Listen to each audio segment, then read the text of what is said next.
Pride and Prejudice by Jane Austen. Chapter 21. The discussion of Mr. Collins's offer was now nearly at an end, and Elizabeth had only to suffer from the uncomfortable feelings necessarily attending it, and occasionally from some peevish allusions of her mother. As for the gentleman himself, his feelings were chiefly expressed not by embarrassment or dejection, or by trying to avoid her, but by stiffness of manner and resentful silence. He scarcely ever spoke to her, and the assiduous attentions which he had been so sensible of himself were transferred for the rest of the day to Miss Lucas, whose civility in listening to him was a sensible relief to them all, and especially to her friend. The morrow produced no abatement of Mrs. Bennet's ill humour or ill health. Mr. Collins was also in the same state of angry pride. Elizabeth had hoped that his resentment might shorten his visit, but his plan did not appear in the least affected by it. He was always to have gone on Saturday, and to Saturday he meant to stay. After breakfast the girls walked to Meryton to inquire if Mr. Wickham were returned, and to lament over his absence from the Netherfield ball. He joined them on their entering the town, and attended them to their aunt's, where his regret and vexation and the concern of everybody was well talked over. To Elizabeth, however, he voluntarily acknowledged that the necessity of his absence had been self-imposed. "I found," said he, "as the time drew near, that I had better not meet Mr. Darcy, that to be in the same room, the same party with him, for so many hours together, might be more than I could bear, and that scenes might arise unpleasant to more than myself." She highly approved his forbearance, and they had leisure for a full discussion of it, and for all the commendation which they civilly bestowed on each other, as Wickham and another officer walked back with them to Longbourn, and during the walk he particularly attended to her. His accompanying them was a double advantage. She felt all the compliment it offered to herself, and it was most acceptable as an occasion of introducing him to her father and mother. Soon after their return, a letter was delivered to Miss Bennet. It came from Netherfield. The envelope contained a sheet of elegant little hot-pressed paper, well covered with a lady's fair flowing hand, and Elizabeth saw her sister's countenance change as she read it, and saw her dwelling intently on some particular passages. Jane recollected herself soon, and, putting the letter away, tried to join with her usual cheerfulness in the general conversation. But Elizabeth felt an anxiety on the subject which drew off her attention even from Wickham, and no sooner had he and his companion taken leave than a glance from Jane invited her to follow her upstairs. When they had gained their own room, Jane, taking out the letter, said, "This is from Caroline Bingley. What it contains has surprised me a good deal. The whole party have left Netherfield by this time, and are on their way to town, and without any intention of coming back again. You shall hear what she says." She then read the first sentence aloud, which comprised the information of their having just resolved to follow their brother to town directly, and of their meaning to dine in Grosvenor Street, where Mr. Hurst had a house. The next was in these words: "I do not pretend to regret anything I shall leave in Hertfordshire, except your society, my dearest friend, but we will hope, at some future period, to enjoy many returns of that delightful intercourse we have known, and in the meanwhile may lessen the pain of separation by a very frequent and most unreserved correspondence. I depend on you for that." To these high-flown expressions Elizabeth listened with all the insensibility of distrust, and though the suddenness of their removal surprised her, she saw nothing in it really to lament. It was not to be supposed that their absence from Netherfield would prevent Mr. Bingley's being there, and as to the loss of their society, she was persuaded that Jane must cease to regard it in the enjoyment of his. "It is unlucky," said she, after a short pause, "that you should not be able to see your friends before they leave the country.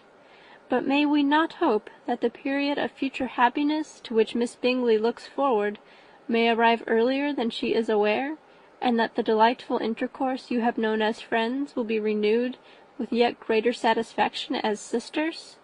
Mr. Bingley will not be detained in London by them." "Caroline decidedly says that none of the party will return into Hertfordshire this winter. I will read it to you. When my brother left us yesterday, he imagined that the business which took him to London might be concluded in 3 or 4 days, but as we are certain it cannot be so, and at the same time convinced that when Charles gets to town he will be in no hurry to leave it again, we have determined on following him thither, that he may not be obliged to spend his vacant hours in a comfortless hotel. Many of my acquaintances are already there for the winter. I wish that I could hear that you, my dearest friend, had any intention of making one of the crowd, but of that I despair. I sincerely hope that your Christmas in Hertfordshire may abound in the gaieties which that season generally brings, and that your beaux will be so numerous as to prevent your feeling the loss of the 3 of whom we shall deprive you." "It is evident by this," added Jane, "that he comes back no more this winter." "It is only evident that Miss Bingley does not mean that he should." "Why will you think so? It must be his own doing. He is his own master. But you do not know all. I will read you the passage which particularly hurts me. I have no reserves from you. Mr. Darcy is impatient to see his sister, and to confess the truth, we are scarcely less eager to meet her again. I really do not think Georgiana Darcy has her equal for beauty, elegance, and accomplishments, and the affection she inspires in Louisa and myself is heightened into something still more interesting from the hope we dare entertain of her being hereafter our sister. I do not know whether I ever before mentioned to you my feelings on this subject, but I will not leave the country without confiding them, and I trust you will not esteem them unreasonable. My brother admires her greatly already.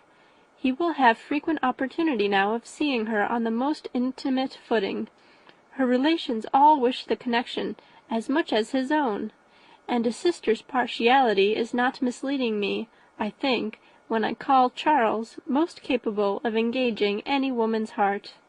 With all these circumstances to favour an attachment, and nothing to prevent it, am I wrong, my dearest Jane, in indulging the hope of an event which will secure the happiness of so many?"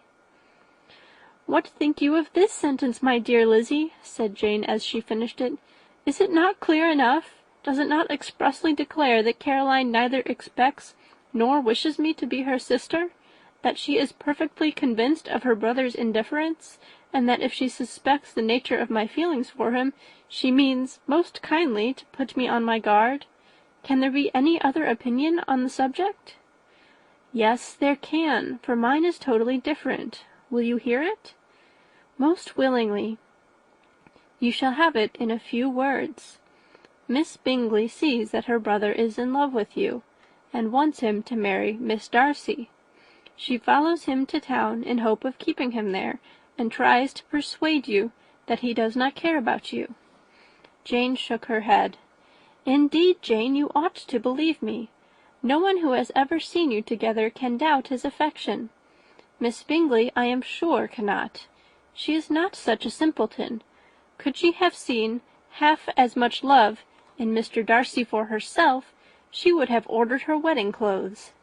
But the case is this. We are not rich enough or grand enough for them, and she is the more anxious to get Miss Darcy for her brother, from the notion that when there has been one intermarriage, she may have less trouble in achieving a second, in which there is certainly some ingenuity, and I dare say it would succeed, if Miss de Bourgh were out of the way.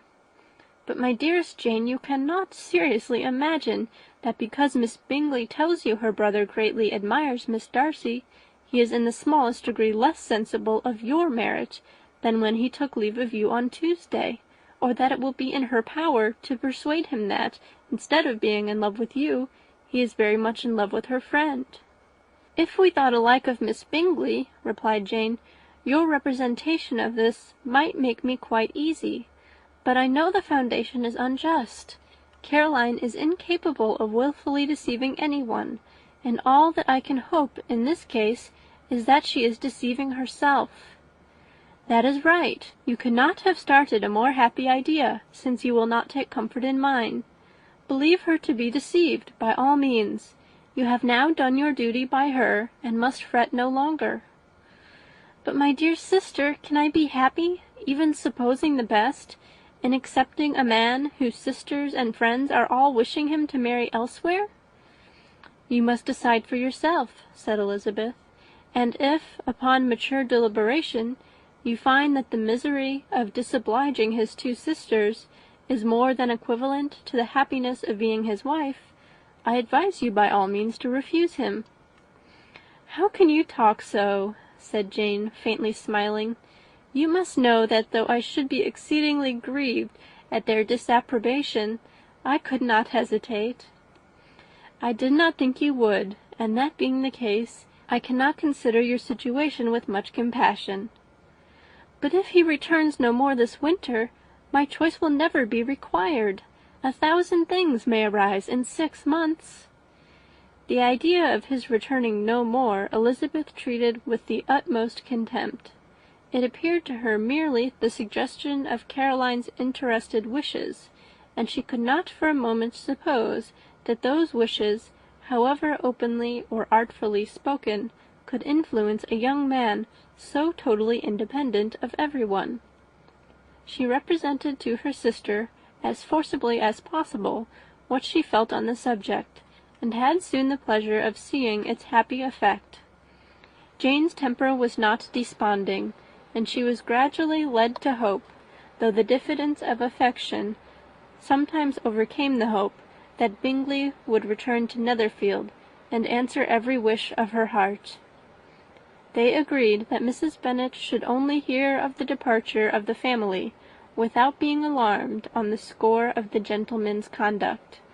But even this partial communication gave her a great deal of concern, and she bewailed it as exceedingly unlucky that the ladies should happen to go away, just as they were all getting so intimate together. After lamenting it, however, at some length, she had the consolation that Mr. Bingley would be soon down again, and soon dining at Longbourn, and the conclusion of all was the comfortable declaration that though he had been invited only to a family dinner, she would take care to have 2 full courses. End of chapter 21. Chapter 22.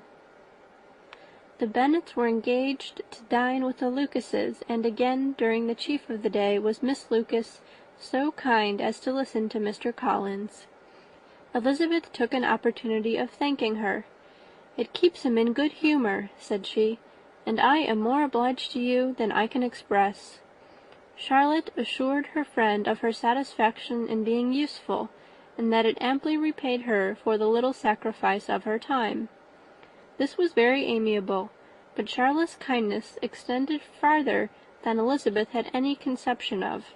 Its object was nothing less than to secure her from any return of Mr. Collins' addresses by engaging them towards herself. Such was Miss Lucas's scheme, and appearances were so favourable that when they parted at night she would have felt almost secure of success if he had not been to leave Hertfordshire so very soon. But here she did injustice to the fire and independence of his character, for it led him to escape out of Longbourn House the next morning with admirable slyness, and hasten to Lucas Lodge to throw himself at her feet. He was anxious to avoid the notice of his cousins, from a conviction that if they saw him depart, they would not fail to conjecture his design, and he was not willing to have the attempt known till its success might be known likewise, for though feeling almost secure, and with reason, for Charlotte had been tolerably encouraging, he was comparatively diffident since the adventure of Wednesday. His reception, however, was of the most flattering kind. Miss Lucas perceived him from an upper window as he walked towards the house, and instantly set out to meet him accidentally in the lane. But little had she dared to hope that so much love and eloquence awaited her there.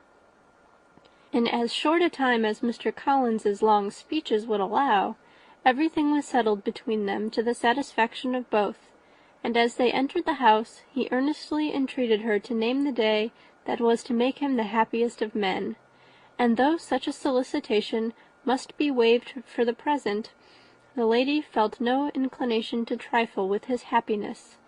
The stupidity with which he was favoured by nature must guard his courtship from any charm that could make a woman wish for its continuance, and Miss Lucas, who accepted him solely from the pure and disinterested desire of an establishment, cared not how soon that establishment were gained.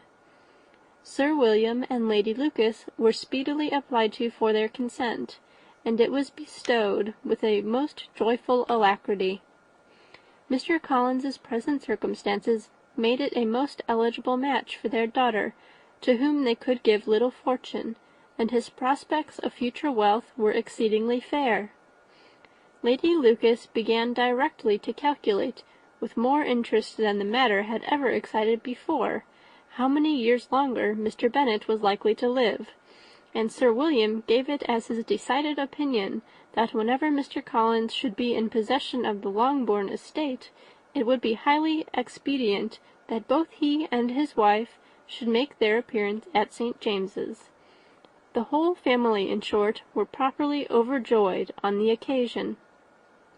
The younger girls formed hopes of coming out a year or two sooner than they might otherwise have done, and the boys were relieved from their apprehension of Charlotte's dying an old maid.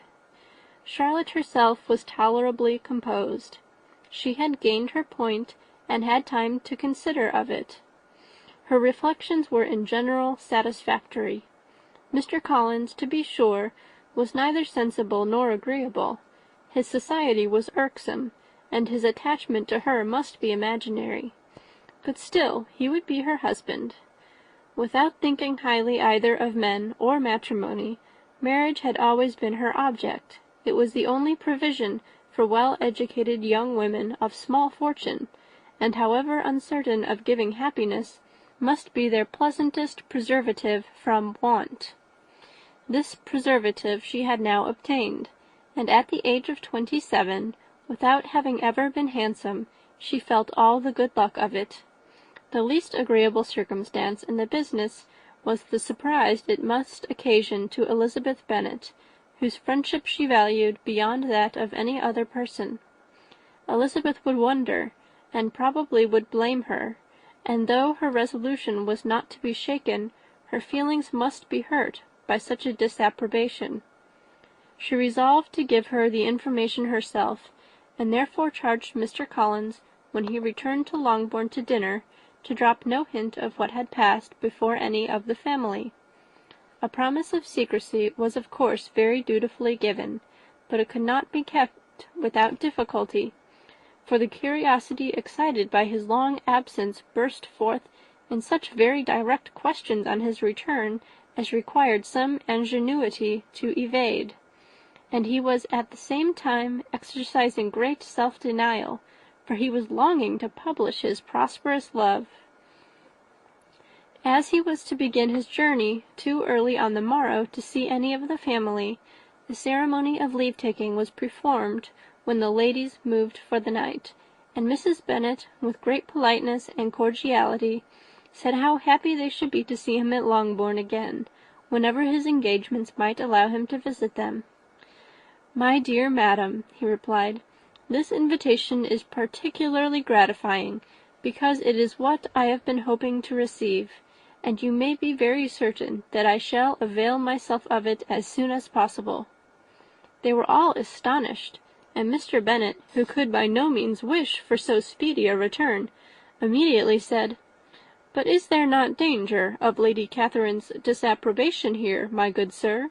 You had better neglect your relations than run the risk of offending your patroness."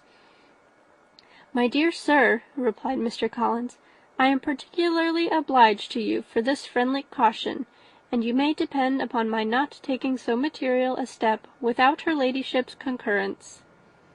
"You cannot be too much upon your guard. Risk anything rather than her displeasure, and if you find it likely to be raised by your coming to us again, which I should think exceedingly probable, stay quietly at home, and be satisfied that we shall take no offence." "Believe me, my dear sir, my gratitude is warmly excited by such affectionate attention, and depend upon it, you will speedily receive from me a letter of thanks for this, and for every other mark of your regard, during my stay at Hertfordshire. As for my fair cousins, though my absence may not be long enough to render it necessary, I shall now take the liberty of wishing them health and happiness, not excepting my cousin Elizabeth." With proper civilities the ladies then withdrew, all of them equally surprised that he meditated a quick return. Mrs. Bennet wished to understand by it that he thought of paying his addresses to one of her younger girls, and Mary might have been prevailed on to accept him. She rated his abilities much higher than any of the others. There was a solidity in his reflections which often struck her, and though by no means so clever as herself, she thought that if encouraged to read and improve himself by such an example as hers, he might become a very agreeable companion. But on the following morning every hope of this kind was done away. Miss Lucas called soon after breakfast, and in a private conference with Elizabeth related the event of the day before. The possibility of Mr. Collins's fancying herself in love with her friend had once occurred to Elizabeth within the last day or two, but that Charlotte could encourage him seemed almost as far from possibility as she could encourage him herself, and her astonishment was consequently so great as to overcome at first the bounds of decorum, and she could not help crying out, "Engaged to Mr. Collins! My dear Charlotte, impossible!" The steady countenance which Miss Lucas had commanded in telling her story gave way to a momentary confusion here on receiving so direct a reproach, though, as it was no more than she expected, she soon regained her composure, and calmly replied, "Why should you be so surprised, my dear Eliza? Do you think it incredible that Mr. Collins should be able to procure any woman's good opinion because he was not so happy as to succeed with you?" But Elizabeth had now recollected herself, and making a strong effort for it, was able to assure with tolerable firmness that the prospect of their relationship was highly grateful to her, and that she wished her all imaginable happiness. "I see what you are feeling," replied Charlotte. "You must be surprised, very much surprised, so lately as Mr. Collins was wishing to marry you. But when you have had time to think it over, I hope you will be satisfied with what I have done. I am not romantic, you know. I never was. I ask only a comfortable home, and considering Mr. Collins's character, connection, and situation in life, I am convinced that my chance of happiness with him is as fair as most people can boast on entering the marriage state." Elizabeth quietly answered, "Undoubtedly," and after an awkward pause they returned to the rest of the family. Charlotte did not stay much longer, and Elizabeth was then left to reflect on what she had heard. It was a long time before she became at all reconciled to the idea of so unsuitable a match. The strangeness of Mr. Collins's making 2 offers of marriage within 3 days was nothing in comparison of him being now accepted.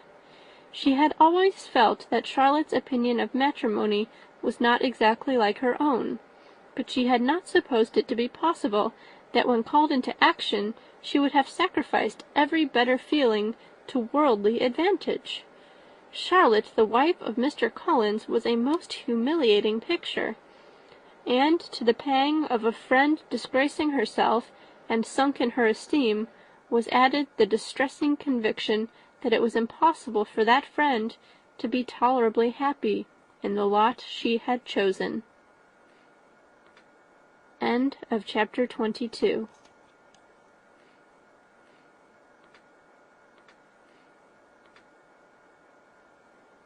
Pride and Prejudice by Jane Austen. Chapter 23. Elizabeth was sitting with her mother and sisters, reflecting on what she had heard, and doubting whether she was authorized to mention it, when Sir William Lucas himself appeared, sent by his daughter to announce her engagement to the family. With many compliments to them, and much self-gratulation on the prospect of a connection between the houses, he unfolded the matter to an audience not merely wondering, but incredulous, for Mrs. Bennet, with more perseverance than politeness, protested he must be entirely mistaken, and Lydia, always unguarded and often uncivil, boisterously exclaimed, "Good Lord, Sir William, how can you tell such a story? Do not you know that Mr. Collins wants to marry Lizzie?" Nothing less than the complaisance of a courtier could have borne without anger such treatment, but Sir William's good breeding carried him through it all, and though he begged leave to be positive as to the truth of his information, he listened to all their impertinence with the most forbearing courtesy.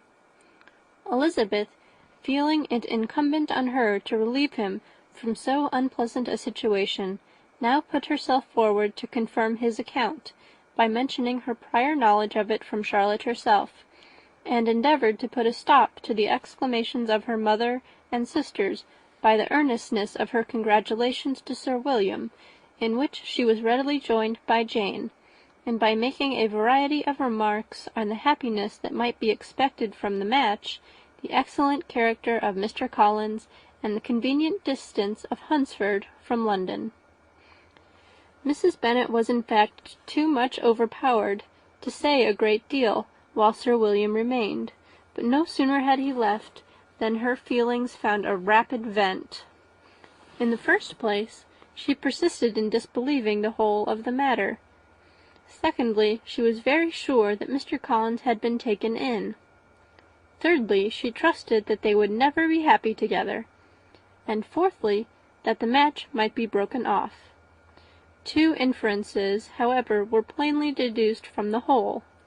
One, that Elizabeth was the real cause of the mischief, and the other, that she herself had been barbarously misused by them all, and on these 2 points she principally dwelt during the rest of the day. Nothing could console and nothing could appease her, nor did that day wear out her resentment. A week elapsed before she could see Elizabeth without scolding her. A month passed away before she could speak to Sir William or Lady Lucas without being rude, and many months were gone before she could at all forgive their daughter. Mr. Bennet's emotions were much more tranquil on the occasion, and such as he did experience he pronounced to be of a most agreeable sort, for it gratified him, he said, to discover that Charlotte Lucas, whom he had been used to think tolerably sensible, was as foolish as his wife, and more foolish than his daughter. Jane confessed herself a little surprised at the match, but she said less of her astonishment than of her earnest desire for their happiness, nor could Elizabeth persuade her to consider it as improbable. Kitty and Lydia were far from envying Miss Lucas, for Mr. Collins was only a clergyman, and it affected them in no other way than as a piece of news to spread at Meryton. Lady Lucas could not be insensible of triumph on being able to retort on Mrs. Bennet the comfort of having a daughter well married, and she called at Longbourn rather oftener than usual to say how happy she was, though Mrs. Bennet's sour looks and ill-natured remarks might have been enough to drive happiness away. Between Elizabeth and Charlotte there was a restraint which kept them mutually silent on the subject, and Elizabeth felt persuaded that no real confidence could ever subsist between them again. Her disappointment in Charlotte made her turn with fonder regard to her sister, of whose rectitude and delicacy she was sure her opinion could never be shaken, and for whose happiness she grew daily more anxious, as Bingley had now been gone a week, and nothing more was heard of his return.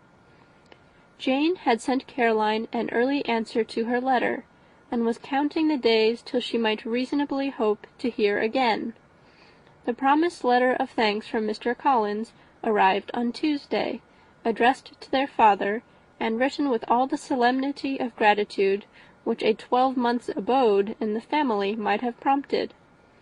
After discharging his conscience on that head, he proceeded to inform them, with many rapturous expressions, of his happiness in having obtained the affection of their amiable neighbour, Miss Lucas, and then explained that it was merely with the view of enjoying her society that he had been so ready to close with their kind wish of seeing him again at Longbourn, whither he hoped to be able to return on Monday fortnight, for Lady Catherine, he added, so heartily approved his marriage that she wished it to take place as soon as possible, which he trusted would be an unanswerable argument with his amiable Charlotte, to name an early day for making him the happiest of men.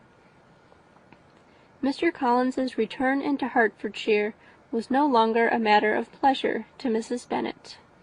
On the contrary, she was as much disposed to complain of it as her husband. It was very strange that he should come to Longbourn instead of to Lucas Lodge. It was also very inconvenient and exceedingly troublesome. She hated having visitors in the house, while her health was so indifferent, and lovers were of all people the most disagreeable. Such were the gentle murmurs of Mrs. Bennet, and they gave way only to the greater distress of Mr. Bingley's continued absence. Neither Jane nor Elizabeth were comfortable on this subject. Day after day passed away without bringing any other tidings of him than the report which shortly prevailed in Meryton of his coming no more to Netherfield the whole winter, a report which highly incensed Mrs. Bennet, and which she never failed to contradict as a most scandalous falsehood. Even Elizabeth began to fear, not that Bingley was indifferent, but that his sisters would be successful in keeping him away. Unwilling as she was to admit an idea so destructive of Jane's happiness, and so dishonourable to the stability of her lover, she could not prevent its frequently occurring. The united efforts of his two unfeeling sisters, and of his overpowering friend, assisted by the attractions of Miss Darcy and the amusements of London, might be too much, she feared, for the strength of his attachment. As for Jane, her anxiety under this suspense was, of course, more painful than Elizabeth's, but whatever she felt, she was desirous of concealing, and between herself and Elizabeth, therefore, the subject was never alluded to. But as no such delicacy restrained her mother, an hour seldom passed in which she did not talk of Bingley, express her impatience for his arrival, or even require Jane to confess that if he did not come back, she would think herself very ill-used. It needed all Jane's steady mildness to bear these attacks with tolerable tranquillity. Mr. Collins returned most punctually on Monday fortnight, but his reception at Longbourn was not quite so gracious as it had been on his first introduction. He was too happy, however, to need much attention, and luckily for the others, the business of love-making relieved them from a great deal of his company. The chief of every day was spent by him at Lucas Lodge, and he sometimes returned to Longbourn only in time to make an apology for his absence before the family went to bed. Mrs. Bennet was really in a most pitiable state. The very mention of anything concerning the match threw her into an agony of ill humour, and wherever she went, she was sure of hearing it talked of.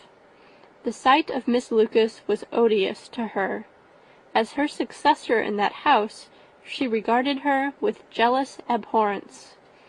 Whenever Charlotte came to see them, she concluded her to be anticipating the hour of possession, and whenever she spoke in a low voice to Mr. Collins, was convinced that they were talking of the Longbourn estate, and resolving to turn herself and her daughters out of the house as soon as Mr. Bennet were dead. She complained bitterly of all this to her husband. "Indeed, Mr. Bennet," said she, "it is very hard to think that Charlotte Lucas should ever be mistress of this house, that I should be forced to make way for her, and live to see her take her place in it." "My dear, do not give way to such gloomy thoughts. Let us hope for better things. Let us flatter ourselves that I may be the survivor." This was not very consoling to Mrs. Bennet, and therefore, instead of making any answer, she went on as before. "I cannot bear to think that they should have all this estate. If it was not for the entail, I should not mind it." "What should you not mind?" "I should not mind anything at all." "Let us be thankful that you are preserved from a state of such insensibility." "I never can be thankful, Mr. Bennet, for anything about the entail. How anyone could have the conscience to entail away an estate from one's own daughters I cannot understand. And all for the sake of Mr. Collins, too. Why should he have it more than anybody else?" "I leave it to yourself to determine," said Mr. Bennet. Chapter 23. Chapter 24. Miss Bingley's letter arrived, and put an end to doubt. The very first sentence conveyed the assurance of their being all settled in London for the winter, and concluded with her brother's regret at not having had time to pay his respects to his friends in Hertfordshire before he left the country. Hope was over, entirely over, and when Jane could attend to the rest of the letter, she found little, except the professed affection of the writer, that could give her any comfort. Miss Darcy's praise occupied the chief of it. Her many attractions were again dwelt on, and Caroline boasted joyfully of their increasing intimacy, and ventured to predict the accomplishment of the wishes which had been unfolded in her former letter. She wrote also with great pleasure of her brother's being an inmate of Mr. Darcy's house, and mentioned with raptures some plans of the latter with regard to new furniture. Elizabeth, to whom Jane very soon communicated the chief of all this, heard it in silent indignation. Her heart was divided between concern for her sister and resentment against all others. To Caroline's assertion of her brother's being partial to Miss Darcy she paid no credit. That he was really fond of Jane she doubted no more than she had ever done, and much as she had always been disposed to like him, she could not think without anger, hardly without contempt, on that easiness of temper, that want of proper resolution, which now made him the slave of his designing friends, and led him to sacrifice of his own happiness to the caprice of their inclination. Had his own happiness, however, been the only sacrifice, he might have been allowed to sport with it in whatever manner he thought best. But her sister's was involved in it, as she thought he must be sensible himself. It was a subject, in short, on which reflection would be long indulged, and must be unavailing. She could think of nothing else, and yet whether Bingley's regard had really died away, or were suppressed by his friend's interference, whether he had been aware of Jane's attachment, or whether it had escaped his observation, whatever were the case, though her opinion of him must be materially affected by the difference, her sister's situation remained the same, her peace equally wounded. A day or two passed before Jane had courage to speak of her feelings to Elizabeth, but at last, on Mrs. Bennet's leaving them together, after a longer irritation than usual about Netherfield and its master, she could not help saying, "Oh, that my dear mother had more command over herself! She can have no idea of the pain she gives me by her continual reflections on him. But I will not repine. It cannot last long. He will be forgot, and we shall all be as we were before." Elizabeth looked at her sister with incredulous solicitude, but said nothing. "You doubt me!" cried Jane, slightly colouring. "Indeed, you have no reason. He may live in my memory as the most amiable man of my acquaintance, but that is all. I have nothing either to hope or fear, and nothing to reproach him with. Thank God, I have not that pain. A little time, therefore. I shall certainly try to get the better." With a stronger voice, she soon added, "I have this comfort immediately, that it has not been more than an error of fancy on my side, and that it has done no harm to anyone but myself." "My dear Jane," exclaimed Elizabeth, "you are too good. Your sweetness and disinterestedness are really angelic. I do not know what to say to you.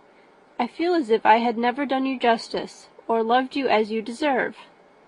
Miss Bennet eagerly disclaimed all extraordinary merit, and threw back the praise on her sister's warm affection.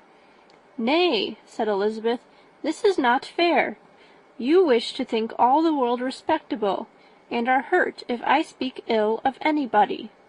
I only want to think you perfect, and you set yourself against it. Do not be afraid of my running into any excess, of my encroaching on your privilege of universal goodwill. You need not. There are few people whom I really love, and still fewer of whom I think well. The more I see of the world, the more I am dissatisfied with it, and every day confirms my belief of the inconsistency of all human characters, and of the little dependence that can be placed on the appearance of merit or sense. I have met with 2 instances lately. One I will not mention. The other is Charlotte's marriage. It is unaccountable. In every view it is unaccountable." "My dear Lizzie, do not give way to such feelings as these. They will ruin your happiness. You do not make allowance enough for difference of situation and temper. Consider Mr. Collins's respectability, and Charlotte's steady, prudent character. Remember that she is one of a large family, that as to fortune, it is a most eligible match, and be ready to believe for everybody's sake that she may feel something like regard and esteem for our cousin. To oblige you, I would try to believe almost anything, but no one else could be benefited by such a belief as this, for were I persuaded that Charlotte had any regard for him, I should only think worse of her understanding than I now do of her heart. My dear Jane, Mr. Collins is a conceited, pompous, narrow-minded, silly man. You know he is as well as I do, and you must feel as well as I do that the woman who married him cannot have a proper way of thinking. You shall not defend her, though it is Charlotte Lucas. You shall not, for the sake of one individual, change the meaning of principle and integrity, nor endeavour to persuade yourself or me that selfishness is prudence, and insensibility of danger security for happiness. I must think your language too strong in speaking of both, replied Jane, and I hope you will be convinced of it by seeing them happy together. But enough of this. You alluded to something else. You mentioned 2 instances. I cannot misunderstand you, but I entreat you, dear Lizzie, not to pain me by thinking that person to blame, and saying your opinion of him is sunk. We must not be so ready to fancy ourselves intentionally injured. We must not expect a lively young man to be always so guarded and circumspect. It is very often nothing but our own vanity that deceives us. Women fancy admiration means more than it does, and men take care that they should. If it is designedly done, they cannot be justified, but I have no idea of there being so much design in the world as some persons imagine. I am far from attributing any part of Mr. Bingley's conduct to design, said Elizabeth, but without scheming to do wrong, or to make others unhappy, there may be error, and there may be misery. Thoughtlessness, want of attention to other people's feelings, and want of resolution will do the business. And do you impute it to either of those? Yes, to the last. But if I go on, I shall displease you by saying what I think of persons you esteem. Stop me whilst you can." "You persist, then, in supposing his sisters influence him?" "Yes, in conjunction with his friend." "I cannot believe it. Why should they try to influence him? They can only wish his happiness, and if he is attached to me, no other woman can secure it." "Your first position is false. They may wish many things besides his happiness. They may wish his increase of wealth and consequence. They may wish him to marry a girl who has all the importance of money, great connections, and pride." "Beyond a doubt they do wish him to choose Miss Darcy," replied Jane. "But this may be from better feelings than you are supposing. They have known her much longer than they have known me. No wonder if they love her better. But whatever may be their own wishes, it is very unlikely they should have opposed their brothers. What sister would think herself at liberty to do it, unless there were something very objectionable? If they believed him attached to me, they would not try to part us. If he were so, they could not succeed. By supposing such an affection, you make everybody acting unnaturally and wrong, and me most unhappy. Do not distress me by the idea. I am not ashamed of having been mistaken, or at least it is light. It is nothing in comparison of what I should feel in thinking ill of him or his sisters. Let me take it in the best light, in the light in which it may be understood." Elizabeth could not oppose such a wish, and from this time Mr. Bingley's name was scarcely ever mentioned between them. Mrs. Bennet still continued to wonder and repine at his returning no more, and though a day seldom passed in which Elizabeth did not account for it clearly, there was little chance of her ever considering it with less perplexity. Her daughter endeavoured to convince her of what she did not believe herself, that his attentions to Jane had been merely the effect of a common and transient liking, which ceased when he saw her no more. But though the probability of the statement was admitted at the time, she had the same story to repeat every day. Mrs. Bennet's best comfort was that Mr. Bingley must be down again in the summer. Mr. Bennet treated the matter differently. "So, Lizzie," said he one day, "your sister is crossed in love, I find. I congratulate her. Next to being married, a girl likes to be crossed a little in love now and then. It is something to think of, and it gives her a sort of distinction among her companions. When is your turn to come? You will hardly bear to be long outdone by Jane. Now is your time. Here are officers enough in Meryton to disappoint all the young ladies in the country. Let Wickham be your man. He is a pleasant fellow, and would jilt you creditably." "Thank you, sir, but a less agreeable man would satisfy me. We must not all expect Jane's good fortune." "True," said Mr. Bennet, "but it is a comfort to think that whatever of that kind may befall you, you have an affectionate mother who will make the most of it." Mr. Wickham's society was of material service in dispelling the gloom which the late perverse occurrences had thrown on many of the Longbourn family. They saw him often, and to his other recommendations was now added that of general unreserve. The whole of what Elizabeth had already heard, his claims on Mr. Darcy, and all that he had suffered from him, was now openly acknowledged and publicly canvassed, and everybody was pleased to know how much they had always disliked Mr. Darcy before they had known anything of the matter.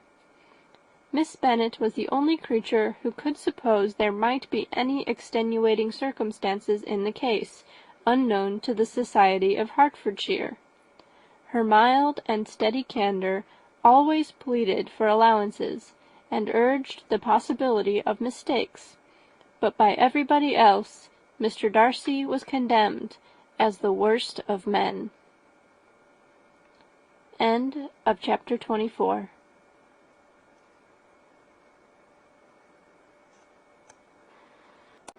Chapter 25.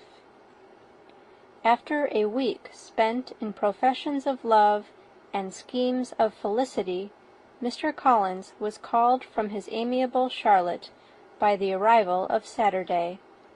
The pain of separation, however, might be alleviated on his side by preparations for the reception of his bride, as he had reason to hope that shortly after his return into Hertfordshire the day would be fixed that was to make him the happiest of men.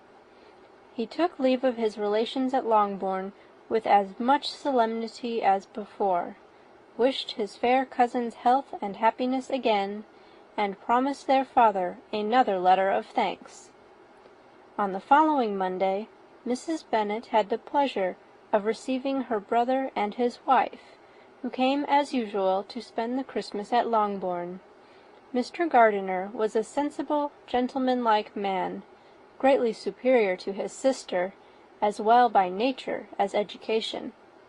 The Netherfield ladies would have had difficulty in believing that a man who lived by trade, and within view of his own warehouses, could have been so well bred and agreeable. Mrs. Gardiner, who was several years younger than Mrs. Bennet and Mrs. Phillips, was an amiable, intelligent, elegant woman, and a great favourite with all her Longbourn nieces. Between the two eldest, and herself especially, there subsisted a particular regard. They had frequently been staying with her in town. The first part of Mrs. Gardiner's business on her arrival was to distribute her presents and describe the newest fashions. When this was done, she had a less active part to play. It became her turn to listen. Mrs. Bennet had many grievances to relate, and much to complain of. They had all been very ill used since she last saw her sister. 2 of her girls had been upon the point of marriage, and after all there was nothing in it. "I do not blame Jane," she continued, "for Jane would have got Mr. Bingley if she could. But Lizzie, oh, sister, it is very hard to think that she might have been Mr. Collins's wife by this time, had it not been for her own perverseness. He made her an offer in this very room, and she refused him. The consequence of it is that Lady Lucas will have a daughter married before I have, and that the Longbourn estate is just as much entailed as ever. The Lucases are very artful people indeed, sister. They are all for what they can get. I am sorry to say it of them, but so it is. It makes me very nervous and poorly to be thwarted so in my own family, and to have neighbours who think of themselves before anybody else. However, your coming just at this time is the greatest of comforts, and I am very glad to hear what you tell us of long sleeves." Mrs. Gardiner, to whom the chief of this news had been given before, in the course of Jane and Elizabeth's correspondence with her, made her sister a slight answer, and, in compassion to her nieces, turned the conversation. When alone with Elizabeth afterwards, she spoke more on the subject. "It seems likely to have been a desirable match for Jane," said she. "I am sorry it went off. But these things happen so often. A young man, such as you describe Mr. Bingley, so easily falls in love with a pretty girl for a few weeks, and when accident separates them, so easily forgets her, that these sort of inconsistencies are very frequent." "An excellent consolation in its way," said Elizabeth, "but it will not do for us. We do not suffer by accident. It does not often happen that the interference of friends will persuade a young man of independent fortune to think no more of a girl whom he was violently in love with only a few days before." "But that expression of violently in love is so hackneyed, so doubtful, so indefinite, that it gives me very little idea. It is as often applied to feelings which arrive from a half-hour's acquaintance, as to a real strong attachment. Pray, how violent was Mr. Bingley's love?" "I never saw a more promising inclination. He was growing quite inattentive to other people, and wholly engrossed by her. Every time they met, it was more decided and remarkable. At his own ball he offended 2 or 3 young ladies by not asking them to dance. and I spoke to him twice myself without receiving an answer. Could there be finer symptoms? Is not general incivility the very essence of love?" "Oh, yes, of that kind of love, which I suppose him to have felt. Poor Jane! I am sorry for her, because, with her disposition, she may not get over it immediately. It had better have happened to you, Lizzie. You would have laughed yourself out of it sooner. But do you think she would be prevailed upon to go back with us? Change of scene might be of service, and perhaps a little relief from home may be as useful as anything."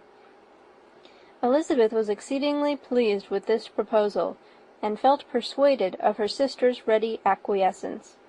"I hope," added Mrs. Gardiner, "that no consideration with regard to this young man will influence her. We live in so different a part of town, all our connections are so different, and, as you well know, we get out so little, that it is very improbable that they should meet at all, unless he really comes to see her." "And that is quite impossible, for he is now in the custody of his friend, and Mr. Darcy would no more suffer him to call on Jane in such a part of London." "My dear aunt, how could you think of it?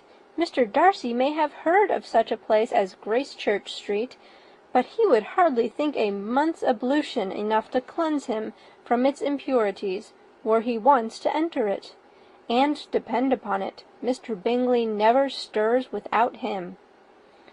"So much the better. I hope they will not meet at all. But does not Jane correspond with his sister? She will not be able to help calling." "She will drop the acquaintance entirely." But in spite of the certainty in which Elizabeth affected to place this point, as well as the still more interesting one of Bingley's being withheld from seeing Jane, she felt a solicitude on the subject which convinced her, on examination, that she did not consider it entirely hopeless. It was possible, and sometimes she thought it probable, that his affection might be reanimated, and the influence of his friends successfully combated by the more natural influence of Jane's attractions. Miss Bennet accepted her aunt's invitation with pleasure, and the Bingleys were no otherwise in her thoughts at the same time than as she hoped by Caroline's not living in the same house with her brother, she might occasionally spend a morning with her, without any danger of seeing him. The Gardiners stayed a week at Longbourn, and what with the Phillipses, the Lucases, and the officers, there was not a day without its engagement. Mrs. Bennet had so carefully provided for the entertainment of her brother and sister, that they did not once sit down to a family dinner. When the engagement was for home, some of the officers always made part of it, of which officers Mr. Wickham was sure to be one, and on these occasions Mrs. Gardiner, rendered suspicious by Elizabeth's warm commendation, narrowly observed them both. Without supposing them, from what she saw, to be very seriously in love, their preference of each other was plain enough to make her a little uneasy, and she resolved to speak to Elizabeth on the subject before she left Hertfordshire, and represent to her the imprudence of encouraging such an attachment. To Mrs. Gardiner, Wickham had one means of affording pleasure, unconnected with his general powers.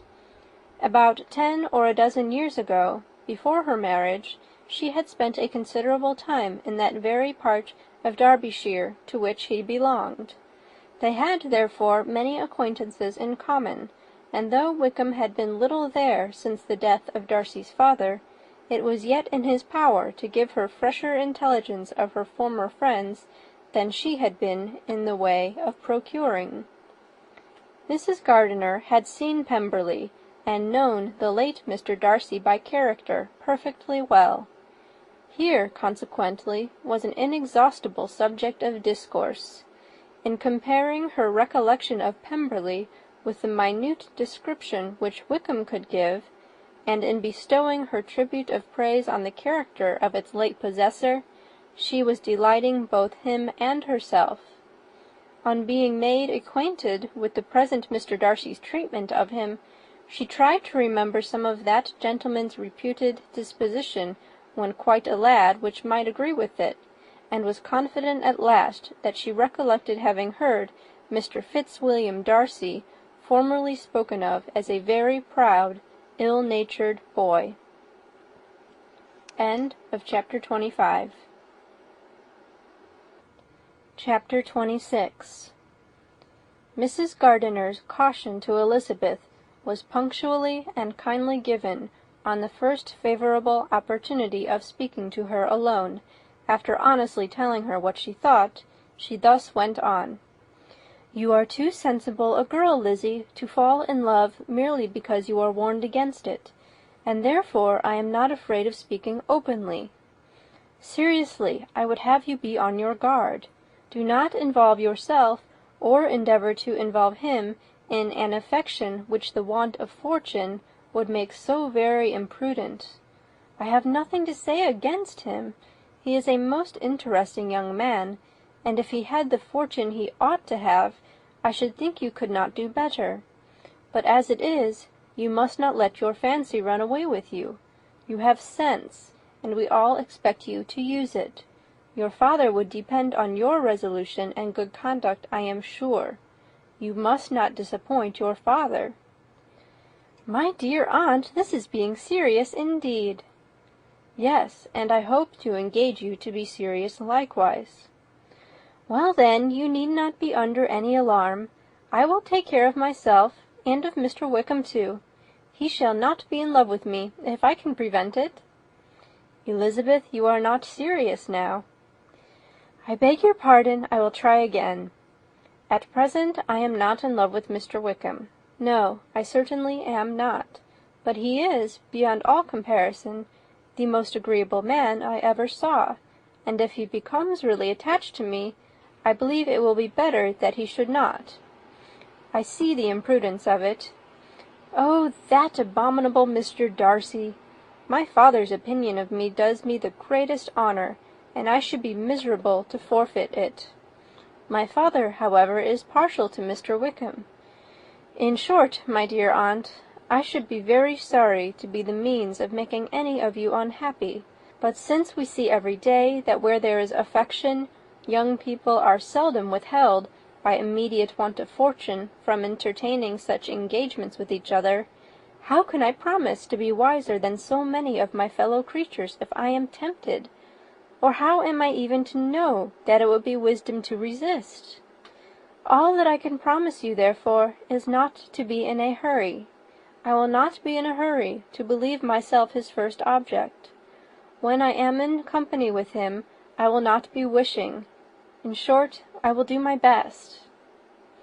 Perhaps it will be as well if you discourage his coming here so very often. At least you should not remind your mother of inviting him." "As I did the other day," said Elizabeth, with a conscious smile. "Very true. It will be wise in me to refrain from that. But do not imagine that he is always here so often. It is on your account that he has been so frequently invited this week. You know my mother's ideas as to the necessity of constant company for her friends. But really, and upon my honour, I will try to do what I think to be the wisest, and now I hope you are satisfied." Her aunt assured her that she was, and Elizabeth having thanked her for the kindness of her hints, they parted, a wonderful instance of advice being given on such a point without being resented. Mr. Collins returned into Hertfordshire soon after it had been quitted by the Gardiners and Jane, but as he took up his abode with the Lucases, his arrival was no great inconvenience to Mrs. Bennet.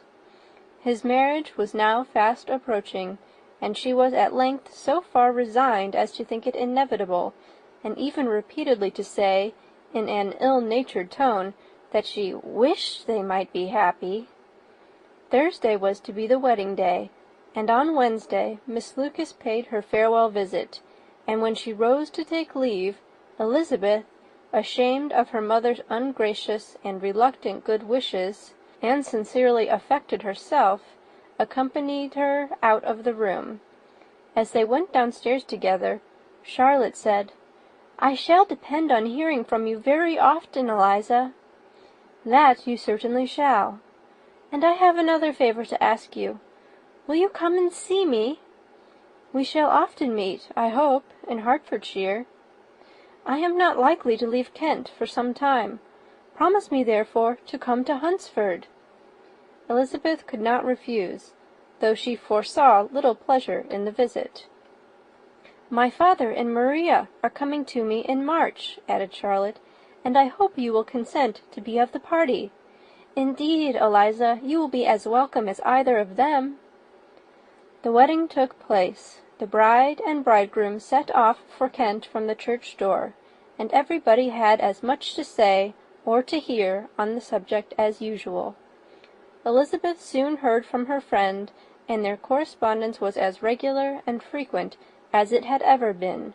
That it should be equally unreserved was impossible. Elizabeth could never address her without feeling that all the comfort of intimacy was over, and though determined not to slacken as a correspondent, it was for the sake of what had been, rather than what was. Charlotte's first letters were received with a good deal of eagerness. There could not but be curiosity to know how she would speak of her new home, how she would like Lady Catherine, and how happy she would dare pronounce herself to be. Though, when the letters were read, Elizabeth felt that Charlotte expressed herself on every point exactly as she might have foreseen. She wrote cheerfully, seemed surrounded with comforts, and mentioned nothing which she could not praise. The house, furniture, neighbourhood, and roads were all to her taste, and Lady Catherine's behaviour was most friendly and obliging. It was Mr. Collins's picture of Hunsford and Rosings rationally softened, and Elizabeth perceived that she must wait for her own visit there to know the rest. Jane had already written a few lines to her sister to announce their safe arrival in London, and when she wrote again, Elizabeth hoped it would be in her power to say something of the Bingleys. Her impatience for this second letter was as well rewarded as impatience generally is. Jane had been a week in town without either seeing or hearing from Caroline. She accounted for it, however, by supposing that her last letter to her friend from Longbourn had by some accident been lost. "My aunt," she continued, "is going to-morrow into that part of the town, and I shall take the opportunity of calling in Grosvenor Street." She wrote again when the visit was paid, and she had seen Miss Bingley. "I did not think Caroline in spirits," were her words, "but she was very glad to see me, and reproached me for giving her no notice of my coming to London. I was right, therefore, my last letter had never reached her. I inquired after their brother, of course. He was well, but so much engaged with Mr. Darcy that they scarcely ever saw him. I found that Miss Darcy was expected to dinner. I wish I could see her. My visit was not long, as Caroline and Mrs. Hurst were going out. I dare say I shall see them soon here." Elizabeth shook her head over this letter. It convinced her that accident only could discover to Mr. Bingley her sister's being in town. 4 weeks passed away, and Jane saw nothing of him. She endeavoured to persuade herself that she did not regret it, but she could no longer be blind to Miss Bingley's inattention.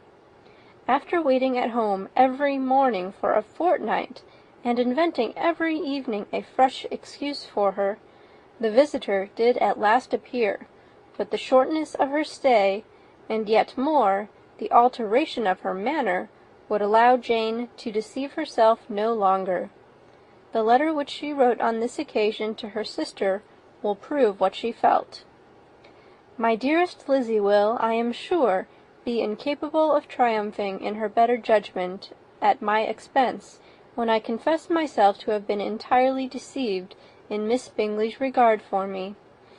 But, my dear sister, though the event has proved you right, do not think me obstinate if I still assert that, considering what her behaviour was, my confidence was as natural as your suspicion. I do not at all comprehend her reason for wishing to be so intimate with me, but if the same circumstances were to happen again, I am sure I should be deceived again. Caroline did not return my visit till yesterday, and not a note, not a line did I receive in the meantime. When she did come, it was very evident that she had no pleasure in it. She made a slight formal apology for not calling before, said not a word of wishing to see me again, and was in every respect so altered a creature that when she went away I was perfectly resolved to continue the acquaintance no longer. I pity, though I cannot help blaming her. She was very wrong in singling me out as she did. I can safely say that every advance to intimacy began on her side. But I pity her, because she must feel that she has been acting wrong, and because I am very sure that anxiety for her brother is the cause of it. I need not explain myself farther, and though we know this anxiety to be quite needless, yet if she feels it, it will easily account for her behaviour to me. And so deservedly dear as he is to his sister, whatever anxiety she must feel on his behalf is natural and amiable. I cannot but wonder, however, at her having any such fears now, because, if he had at all cared about me, we must have met long ago. He knows of my being in town, I am certain, from something she said herself, and yet it would seem, by her manner of talking, as if she wanted to persuade herself that he is really partial to Miss Darcy. I cannot understand it. If I were not afraid of judging harshly, I should be almost tempted to say there is a strong appearance of duplicity in all this. But I will endeavour to banish every painful thought, and think only of what will make me happy. Your affection, and the invariable kindness of my dear uncle and aunt. Let me hear from you very soon.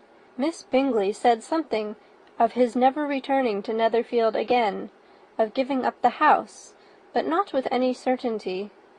We had better not mention it. I am extremely glad that you have such pleasant accounts from our friends at Hunsford. Pray go to see them, with Sir William and Maria. I am sure you will be very comfortable there. Yours, etc. This letter gave Elizabeth some pain, but her spirits returned as she considered that Jane would no longer be duped, by the sister at least. All expectation from the brother was now absolutely over. She would not even wish for a renewal of his attentions. His character sunk on every review of it, and as a punishment for him, as well as a possible advantage to Jane, she seriously hoped he might really soon marry Mr. Darcy's sister, as by Wickham's account she would make him abundantly regret what he had thrown away. Mrs. Gardiner about this time reminded Elizabeth of her promise concerning that gentleman, and required information, and Elizabeth had such to send as might rather give contentment to her aunt than to herself. His apparent partiality had subsided, his attentions were over, he was the admirer of some one else. Elizabeth was watchful enough to see it all, but she could see it and write of it without material pain. Her heart had been slightly touched, and her vanity was satisfied with believing that she would have been his only choice had fortune permitted it. The sudden acquisition of 10,000 pounds was the most remarkable charm of the young lady to whom he was now rendering himself agreeable. But Elizabeth, less clear-sighted perhaps in this case than in Charlotte's, did not quarrel with him for his wish of independence. Nothing, on the contrary, could be more natural, and while able to suppose that it cost him a few struggles to relinquish her, she was ready to allow it a wise and desirable measure for both, and could very sincerely wish him happy. All this was acknowledged to Mrs. Gardiner, and after relating the circumstances, she thus went on. "I am now convinced, my dear aunt, that I have never been much in love, for had I really experienced that pure and elevating passion, I should at present detest his very name, and wish him all manner of evil. But my feelings are not only cordial towards him, they are even impartial towards Miss King. I cannot find out that I hate her at all, or that I am in the least unwilling to think her a very good sort of girl. There can be no love in all this. My watchfulness has been effectual, and though I certainly should be a more interesting object to all my acquaintances were I distractedly in love with him, I cannot say that I regret my comparative insignificance. Importance may sometimes be purchased too dearly. Kitty and Lydia take his defection much more to heart than I do. They are young in the ways of the world, and not yet open to the mortifying conviction that handsome young men must have something to live on, as well as the plain. End of chapter 26.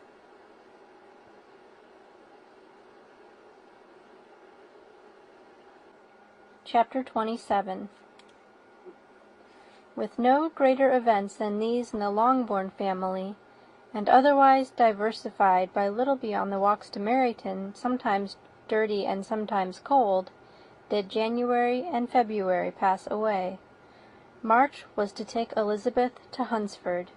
She had not at first thought very seriously of going thither, but Charlotte, she soon found, was depending on the plan, and she gradually learned to consider it herself with greater pleasure as well as greater sincerity. Absence had increased her desire of seeing Charlotte again, and weakened her disgust of Mr. Collins. There was novelty in the scheme, and as, with such a mother and such uncompanionable sisters, home could not be faultless, a little change was not unwelcome for its own sake. The journey would moreover give her a peep at Jane, and, in short, as the time drew near, she would have been very sorry for any delay. Everything, however, went on smoothly, and was finally settled according to Charlotte's first sketch. She was to accompany Sir William and his second daughter. The improvement of spending a night in London was added in time, and the plan became perfect as plan could be. The only pain was in leaving her father, who would certainly miss her, and who, when it came to the point, so little liked her going that he told her to write to him, and almost promised to answer her letter. The farewell between herself and Mr. Wickham was perfectly friendly, on his side even more.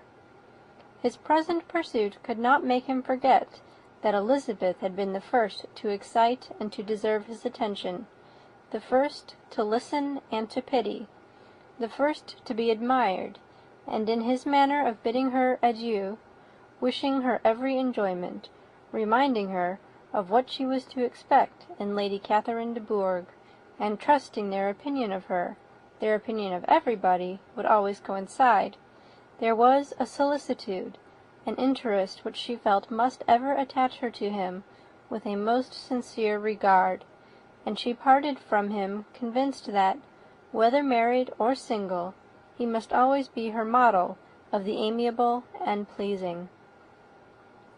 Her fellow travellers the next day were not of a kind to make her think him less agreeable. Sir William Lucas and his daughter Maria, a good-humoured girl, but as empty-headed as himself, had nothing to say that could be worth hearing, and were listened to with about as much delight as the rattle of the chaise. Elizabeth loved absurdities, but she had known Sir William's too long. He could tell her nothing new of the wonders of his presentation and knighthood, and his civilities were worn out, like his information. It was a journey of only 24 miles, and they began it so early as to be in Gracechurch Street by noon. As they drove to Mr. Gardiner's door, Jane was at a drawing-room window watching their arrival. When they entered the passage, she was there to welcome them, and Elizabeth, looking earnestly in her face, was pleased to see it healthful and lovely as ever.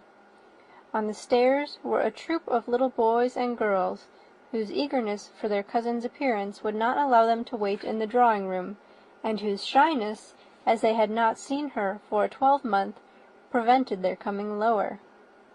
All was joy and kindness. The day passed most pleasantly away, the morning in bustle and shopping, and the evening at one of the theatres. Elizabeth then contrived to sit by her aunt.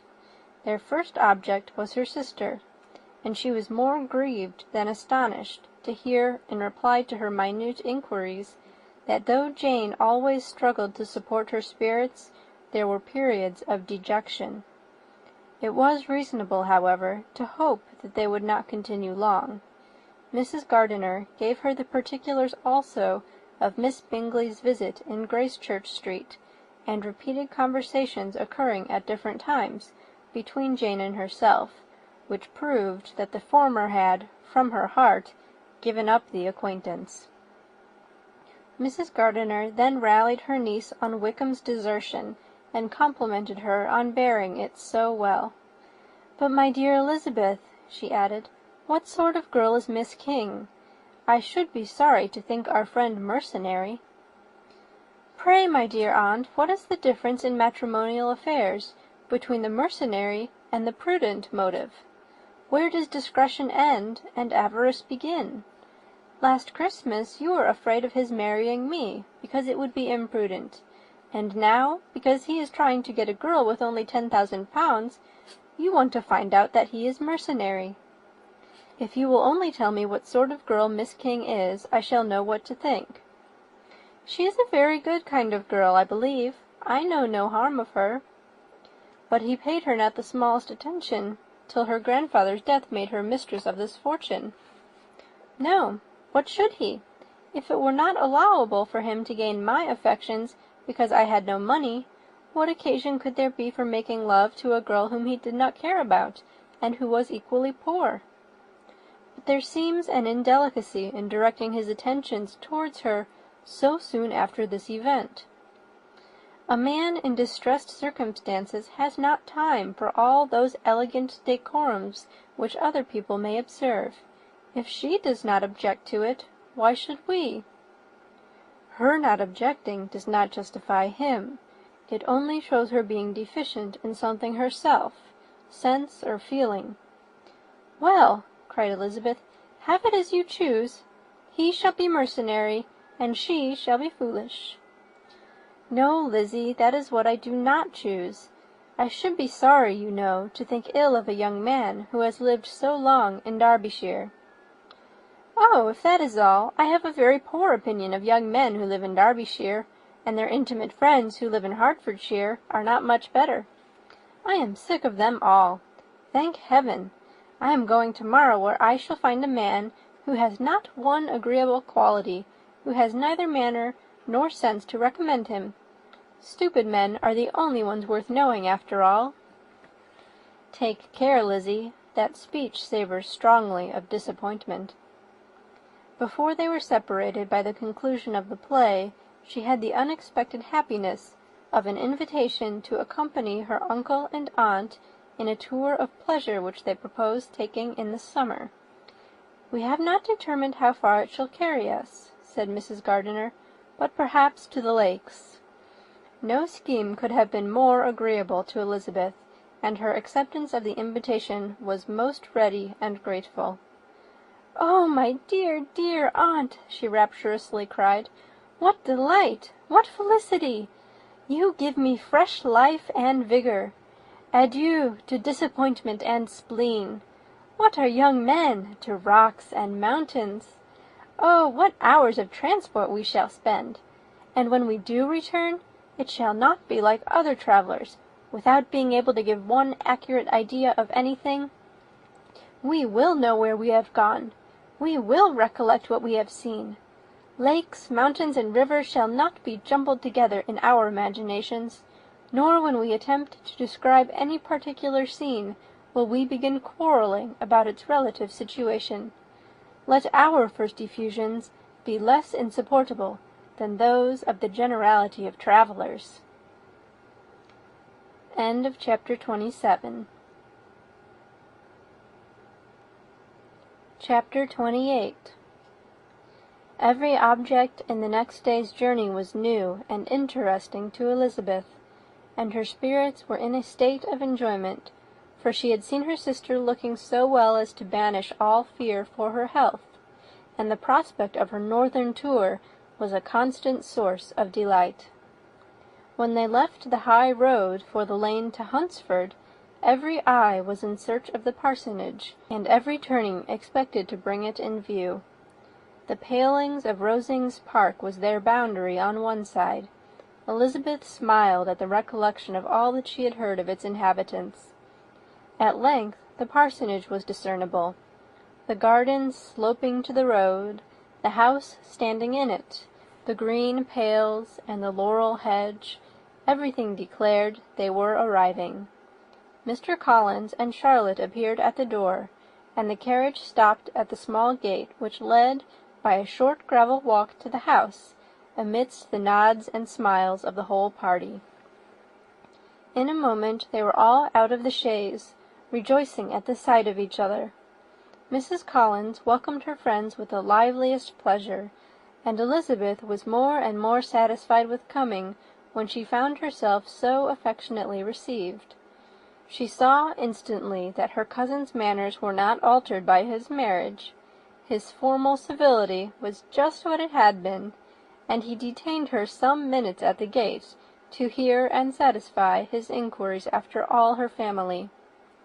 They were then, with no other delay than his pointing out the neatness of the entrance, taken into the house, and as soon as they were in the parlour, he welcomed them a second time, with ostentatious formality, to his humble abode, and punctually repeated all his wife's offers of refreshment. Elizabeth was prepared to see him in his glory, and she could not help in fancying that in displaying the good proportion of the room, its aspect and its furniture, he addressed himself particularly to her, as if wishing to make her feel what she had lost in refusing him. But though everything seemed neat and comfortable, she was not able to gratify him by any sigh of repentance, and rather looked with wonder at her friend that she could have so cheerful an air with such a companion. When Mr. Collins said anything of which his wife might reasonably be ashamed, which certainly was not unseldom, she involuntarily turned her eye on Charlotte. Once or twice she could discern a faint blush, but in general Charlotte wisely did not hear. After sitting long enough to admire every article of furniture in the room, from the sideboard to the fender, to give an account of their journey, and of all that had happened in London, Mr. Collins invited them to take a stroll in the garden, which was large and well laid out, and to the cultivation of which he attended himself. To work in this garden was one of his most respectable pleasures, and Elizabeth admired the command of countenance with which Charlotte talked of the healthfulness of the exercise, and owned she encouraged it as much as possible. Here, leading the way through every walk and cross-walk, and scarcely allowing them an interval to utter the praises he asked for, every view was pointed out with a minuteness which left beauty entirely behind. He could number the fields in every direction, and could tell how many trees were in the most distant clump. But of all the views which his garden, or which the country, or kingdom could boast, none were to be compared with the prospect of Rosings, afforded by an opening in the trees that bordered the park nearly opposite the front of his house. It was a handsome modern building, well situated on rising ground. From his garden Mr. Collins would have led them round his 2 meadows, but the ladies, not having shoes to encounter the remains of a white frost, turned back, and while Sir William accompanied him, Charlotte took her sister and friend over the house, extremely well pleased, probably, to have the opportunity of showing it without her husband's help. It was rather small, but well built and convenient, and everything was fitted up and arranged with a neatness and consistency of which Elizabeth gave Charlotte all the credit. When Mr. Collins could be forgotten, there was really an air of great comfort throughout, and by Charlotte's evident enjoyment of it, Elizabeth supposed he must be often forgotten. She had already learnt that Lady Catherine was still in the country. It was spoken of again while they were at dinner, when Mr. Collins, joining in, observed, Yes, Miss Elizabeth, you will have the honour of seeing Lady Catherine de Bourgh on the ensuing Sunday at church, and I need not say you will be delighted with her. She is all affability and condescension, and I doubt not but you will be honoured with some portion of her notice when service is over. I have scarcely any hesitation in saying she will include you and my sister Maria in every invitation with which she honours us during your stay here. Her behaviour to my dear Charlotte is charming. We dine at Rosings twice every week, and are never allowed to walk home. Her ladyship's carriage is regularly ordered for us. I should say one of her ladyship's carriages, for she has several. Lady Catherine is a very respectable, sensible woman indeed, said Charlotte, and a most attentive neighbour. Very true, my dear. That is exactly what I say. She is the sort of woman whom one cannot regard with too much deference. The evening was spent chiefly in talking over Hertfordshire news, and telling again what had already been written. In the solitude of her chamber, had to meditate upon Charlotte's degree of contentment, to understand her address in guiding, and composure in bearing with, her husband, and to acknowledge that it was all done very well. She had also to anticipate how her visit would pass, the quiet tenor of their usual employments, the vexatious interruptions of Mr. Collins, and the gaieties of their intercourse with Rosings. A lively imagination soon settled it all. About the middle of the next day, as she was in her room getting ready for a walk, a sudden noise below seemed to speak the whole house in confusion, and, after listening a moment, she heard somebody running upstairs in a violent hurry, and calling loudly after her. She opened the door, and met Maria in the landing-place, who, breathless with agitation, cried out, "Oh, my dear Eliza, pray make haste and come into the dining-room, for there is such a sight to be seen. I will not tell you what it is. Make haste, and come down this moment." Elizabeth asked questions in vain. Maria would tell her nothing more, and down they ran into the dining-room, which fronted the lane, in quest of this wonder. It was two ladies, stopped in a low phaeton, at the garden gate. "And this is all?" cried Elizabeth. "I expected at least that the pigs were got into the garden, and here is nothing but Lady Catherine and her daughter." "My dear," said Maria, quite shocked at the mistake, "it is not Lady Catherine. The old lady is Mrs. Jenkinson, who lives with them. The other is Miss de Bourgh. Only look at her. She is quite a little creature. Who would have thought that she could be so thin and small? She is abominably rude to keep Charlotte out of doors in all this wind. Why does she not come in?" "Oh, Charlotte says she hardly ever does. It is the greatest of favours when Miss de Bourgh comes in." "I like her appearance," said Elizabeth, struck with other ideas. "She looks sickly and cross. Yes, she will do for him very well. She will make him a very proper wife." Mr. Collins and Charlotte were both standing at the gate in conversation with the ladies, and Sir William, to Elizabeth's high diversion, was stationed in the doorway, in earnest contemplation of the greatness before him, and constantly bowing whenever Miss de Bourgh looked that way. At length there was nothing more to be said. The ladies drove on, and the others returned into the house. Mr. Collins no sooner saw the two girls than he began to congratulate them on their good fortune, which Charlotte explained by letting them know that the whole party was asked to dine at Rosings the next day. End of chapter 28.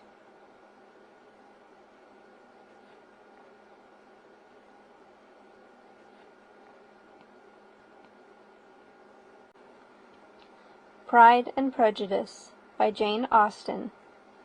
Chapter 29. Mr. Collins's triumph, in consequence of this invitation, was complete. The power of displaying the grandeur of his patroness to his wondering visitors, and of letting them see her civility towards himself and his wife, was exactly what he had wished for, and that an opportunity of doing it should be given so soon was such an instance of Lady Catherine's condescension as he knew not how to admire enough. "I confess," said he, "that I should not have been at all surprised by her ladyship's asking us on Sunday to drink tea and spend the evening at Rosings. I rather expected, from my knowledge of her affability, that it would happen. But who could have foreseen such an attention as this? Who could have imagined that we should receive an invitation to dine there, an invitation, moreover, including the whole party, so immediately after your arrival?" "I am the less surprised at what has happened," replied Sir William, "from that knowledge of what the matters of the great really are, which my situation in life has allowed me to acquire. About the court, such instances of elegant breeding are not uncommon." Scarcely anything was talked of the whole day or next morning but their visit to Rosings. Mr. Collins was carefully instructing them in what they were to expect, that the sight of such rooms, so many servants, and so splendid a dinner might not wholly overpower them. When the ladies were separating for the toilette, he said to Elizabeth, "Do not make yourself uneasy, my dear cousin, about your apparel. Lady Catherine is far from requiring that elegance of dress in us which becomes herself and her daughter. I would advise you merely to put on whatever of your clothes is superior to the rest. There is no occasion for anything more. Lady Catherine will not think the worse of you for being simply dressed. She likes to have the distinction of rank preserved." While they were dressing, he came 2 or 3 times to their different doors to recommend their being quick, as Lady Catherine very much objected to be kept waiting for her dinner. Such formidable accounts of her ladyship and her manner of living quite frightened Maria Lucas, who had been little used to company, and she looked forward to her introduction at Rosings with as much apprehension as her father had done to his presentation at St. James's. As the weather was fine, they had a pleasant walk of about half a mile across the park. Every park has its beauty and its prospects, and Elizabeth saw much to be pleased with, though she could not be in such raptures as Mr. Collins expected the scene to inspire, and was but slightly affected by his enumeration of the windows in front of the house, and his relation of what the glazing altogether had originally cost Sir Louis de Bourgh. When they ascended the steps to the hall, Maria's alarm was every moment increasing, and even Sir William did not look perfectly calm. Elizabeth's courage did not fail her. She had heard nothing of Lady Catherine that spoke her awful from any extraordinary talents or miraculous virtue, and the mere stateliness of money or rank she thought she could witness without trepidation. From the entrance hall, of which Mr. Collins pointed out with a rapturous air the fine proportion and the finished ornaments, they followed the servants through an antechamber to the room where Lady Catherine, her daughter, and Mrs. Jenkinson were sitting. Her ladyship, with great condescension, arose to receive them, and as Mrs. Collins had settled it with her husband that the office of introduction should be hers, it was performed in a proper manner, without any of those apologies and thanks which he would have thought necessary. In spite of having been at St. James's, Sir William was so completely awed by the grandeur surrounding him that he had but just courage enough to make a very low bow and take his seat without saying a word, and his daughter, frightened almost out of her senses, sat on the edge of her chair, not knowing which way to look. Elizabeth found herself quite equal to the scene, and could observe the 3 ladies before her composedly. Lady Catherine was a tall, large woman, with strongly marked features, which might once have been handsome. Her air was not conciliating, nor was her manner of receiving them such as to make her visitors forget their inferior rank.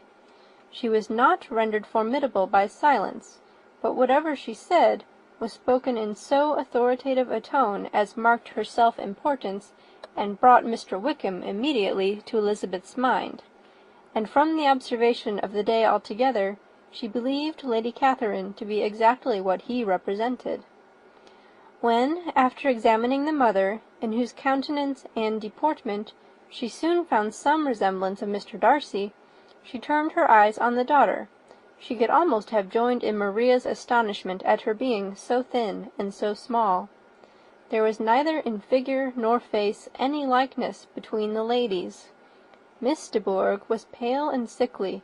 Her features, though not plain, were insignificant, and she spoke very little, except in a low voice to Mrs. Jenkinson, in whose appearance there was nothing remarkable, and who was entirely engaged in listening to what she said, and placing a screen in the proper direction before her eyes. After sitting a few minutes, they were all sent to one of the windows to admire the view, Mr. Collins attending them to point out its beauties, and Lady Catherine kindly informing them that it was much better worth looking at in the summer. The dinner was exceedingly handsome, and there were all the servants and all the articles of plate which Mr. Collins had promised, and as he had likewise foretold, he took his seat at the bottom of the table, by her ladyship's desire, and looked as if he felt that life could furnish nothing greater. He carved and ate and praised with delighted alacrity, and every dish was commended, first by him and then by Sir William, who was now enough recovered to echo whatever his son-in-law said, in a manner which Elizabeth wondered Lady Catherine could bear. But Lady Catherine seemed gratified by their excessive admiration, and gave most gracious smiles, especially when any dish on the table proved a novelty to them. The party did not supply much conversation. Elizabeth was ready to speak whenever there was an opening, but she was seated between Charlotte and Miss de Bourgh, the former of whom was engaged in listening to Lady Catherine, and the latter said not a word to her all dinner-time. Mrs. Jenkinson was chiefly employed in watching how little Miss de Bourgh ate, pressing her to try some other dish, and fearing she was indisposed. Maria thought speaking out of the question, and the gentlemen did nothing but eat and admire. When the ladies returned to the drawing-room, there was little to be done but to hear Lady Catherine talk, which she did without any intermission, till coffee came in, delivering her opinion on every subject in so decisive a manner as proved that she was not used to have her judgment controverted. She inquired into Charlotte's domestic concerns familiarly and minutely, gave her a great deal of advice as to the management of them all, told her how everything ought to be regulated in so small a family as hers, and instructed her as to the care of her cows and her poultry. Elizabeth found that nothing was beneath this great lady's attention, which could furnish her with an occasion of dictating to others. In the intervals of her discourse with Mrs. Collins, she addressed a variety of questions to Maria and Elizabeth, but especially to the latter, of whose connections she knew the least, and who, she observed to Mrs. Collins, was a very genteel, pretty kind of girl. She asked her at different times how many sisters she had, whether they were older or younger than herself, whether any of them were likely to be married, whether they were handsome, where they had been educated, what carriage her father kept, and what had been her mother's maiden name. Elizabeth felt all the impertinence of her questions, but answered them very composedly. Lady Catherine then observed, "Your father's estate is entailed on Mr. Collins, I think. For your sake," turning to Charlotte, "I am glad of it, but otherwise I see no occasion for entailing estates from the female line. It was not thought necessary in Sir Louis de Bourgh's family. Do you play and sing, Miss Bennet?" "A little." "Oh, then, some time or other, we shall be happy to hear you. Our instrument is a capital one, probably superior to— You shall try it some day. Do your sisters play and sing?" "One of them does." "Why did not you all learn? You ought all to have learned. The Miss Webbs all play, and their father has not so good an income as yours. Do you draw?" "No, not at all." "What? None of you?" "Not one." "That is very strange. But I suppose you had no opportunity. Your mother should have taken you to town every spring for the benefit of masters." "My mother would have had no objection, but my father hates London." "Has your governess left you?" "We never had any governess." "No governess? How was that possible? 5 daughters brought up at home without a governess? I never heard of such a thing. Your mother must have been quite a slave to your education." Elizabeth could hardly help smiling as she assured her that had not been the case. "Then who taught you? Who attended to you? Without a governess, you must have been neglected." "Compared with some families, I believe we were, but such of us as wished to learn never wanted the means. We were always encouraged to read, and had all the masters that were necessary. Those who chose to be idle certainly might." "Ay, no doubt, but that is what a governess will prevent, and if I had known your mother, I should have advised her most strenuously to engage one. I always say that nothing is to be done in education without steady and regular instruction, and nobody but a governess can give it. It is wonderful how many families I have been the means of supplying in that way. I am always glad to get a young person well placed out. 4 nieces of Mrs. Jenkinson are most delightfully situated through my means, and it was but the other day that I recommended another young person, who was merely accidentally mentioned to me, and the family was quite delighted with her. Mrs. Collins, did I tell you of Lady Metcalfe's calling yesterday to thank me? She finds Miss Pope a treasure. 'Lady Catherine,' she said, 'you have given me a treasure.' Are any of your younger sisters out, Miss Bennet?" "Yes, ma'am, all." "All? What, all 5 out at once? Very odd. And you only the second. The younger ones out before the elder ones are married? Your younger sisters must be very young." "Yes, my youngest is not 16. Perhaps she is full young to be much in company. But really, ma'am, I think it would be very hard upon younger sisters that they should not have their share of society and amusement because the elder may not have the means or inclination to marry early. The last-born has as good a right to the pleasures of youth as the first, and to be kept back on such a motive, I think it would not be very likely to promote sisterly affection or delicacy of mind." "Upon my word," said her ladyship, "you give your opinion very decidedly for so young a person. Pray, what is your age?" "With 3 younger sisters grown up," replied Elizabeth, smiling, "your ladyship can hardly expect me to own it."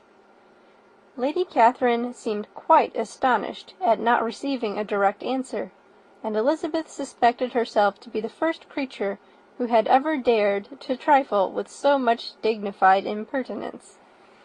"You cannot be more than 20, I am sure. Therefore you need not conceal your age."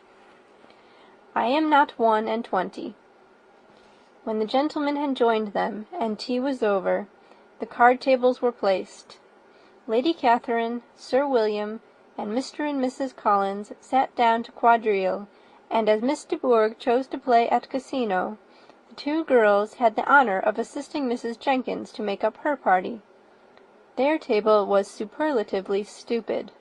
Scarcely a syllable was uttered that did not relate to the game, except when Mrs. Jenkinson expressed her fears of Miss de Bourgh's being too hot, or too cold, or having too much or too little light. A great deal more passed at the other table. Lady Catherine was generally speaking, stating the mistakes of the 3 others, or relating some anecdote of herself. Mr. Collins was employed in agreeing to everything her ladyship said, thanking her for every fish he won, and apologizing if he thought he won too many. Sir William did not say much. He was storing his memory with anecdotes and noble names. When Lady Catherine and her daughter had played as long as they chose, the tables were broken up. The carriage was offered to Mrs. Collins, gratefully accepted, and immediately ordered. The party then gathered round the fire to hear Lady Catherine determine what weather they were to have on the morrow. From these instructions they were summoned by the arrival of the coach, and with many speeches of thankfulness on Mr. Collins's side, and as many bows on Sir William's, they departed. As soon as they had driven from the door, Elizabeth was called on by her cousin to give her opinion of all that she had seen at Rosings, which, for Charlotte's sake, she made more favourable than it really was. But her commendation, though costing her some trouble, could by no means satisfy Mr. Collins, and he was very soon obliged to take her ladyship's praise into his own hands. End of chapter 29. Chapter 30.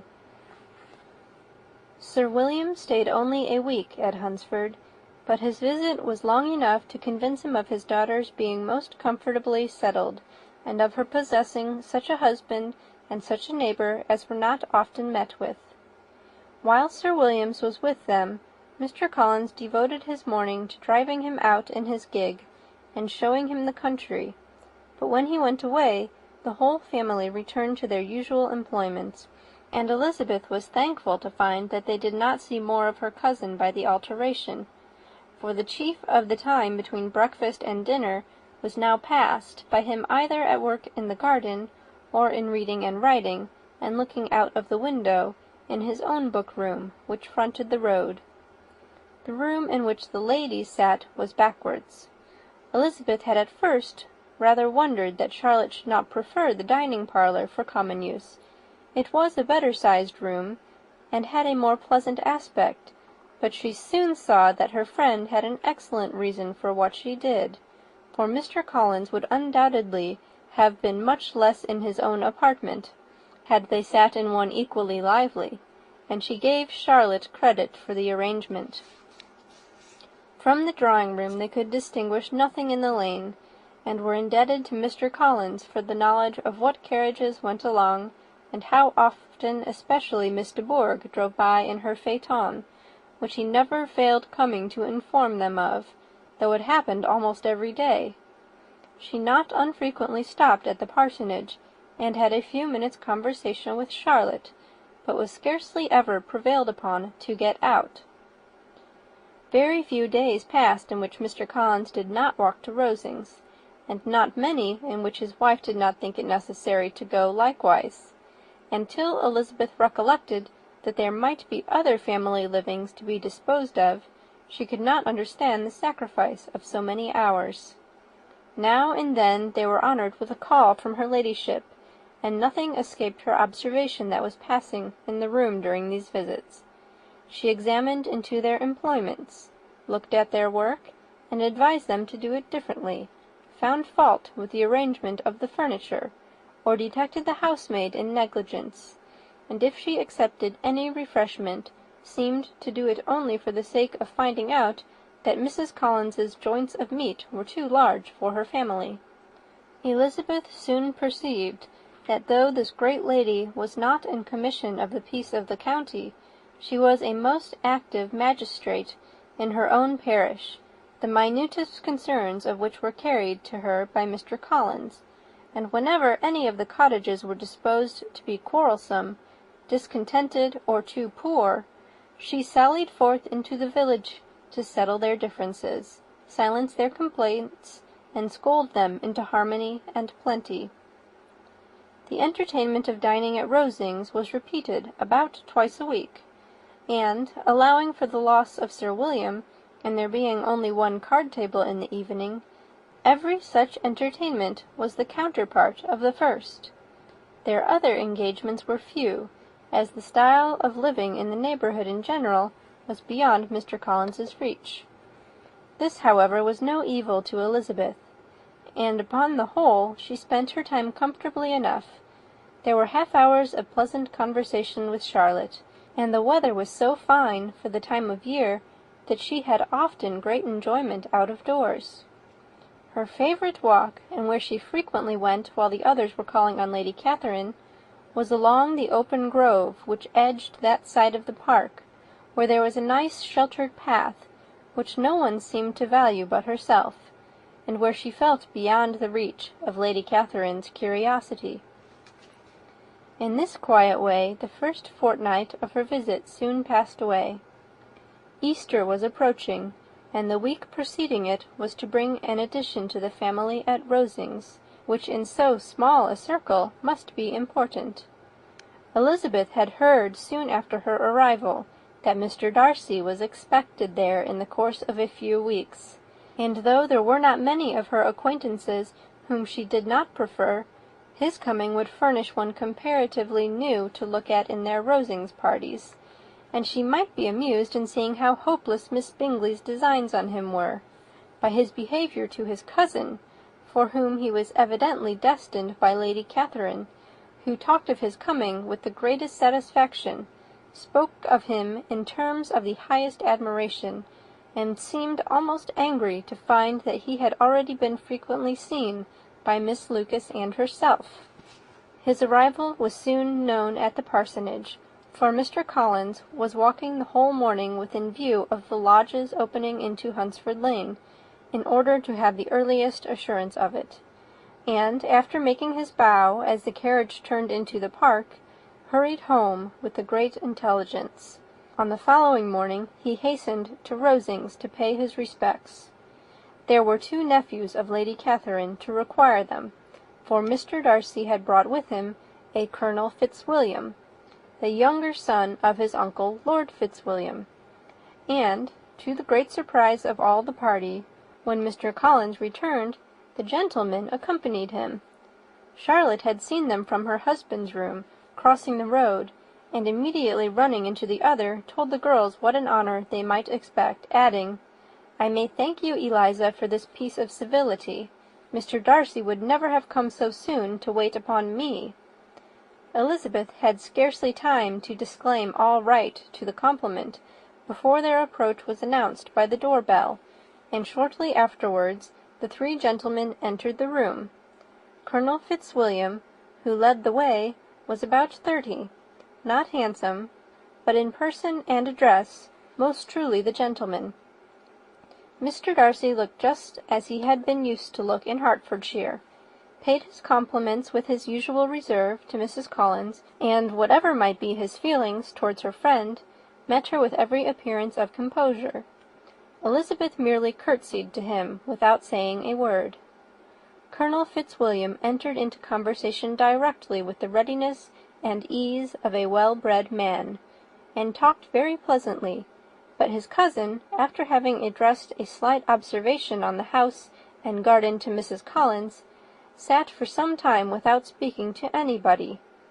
At length, however, his civility was so far awakened as to inquire of Elizabeth after the health of her family. She answered him in the usual way, and after a moment's pause added, "My eldest sister has been in town these 3 months. Have you never happened to see her?"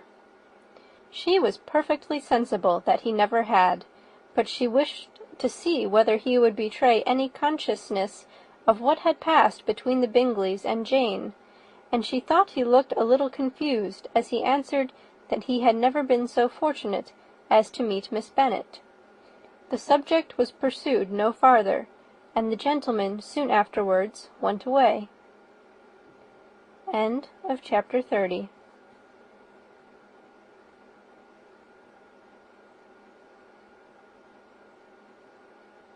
Chapter 31. Colonel Fitzwilliam's manners were very much admired at the parsonage, and the ladies all felt that he must add considerably to the pleasures of their engagements at Rosings. It was some days, however, before they received any invitation thither, for while there were visitors in the house, they could not be necessary, and it was not till Easter Day, almost a week after the gentlemen's arrival, that they were honoured by such an attention, and then they were merely asked on leaving church to come there in the evening. For the last week they had seen very little of Lady Catherine or her daughter. Colonel Fitzwilliam had called at the parsonage more than once during the time, but Mr. Darcy they had seen only at church. The invitation was accepted, of course, and at a proper hour they joined the party in Lady Catherine's drawing-room.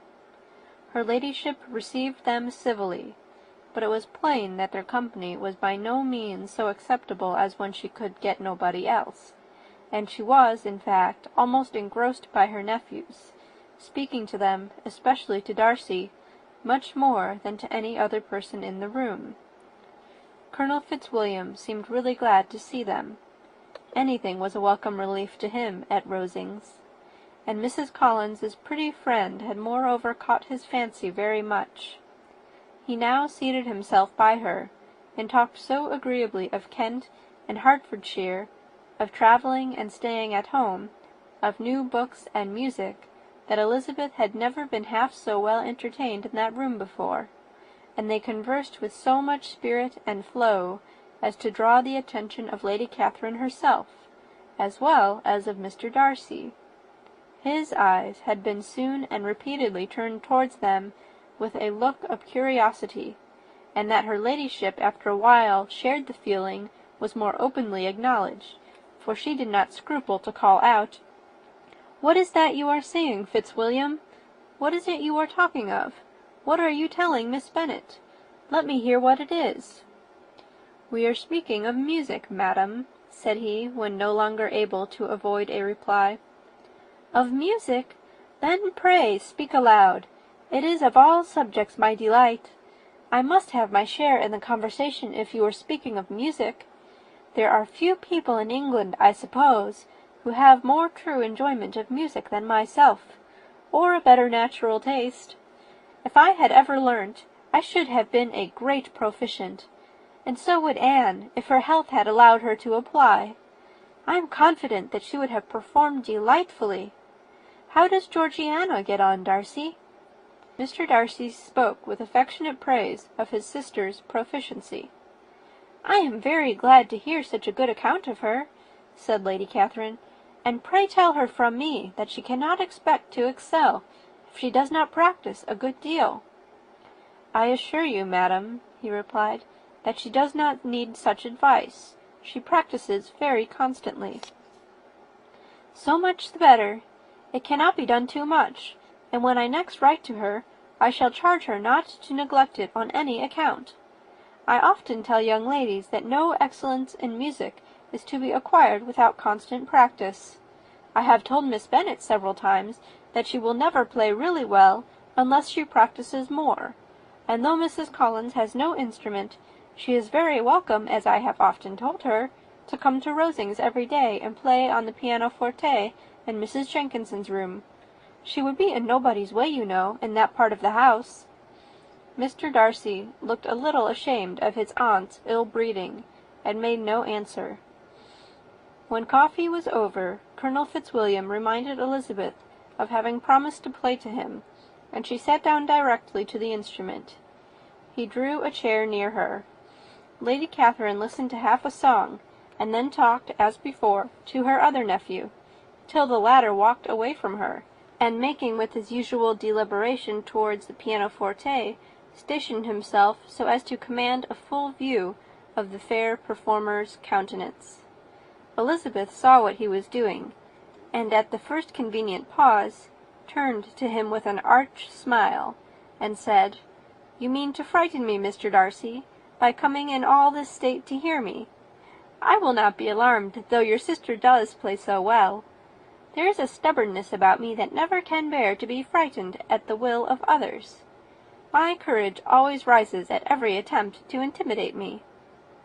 "I shall not say you are mistaken," he replied, "because you could not really believe me to entertain any design of alarming you, and I have had the pleasure of your acquaintance long enough to know that you find great enjoyment in occasionally professing opinions which in fact are not your own." Elizabeth laughed heartily at this picture of herself, and said to Colonel Fitzwilliam, "Your cousin will give you a very pretty notion of me, and teach you not to believe a word I say. I am particularly unlucky in meeting with a person so able to expose my real character, in a part of the world where I had hoped to pass myself off with some degree of credit. Indeed, Mr. Darcy, it is very ungenerous in you to mention all that you knew to my disadvantage in Hertfordshire, and give me leave to say, very impolitic too, for it is provoking me to retaliate, and such things may come out as will shock your relations to hear." "I am not afraid of you," said he, smilingly. "Pray let me hear what you have to accuse him of," cried Colonel Fitzwilliam. "I should like to know how he behaves among strangers." "You shall hear then, but prepare yourself for something very dreadful. The first time of my ever seeing him in Hertfordshire, you must know, was at a ball. And at this ball, what do you think he did? He danced only 4 dances, though gentlemen were scarce, and to my certain knowledge more than one young lady was sitting down in want of a partner. Mr. Darcy, you cannot deny the fact." "I had not at that time the honour of knowing any lady in the assembly beyond my own party." "True, and nobody can ever be introduced in a ballroom. Well, Colonel Fitzwilliam, what do I play next? My fingers wait your orders." "Perhaps," said Darcy, "I should have judged better, had I sought an introduction, but I am ill qualified to recommend myself to strangers." "Shall we ask your cousin the reason of this?" said William, still addressing Colonel Fitzwilliam. "Shall we ask him why a man of sense and education, and who has lived in the world, is ill qualified to recommend himself to strangers?" "I can answer your question," said Fitzwilliam, "without applying to him. It is because he will not give himself the trouble." "I certainly have not the talent which some people possess," said Darcy, "of conversing easily with those I have never seen before. I cannot catch their tone of conversation, or appear interested in their concerns, as I often see done." "My fingers," said Elizabeth, "do not move over this instrument in the masterly manner which I see so many women's do. They have not the same force or rapidity, and do not produce the same expression. But then I have always supposed it to be my own fault, because I will not take the trouble of practising. It is not that I do not believe my fingers as capable as any other woman's of superior execution." Darcy smiled, and said, "You are perfectly right. You have employed your time much better. No one admitted to the privilege of hearing you can think anything wanting. We neither of us perform to strangers." Here they were interrupted by Lady Catherine, who called out to know what they were talking of. Elizabeth immediately began playing again.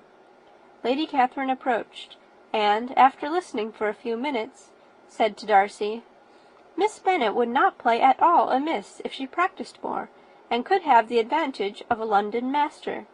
She has a very good notion of fingering, though her taste is not equal to Anne's.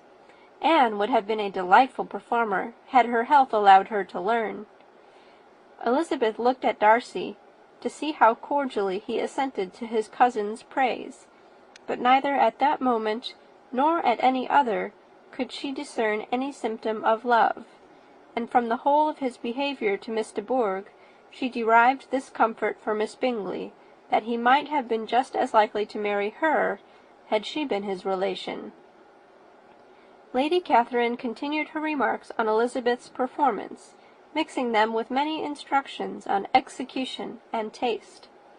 Elizabeth received them with all the forbearance of civility, and, at the request of the gentleman, remained at the instrument till her ladyship's carriage was ready to take them all home. End of chapter 31.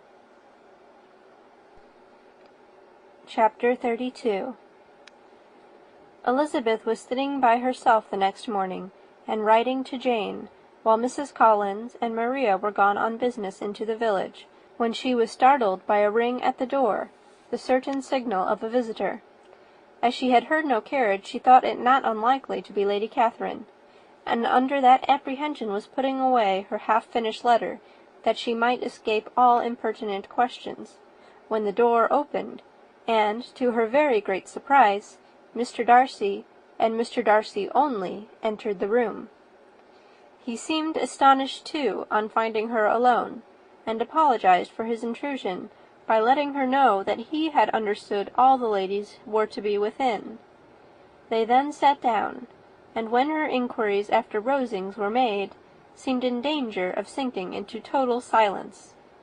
It was absolutely necessary, therefore, to think of something, and in this emergence, recollecting when she had seen him last in Hertfordshire, and feeling curious to know what he would say on the subject of their hasty departure, she observed, "How very suddenly you all quitted Netherfield last November, Mr. Darcy! It must have been a most agreeable surprise to Mr. Bingley to see you all after him so soon, for, if I recollect right, he went but the day before. He and his sisters were well, I hope, when you left London?" "Perfectly so, I thank you." She found that she was to receive no other answer, and after a short pause added, "I think I have understood that Mr. Bingley has not much idea of ever returning to Netherfield again?" "I have never heard him say so, but it is probable that he may spend very little of his time there in the future.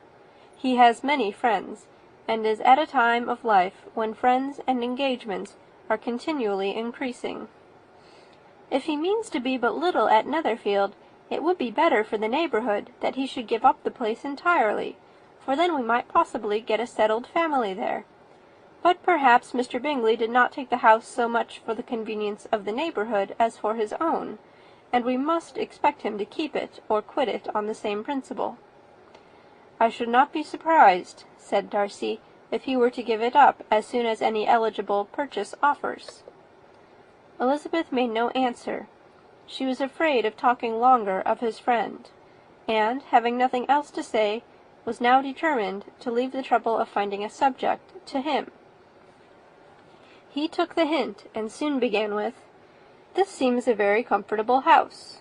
Lady Catherine, I believe, did a great deal to it when Mr. Collins first came to Hunsford." "I believe she did, and I am sure she could not have bestowed her kindness on a more grateful object." "Mr. Collins appears to be very fortunate in his choice of a wife." "Yes, indeed, his friends may well rejoice in his having met with one of the very few sensible women who would have accepted him, or have made him happy if they had.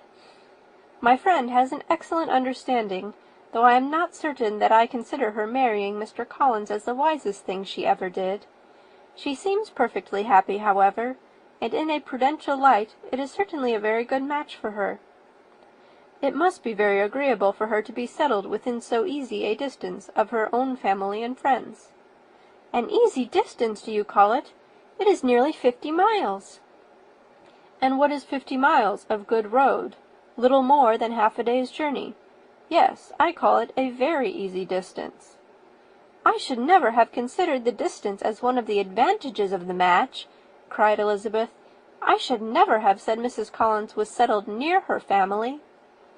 "It is proof of your own attachment to Hertfordshire.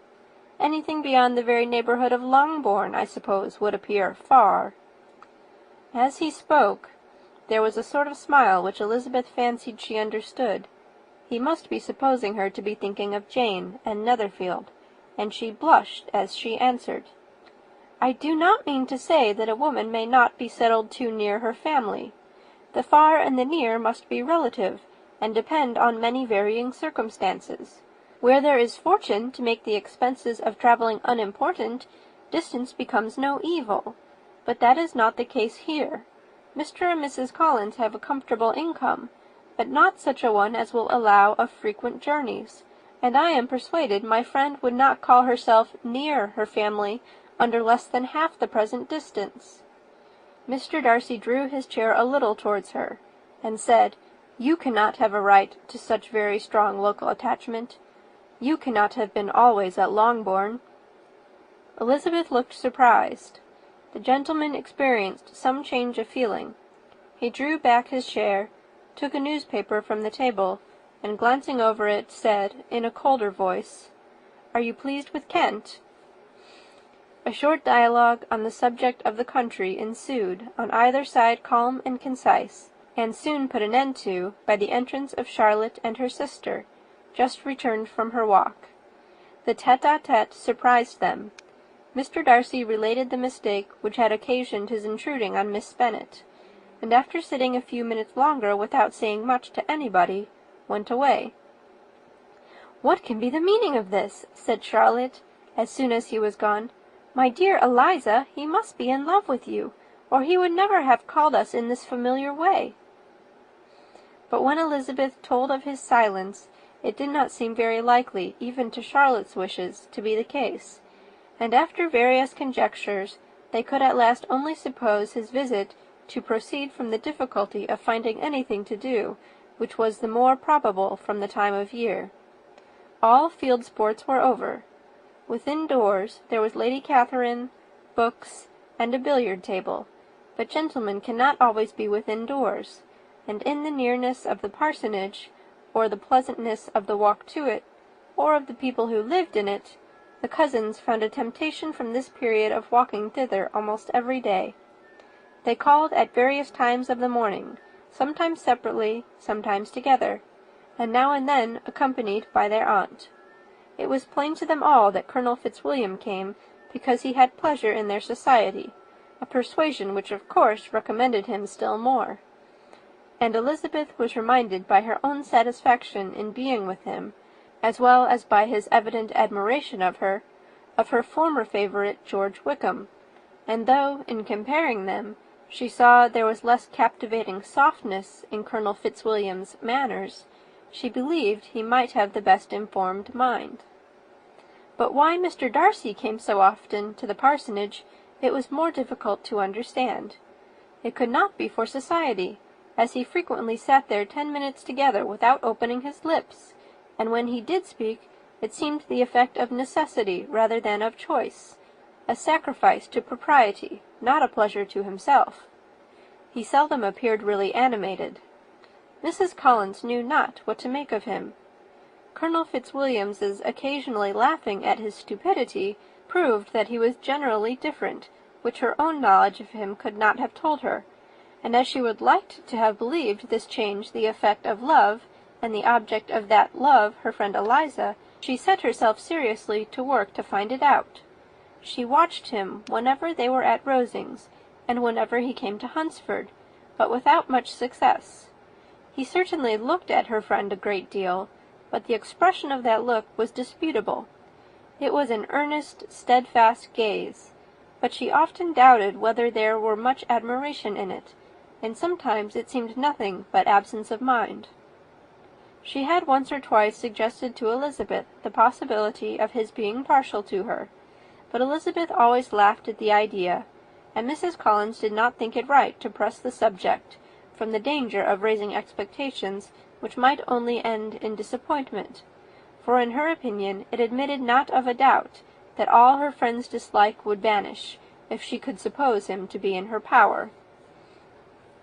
In her kind schemes for Elizabeth, she sometimes planned her marrying Colonel Fitzwilliam. He was beyond comparison the most pleasant man. He certainly admired him, and his situation in life was most eligible. But, to counterbalance these advantages, Mr. Darcy had considerable patronage in the church, and his cousin could have none at all. End of chapter 32.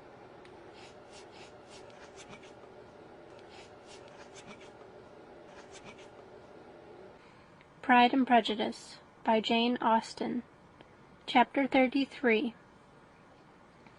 More than once did Elizabeth in her ramble within the park unexpectedly meet Mr. Darcy. She felt all the perverseness of the mischance that should bring him where no one else was brought, and, to prevent its ever happening again, took care to inform him at first that it was a favourite haunt of hers. How it could occur a second time, therefore, was very odd. Yet it did, and even a third. It seemed like wilful ill-nature, or a voluntary penance, for on these occasions it was not merely a few formal inquiries and an awkward pause, and then away, but he actually thought it necessary to turn back and walk with her. He never said a great deal, nor did she give herself the trouble of talking or listening much, but it struck her in the course of their third rencontre that he was asking some odd, unconnected questions about her pleasure in being at Hunsford, her love of solitary walks, and her opinion of Mr. and Mrs. Collins's happiness, and that, in speaking of Rosings, and her not perfectly understanding the house, he seemed to expect that whenever she came into Kent again, She would be staying there, too. His words seemed to imply it. Could he have Colonel Fitzwilliam in his thoughts? She supposed, if he meant anything, he must mean an allusion to what might arise in that quarter. It distressed her a little, and she was quite glad to find herself at the gate in the pales opposite the parsonage. She was engaged one day as she walked in perusing Jane's last letter, and dwelling on some passages which proved that Jane had not written in spirits, when, instead of being again surprised by Mr. Darcy, she saw on looking up that Colonel Fitzwilliam was meeting her. Putting away the letter immediately, and forcing a smile, she said, "I did not know before that you ever walked this way." "I have been making the tour of the park," he replied, "as I generally do every year, and intend to close it with a call at the parsonage. Are you going much farther?" "No, I should have turned in a moment." And accordingly she did turn, and they walked towards the parsonage together. "Do you certainly leave Kent on Saturday?" said she. "Yes, if Darcy does not put it off again. But I am at his disposal. He arranges the business just as he pleases. And if not able to please himself in the arrangement, he has at least pleasure in the great power of choice. I do not know anybody who seems more to enjoy the power of doing what he likes than Mr. Darcy." "He seems to have his own way very well," replied Colonel Fitzwilliam, "but so we all do. It is only that he has better means of having it than many others, because he is rich, and many others are poor. I speak feelingly. A younger son, you know, must be inured to self-denial and independence." "In my opinion, the younger son of an earl can know very little of either. Now, seriously, what have you ever known of self-denial and dependence? When have you been prevented by want of money from going wherever you choose, or procuring anything you had a fancy for? These are home questions, and perhaps I cannot say I have experienced many hardships of that nature. But in matters of greater weight I may suffer from want of money. Younger sons cannot marry where they like, unless where they like women of fortune, which I think they very often do. Our habits of expense make us too dependent, and there are not many in my rank of life who can afford to marry without some attention to money." "Is this," thought Elizabeth, "meant for me?" And she coloured at the idea, but, recovering herself, said in a lively tone, "And pray, what is the usual price of an earl's younger son? Unless the elder brother is very sickly, I suppose you would not ask above 50,000 pounds. He interrupted her in the same style, and the subject dropped. To interrupt a silence which might make him fancy her affected with what had passed, she soon afterwards said, "I imagine your cousin brought you down with him chiefly for the sake of having someone at his disposal. I wonder he does not marry, to secure a lasting convenience of that kind. But perhaps his sister does as well for the present, and, as she is under his sole care, he may do what he likes with her." "No," said Colonel Fitzwilliam, "that is an advantage which he must divide with me. I am joined with him in the guardianship of Miss Darcy." "Are you indeed? And pray, what sort of guardians do you make? Does your charge give you much trouble? Young ladies of her age are sometimes a little difficult to manage, and if she has the true Darcy spirit, she may like to have her own way." As she spoke, she observed him looking at her earnestly, and the manner in which he immediately asked her why she supposed Miss Darcy likely to give them any uneasiness, convinced her that she had somehow or other got pretty near the truth. She directly replied, "You need not be frightened. I never heard any harm of her, and I dare say she is one of the most tractable creatures in the world. She is a very great favourite with some ladies of my acquaintance. Mrs. Hurst and Miss Bingley. I think I have heard you say that you know them." "I know them a little. Their brother is a pleasant, gentlemanlike man. He is a great friend of Darcy's." "Oh, yes," said Elizabeth dryly. "Mr. Darcy is uncommonly kind to Mr. Bingley, and takes a prodigious deal of care of him." "Care of him!" "Yes, I really believe Darcy does take care of him in those points where he most wants care. From something that he told me in our journey hither, I have reason to think Bingley very much indebted to him. but I ought to beg his pardon, for I have no right to suppose that Bingley was the person meant. It was all conjecture." "What is it you mean?" "It is a circumstance which Darcy could not wish to be generally known, because if it were to get round to the lady's family, it would be an unpleasant thing." "You may depend on my not mentioning it." "And remember that I have not much reason for supposing it to be Bingley. What he told me was merely this, that he congratulated himself on having lately saved a friend from the inconveniences of a most imprudent marriage, but without mentioning names or any other particulars, and I only suspected it to be Bingley from believing him the kind of young man to get into a scrape of that sort, and from knowing them to have been together the whole of last summer." "Did Mr. Darcy give you reasons for this interference?" "I understood that there were some very strong objections against the lady." "And what arts did he use to separate them?" "He did not talk to me of his own arts," said Fitzwilliam, smiling. "He only told me what I have now told you." Elizabeth made no answer, and walked on, her heart swelling with indignation. After watching her a little, Fitzwilliam asked her why she was so thoughtful. "I'm thinking of what you have been telling me," said she. "Your cousin's conduct does not suit my feelings. Why was he to be the judge?"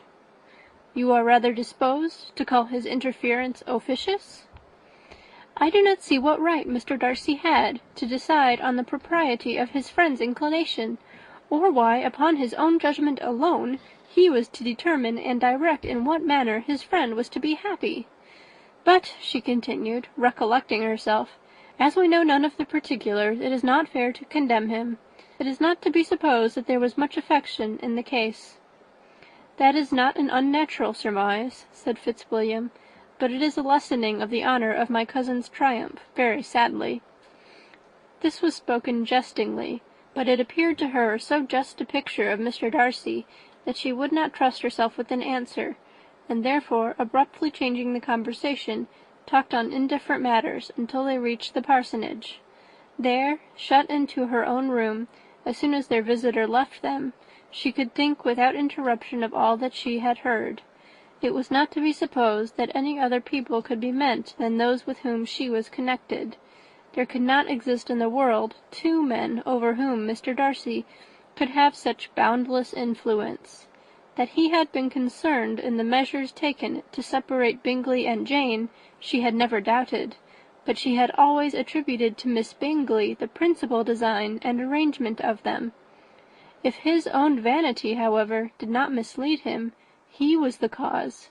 His pride and caprice were the cause of all that Jane had suffered, and still continued to suffer. He had ruined for a while every hope of happiness for the most affectionate, generous heart in the world, and no one could say how lasting an evil he might have inflicted.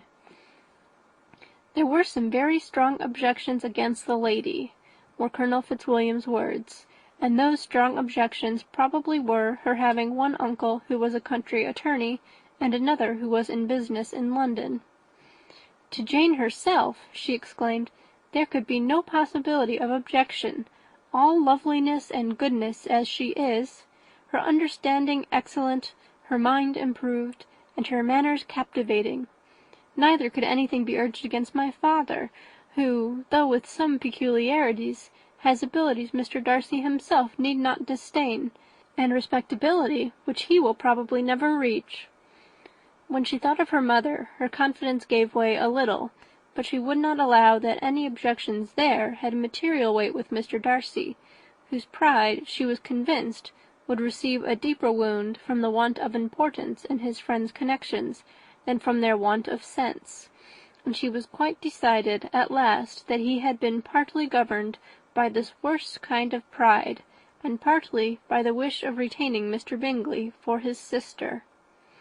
The agitation and tears which the subject occasioned brought on a headache, and it grew so much worse towards the evening that, added to her unwillingness to see Mr. Darcy, it determined her not to attend her cousin to Rosings, where they were engaged to drink tea. Mrs. Collins, seeing that she was really unwell, did not press her to go, and as much as possible prevented her husband from pressing her, but Mr. Collins could not conceal his apprehension of Lady Catherine's being rather displeased by her staying at home. End of Chapter 33. Chapter 34. When they were gone, Elizabeth, as if intending to exasperate herself as much as possible against Mr. Darcy, chose for her employment the examination of all the letters which Jane had written to her since her being in Kent. They contained no actual complaint, nor was there any revival of past occurrences, or any communication of present suffering. But in all, and in almost every line of each, there was a want of that cheerfulness which had been used to characterize her style, and which, proceeding from the serenity of a mind at ease with itself and kindly disposed towards everyone, had been scarcely ever clouded. Elizabeth noticed every sentence conveying the idea of uneasiness, with an attention which it had hardly received on the first perusal. Mr. Darcy's shameful boast of what misery he had been able to inflict gave her a keener sense of her sister's sufferings. It was some consolation to think that his visit to Rosings was to end on the day after the next, and a still greater, that in less than a fortnight she should herself be with Jane again, and enabled to contribute to the recovery of her spirits by all that affection could do. She could not think of Darcy's leaving Kent without remembering that his cousin was to go with him, but Colonel Fitzwilliam had made it clear that he had no intentions at all, and, agreeable as he was, she did not mean to be unhappy about him. While settling this point, she was suddenly roused by the sound of the door-bell, and her spirits were a little fluttered by the idea of its being Colonel Fitzwilliam himself, who had once before called late in the evening, and might now come to inquire particularly after her. But this idea was soon banished, and her spirits were very differently affected, when, to her utter amazement, she saw Mr. Darcy walk into the room. In a hurried manner he immediately began an inquiry after her health, imputing his visit to a wish of hearing that she were better. She answered him with cold civility. He sat down for a few moments, and then getting up, walked about the room. Elizabeth was surprised, but said not a word. After a silence of several minutes, he came towards her in an agitated manner, and thus began. "In vain I have struggled. It will not do. My feelings will not be repressed. You must allow me to tell you how ardently I admire and love you." Elizabeth's astonishment was beyond expression. She stared, coloured, doubted, and was silent. This he considered sufficient encouragement, and the avowal of all that he felt and had long felt for her immediately followed. He spoke well, but there were feelings besides those of the heart to be detailed, and he was not more eloquent on the subject of tenderness than of pride. His sense of her inferiority, of its being a degradation, of the family obstacles which had always imposed to inclination, were dwelt on with a warmth which seemed due to the consequence he was wounding, but was very unlikely to recommend his suit. In spite of her deeply rooted dislike, she could not be insensible to the compliment of such a man's affection, and though her intentions did not vary for an instant, she was at first sorry for the pain he was to receive, till, roused to resentment by his subsequent language, she lost all compassion in anger. She tried, however, to compose herself to answer him with patience when he should have done. He concluded with representing to her the strength of that attachment which, in spite of all his endeavours, he had found impossible to conquer, and with expressing his hope that it would now be rewarded by her acceptance of his hand. As he said this, she could easily see that he had no doubt of a favourable answer. He spoke of apprehension and anxiety, but his countenance expressed real security. Such a circumstance could only exasperate farther, and, when he ceased, the colour rose into her cheeks, and she said, "In such cases as this, it is, I believe, the established mode to express a sense of obligation for the sentiments avowed, however unequally they may be returned. It is natural that obligation should be felt, and if I could feel gratitude, I would now thank you. but I cannot. I have never desired your good opinion, and you have certainly bestowed it most unwillingly. I am sorry to have occasioned pain to any one. It has been most unconsciously done, however, and I hope will be of short duration. The feelings which you tell me have long prevented the acknowledgment of your regard can have little difficulty in overcoming it after this explanation." Mr. Darcy, who was leaning against the mantelpiece with his eyes fixed on her face, seemed to catch her words with no less resentment than surprise. His complexion became pale with anger, and the disturbance of his mind was visible in every feature. He was struggling for the appearance of composure, and would not open his lips till he believed himself to have attained it. The pause was, to Elizabeth's feelings, dreadful. At length, with a voice of forced calmness, he said, "And this is all the reply which I am to have the honour of expecting. I might perhaps wish to be informed why, with so little endeavour at civility, I am thus rejected, but it is of small importance." "I might as well inquire," replied she, "why, with so evident a desire of offending and insulting me, you chose to tell me that you liked me against your will, against your reason, and even against your character. Was not this some excuse for incivility, if I was uncivil? But I have other provocations, you know I have. Had not my feelings decided against you, had they been indifferent, or had they even been favourable, do you think that any consideration would tempt me to accept the man who has been the means of ruining, perhaps for ever, the happiness of a most beloved sister?" As she pronounced these words, Mr. Darcy changed colour, but the emotion was short, and he listened without attempting to interrupt her, while she continued, "I have every reason in the world to think ill of you. No motive can excuse the unjust and ungenerous part you acted there. You dare not, you cannot deny that you have been the principal, if not the only means of dividing them from each other, of exposing one to the censure of the world for caprice and instability, and the other to its derision for disappointed hopes, and involving them both in misery of the acutest kind." She paused, and saw, with no slight indignation, that he was listening with an air which proved him wholly unmoved by any feeling of remorse. He even looked at her with a smile of affected incredulity. "Can you deny that you have done it?" she repeated. With assumed tranquillity he then replied, "I have no wish of denying that I did everything in my power to separate my friend from your sister, or that I rejoice in my success. Towards him I have been kinder than towards myself." Elizabeth disdained the appearance of noticing this civil reflection, but its meaning did not escape, nor was it likely to conciliate her. "But it is not merely this affair," she continued, "on which my dislike is founded.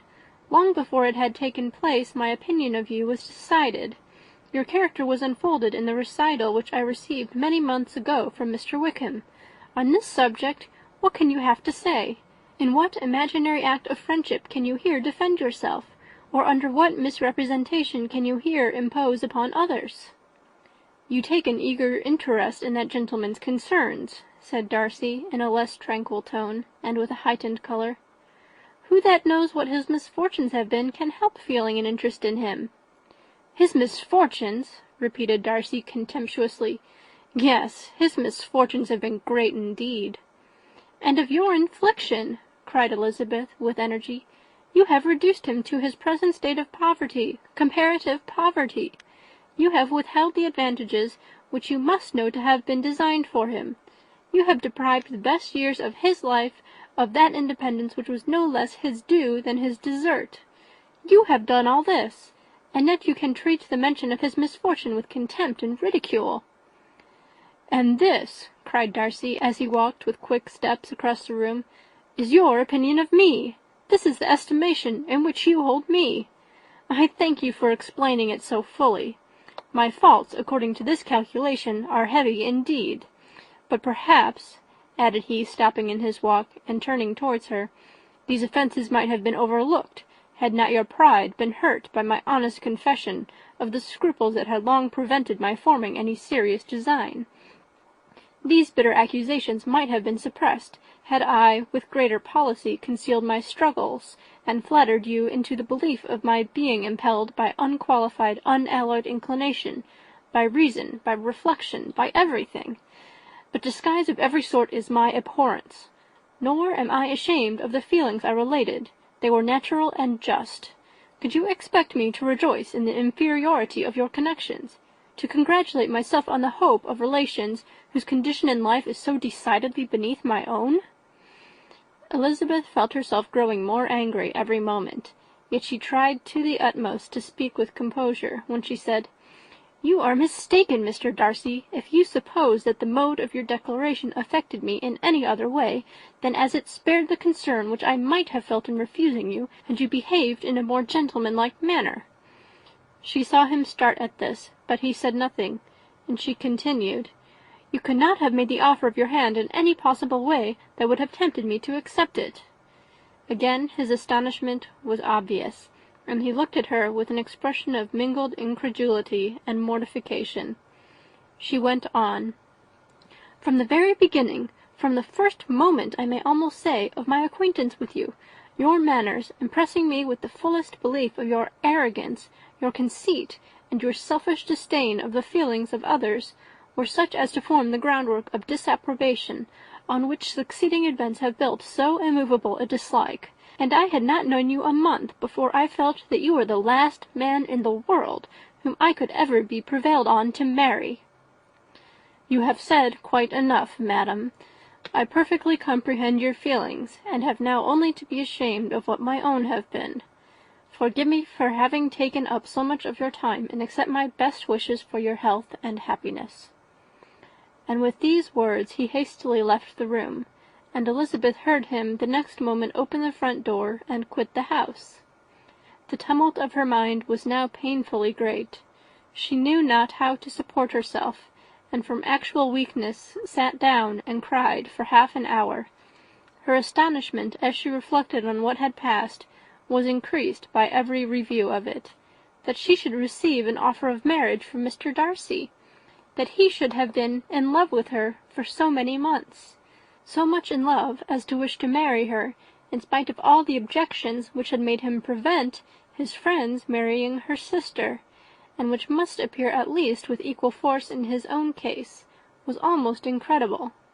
It was gratifying to have inspired unconsciously so strong an affection, but his pride, his abominable pride, his shameless avowal of what he had done with respect to Jane, his unpardonable assurance in acknowledging, though he could not justify it, and the unfeeling manner in which he had mentioned Mr. Wickham, his cruelty towards whom he had not attempted to deny, soon overcame the pity which the consideration of his attachment had for a moment excited. She continued in very agitated reflections till the sound of Lady Catherine's carriage made her feel how unequal she was to encounter Charlotte's observation, and hurried away to her room. End of chapter 34.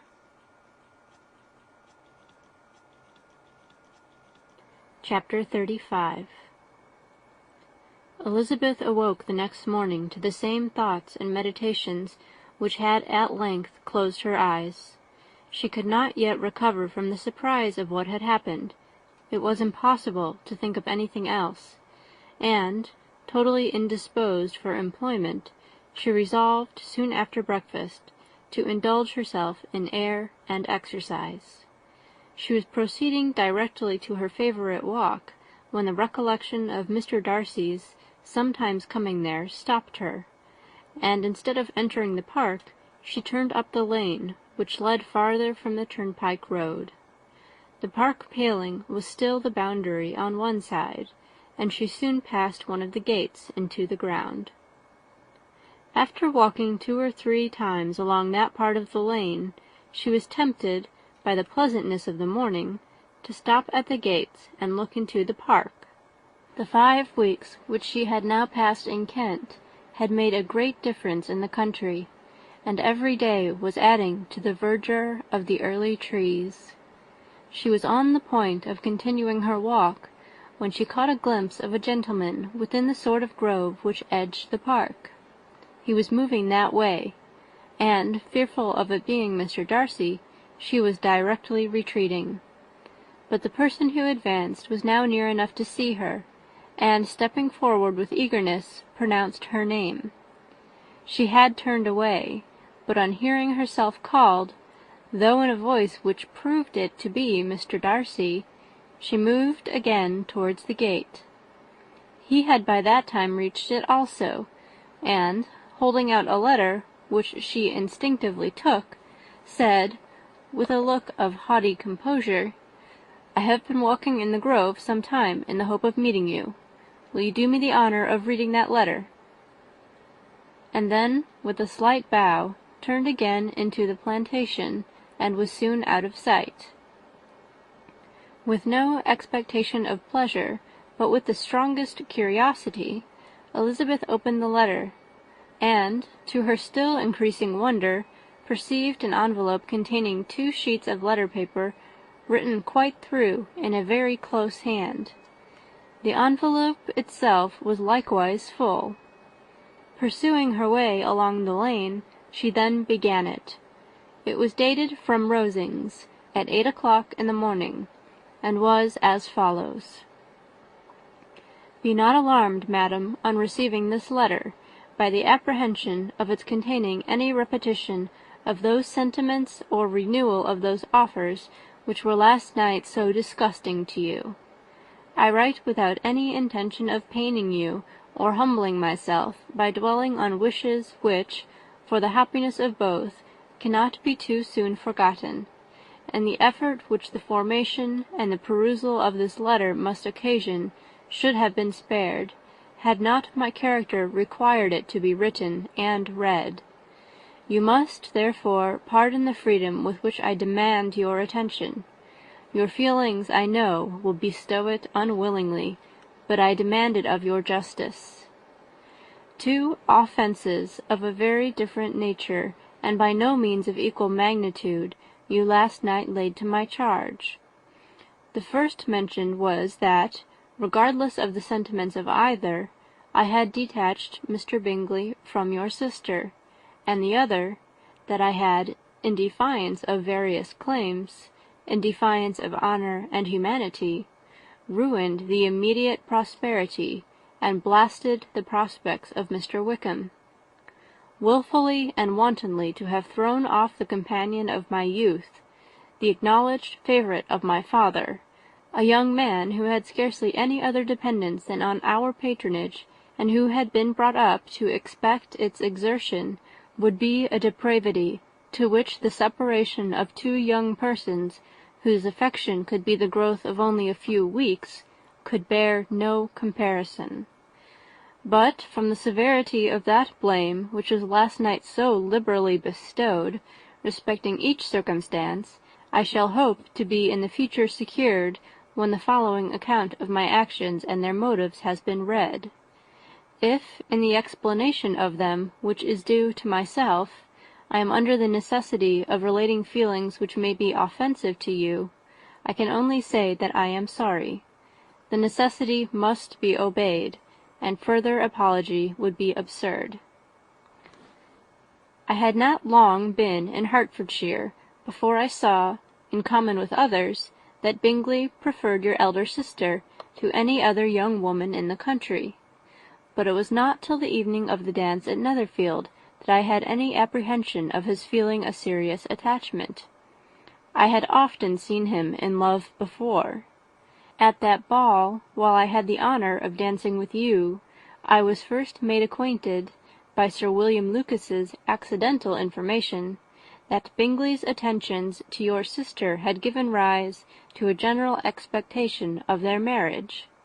He spoke of it as a certain event, of which the time alone could be undecided. From that moment I observed my friend's behaviour attentively, and I could then perceive that his partiality for Miss Bennet was beyond what I had ever witnessed in him. Your sister I also watched. Her look and manners were open, cheerful, and engaging as ever, but without any symptom of peculiar regard, and I remained convinced, from the evening's scrutiny, that, though she received his attentions with pleasure, she did not invite them by any participation of sentiment. If you have not been mistaken here, I must have been in error. If it be so, If I have been misled by such error to inflict pain on her, your resentment has not been unreasonable. But I shall not scruple to assert that the serenity of your sister's countenance and air was such as might have given the most acute observer a conviction that, however amiable her temper, her heart was not likely to be easily touched. That I was desirous of believing her indifferent is certain, but I will venture to say that my investigation and decisions are not usually influenced by my hopes or fears. I did not believe her to be indifferent because I wished it. I believed it on impartial conviction, as truly as I wished it in reason. My objections to the marriage were not merely those which I last night acknowledged to have the utmost force of passion to put aside, in my own case. The want of connection could not be so great an evil to my friend as to me. But there were other causes of repugnance, causes which, though still existing, and existing to an equal degree in both instances, I had myself endeavoured to forget, because they were not immediately before me. These causes must be stated, though briefly. The situation of your mother's family, though objectionable, was nothing in comparison to that total want of propriety so frequently, so almost uniformly betrayed by herself, by your 3 younger sisters, and occasionally even by your father. Pardon me. It pains me to offend you. But amidst your concern for the defects of your nearest relations, and your displeasure at this representation of them, let it give you consolation to consider that, to have conducted yourself so as to avoid any share of the like censure, is praise no less generally bestowed on you and your elder sister, than it is honourable to the sense and disposition of both. I will only say farther, that from what passed that evening, my opinion of all parties was confirmed, and every inducement heightened which could have led me before to preserve my friend from what I esteemed a most unhappy connection. He left Netherfield for London on the day following, as you, I am certain, remember, with the design of soon returning. The part which I acted is now to be explained. His sister's uneasiness had been equally excited with my own. Our coincidence of feeling was soon discovered, and, alike sensible that no time was to be lost in detaching their brother, we shortly resolved on joining him directly in London. We accordingly went, and there I readily engaged in the office of pointing out to my friend the certain evils of such a choice. I described and enforced them earnestly. But, however this remonstrance might have staggered or delayed his determination, I do not suppose that it would ultimately have prevented the marriage, had it not been seconded by the assurance that I hesitated not in giving of your sister's indifference. He had before believed her to return his affection with sincere, if not with equal, regard. But Bingley has great natural modesty, with a stronger dependence on my judgment than on his own. To convince him, therefore, that he had deceived himself was no very difficult point. To persuade him against returning into Hertfordshire, when that conviction had been given, was scarcely the work of a moment. I cannot blame myself for having done thus much.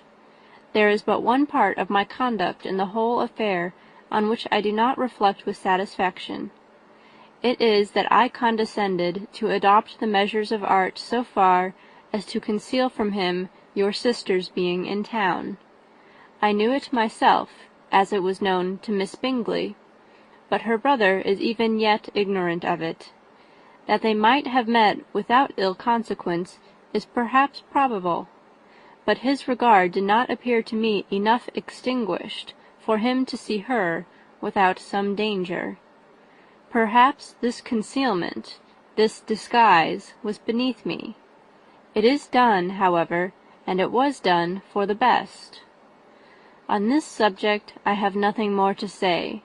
no other apology to offer.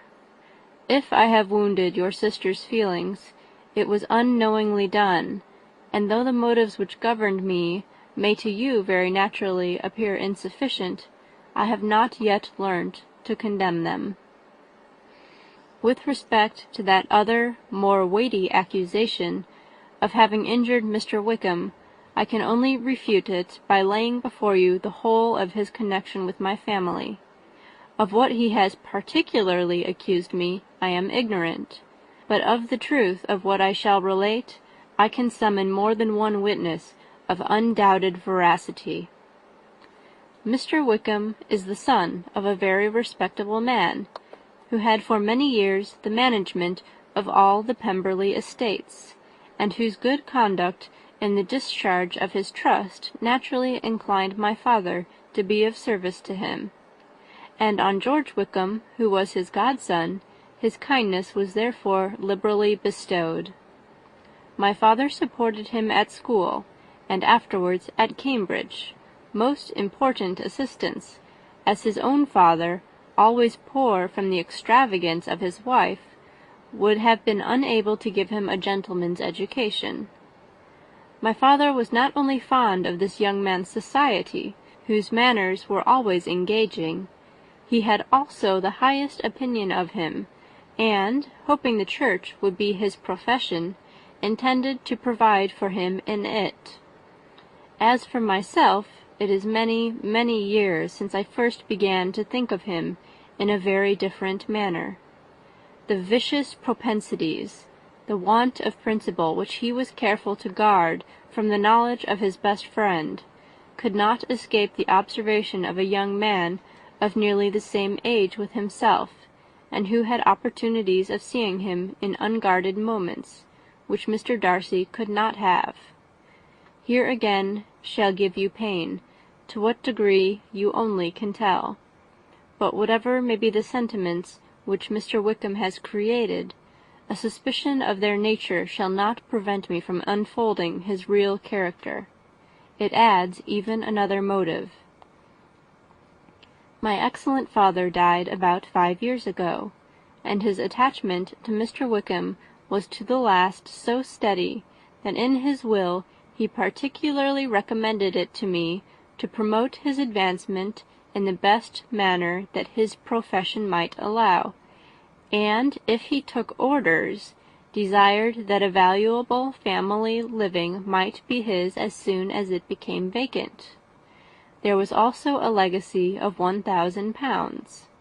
His own father did not long survive mine, and within half a year from these events, Mr. Wickham wrote to inform me that, having finally resolved against taking orders, he hoped I should not think it unreasonable for him to expect some more immediate pecuniary advantage, in lieu of the preferment, by which he could not be benefited.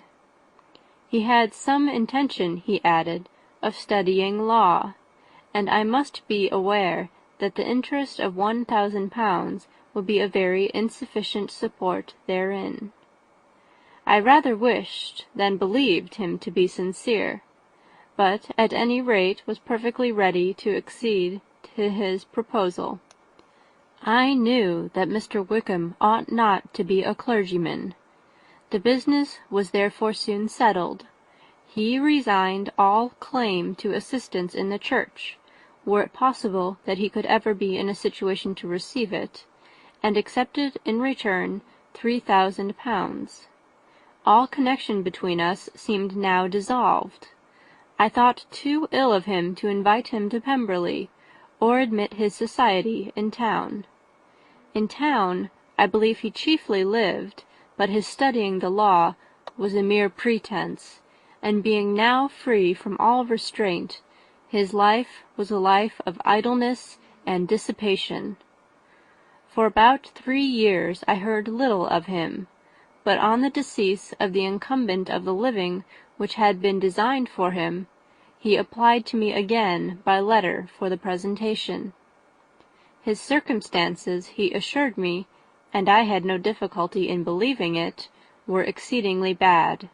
He had found the law a most unprofitable study, and was now absolutely resolved on being ordained, if I would present him to the living in question, of which he trusted there could be little doubt, as he was well assured that I had no other person to provide for, and I could not have forgotten my revered father's intentions.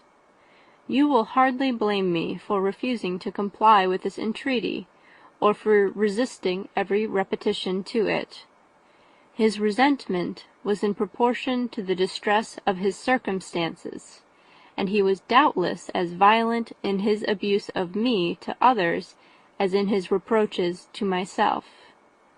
After this period, every appearance of acquaintance was dropped. How he lived, I know not, but last summer he was again most painfully obtruded on my notice. I must now mention a circumstance which I would wish to forget myself, and which no obligation less than the present should induce me to unfold to any human being. Having said thus much, I feel no doubt of your secrecy. My sister, who is more than 10 years my junior, was left to the guardianship of my mother's nephew, Colonel Fitzwilliam, and myself. About a year ago she was taken from school, and an establishment formed for her in London, and last summer she went with the lady who presided over it to Ramsgate, and thither also went Mr. Wickham, undoubtedly by design, for there proved to have been a prior acquaintance between him and Mrs. Young, in whose character we were most unhappily deceived, and, by her connivance and aid, he so far recommended himself to Georgiana, whose affectionate heart retained a strong impression of his kindness to her as a child, that she was persuaded to believe herself in love, and to consent to an elopement. She was then but 15, which must be her excuse, and after stating her imprudence, I am happy to add that I owed the knowledge of it to herself. I joined them unexpectedly a day or two before the intended elopement, and then Georgiana, unable to support the idea of grieving and offending a brother whom she almost looked up to as a father, acknowledged the whole to me. You may imagine what I felt, and how I acted.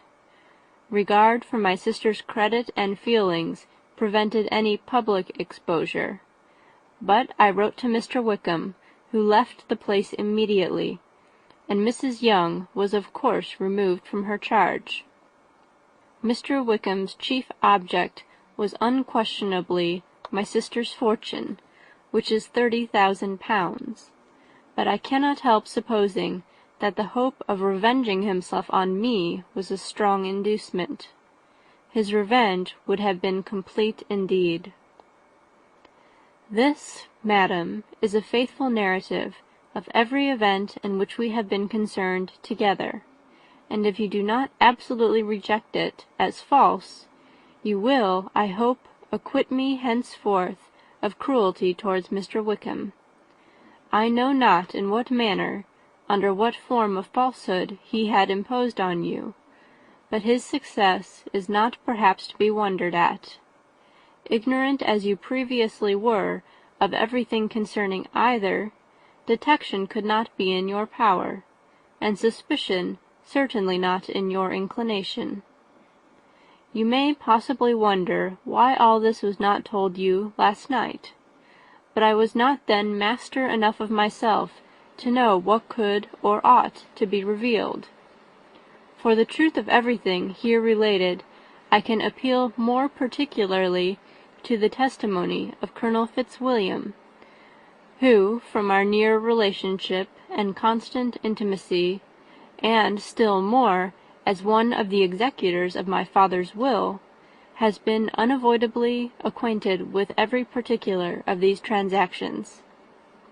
If your abhorrence of me should make my assertions valueless, you cannot be prevented by the same cause from confiding in my cousin, and that there may be the possibility of consulting him, I shall endeavour to find some opportunity of putting this letter in your hands in the course of the morning.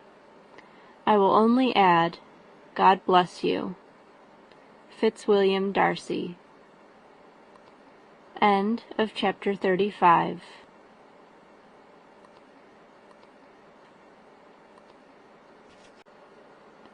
Pride and Prejudice by Jane Austen. Chapter 36.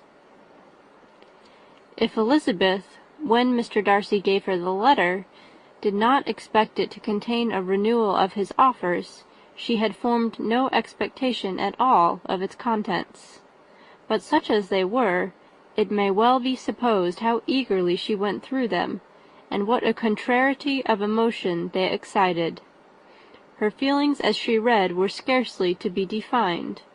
With amazement did she first understand that he believed any apology to be in his power, and steadfastly was she persuaded that he could have no explanation to give which a just sense of shame would not conceal. With a strong prejudice against everything he might say, she began his account of what had happened at Netherfield. She read with an eagerness which hardly left her power of comprehension, and from impatience of knowing what the next sentence might bring, was incapable of attending to the sense of the one before her eyes. His belief of her sister's insensibility she instantly resolved to be false, and his account of the real, the worse objections to the match, made her too angry to have any wish of doing him justice. He expressed no regret for what he had done, which satisfied her. His style was not penitent, but haughty. It was all pride and insolence. But when this subject was succeeded by his account of Mr. Wickham, when she read with somewhat clearer attention a relation of events which, if true, must overthrow every cherished opinion of his worth, and which bore so alarming an affinity to his own history of himself, her feelings were yet more acutely painful and more difficult of definition. Astonishment, apprehension, and even horror oppressed her. She wished to discredit it entirely, repeatedly exclaiming, "This must be false! This cannot be! This must be the grossest falsehood!" And when she had gone through the whole letter, though scarcely knowing anything of the last page or two, put it hastily away, protesting that she would not regard it, that she would never look in it again. In this perturbed state of mind, with thoughts that could rest on nothing, she walked on, but it would not do. In half a minute the letter was unfolded again, and collecting herself as well as she could, she again began the mortifying perusal of all that related to Wickham, and commanded herself so far as to examine the meaning of every sentence. The account of his connection with the Pemberley family was exactly what he had related himself, and the kindness of the late Mr. Darcy, though she had not before known its extent, agreed equally well with his own words. So far each recital confirmed the other, but when she came to the will, the difference was great. What Wickham had said of the living was fresh in her memory, and as she recalled his very words, it was impossible not to feel that there was gross duplicity on one side or the other, and for a few moments she flattered herself that her wishes did not err. But when she read and re-read with the closest attention the particulars immediately following of Wickham's resigning all pretensions to the living, of his receiving in lieu so considerable a sum as £3,000, again she was forced to hesitate. She put down the letter, weighed every circumstance with what she meant to be impartiality, deliberated on the probability of each statement, but with little success. On both sides it was only assertion. Again she read on, but every line proved more clearly that the affair, which she had believed it impossible that any contrivance could so represent as to render Mr. Darcy's conduct in it less than infamous, was capable of a turn which must make him entirely blameless throughout the whole. The extravagance and general profligacy which he scrupled not to lay at Mr. Wickham's charge exceedingly shocked her, the more so as she could bring no proof of its injustice.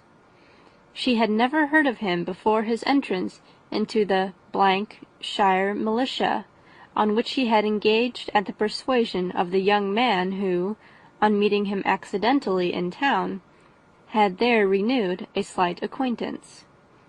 Of his former way of life nothing had been known in Hertfordshire but what he told himself. As to his real character, had information been in her power, she had never felt a wish of inquiring. His countenance, voice, and manner had established him at once in the possession of every virtue. She tried to recollect some instance of goodness, some distinguished trait of integrity or benevolence, that might rescue him from the attacks of Mr. Darcy, or at least, by the predominance of virtue, atone for those casual errors under which she would endeavour to class what Mr. Darcy had described as the idleness and vice of many years' continuance. But no such recollection befriended her. She could see him instantly before her, in every charm of air and address, but she could remember no more substantial good than the general approbation of the neighbourhood, and the regard which his social powers had gained him in the mess. After pausing on this point a considerable while, she once more continued to read. But, alas! the story which followed of his designs on Miss Darcy received some confirmation from what had passed between Colonel Fitzwilliam and herself only the morning before, and at last she was referred for the truth of every particular to Colonel Fitzwilliam himself, from whom she had previously received the information of his near concern in all his cousin's affairs, and whose character she had no reason to question. At one time she had almost resolved on applying to him, but the idea was checked by the awkwardness of the application, and at length wholly banished by the conviction that Mr. Darcy would never have hazarded such a proposal if he had not been well assured of his cousin's corroboration. She perfectly remembered everything that had passed in conversation between Wickham and herself in their first evening at Mr. Phillips's. Many of his expressions were still fresh in her memory. She was now struck with the impropriety of such communications to a stranger, and wondered it had escaped her before.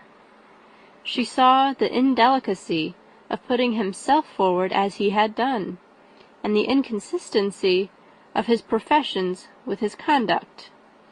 She remembered that he had boasted of having no fear of seeing Mr. Darcy, that Mr. Darcy might leave the country, but that he should stand his ground. Yet he had avoided the Netherfield ball the very next week. She remembered also that, till the Netherfield family had quitted the country, he had told his story to no one but herself, but that after their removal it had been everywhere discussed, that he had then no reserves, no scruples in sinking Mr. Darcy's character, though he had assured her that respect for the father would always prevent his exposing the son. How differently did everything now appear in which he was concerned! His attentions to Miss King were now the consequence of views solely and hatefully mercenary, and the mediocrity of her fortune proved no longer the moderation of his wishes, but his eagerness to grasp at anything. His behaviour to herself could now have had no tolerable motive. He had either been deceived with regard to her fortune, or had been gratifying his vanity by encouraging the preference which she believed she had most incautiously shown. Every lingering struggle in his favour grew fainter and fainter, and in farther justification of Mr. Darcy, she could not but allow Mr. Bingley, when questioned by Jane, had long ago asserted his blamelessness in the affair. That proud and repulsive as were his manners, she had never, in the whole course of their acquaintance, an acquaintance which had latterly brought them much together, and given her a sort of intimacy with his ways, seen anything that betrayed him to be unprincipled or unjust, anything that spoke him of irreligious or immoral habits, that among his own connections he was esteemed and valued, that even Wickham had allowed him merit as a brother, and that she had often heard him speak so affectionately of his sister as to prove him capable of some amiable feeling, that, had his actions been what Mr. Wickham represented them, so gross a violation of everything right could hardly have been concealed from the world, and that friendship between a person capable of it and such an amiable man as Mr. Bingley was incomprehensible. She grew absolutely ashamed of herself. Of neither Darcy nor Wickham could she think without feeling she had been blind, partial, prejudiced, absurd. "How despicably I have acted!" she cried. "I, who have prided myself on my discernment! I, who have valued myself on my abilities! Who had often disdained the generous candour of my sister, and gratified my vanity in useless or blamable mistrust! How humiliating is this discovery! Yet how just a humiliation! Had I been in love, I could not have been more wretchedly blind. But vanity, not love, has been my folly. Pleased with the preference of one, and offended by the neglect of the other on the very beginning of our acquaintance, I have courted prepossession and ignorance, and driven away where either were concerned. Till this moment I never knew myself." From herself to Jane, from Jane to Bingley, her thoughts were in a line which soon brought her to her recollection that Mr. Darcy's explanation there had appeared very insufficient, and she read it again. Widely different was the effect of a second perusal. How could she deny that credit to his assertions in one instance which she had been obliged to give in the other? He declared himself to be totally unsuspicious of her sister's attachment, and she could not help remembering what Charlotte's opinion had always been. Neither could she deny the justice of his description of Jane. She felt that Jane's feelings, though fervent, were little displayed, and that there was a constant complacency in her air and manner not often united with great sensibility. When she came to that part of the letter in which her family were mentioned in terms of such mortifying, yet merited, reproach, her sense of shame was severe. The justice of the charge struck her too forcibly for denial, and the circumstances to which he particularly alluded as having passed at the Netherfield ball, and as confirming all his first disapprobation, could not have made a stronger impression on his mind than on hers. The compliment to herself and her sister was not unfelt. It soothed, but it could not console her for the contempt which had thus been self-attracted by the rest of her family, and as she considered that Jane's disappointment had in fact been the work of her nearest relations, and reflected how materially the credit of both must be hurt by such impropriety of conduct, she felt depressed beyond anything she had ever known before. After wandering along the lane for 2 hours, giving way to every variety of thought, reconsidering events, determining probabilities, and reconciling herself, as well as she could, to a change so sudden and so important, fatigue and a recollection of her long absence made her at length return home, and she entered the house with the wish of appearing cheerful as usual, and the resolution of repressing such reflections as must make her unfit to conversation. She was immediately told that the 2 gentlemen from Rosings had each called during her absence. Mr. Darcy only for a few minutes to take leave, but that Colonel Fitzwilliam had been sitting with them at least an hour, hoping for her return, and almost resolving to walk after her till she could be found. Elizabeth could but just affect concern in missing him. She really rejoiced at it. Colonel Fitzwilliam was no longer an object. She could think only of her letter. End of chapter 36. Chapter 37. The two gentlemen left Rosings the next morning, and Mr. Collins, having been in waiting near the lodges to make them his parting obeisance, was able to bring home the pleasing intelligence of their appearing in very good health, and in as tolerable spirits as could be expected, after the melancholy scene so lately gone through at Rosings. To Rosings he then hastened to console Lady Catherine and her daughter, and on his return brought back, with great satisfaction, a message from her ladyship, importing that she felt herself so dull as to make her very desirous of having them all to dine with her. Elizabeth could not see Lady Catherine without recollecting that, had she chosen it, she might by this time have been presented to her as her future niece, nor could she think, without a smile, of what her ladyship's indignation would have been. What would she have said? How would she have behaved? Were questions with which she amused herself. Their first subject was the diminution of the Rosings party. "I assure you I feel it exceedingly," said Lady Catherine.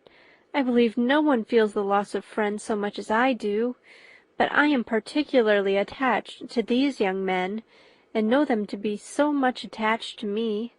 They were excessively sorry to go, but so they always are. The dear Colonel rallied his spirits tolerably, till just at last, but Darcy seemed to feel it most acutely, more, I think, than last year. His attachment to Rosings certainly increases."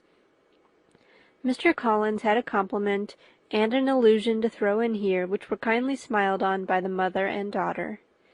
Lady Catherine observed after dinner that Miss Bennet seemed out of spirits, and immediately accounting for it by herself, by supposing that she did not like to go home again so soon, she added, "But if that is the case, you must write to your mother and beg that you may stay a little longer. Mrs. Collins will be very glad of your company, I am sure." "I am much obliged to your ladyship for your kind invitation," replied Elizabeth, "but it is not in my power to accept it. I must be in town next Saturday." "Why, at that rate, you will have been here only 6 weeks. I expected you to stay 2 months. I told Mrs. Collins so before you came. There can be no occasion for your going so soon. Mrs. Bennet could certainly spare you for another fortnight. But my father cannot. He wrote last week to hurry my return." "Oh, your father, of course, may spare you, if your mother can. Daughters are never of so much consequence to a father.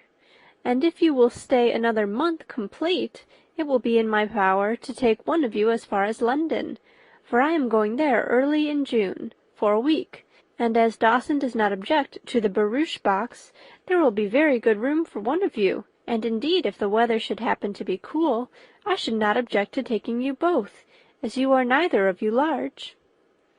"You are all kindness, madam, but I believe we must abide by our original plan." Lady Catherine seemed resigned. "Mrs. Collins, you must send a servant with them. You know I always speak my mind, and I cannot bear the idea of 2 young women travelling post by themselves. It is highly improper. You must contrive to send somebody. I have the greatest dislike in the world to that sort of thing. Young women should always be properly guarded and attended, according to their situation in life. When my niece Georgiana went to Ramsgate last summer, I made a point of her having 2 men-servants go with her. Miss Darcy, the daughter of Mr. Darcy of Pemberley, and Lady Anne could not have appeared with propriety in a different manner. I am excessively attentive to all those things. You must send John with the young ladies, Mrs. Collins. I am glad it occurred to me to mention it, for it would really be discreditable to you to let them go alone. My uncle is to send a servant for us." "Oh, your uncle! He keeps a manservant, does he? I am very glad you have somebody who thinks of these things. Where shall you change horses? Oh, Bromley, of course. If you mention my name at the bell, you will be attended to." Lady Catherine had many other questions to ask respecting their journey, and as she did not answer them all herself, attention was necessary, which Elizabeth believed to be lucky for her, or, with a mind so occupied, she might have forgotten where she was. Reflection must be reserved for solitary hours. Whenever she was alone, she gave way to it, as the greatest relief, and not a day went by without a solitary walk, in which she might indulge in all the delight of unpleasant recollections. Mr. Darcy's letter she was in a fair way of soon knowing by heart.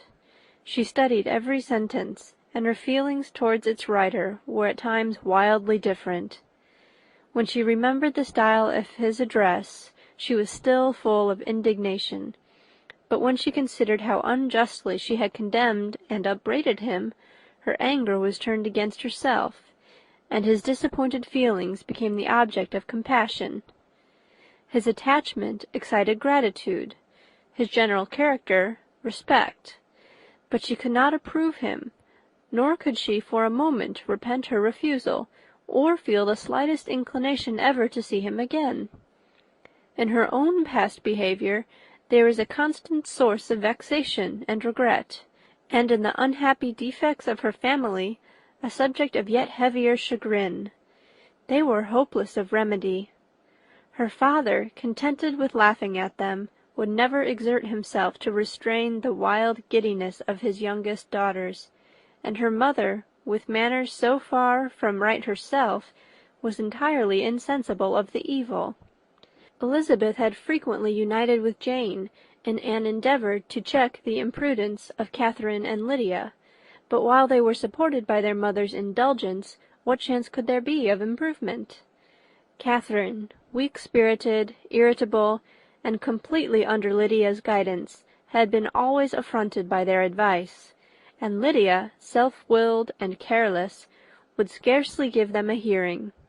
They were ignorant, idle, and vain. While there was an officer in Meryton, they would flirt with him, and while Meryton was within a walk of Longbourn, they would be going there forever. Anxiety on Jane's behalf was another prevailing concern, and Mr. Darcy's explanation, by restoring Bingley to all her former good opinion, heightened the sense of what Jane had lost. His affection was proved to have been sincere, and his conduct cleared of all blame, unless any could attach to the implicitness of his confidence in his friend. How grievous then was the thought, that, of a situation so desirable in every respect, so replete with advantage, so promising for happiness, Jane had been deprived, by the folly and indecorum of her own family. When to these recollections was added the development of Wickham's character, it may be easily believed that the happy spirits which had seldom been depressed before were now so much affected as to make it almost impossible for her to appear tolerably cheerful. Their engagements at Rosings were as frequent during the last week of her stay as they had been at first. The very last evening was spent there, and her ladyship again inquired minutely into the particulars of their journey, gave them directions as to the best method of packing, and was so urgent on the necessity of placing gowns in the only right way, that Maria thought herself obliged, on her return, to undo all the work of the morning and pack her trunk afresh. When they parted, Lady Catherine, with great condescension, wished them a good journey, and invited them to come to Hunsford again next year, and Miss de Bourgh exerted herself so far as to curtsy, and hold out her hand to both. End of chapter 37.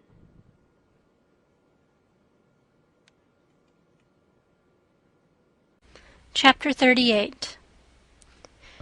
On Saturday morning, Elizabeth and Mr. Collins met for breakfast a few minutes before the others appeared, and he took the opportunity of paying the parting civilities which he deemed indispensably necessary.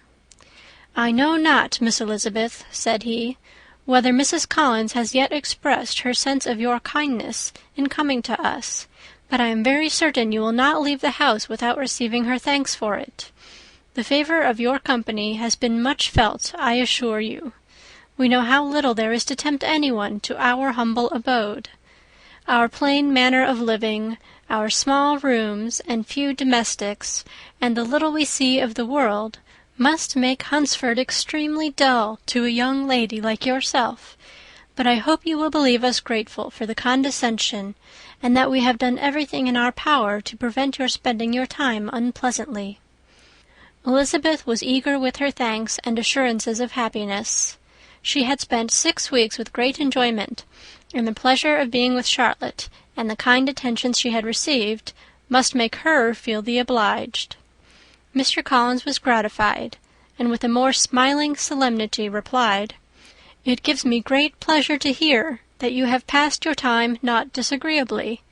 We have certainly done our best, and most fortunately having it in our power to introduce you to very superior society, and, from our connection with Rosings, the frequent means of varying the humble home scene, I think we may flatter ourselves that your Hunsford visit cannot have been entirely irksome.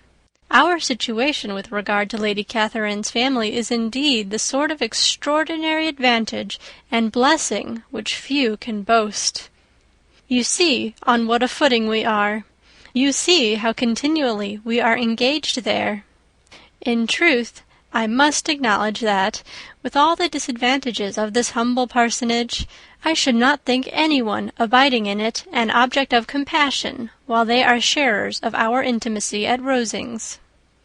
Words were insufficient for the elevation of his feelings, and he was obliged to walk about the room, while Elizabeth tried to unite civility and truth in a few short sentences.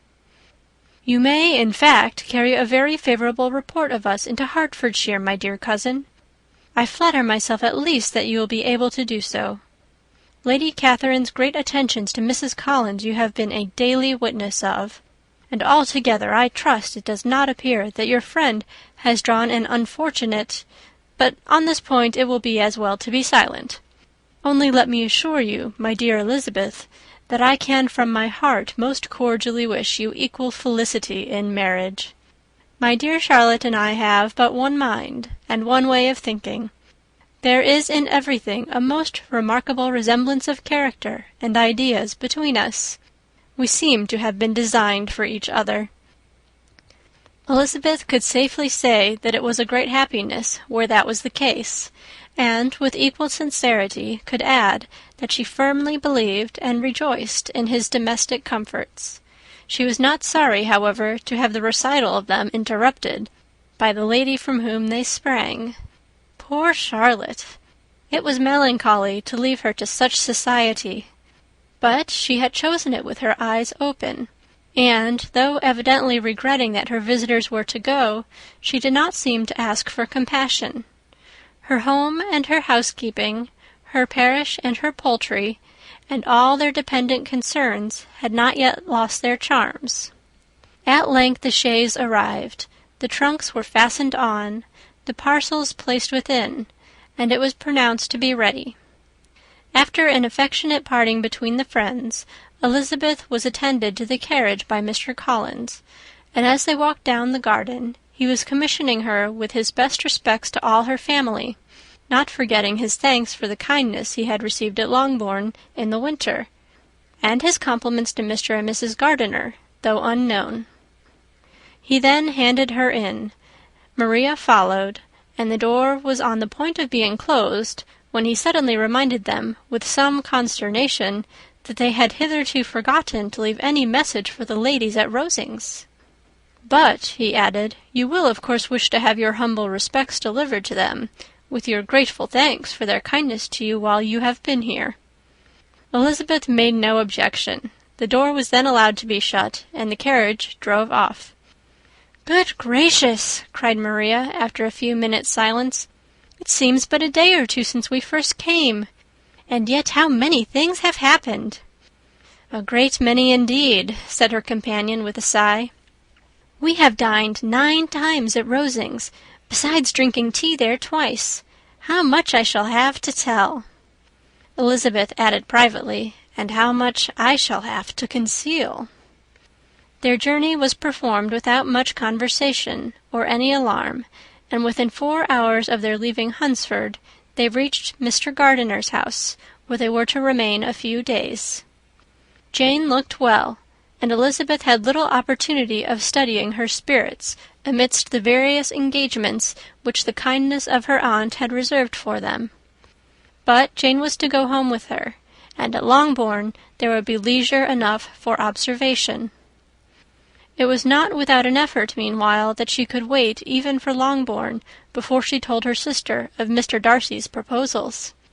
To know that she had the power of revealing what would so exceedingly astonish Jane, and must, at the same time, so highly gratify whatever of her vanity she had not yet been able to reason away, was such a temptation to openness as nothing could have conquered but the state of indecision in which she remained as to the extent of what she should communicate, and her fear, if she once entered on the subject, of being hurried into repeating something of Bingley which might only grieve her sister further. Chapter 39.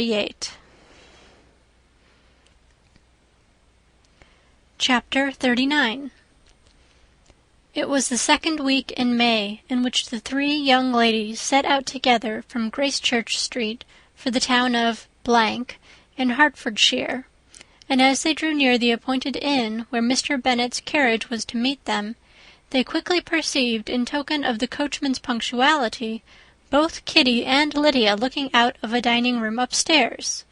These 2 girls had been above an hour in the place, happily employed in visiting an opposite milliner, watching the sentinel on guard, and dressing a salad and cucumber. After welcoming their sisters, they triumphantly displayed a table set out with such cold meat as an inn larder usually affords, exclaiming, "Is not this nice? Is not this an agreeable surprise?" "And we meant to treat you all," added Lydia, "but you must lend us the money, for we have spent hours at the shop out there." Then, showing her purchases, "Look here, I have bought this bonnet. I do not think it is very pretty, but I thought I might as well buy it as not. I shall put it to pieces as soon as I get home, and see if I can make it up any better." And when her sisters abused it as ugly, she added, with perfect unconcern, "Oh, but there were 2 or 3 much uglier in the shop, and when I have bought some prettier coloured satin to trim it with fresh, I think it will be very tolerable. Besides, it will not much signify what one wears this summer, after the shire have left Meryton, and they are going in a fortnight." "Are they indeed?" cried Elizabeth with the greatest satisfaction. "They are going to be encamped near Brighton, and I do so want papa to take us all there for the summer. It would be such a delicious scheme, and I dare say would hardly cost anything at all. Mamma would like to go too, of all things. Only think what a miserable summer else we shall have." "Yes," thought Elizabeth, "that would be a delightful scheme indeed, and completely do for us at once. Good heaven! Brighton, and a whole campful of soldiers, to us, who have been overset already by one poor regiment of militia and the monthly balls of Meryton." "Now I have got some news for you," said Lydia as they sat down at table. "What do you think? It is excellent news, capital news, and about a certain person we all like." Jane and Elizabeth looked at each other, and the waiter was told he need not stay. Lydia laughed and said, "Aye, that is just like your formality and discretion. You thought the waiter must not hear, as if he cared. I dare say he often hears worse things said than I am going to say. But he is an ugly fellow. I am glad he is gone. I never saw such a long chin in my life. Well, but now for my news. It is about dear Wickham. Too good for the waiter, is it not? There is no danger of Wickham's marrying Mary King. There's for you. She is gone down to her uncle at Liverpool, gone to stay. Wickham is safe." "And Mary King is safe," added Elizabeth. safe from a connection imprudent as to fortune. She is a great fool for going away, if she liked him. But I hope there is no strong attachment on either side, said Jane. I am sure there's not on his. I will answer for it. He never cared 3 straws about her. Who could about such a nasty little freckled thing? Elizabeth was shocked to think that, however incapable of such coarseness of expression herself, the coarseness of the sentiment was little other than her own breast had harboured and fancied liberal. As soon as all had ate and the elder ones paid, the carriage was ordered, and after some contrivance the whole party, with all their boxes, work-bags, and parcels, and the unwelcome addition of Kitty's and Lydia's purchases, were seated in it. "How nicely we are all crammed in!" cried Lydia.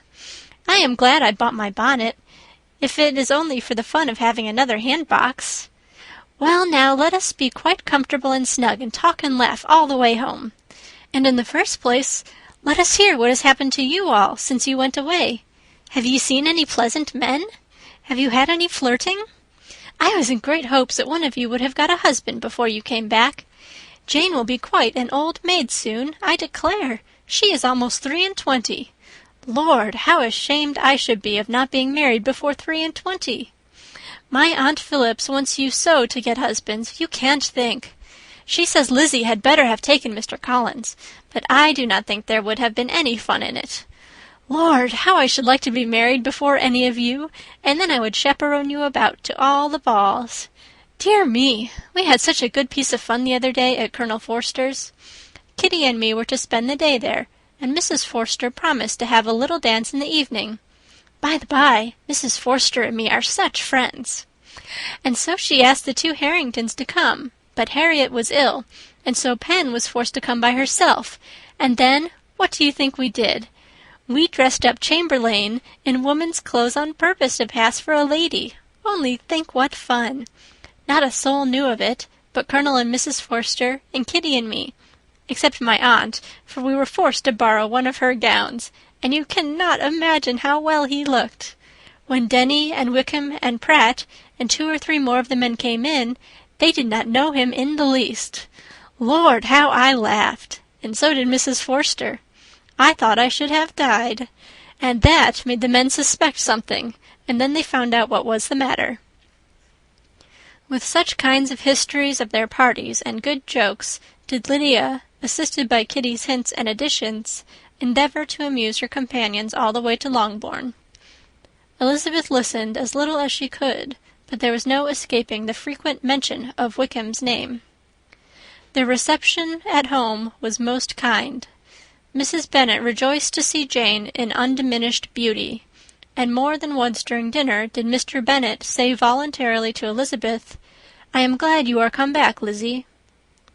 Their party in the dining-room was large, for almost all the Lucases came to meet Maria and hear the news, and various were the subjects that occupied them. Lady Lucas was inquiring of Maria after the welfare and poultry of her eldest daughter. Mrs. Bennet was doubly engaged, on one hand collecting an account of the present fashions from Jane, who sat some way below her, and on the other retailing them all to the younger Lucases, and Lydia, in a voice rather louder than any other person's, was enumerating the various pleasures of the morning to anybody who would hear her. "Oh, Mary," said she, "I wish you had gone with us, for we had such fun. As we went along, Kitty and I drew up the blinds and pretended there was nobody in the coach, and I should have gone so all the way if Kitty had not been sick. And when we got to the George, I do think we behaved very handsomely, for we treated the other 3 with the nicest cold luncheon in the world. And if you would have gone, we would have treated you too. And then when we came away, it was such fun. I thought we never should have gotten to the coach. I was ready to die of laughter. And then we were so merry all the way home, we talked and laughed so loud that anybody might have heard us 10 miles off." To this Mary gravely replied, "Far be it from me, my dear sister, to depreciate such pleasures. They would doubtless be congenial with the generality of female minds, but I confess they would have no charms for me. I should infinitely prefer a book." But of this answer Lydia heard not a word. She seldom listened to anybody for more than half a minute, and never attended to Mary at all. In the afternoon Lydia was urgent with the rest of the girls to walk to Meryton to see how everybody went on, but Elizabeth steadily opposed the scheme. It should not be said that the Miss Bennets could not be at home half a day before they were in pursuit of the officers. There was another reason, too, for her opposition. She dreaded seeing Mr. Wickham again, and was resolved to avoid it as long as possible. The comfort to her of the regiment's approaching removal was indeed beyond expression. In a fortnight they were to go, and once gone, she hoped there could be nothing more to plague her on this account. She had not been many hours at home before she found that the Brighton scheme, of which Lydia had given them a hint at the inn, was under frequent discussion between her parents. Elizabeth saw directly that her father had not the smallest intention of yielding, but his answers were at the same time so vague and equivocal that her mother, though often disheartened, had never yet despaired of succeeding at last. End of chapter 39. Chapter 40.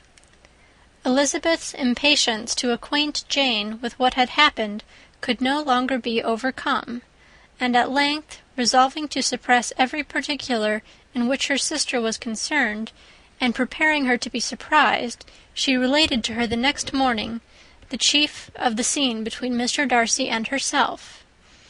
Miss Bennet's astonishment was soon lessened by the strong sisterly partiality which made any admiration of Elizabeth appear perfectly natural, and all surprise was shortly lost in other feelings. She was sorry that Mr. Darcy should have delivered his sentiments in a manner so little suited to recommend him, but still more she was grieved for the unhappiness which her sister's refusal must have given him. "His being so sure of succeeding was wrong," said she, "and certainly ought not to have appeared. But consider how much it must increase his disappointment." "Indeed," replied Elizabeth, "I am heartily sorry for him, but he has other feelings which will probably soon drive away his regard for me. You do not blame me, however, for refusing him." "Blame you? Oh, no." "But you blame me for having spoken so warmly of Wickham?" "No, I do not know that you were wrong in saying what you did." "But you will know it when I tell you what happened the very next day." She then spoke of the letter, repeating the whole of its contents as far as they concerned George Wickham. What a stroke was this for poor Jane, who would willingly have gone through the world without believing that so much wickedness existed in the whole race of mankind as was here collected in one individual. Nor was Darcy's vindication, though grateful to her feelings, capable of consoling her for such discovery. Most earnestly did she labour to prove the probability of error, and seek to clear the one without involving the other. "This will not do," said Elizabeth. "You never will be able to make both of them good for anything.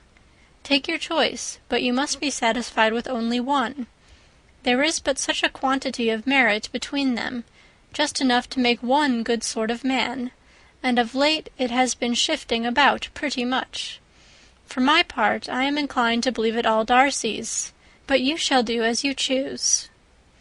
It was some time, however, before a smile could be extorted from Jane. "I do not know when I have been more shocked," said she. "Wickham so very bad! It is almost past belief. And poor Mr. Darcy! Dear Lizzie, only consider what he must have suffered. Such a disappointment, and with the knowledge of your ill opinion too, and having to relate such a thing of his sister! It is really too distressing.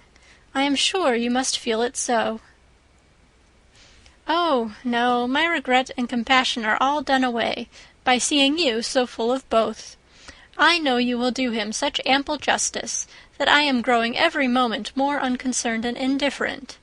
Your profusion makes me saving, and if you lament over him much longer, my heart will be as light as a feather." "Poor Wickham! There is such an expression of goodness in his countenance, such an openness and gentleness in his manner." There certainly was some great mismanagement in the education of these two young men. One has got all the goodness, and the other all the appearance of it. I never thought Mr. Darcy so deficient in the appearance of it as you used to do. And yet I meant to be uncommonly clever in taking so decided a dislike to him, without any reason. It is such a spur to one's genius, such an opening for wit, to have a dislike of that kind. One may be continually abusive without saying anything just, but one cannot always be laughing at a man without now and then stumbling on something witty. Lizzie, when you first read that letter, I am sure you could not treat the matter as you do now. Indeed, I could not. I was uncomfortable enough, I may say unhappy, and with no one to speak to about what I felt, no Jane to comfort me and say that I had not been so very weak and vain and nonsensical as I knew I had. Oh, how I wanted you! How unfortunate that you should have used such very strong expressions in speaking of Wickham to Mr. Darcy, for now they do appear wholly undeserved. Certainly, but the misfortune of speaking with bitterness is a most natural consequence of the prejudice I had been encouraging. There is one point on which I want your advice. I want to be told whether I ought, or ought not, to make our acquaintances in general understand Wickham's character. Miss Bennet paused a little, and then replied, "Surely there can be no occasion for exposing him so dreadfully. What is your opinion?" "That it ought not to be attempted. Mr. Darcy has not authorized me to make his communication public. On the contrary, every particular relative to his sister was meant to be kept as much as possible to myself, and if I endeavour to undeceive people as to the rest of his conduct, who will believe me? The general prejudice against Mr. Darcy is so violent that it would be the death of half the good people in Meryton to attempt to place him in an amiable light. I am not equal to it. Wickham will soon be gone, and therefore it will not signify to anyone here what he really is. Some time hence it will be all found out, and then we may laugh at their stupidity in not knowing it before.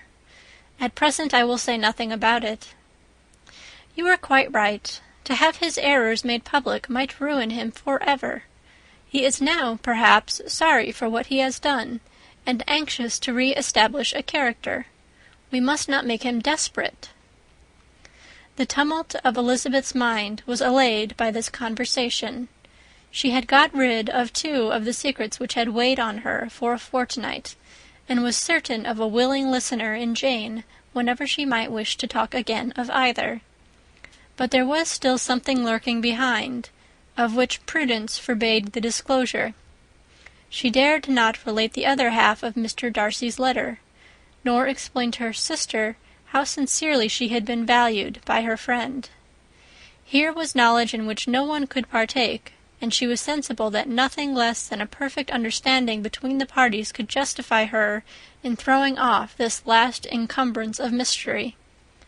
"And then," said she, "if that very improbable event should ever take place, I shall merely be able to tell what Bingley may tell in a much more agreeable manner himself.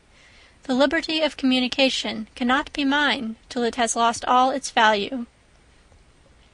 She was now, on being settled at home, at leisure to observe the real state of her sister's spirits. Jane was not happy. She still cherished a very tender affection for Bingley. Having never even fancied herself in love before, her regard had all the warmth of first attachment, and from her age and disposition greater steadiness than most first attachments often boast, and so fervently did she value his remembrance and prefer him to every other man, that all her good sense and all her attention to the feelings of her friends were requisite to check the indulgence of those regrets which must have been injurious to her own health and their tranquillity. "Well, Lizzie," said Mrs. Bennet one day, "what is your opinion now of this sad business of Jane's? For my part, I am determined never to speak of it again to anybody. I told my sister Philip so the other day, but I cannot find out that Jane saw anything of him in London. Well, he is a very undeserving young man, and I do not suppose there's the least chance in the world of her ever getting him now. There is no talk of his coming to Netherfield again in the summer, and I have inquired of everybody, too, who is likely to know. I do not believe he will ever live at Netherfield any more. Oh, well, it is just as he chooses. Nobody wants him to come, though I shall always say he used my daughter extremely ill, and if I was her, I would not have put up with it. Well, my comfort is, I am sure Jane will die of a broken heart, and then he will be sorry for what he has done. But as Elizabeth could not receive comfort from any such expectation, she made no answer. Well, Lizzie, continued her mother soon afterwards, and so the Collinses live very comfortable, do they? Well, well, I only hope it will last. And what sort of table do they keep? Charlotte is an excellent manager, I dare say. If she is half as sharp as her mother, she is saving enough. There is nothing extravagant in their housekeeping, I dare say. No, nothing at all. A great deal of good management, depend upon it. Yes, yes. They will take care not to outrun their income. They will never be distressed for money. Well, much good may it do them. And so I suppose they often talk of having Longbourn when your father is dead. They look upon it as quite their own, I dare say, whenever that happens. It was a subject which they could not mention before me. No, it would have been strange if they had, but I make no doubt they often talk of it between themselves. Well, if they can be easy with an estate that is not lawfully their own, so much the better. I should be ashamed of having one that was only entailed on me. End of chapter 40.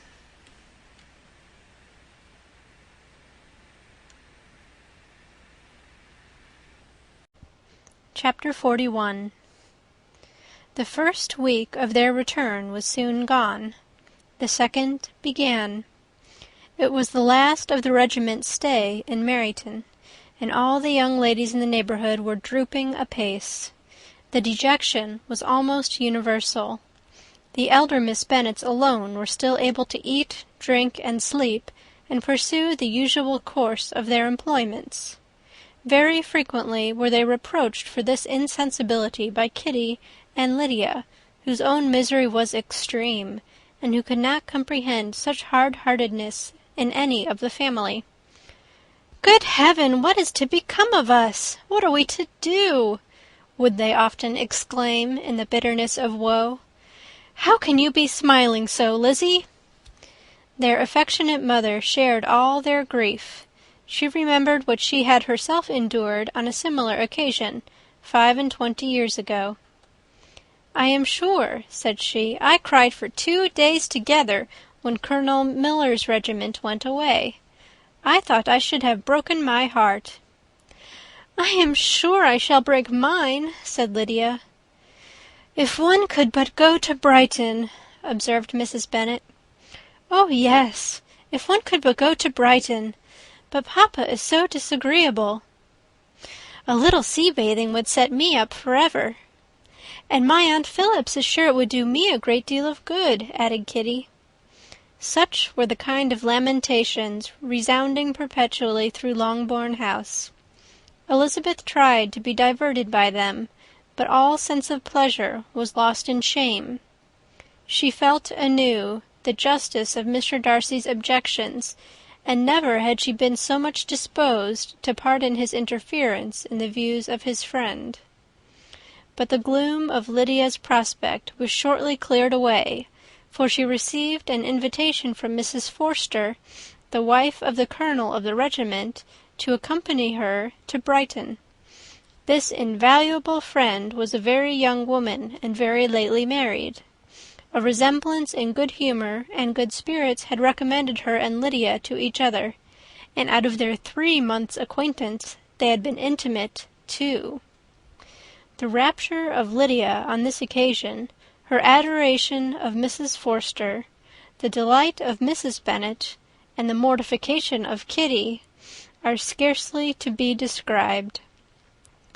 Wholly inattentive to her sister's feelings, Lydia flew about the house in restless ecstasy, calling for everyone's congratulations, and laughing and talking with more violence than ever, whilst the luckless Kitty continued in the parlour, repined at her fate in terms as unreasonable as her accent was peevish.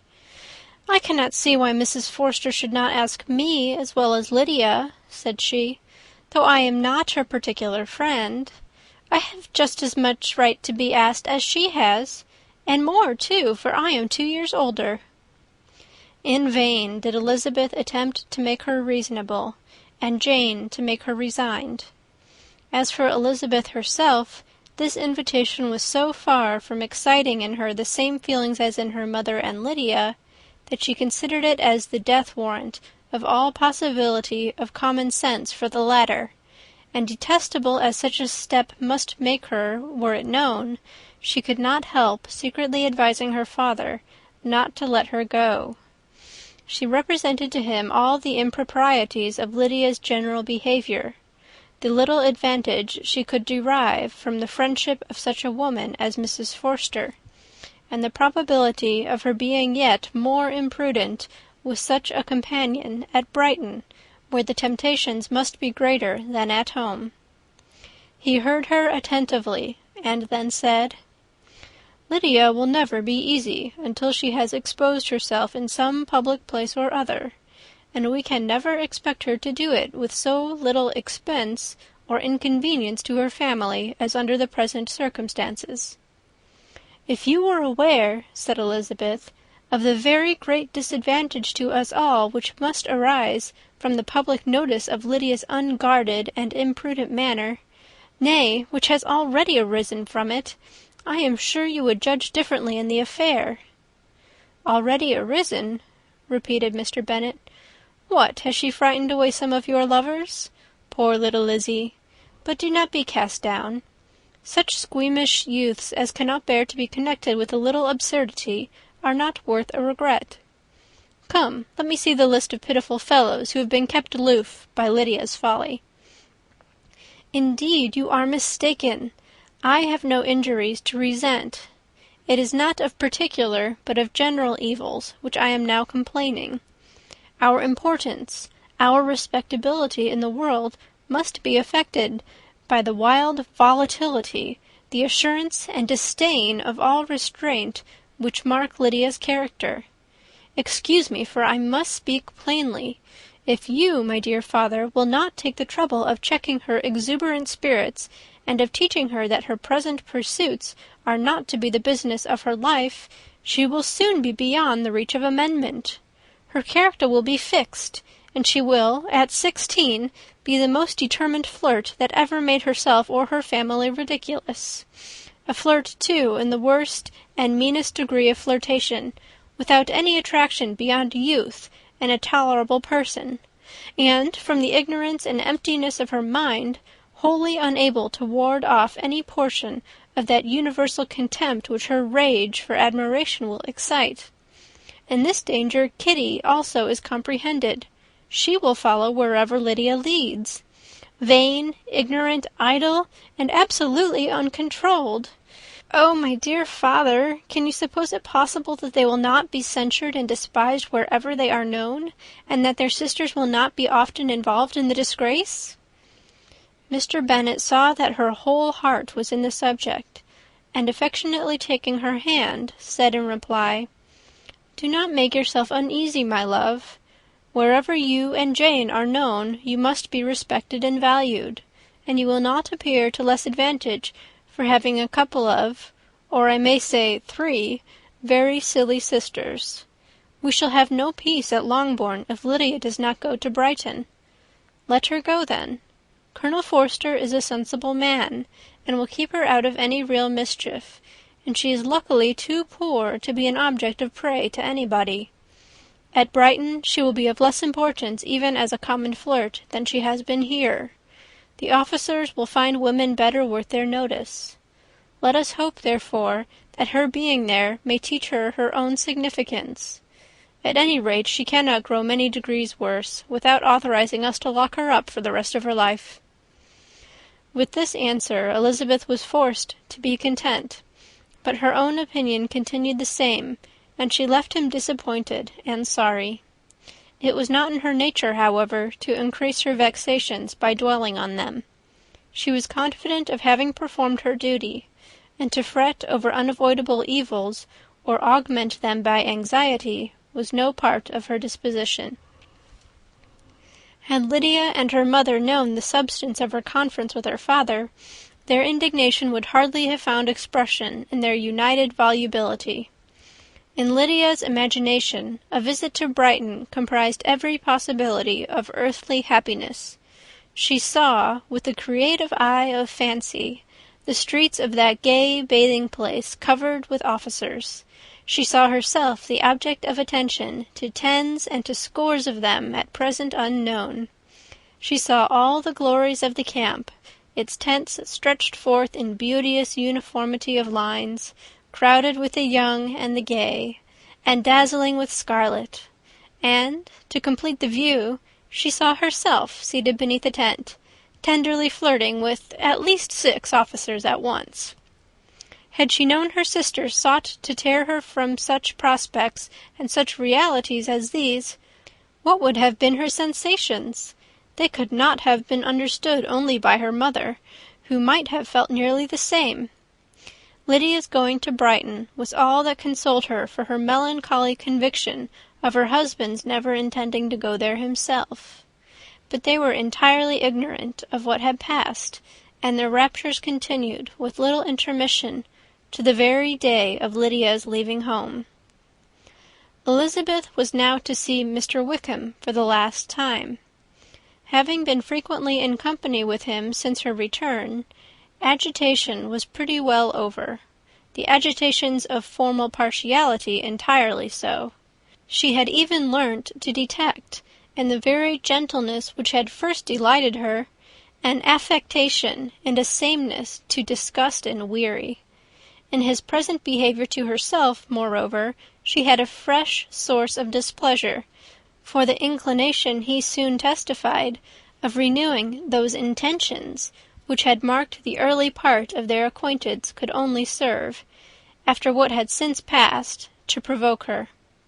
She lost all concern for him in finding herself thus selected as the object of such idle and frivolous gallantry, and while she steadily repressed it, could not but feel the reproof contained in his believing that however long, and for whatever cause, his attentions had been withdrawn, her vanity would be gratified, and her preference secured at any time by their renewal. On the very last day of the regiment's remaining at Meryton, he dined, with other of the officers, at Longbourn, and so little was Elizabeth disposed to part from him in good manner, that on his making some inquiry as to the manner in which her time had passed at Hunsford, she mentioned Colonel Fitzwilliam's and Mr. Darcy's having both spent 3 weeks at Rosings, and asked him if he was acquainted with the former.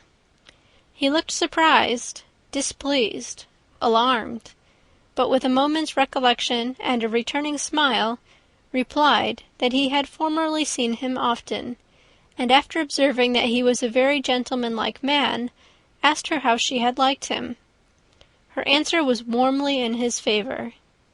With an air of indifference, he soon afterwards added, "How long did you say he was at Rosings?"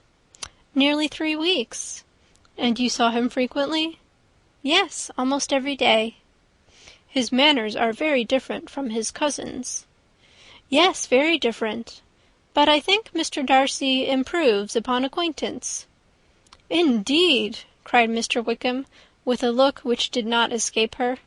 "And pray, may I ask," but checking himself, he added in a gayer tone, "is it in address that he improves? Has he deigned to add aught of civility to his ordinary style? For I dare not hope," he continued in a lower and more serious tone, "that he is improved in essentials." "Oh, no," said Elizabeth. "In essentials I believe he is very much what he ever was." While she spoke, Wickham looked as if scarcely knowing whether to rejoice over her words or to distrust their meaning. There was a something in her countenance which made him listen with an apprehensive and anxious attention, while she added, When I said that he improved on acquaintance, I did not mean that his mind or his manners were in a state of improvement, but that, from knowing him better, his disposition was better understood." Wickham's alarm now appeared in a heightened complexion and agitated look. For a few minutes he was silent, till, shaking off his embarrassment, he turned to her again, and said in the gentlest of accents, "You, who so well know my feelings towards Mr. Darcy, will readily comprehend how sincerely I must rejoice that he is wise enough to assume even the appearance of what is right. His pride in that direction may be of service, if not to himself, to many others, for it must only deter him from such foul misconduct as I have suffered by. I only fear that the sort of cautiousness to which you, I imagine, have been alluding, is merely adopted on his visits to his aunt, of whose good opinion and judgment he stands much in awe. His fear of her has always operated, I know, when they were together, and a good deal is to be imputed to his wish of forwarding the match with Miss de Bourgh, which I am certain he has very much at heart." Elizabeth could not repress a smile at this, but she answered only by a slight inclination of the head. She saw that he wanted to engage her on the old subject of his grievances, and she was in no humour to indulge him.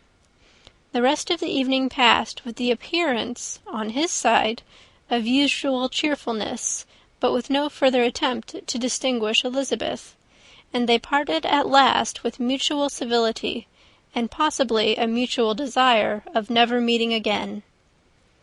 When the party broke up, Lydia returned with Mrs. Forster to Meryton, from whence they were to set out early the next morning. The separation between her and her family was rather noisy than pathetic. Kitty was the only one who shed tears, but she did weep from vexation and envy.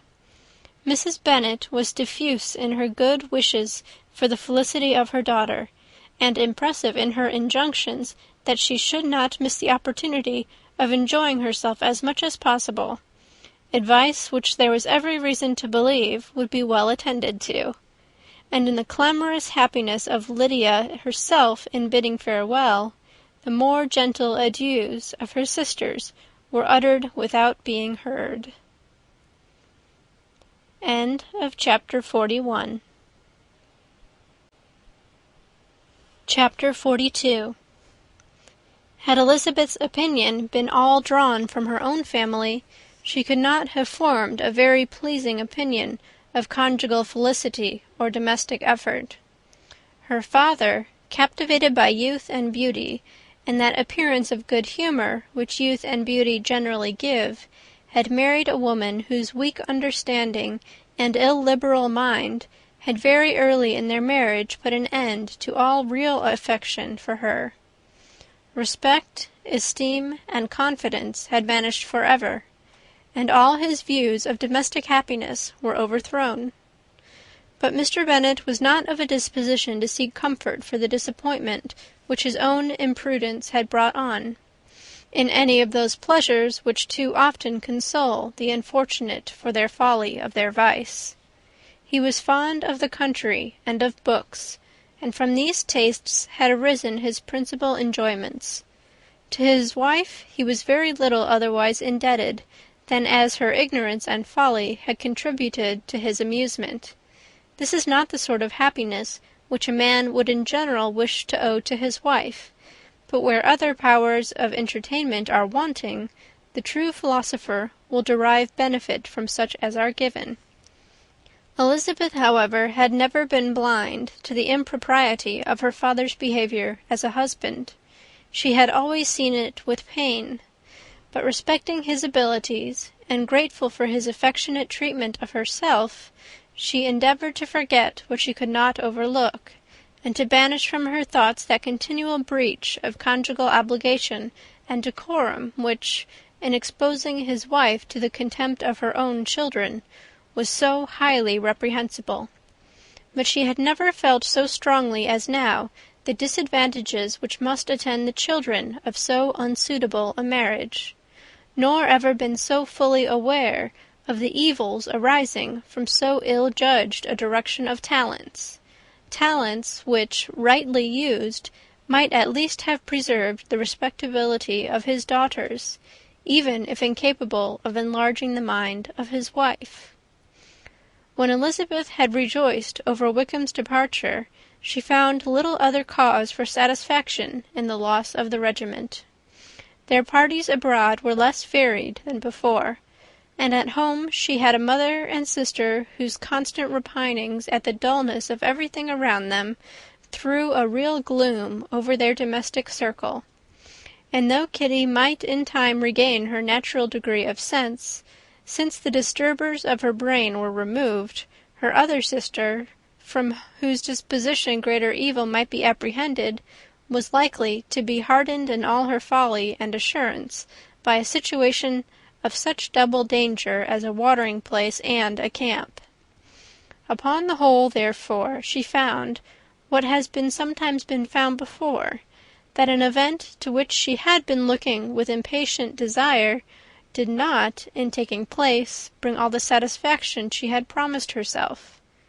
It was consequently necessary to name some other period for the commencement of actual felicity, to have some other point on which her wishes and hopes might be fixed, and by again enjoying the pleasure of anticipation, console herself for the present, and prepare for another disappointment. Her tour to the lakes was now the object of her happiest thoughts. It was her best consolation for all the uncomfortable hours which the discontentedness of her mother and Kitty made inevitable, and could she have included Jane in the scheme, every part of it would have been perfect. But it is fortunate, thought she, that I have something to wish for. Were the whole arrangement complete, my disappointment would be certain. But here, by carrying with me one ceaseless source of regret in my sister's absence, I may reasonably hope to have all my expectations of pleasure realized. A scheme of which every part promises delight can never be successful, and general disappointment is only warded off by the defence of some little peculiar vexation. When Lydia went away, she promised to write very often and very minutely to her mother and Kitty, but her letters were always long expected, and always very short. Those to her mother contained little else than that they were just returned from the library, where such and such officers had attended them, and where she had seen such beautiful ornaments as made her quite wild, that she had a new gown, or a new parasol, which she would have described more fully, but was obliged to leave off in a violent hurry, as Mrs. Forster called her, and they were going off to the camp.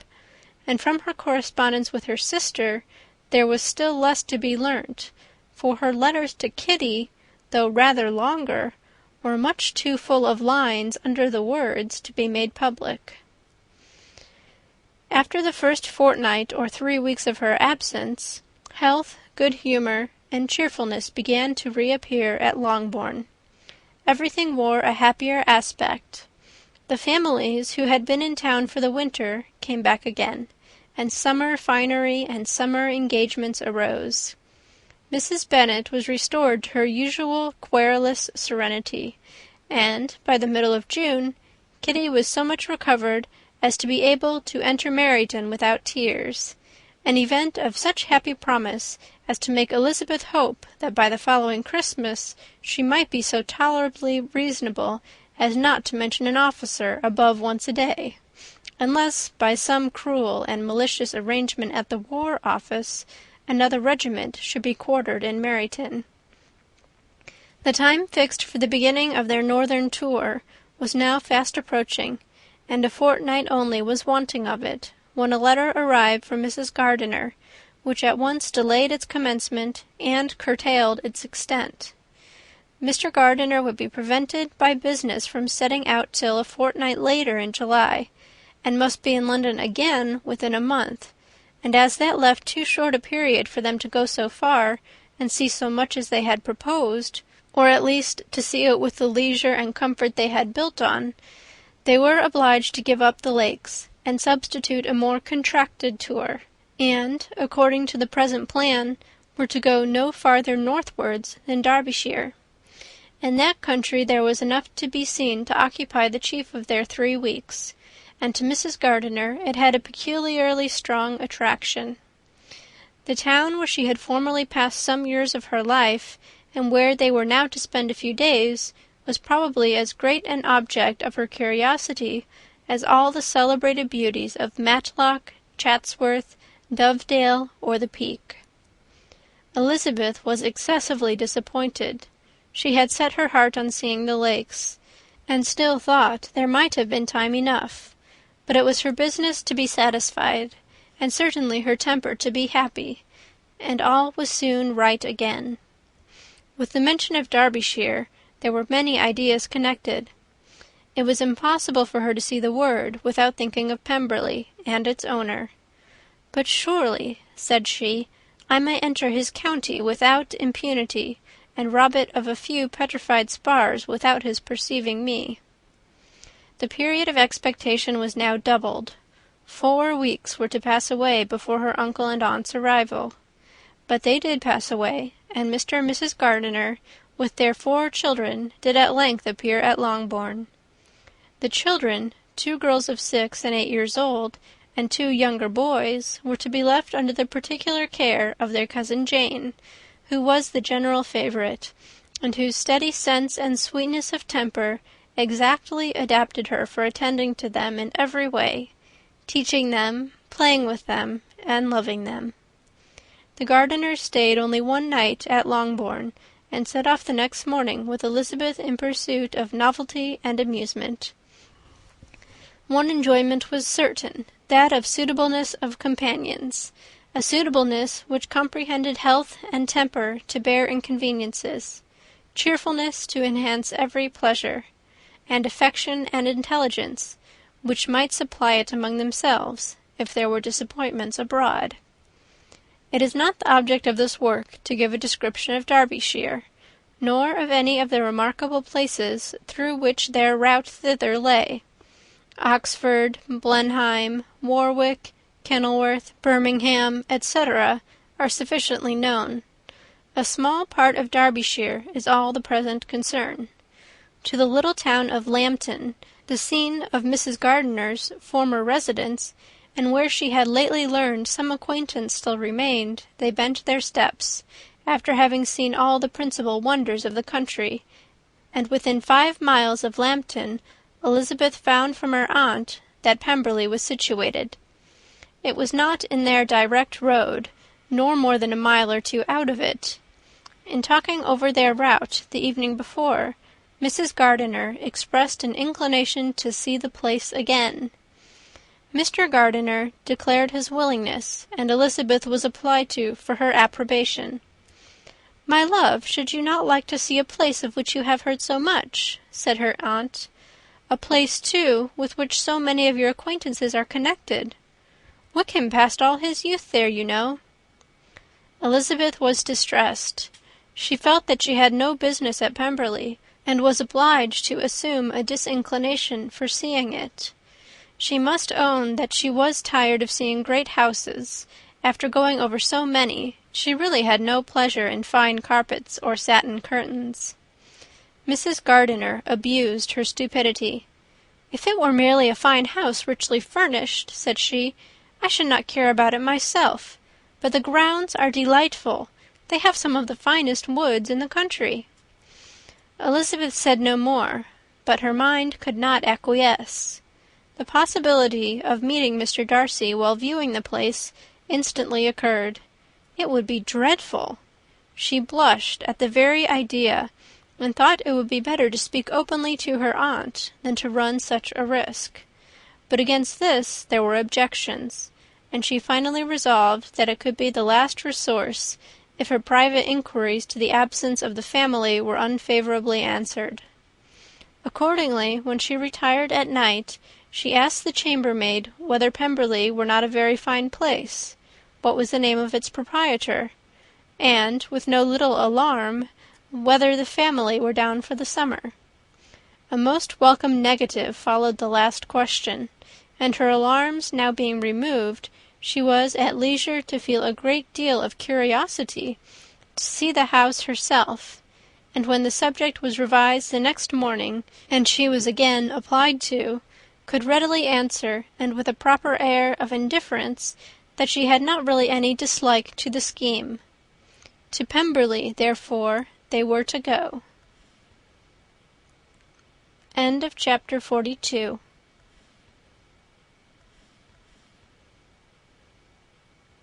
Chapter 43.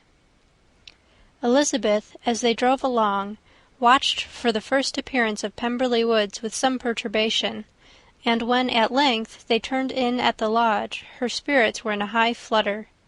The park was very large and contained great variety of ground. They entered it in one of its lowest points, and drove for some time through a beautiful wood, stretching over a wide extent. Elizabeth's mind was too full for conversation, but she saw and admired every remarkable spot and point of view. They gradually ascended for 1/2 mile, and then found themselves at the top of a considerable eminence, where the wood ceased, and the eye was instantly caught by Pemberley House, situated on the opposite side of a valley, into which the road with some abruptness wound. It was a large, handsome stone building, standing well on rising ground, and backed by a ridge of high woody hills, and in front a stream of some natural importance was swelling into greater, but without any artificial appearance. Its banks were neither formal nor falsely adorned. Elizabeth was delighted. She had never seen a place for which nature had done more, or where natural beauty had been so little counteracted by an awkward taste. They were all of them warm in their admiration, and at that moment she felt that, to be mistress of Pemberley, might be something. They descended the hill, crossed the bridge, and drove to the door, and, while examining the nearer aspect of the house, all her apprehension of meeting its owner returned. She dreaded lest the chambermaid had been mistaken. On applying to see the place, they were admitted into the hall, and Elizabeth, as they waited for the housekeeper, had leisure to wonder at her being where she was. The housekeeper came, a respectable-looking elderly woman, much less fine and more civil than she had any notion of finding her. They followed her into the dining-parlour. It was a large, well-proportioned room, handsomely fitted up.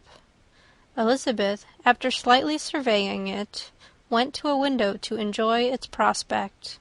The hill, crowned with wood, which they had descended, receiving increased abruptness from the distance, was a beautiful object. Every disposition of the ground was good, and she looked on the whole scene, the river, the trees scattered on its banks, and the winding of the valley, as far as she could trace it, with delight. As they passed into other rooms, these objects were taking different positions, but from every window there were beauties to be seen. The rooms were lofty and handsome, and their furniture suitable to the fortune of its proprietor, but Elizabeth saw, with admiration of his taste, that it was neither gaudy nor uselessly fine, with less of splendour and more real elegance than the furniture of Rosings. "And of this place," thought she, "I might have been mistress. With these rooms I might now have been familiarly acquainted. Instead of viewing them as a stranger, I might have rejoiced in them as my own, and welcomed to them as visitors my uncle and aunt.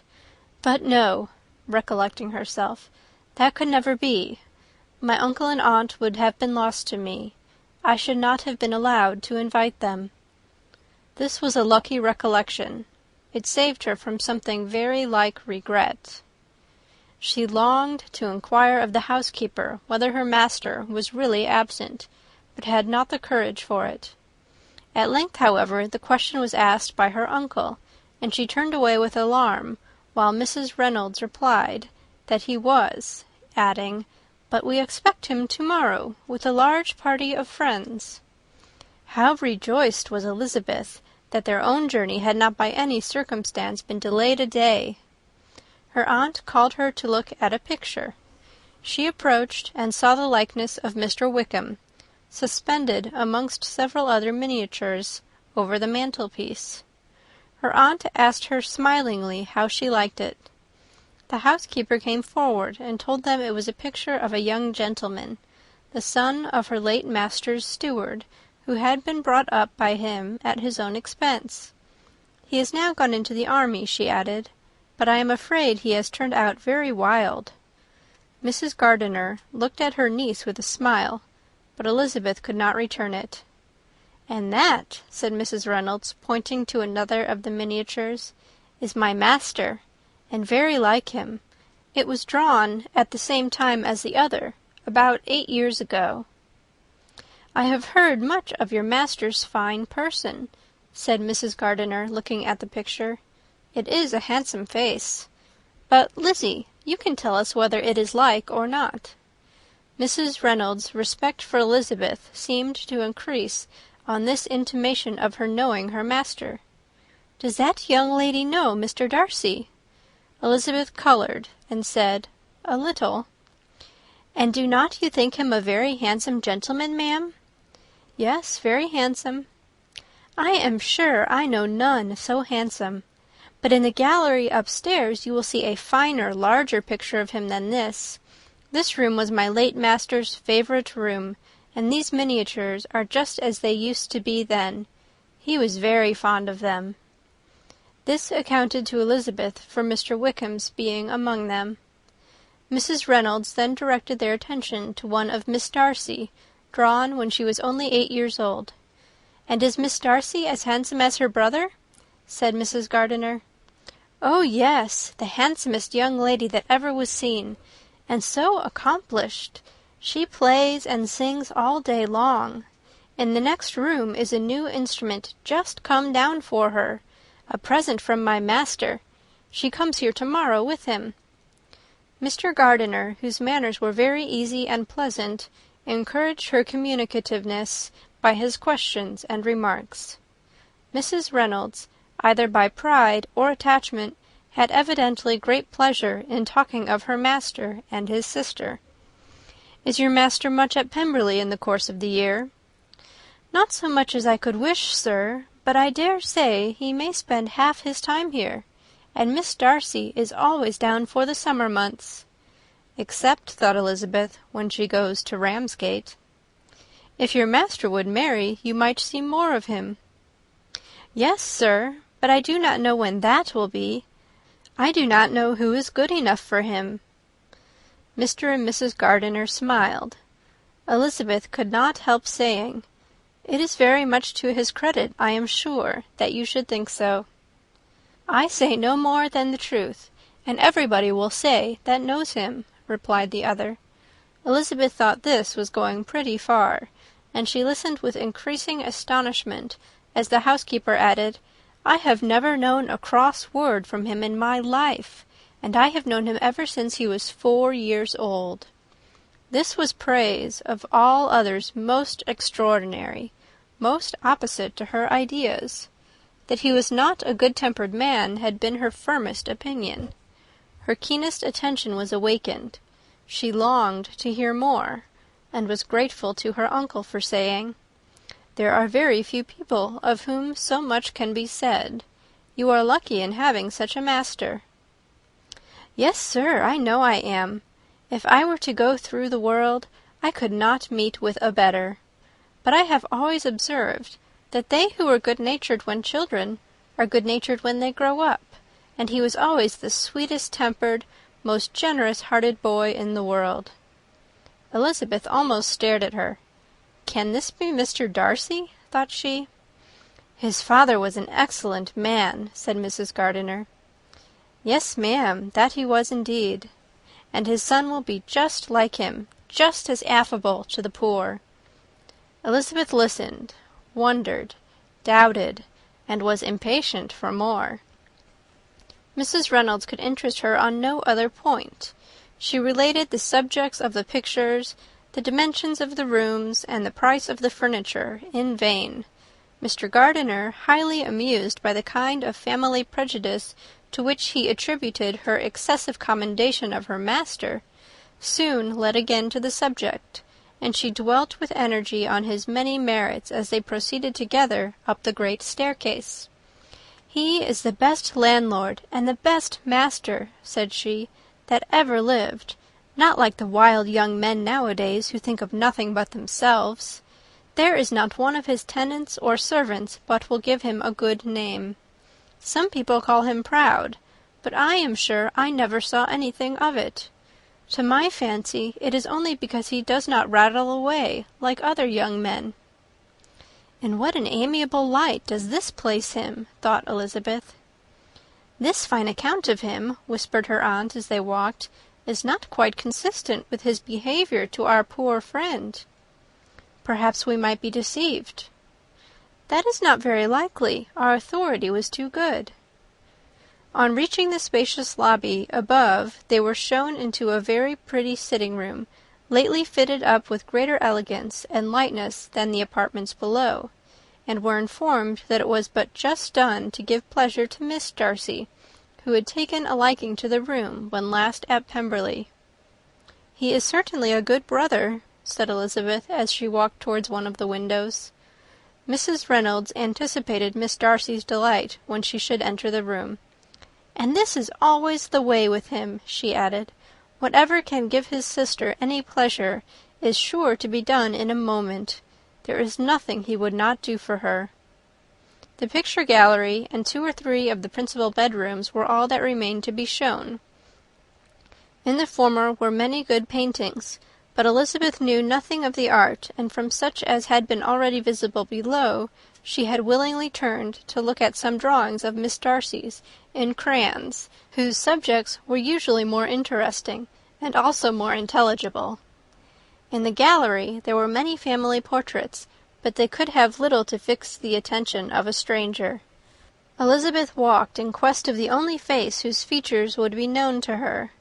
At last it arrested her, and she beheld a striking resemblance to Mr. Darcy, with such a smile over the face as she remembered to have sometimes seen when he looked at her. She stood several minutes before the picture, in earnest contemplation, and returned to it again before they quitted the gallery. Mrs. Reynolds informed them that it had been taken in his father's lifetime. There was certainly at this moment in Elizabeth's mind a more gentle sensation towards the original than she had ever felt at the height of their acquaintance. The commendation bestowed on him by Mrs. Reynolds was of no trifling nature. What praise is more valuable than the praise of an intelligent servant? As a brother, a landlord, a master, she considered how many people's happiness were in his guardianship. How much of pleasure or pain was it in his power to bestow? And how much of good or evil must be done by him?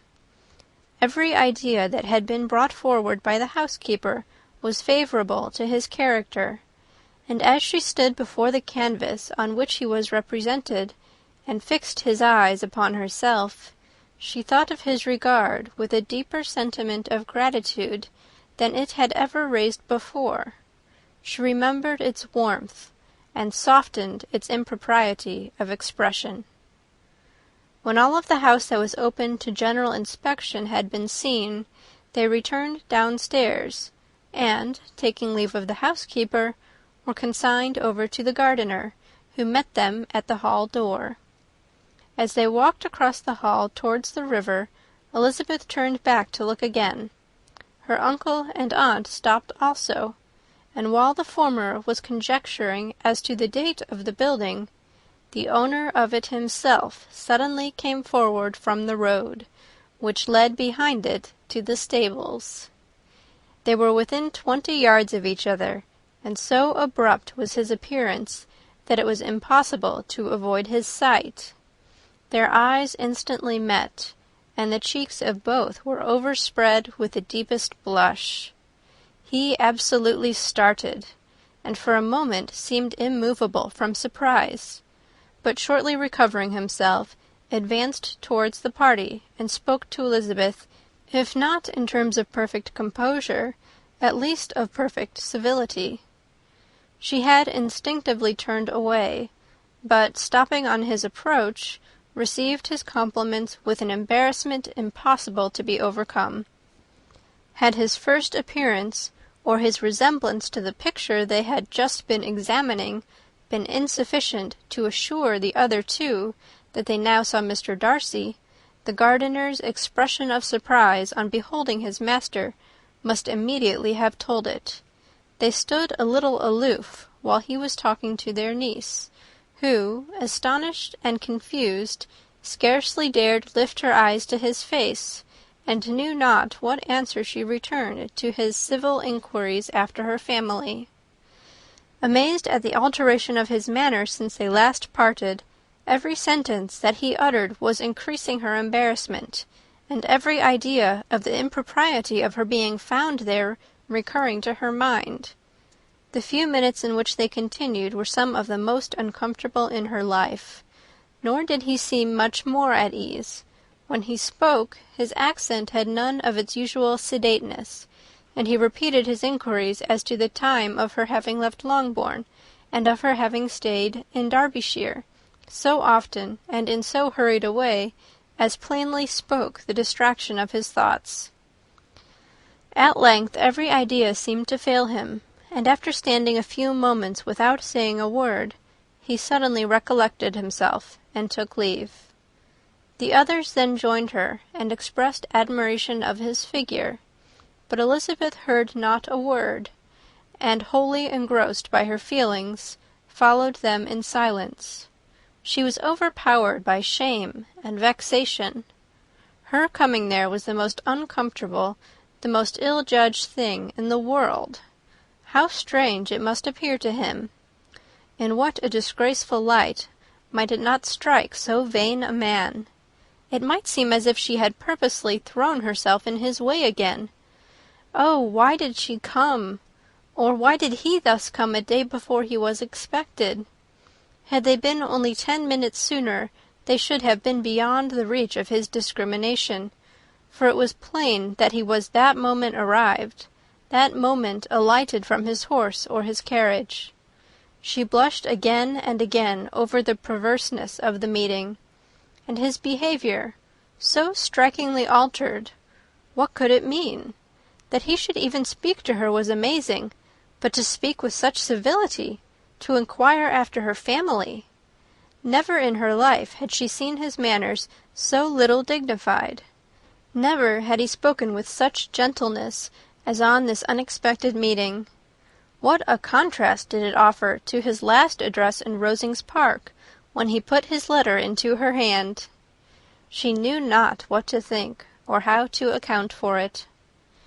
They had now entered a beautiful walk by the side of the water, and every step was bringing forward a nobler fall of ground, or a finer reach of the woods to which they were approaching, but it was some time before Elizabeth was sensible of any of it, and, though she answered mechanically to the repeated appeals of her uncle and aunt, and seemed to direct her eyes to such objects as they pointed out, she distinguished no part of the scene. Her thoughts were all fixed on that one spot of Pemberley House, whichever it may be, where Mr. Darcy then was. She longed to know what at the moment was passing in his mind, in what manner he thought of her, and whether, in defiance of everything, she was still dear to him. Perhaps he had been civil only because he felt himself at ease, yet there had been that in his voice which was not like ease. Whether he had felt more of pain or of pleasure in seeing her, she could not tell, but he certainly had not seen her with composure. At length, however, the remarks of her companions on her absence of mind aroused her, and she felt the necessity of appearing more like herself. They entered the woods, and, bidding adieu to the river for a while, ascended some of the higher grounds, when, in spots where the opening of the trees gave the eye power to wander, were many charming views of the valley, the opposite hills, with the long range of woods, overspreading many, and occasionally part of the stream. Mr. Gardiner expressed a wish of going round the whole park, but feared it might be beyond a walk. With a triumphant smile they were told that it was 10 miles around. It settled the matter, and they pursued the accustomed circuit, which brought them again, after some time, in a descent among hanging woods, to the edge of the water, and one of its narrowest parts. They crossed it by a simple bridge, in character with the general air of the scene.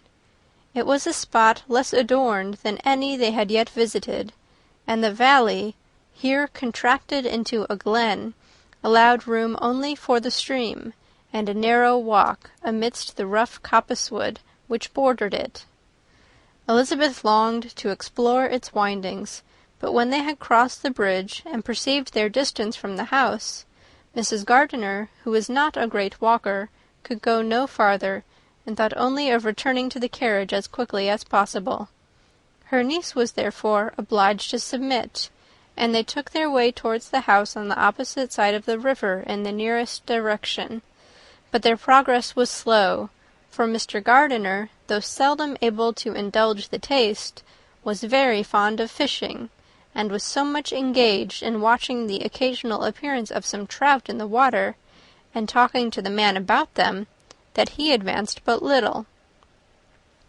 Whilst wandering on in this slow manner, they were again surprised, and Elizabeth's astonishment was quite equal to what it had been at first, by the sight of Mr. Darcy approaching them, and at no great distance.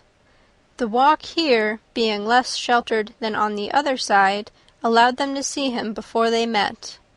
Elizabeth, however astonished, was at least more prepared for an interview than before, and resolved to appear and to speak with calmness, if he really intended to meet them. For a few moments, indeed, she felt that he would probably strike into some other path. The idea lasted while a turning in the walk concealed him from their view. The turning past, he was immediately before them.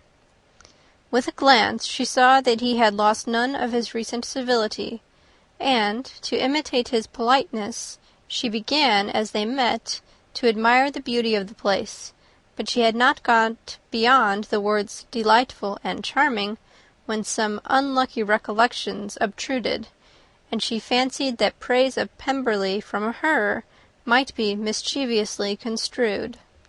Her colour changed, and she said no more. Mrs. Gardiner was standing a little behind, and on her pausing, he asked her if she would do him the honour of introducing him to her friends. This was a stroke of civility for which she was quite unprepared, and she could hardly suppress a smile at his being now seeking the acquaintance of some of those very people against whom his pride had revolted in his offer to herself. What will be his surprise, thought she, when he knows who they are? He takes them now for people of fashion. The introduction, however, was immediately made, and as she named their relationship to herself, she stole a sly look at him, to see how he bore it, and was not without the expectation of his decamping as fast as he could from such disgraceful companions. That he was surprised by the connection was evident. He sustained it, however, with fortitude, and so far from going away, turned his back with them and entered into conversation with Mr. Gardiner. Elizabeth could not but be pleased, could not but triumph. It was consoling that he should know she had some relations for whom there was no need to blush. She listened most attentively to all that passed between them, and gloried in every expression, every sentence of her uncle which marked his intelligence, his taste, or his good manners. The conversation soon turned upon fishing, and she heard Mr. Darcy invite him, with the greatest civility, to fish there as often as he chose while he continued in the neighbourhood, offering at the same time to supply him with fishing tackle, and pointing out those parts of the stream where there was usually more sport. Mrs. Gardiner, who was walking arm in arm with Elizabeth, gave her a look expressive of wonder. Elizabeth said nothing, but it gratified her exceedingly. The compliment must be all for herself. Her astonishment, however, was extreme, and continually was she repeating, "Why is he so altered? From what can it proceed? It cannot be for me, it cannot be for my sake that his manners are thus softened. My reproofs at Hunsford could not work such a change as this. It is impossible that he should still love me." After walking some time in this way, the two ladies in front, the two gentlemen behind, on resuming their places, after descending to the brink of the river for the better inspection of some curious water plant, there chanced to be a little alteration. It originated in Mrs. Gardiner, who, fatigued by the exercise of the morning, found Elizabeth's arm inadequate to her support, and consequently preferred her husband's. Mr. Darcy took her place by her niece, and they walked on together. After a short silence, the lady first spoke. She wished him to know that she had been assured of his absence before she came to the place, and accordingly began by observing that his arrival had been very unexpected.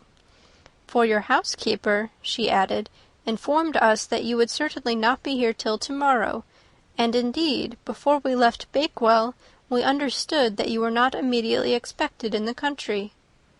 He acknowledged the truth of it all, and said that business with his steward had occasioned his coming forward a few hours before the rest of the party with whom he had been travelling. "They will join me early tomorrow," he continued, "and among them are some who will claim an acquaintance with you, Mr. Bingley and his sisters." Elizabeth answered only by a slight bow.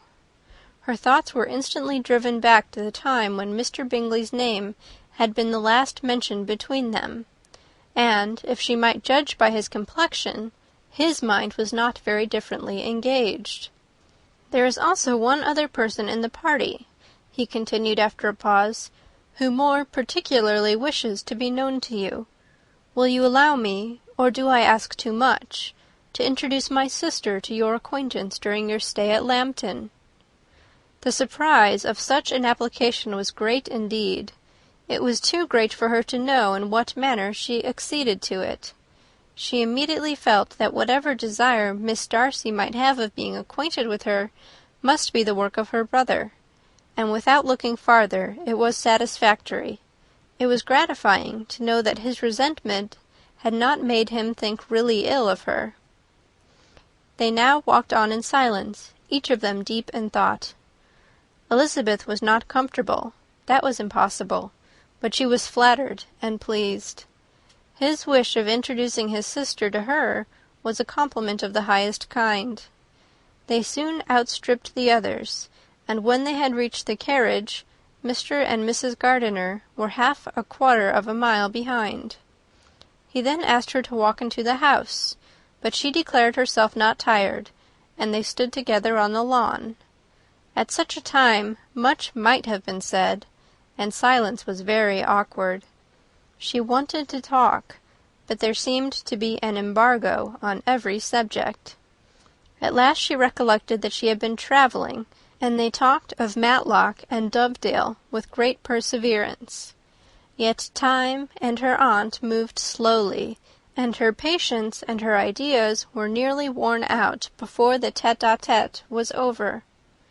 On Mr. and Mrs. Gardiner's coming up, they were all pressed to go into the house and take some refreshment, but this was declined, and they parted on each side with utmost politeness.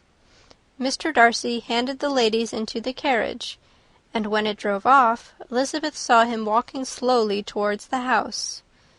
The observations of her uncle and aunt now began, and each of them pronounced him to be infinitely superior to anything they had expected.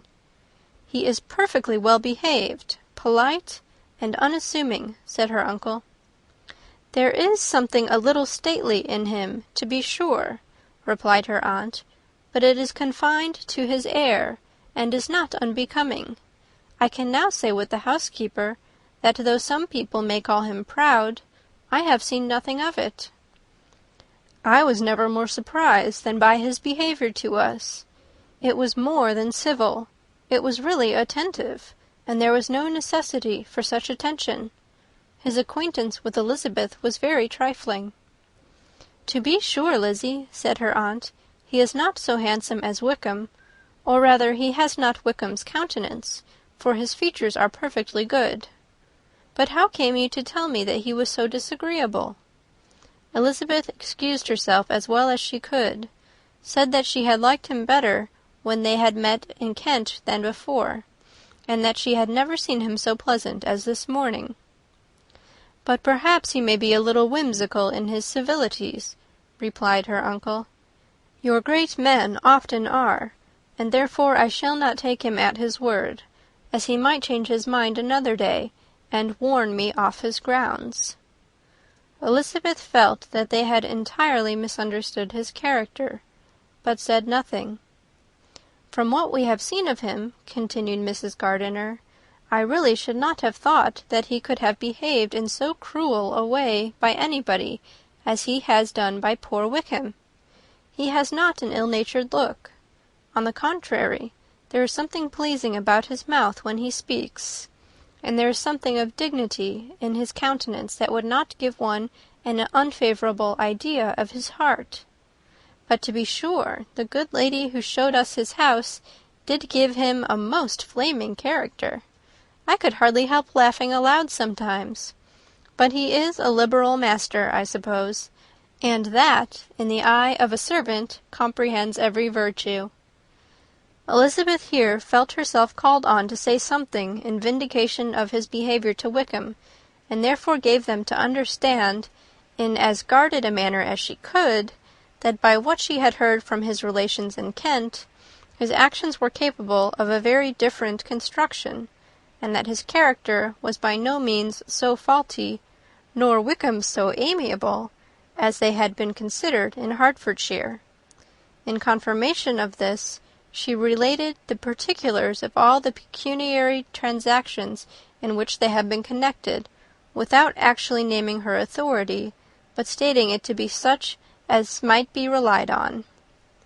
Mrs. Gardiner was surprised and concerned, but as they were now approaching the scene of her former pleasures, every idea gave way to the charm of recollection, and she was too much engaged in pointing out to her husband all the interesting spots in its environs to think of anything else. Fatigued as she had been by the morning's walk, they had no sooner dined than she set off again in quest of her former acquaintance, and the evening was spent in the satisfactions of an intercourse renewed after many years' discontinuance. The occurrences of the day were too full of interest to leave Elizabeth much attention for any of these new friends, and she could do nothing but think, and think with wonder, of Mr. Darcy's civility, and above all, of his wishing her to be acquainted with his sister. End of chapter 43.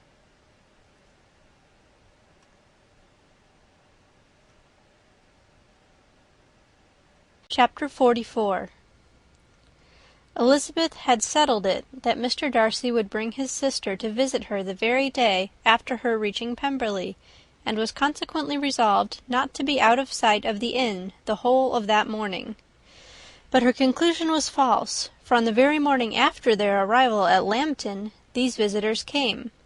They had been walking about the place with some of their new friends, and were just returning to the inn to dress themselves for dining with the same family, when the sound of a carriage drew them to a window, and they saw a gentleman and a lady in a curricle driving up the street.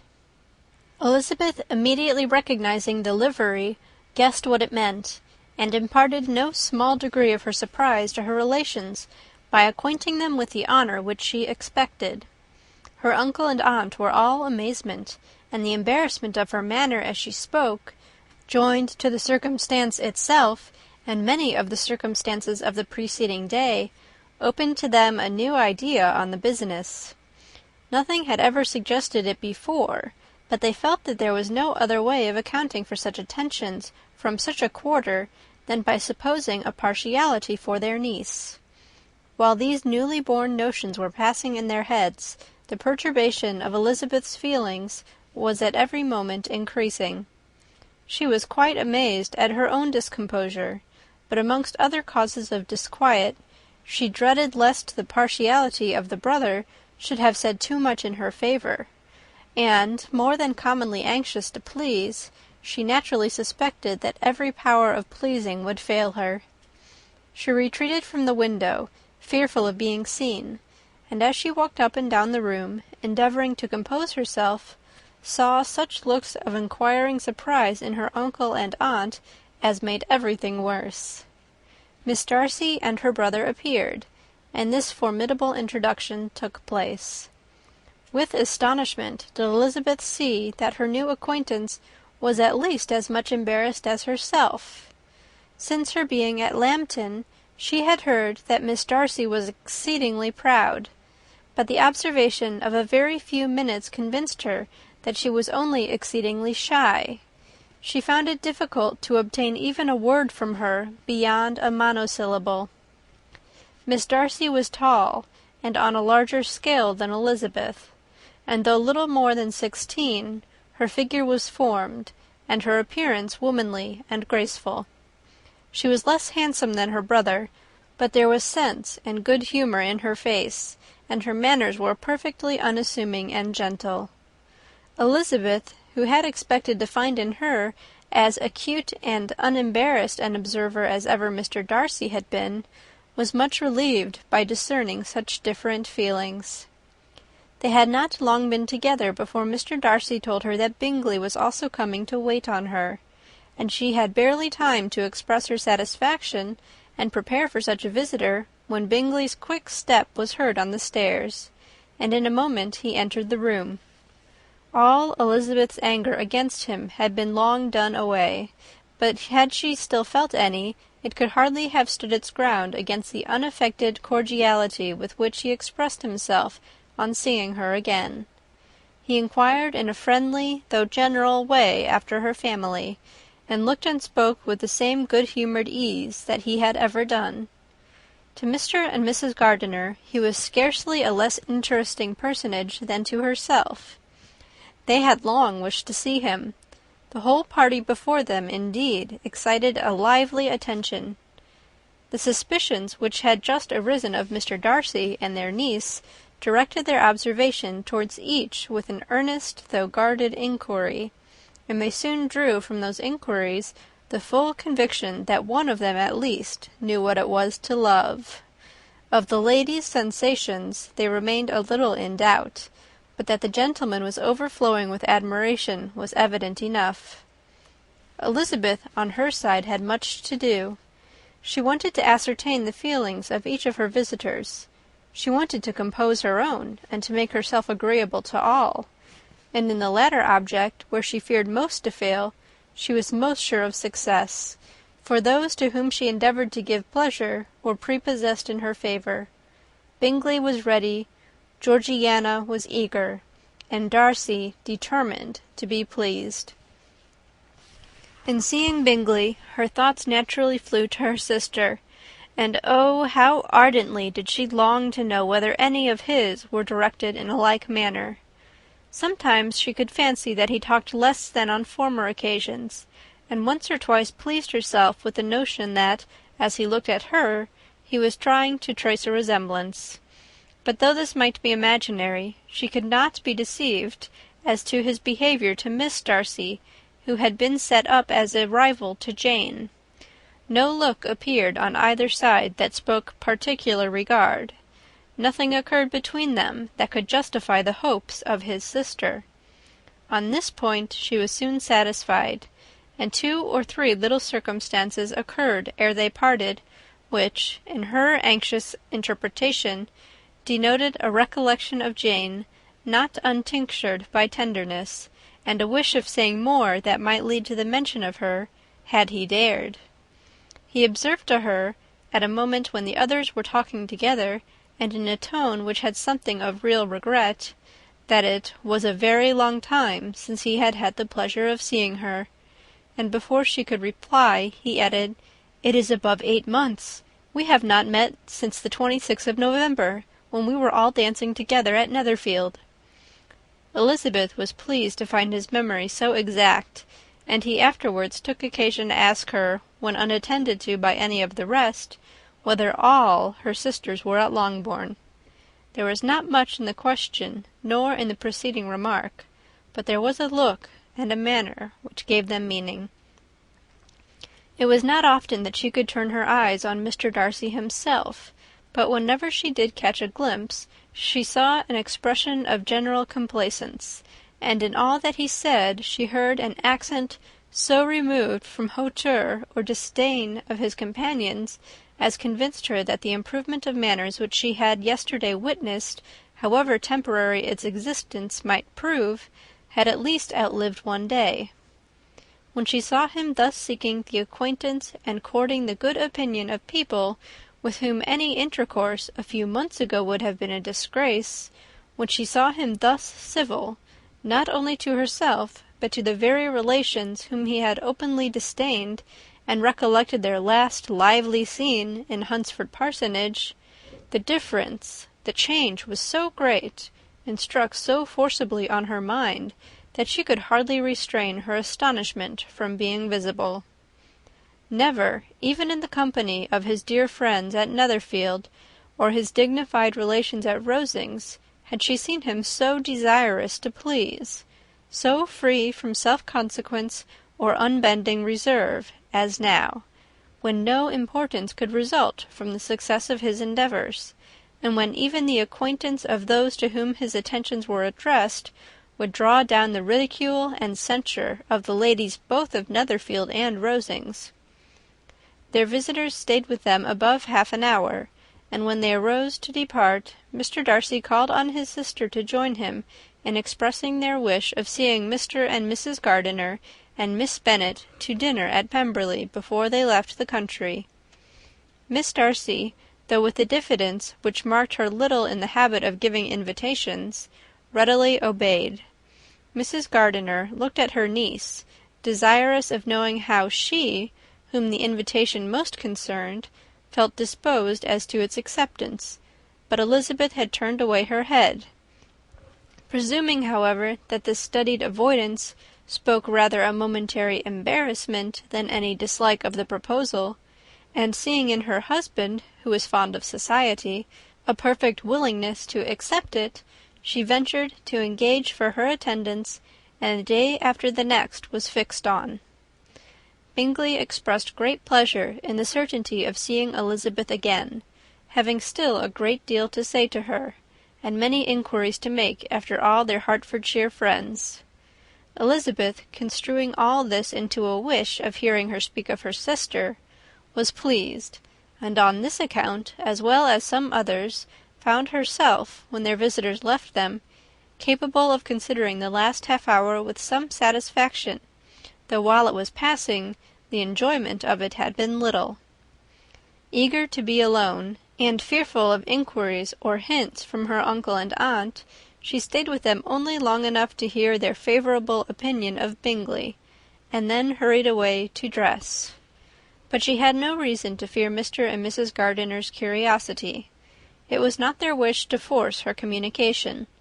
It was evident that she was much better acquainted with Mr. Darcy than they had before any idea of. It was evident that he was very much in love with her. They saw much to interest, but nothing to justify inquiry. Of Mr. Darcy it was now a matter of anxiety to think well, and as far as their acquaintance reached, there was no fault to find. They could not be untouched by his politeness, and had they drawn his character from their own feelings and his servant's report, without any reference to any other account, the circle in Hertfordshire to which he was known would not have recognized it for Mr. Darcy. There was now an interest, however, in believing the housekeeper, and they soon became sensible that the authority of a servant who had known him since he was 4 years old, and whose own manners indicated respectability, was not to be hastily rejected. Neither had anything occurred in the intelligence of their Lambton friends that could materially lessen its weight. They had nothing to accuse him of but pride.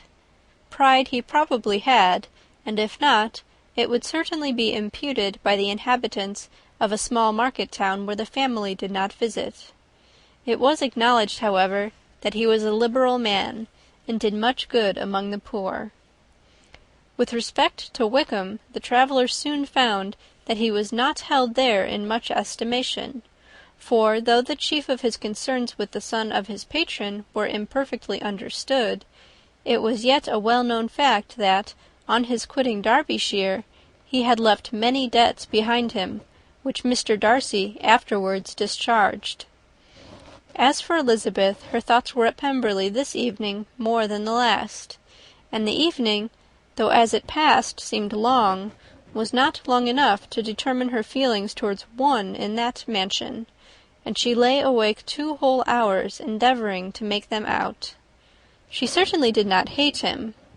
No, hatred had vanished long ago, and she had almost as long been ashamed of ever feeling a dislike against him that could be so called.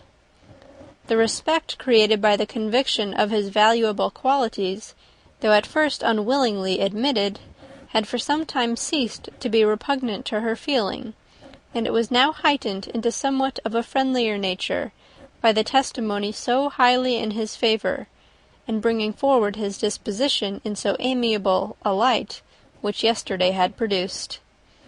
But above all, above respect and esteem, there was a motive within her of goodwill which could not be overlooked. It was gratitude. Gratitude, not merely for having once loved her, but for loving her still well enough to forgive all the petulance and acrimony of her manner in rejecting him, and all the unjust accusations accompanying her rejection. He who, she had been persuaded, would avoid her as his greatest enemy, seemed, on the accidental meeting, most eager to preserve the acquaintance, and without any indelicate display of regard, or any peculiarity of manner, where their 2 selves only were concerned, was soliciting the good opinion of her friends, and bent on making her known to his sister. Such a change in a man of so much pride, exciting not only astonishment but gratitude, for to love, ardent love, it must be attributed, and as such its impression on her was of a sort to be encouraged, as by no means unpleasing, though it could not be exactly defined. She respected, she esteemed, she was grateful to him. She felt a real interest in his welfare, and she only wanted to know how far she wished that welfare to depend upon herself, and how far it would be for the happiness of both that she should employ the power, which her fancy told her she still possessed, of bringing on her the renewal of his addresses. It had been settled in the evening between the aunt and the niece that such a striking civility as Miss Darcy's in coming to see them on the very day of her arrival at Pemberley, for she had reached it only to a late breakfast, ought to be imitated, though it could not be equalled, by some exertion of politeness on their side, and consequently that it would be highly expedient to wait on her at Pemberley the following morning. They were, therefore, to go. Elizabeth was pleased, though when she asked herself the reason, she had very little to say in reply. Mr. Gardiner left them soon after breakfast. The fishing scheme had been renewed the day before, and a positive engagement made of his meeting some of the gentlemen at Pemberley before noon. End of chapter 44. Chapter 45. Convinced as Elizabeth now was that Miss Bingley's dislike of her had originated in jealousy, she could not help feeling how unwelcome her appearance at Pemberley must be to her, and was curious to know with how much civility on that lady's side the acquaintance would now be renewed. On reaching the house, they were shown through the hall into the saloon, whose northern aspect rendered it delightful for summer. Its windows opening to the ground admitted a most refreshing view of the high woody hills behind the house, and of the beautiful oaks and Spanish chestnuts which were scattered over the intermediate lawn. In this house they were received by Miss Darcy, who was sitting there with Mrs. Hurst and Miss Bingley, and the lady with whom she lived in London. Georgiana's reception of them was very civil, but attended with all the embarrassment which, though proceeding from shyness and the fear of doing wrong, would easily give to those who felt themselves inferior the belief of her being proud and reserved. Mrs. Gardiner and her niece, however, did her justice, and pitied her. By Mrs. Hurst and Miss Bingley they were noticed only by a curtsy, and, on their being seated, a pause, awkward as such pauses must always be, succeeded for a few moments. It was first broken by Mrs. Annesley, a genteel, agreeable-looking woman, whose endeavour to introduce some kind of discourse proved her to be more truly well-bred than either of the others, and between her and Mrs. Gardiner, with occasional help from Elizabeth, the conversation was carried on. Miss Darcy looked as if she wished for courage enough to join in it, and sometimes did venture a short sentence when there was least danger of its being heard. Elizabeth soon saw that she was herself closely watched by Miss Bingley, and that she could not speak a word, especially to Miss Darcy, without calling her attention. This observation would not have prevented her from trying to talk to the latter, had they not been seated at an inconvenient distance, but she was not sorry to be spared the necessity of saying much. Her own thoughts were employing her. She expected every moment that some of the gentlemen would enter the room. She wished, she feared that the master of the house might be amongst them, and whether she wished or feared it most, she could scarcely determine. After sitting in this manner a quarter of an hour without hearing Miss Bingley's voice, Elizabeth was roused by receiving from her a cold inquiry after the health of her family. She answered with equal indifference and brevity, and the others said no more. The next variation which their visit afforded was produced by the entrance of servants with cold meat, cake, and a variety of all the finest fruits in season. But this did not take place till after many a significant look and smile from Mrs. Annesley to Miss Darcy had been given, to remind her of her post. There was now employment for the whole party, for though they could not all talk, they could all eat, and the beautiful pyramids of grapes, nectarines, and peaches soon collected them round the table. While thus engaged, Elizabeth had a fair opportunity of deciding whether she most feared or wished for the appearance of Mr. Darcy by the feelings which prevailed on his entering the room, and then, though but a moment before she had believed her wishes to predominate, she began to regret that he came. He had been some time with Mr. Gardiner, who, with 2 or 3 other gentlemen from the house, was engaged by the river, and had left him only on learning that the ladies of the family intended a visit to Georgiana that morning. No sooner did he appear than Elizabeth wisely resolved to be perfectly easy and unembarrassed, a resolution the more necessary to be made, but perhaps not the more easily kept, because she saw that the suspicions of the whole party were awakened against them, and that there was scarcely an eye which did not watch his behaviour when he first came into the room. In no countenance was attentive curiosity so strongly marked as in Miss Bingley's, in spite of the smiles which overspread her face whenever she spoke to one of its objects, for jealousy had not yet made her desperate, and her attentions to Mr. Darcy were by no means over.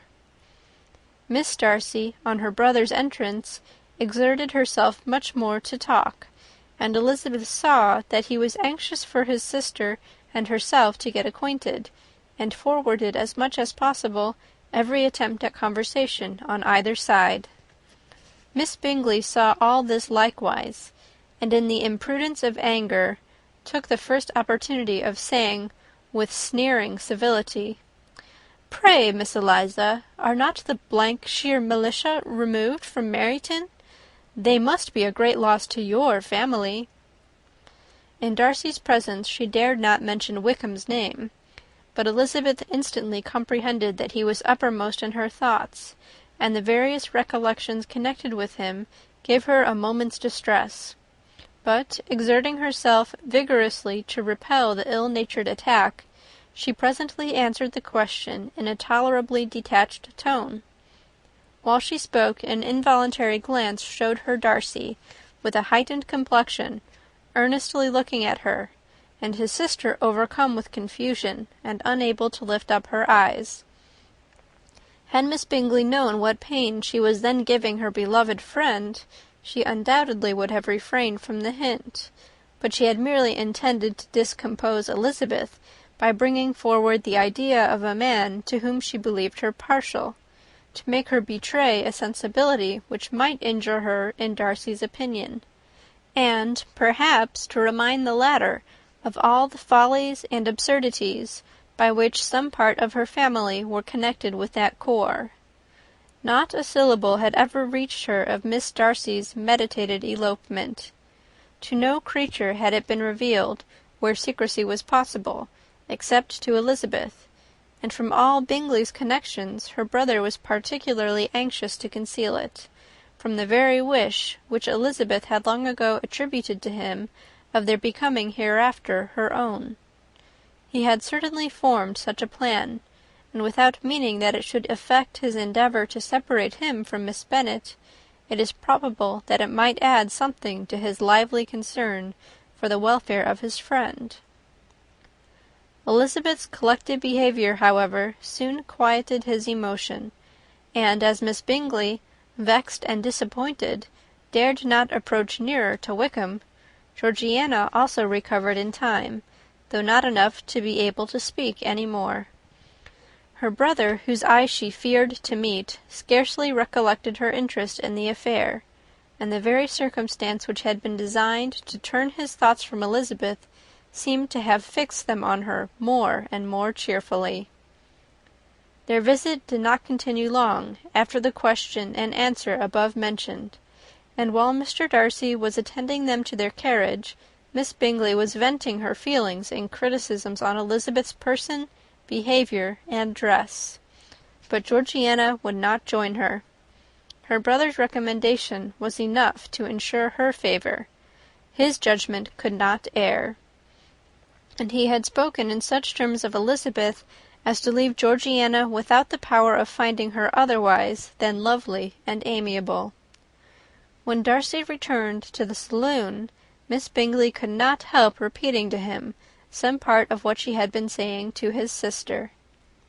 "How very ill Miss Eliza Bennet looks this morning, Mr. Darcy!" she cried. "I never in my life saw anyone so much altered as she is since the winter. She is grown so brown and coarse. Louisa and I were agreeing that we should not have known her again." However little Mr. Darcy might have liked such an address, he contented himself with coolly replying that he perceived no other alteration than her being rather tanned, no miraculous consequence of travelling in the summer. "For my own part," she rejoined, "I must confess that I never could see any beauty in her. Her face is too thin, her complexion has no brilliancy, and her features are not at all handsome. Her nose wants character, there is nothing marked in its lines. Her teeth are tolerable, but not out of the common way, and as for her eyes, which have sometimes been called so fine, I could never see anything extraordinary in them. They have a sharp, shrewish look, which I do not like at all, and in her air altogether there is a self-sufficiency without fashion which is intolerable." Persuaded as Miss Bingley was that Darcy admired Elizabeth, this was not the best method of recommending herself, but angry people are not always wise, and in seeing him at last look somewhat nettled, she had all the success she expected. He was resolutely silent, however, and, from a determination of making him speak, she continued, "I remember when we first knew her in Hertfordshire, how amazed we all were to find that she was a reputed beauty, and I particularly recollect your saying one night, after they had been dining at Netherfield, 'She a beauty! I should as soon call her mother a wit.' But afterwards she seemed to improve on you, and I believe you thought her rather pretty at one time." "Yes," replied Darcy, who could contain himself no longer, "but that was only when I first saw her. for it is many months since I have considered her as one of the handsomest women of my acquaintance." He then went away, and Miss Bingley was left to all the satisfaction of having forced him to say what gave no one any pain but herself. Mrs. Gardiner and Elizabeth talked of all that had occurred during their visit, as they returned, except what had particularly interested them both. The look and behaviour of everybody they had seen were discussed, except of the person who had mostly engaged their attention. They talked of his sister, his friends, his house, his fruit, of everything but himself. Yet Elizabeth was longing to know what Mrs. Gardiner thought of him, and Mrs. Gardiner would have been highly gratified by her niece's beginning the subject. End of chapter 45.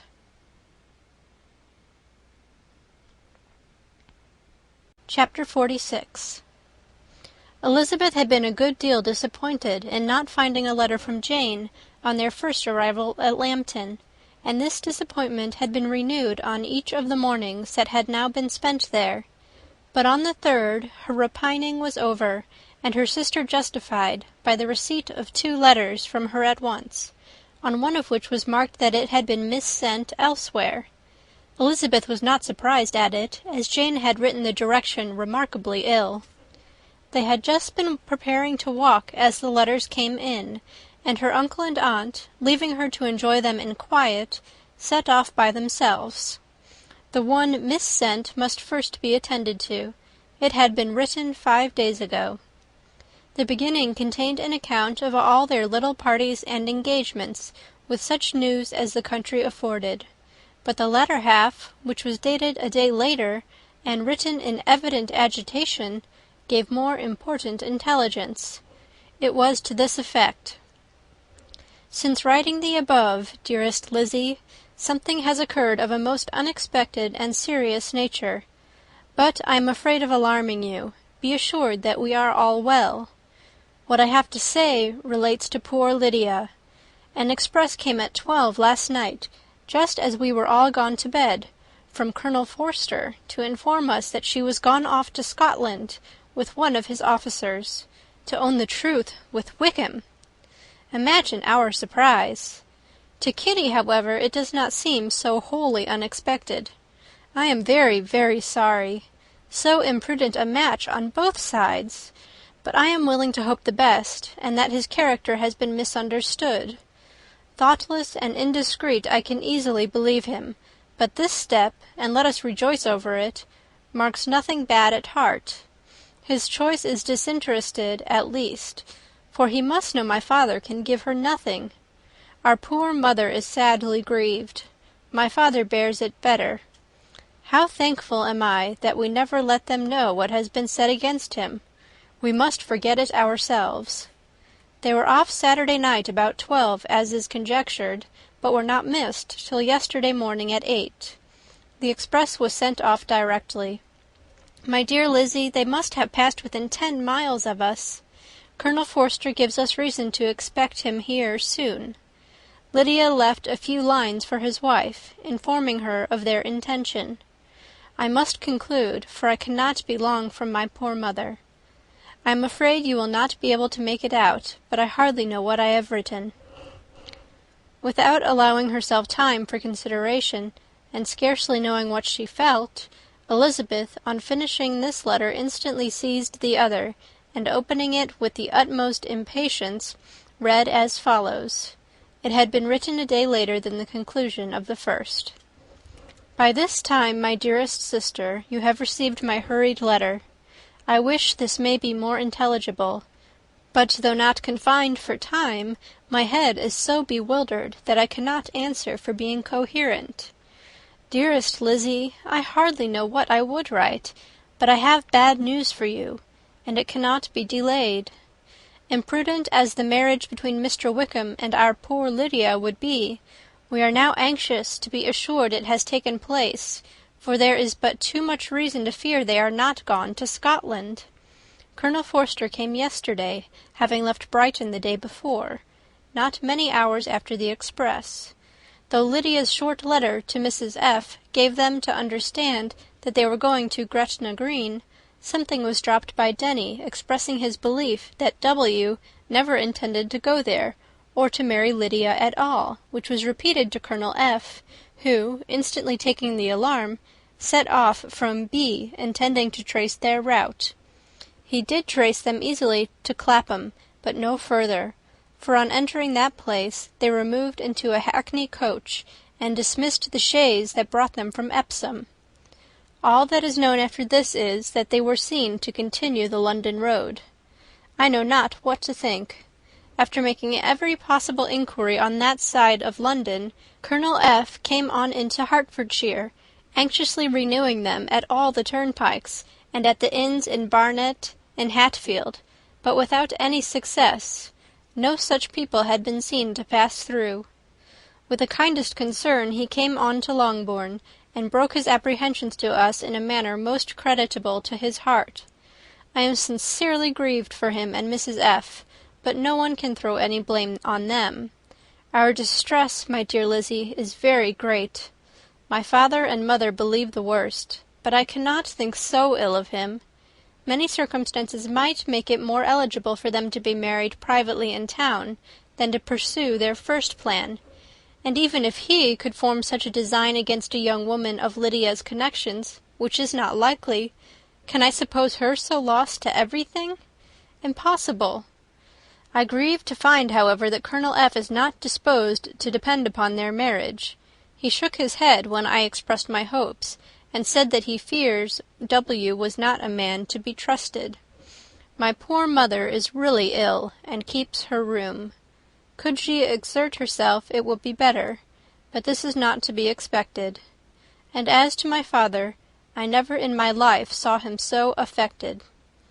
Poor Kitty has anger for having concealed their attachment, but as it was a matter of confidence, one cannot wonder.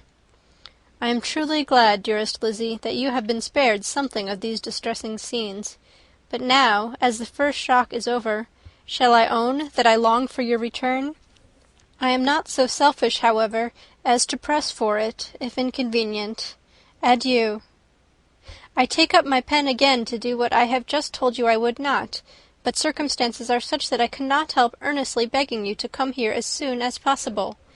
I know my dear uncle and aunt so well that I am not afraid of requesting it, though I have still something more to ask of the former. My father is going to London with Colonel Forster instantly, to try to discover her. What he means to do I am sure I know not, but his excessive distress will not allow him to pursue any measure in the best and safest way, and Colonel Forster is obliged to be at Brighton again to-morrow evening. In such an exigence my uncle's advice and assistance will be everything in the world. He will immediately comprehend what I must feel, and I rely upon his goodness." "Oh, where is my uncle?" cried Elizabeth, darting from her seat as she finished the letter, in eagerness to follow him, without losing a moment of the time so precious. But as she reached the door, it was opened by a servant, and Mr. Darcy appeared. Her pale face and impetuous manner made him start, and before he could recover himself to speak, she, in whose mind every idea was superseded by Lydia's situation, hastily exclaimed, "I beg your pardon, but I must leave you. I must find Mr. Gardiner this moment, on business that cannot be delayed. I have not an instant to lose." "Good God, what is the matter?" cried he, with more feeling than politeness. Then recollecting himself, "I will not detain you a minute, but let me, or let the servant go after Mr. or Mrs. Gardiner. You are not well enough, you cannot go yourself." Elizabeth hesitated, but her knees trembled under her, and she felt how little would be gained by her attempting to pursue them. Calling back the servant, therefore, she commissioned him, though in so breathless an accent as made her almost unintelligible, to fetch his master and mistress home instantly. On his quitting the room, she sat down, unable to support herself, and looking so miserably ill, that it was impossible for Darcy to leave her, or to refrain from saying, in a tone of gentleness and commiseration, "Let me call your maid. Is there nothing you could take to give you present relief? A glass of wine? Shall I get you one? You are very ill." "No, I thank you," she replied, endeavouring to recover herself. "There is nothing the matter with me. I am quite well. I am only distressed by some dreadful news which I have just received from Longbourn." She burst into tears as she alluded to it, and for a few minutes could not speak another word. Darcy, in wretched suspense, could only say something indistinctly of his concern, and observe her in compassionate silence. At length she spoke again. "I have just had a letter from Jane with such dreadful news. It cannot be concealed from anyone. My younger sister has left all her friends, has eloped, has thrown herself into the power of Mr. Wickham. They are gone off together from Brighton. You know him too well to doubt the rest. She has no money, no connections, nothing that can tempt him to... She is lost for ever." Darcy was fixed in astonishment. "When I consider," she added in a yet more agitated voice, "that I might have prevented it, I who knew what he was. Had I but explained some part of it only, some part of what I learnt, to my own family, had his character been known, this could not have happened. But it is all too late now." "I am grieved indeed," cried Darcy. "Grieved, shocked. But is it certain? Absolutely certain?" "Oh yes, they left Brighton together on Sunday night, and were traced almost to London, but not beyond. They are certainly not gone to Scotland." "And what has been done? What has been attempted to recover her?" "My father is gone to London, and Jane has written to beg my uncle's immediate assistance, and we shall be off, I hope, in half an hour. But nothing can be done. I know very well that nothing can be done. How is such a man to be worked on? How are they even to be discovered? I have not the smallest hope. It is every way horrible." Darcy shook his head in silent acquiescence. "When my eyes were opened to his real character! Oh, had I known what I ought, what I dared to do! But I knew not. I was afraid of doing too much. Wretched, wretched mistake!" Darcy made no answer. He seemed scarcely to hear her, and was walking up and down the room in earnest meditation, his brow contracted, his air gloomy. Elizabeth soon observed, and instantly understood it. Her power was sinking. Everything must sink under such a proof of family weakness, such an assurance of the deepest disgrace.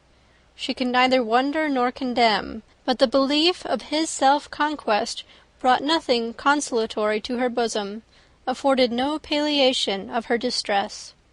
It was, on the contrary, exactly calculated to make her understand her own wishes, and never had she so honestly felt that she could have loved him, as now, when all love must be vain. But self, though it would intrude, could not engross her.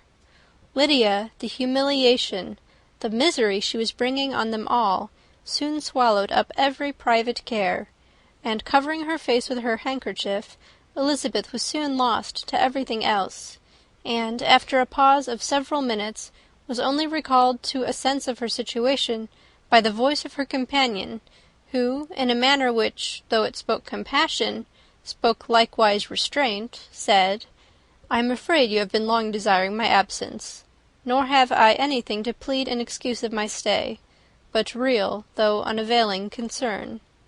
Would to heaven that anything could be either said or done on my part that might offer consolation to such distress. But I will not torment you with vain wishes, which may seem purposely to ask for your thanks. This unfortunate affair will, I fear, prevent my sister's having the pleasure of seeing you at Pemberley to-day." "Oh, yes! Be so kind as to apologize for us to Miss Darcy. Say that urgent business calls us home immediately. Conceal the unhappy truth as long as it is possible. I know it cannot be long." He readily assured her of his secrecy, again expressed his sorrow for her distress, wished it a happier conclusion than there was at present reason to hope, and, leaving his compliments for her relations, with only one serious parting look, went away. As he quitted the room, Elizabeth felt how improbable it was that they should ever see each other again on such terms of cordiality as had marked their several meetings in Derbyshire; and as she threw a retrospective glance over the whole of their acquaintance, so full of contradictions and varieties, sighed at the perverseness of those feelings which would now have promoted its continuance, and would formerly have rejoiced in its termination. If gratitude and esteem are good foundations of affection, Elizabeth's change of sentiment will be neither improbable nor faulty; but if otherwise, if regard springing from such sources is unreasonable or unnatural, in comparison of what is so often described as arising on a first interview with its object, and even before 2 words have been exchanged, nothing can be said in her defence, except that she had given somewhat of a trial to the latter method in her partiality for Wickham, and that its ill success might, perhaps, authorize her to seek the other less interesting mode of attachment. Be that as it may, she saw him go with regret, and in this early example of what Lydia's infamy must produce, found additional anguish as she reflected on that wretched business. Never, since reading Jane's second letter, had she entertained a hope of Wickham's meaning to marry her. No one but Jane, she thought, could flatter herself with such an expectation. Surprise was the least of her feelings on this development. While the contents of the first letter remained in her mind, she was all surprise, all astonishment that Wickham could marry a girl whom it was impossible he could marry for money, and how Lydia could ever have attached him had appeared incomprehensible. But now it was all too natural.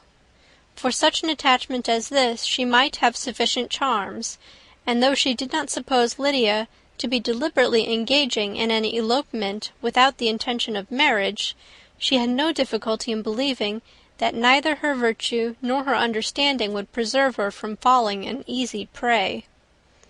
She had never perceived, while the regiment was in Hertfordshire, that Lydia had any partiality for him, but she was convinced that Lydia wanted only encouragement to attach herself to anybody. Sometimes one officer, sometimes another had been her favourite, as their attentions raised them in her opinion. Her affections had continually been fluctuating, but never without an object.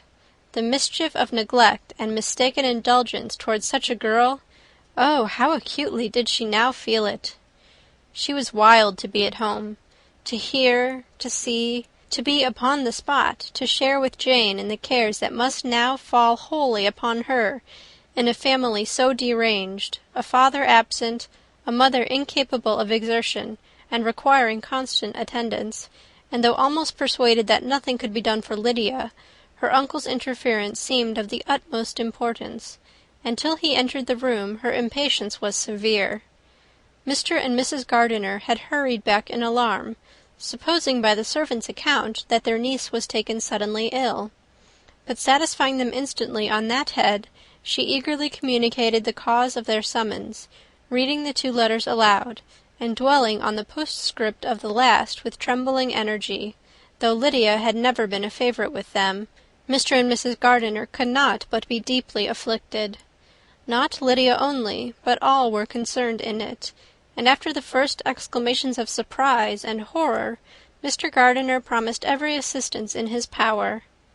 Elizabeth, though expecting no less, thanked him with tears of gratitude, and all 3 being actuated by one spirit, everything relating to their journey was speedily settled. They were to be off as soon as possible. "But what is to be done about Pemberley?" cried Mrs. Gardiner. "John told us Mr. Darcy was here when you sent for us. Was it so?" "Yes, and I told him we should not be able to keep our engagement. That is all settled." "What is all settled?" repeated the other as she ran into her room to prepare.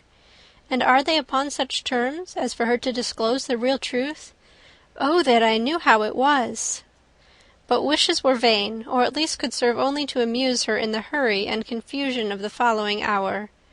Had Elizabeth been at leisure to be idle, she would have remained certain that all employment was impossible to one so wretched as herself; but she had her share of business as well as her aunt, and amongst the rest, there were notes to be written to all their friends at Lambton, with false excuses for their sudden departure. An hour, however, saw the whole completed, and Mr. Gardiner meanwhile having settled his account at the inn, nothing remained to be done but to go, and Elizabeth, after all the misery of the morning, found herself, in a shorter space of time than she could have supposed, seated in the carriage, and on the road to Longbourn. End of chapter 46.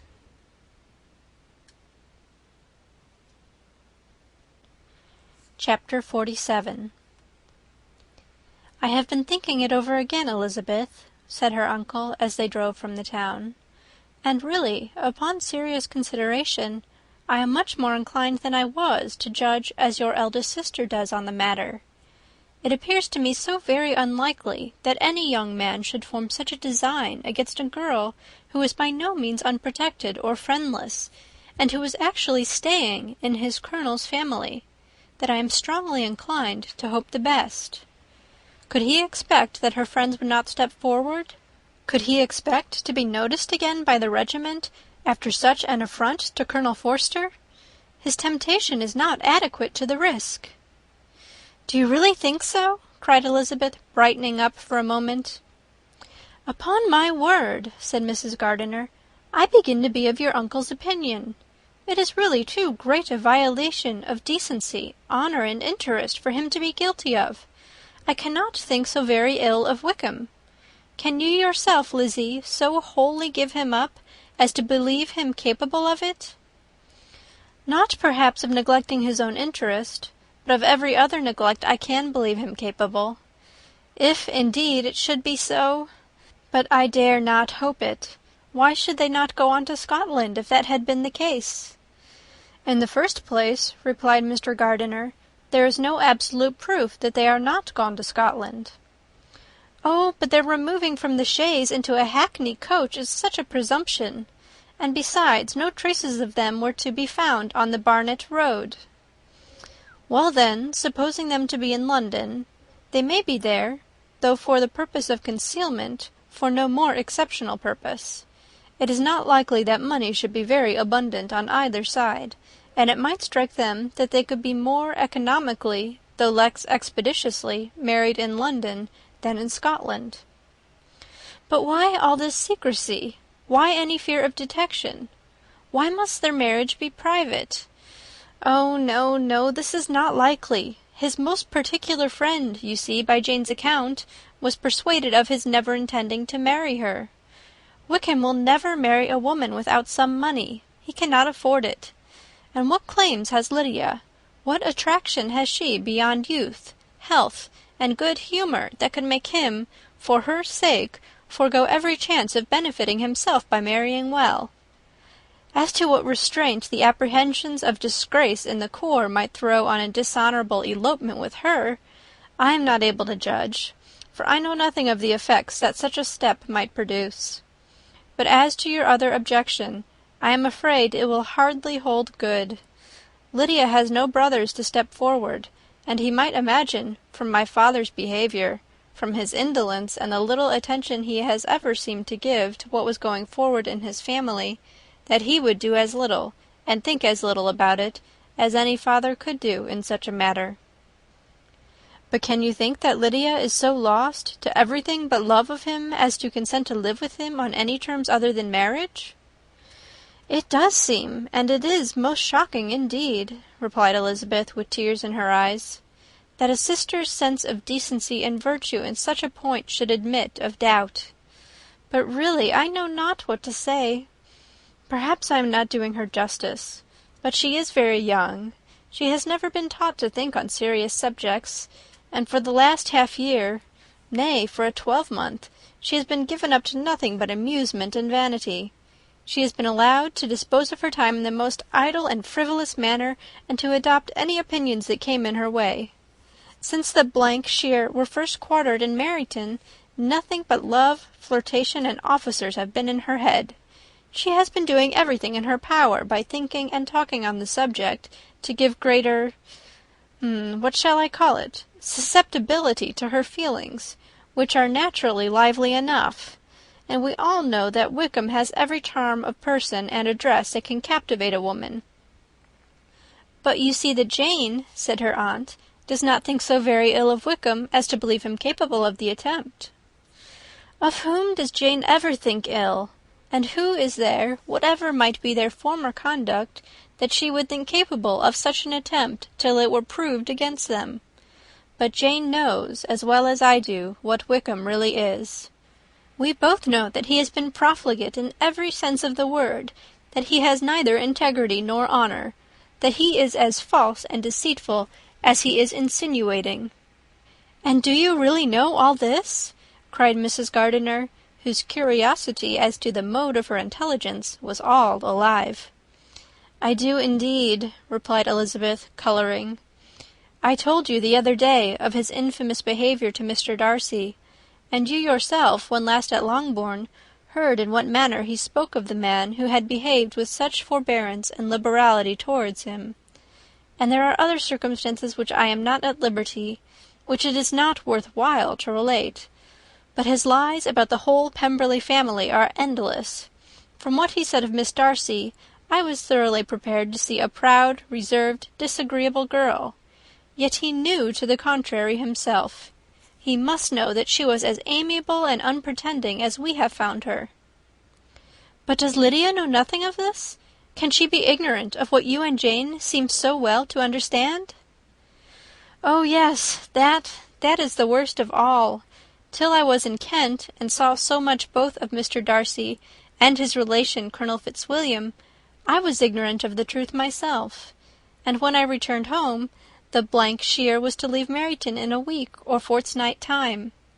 As that was the case, neither Jane, to whom I related the whole, nor I thought it necessary to make our knowledge public. For of what use could it apparently be to anyone, that the good opinion which all the neighbourhood had of him should then be overthrown?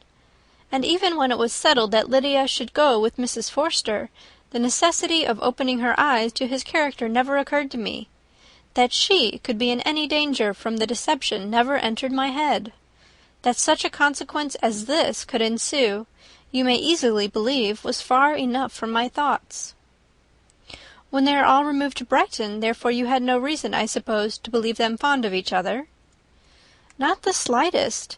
I can remember no symptom of affection on either side, and had anything of the kind been perceptible, you must be aware that ours is not a family on which it could be thrown away. When he first entered the corps, she was ready enough to admire him, but so we all were. Every girl in or near Meryton was out of her senses about him for the first 2 months, but he never distinguished her by any particular attention, and consequently, after a moderate period of extravagant and wild admiration, her fancy for him gave way, and others of the regiment, who treated her with more distinction, again became her favourites." It may be easily believed that however little of novelty could be added to their fears, hopes, and conjectures on this interesting subject by its repeated discussion, no other could detain them from it long during the whole of the journey. From Elizabeth's thoughts it was never absent. Fixed there by the keenest of all anguish, self-reproach, she could find no interval of ease or forgetfulness. They travelled as expeditiously as possible, and sleeping one night on the road, reached Longbourn by dinner-time the next day. It was a comfort to Elizabeth to consider that Jane could not have been wearied by long expectations. The little Gardiners, attracted by the sight of a chaise, were standing on the steps of the house as they entered the paddock, and, when the carriage drove up to the door, the joyful surprise that lighted up their faces and displayed itself over their whole bodies in a variety of capers and frisks was the first pleasing earnest of their welcome. Elizabeth jumped out, and after giving each of them a hasty kiss, hurried into the vestibule, where Jane, who came running down from her mother's apartment, immediately met her. Elizabeth, as she affectionately embraced her, whilst tears filled the eyes of both, lost not a moment in asking whether anything had been heard of the fugitives. "Not yet," replied Jane, "but now that my dear uncle is come, I hope everything will be well." "Is my father in town?" "Yes, he went on Tuesday, as I wrote you word." "And have you heard from him often?" "We have heard only twice. He wrote me a few lines on Wednesday to say that he had arrived in safety, and to give me his directions, which I particularly begged him to do. He merely added that he should not write again till he had something of importance to mention. "And my mother, how is she? How are you all?" "My mother is tolerably well, I trust, though her spirits are greatly shaken. She is upstairs, and will have great satisfaction in seeing you all. She does not yet leave her dressing-room. Mary and Kitty, thank heaven, are quite well." "But you, how are you?" cried Elizabeth. "You look pale. How much you must have gone through!"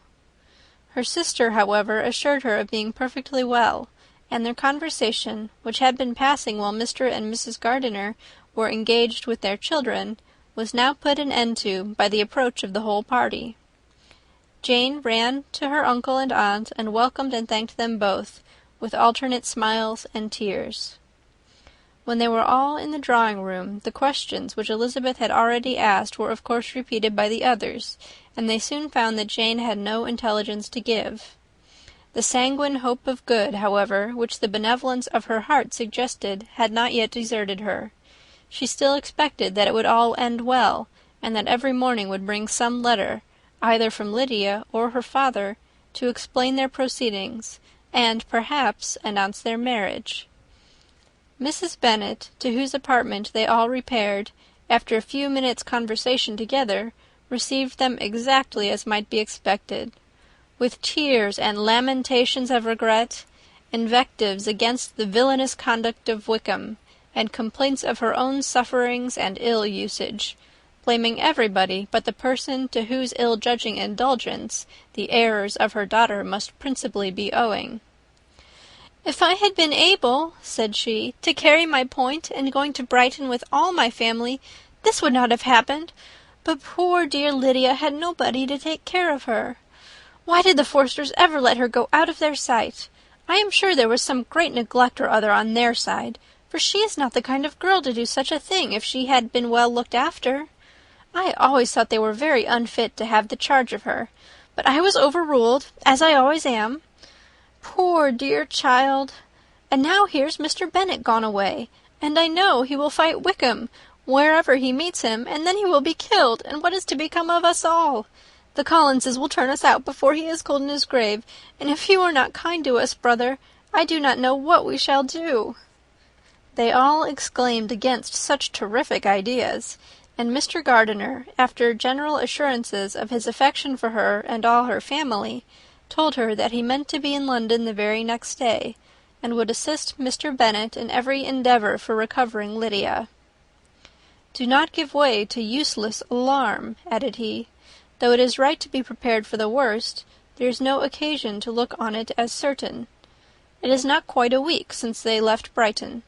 In a few days more we may gain some news of them, and till we know that they are not married, and have no design of marrying, do not let us give the matter over as lost. As soon as I get to town I shall go to my brother, and make him come home with me to Gracechurch Street, and then we may consult together as to what is to be done."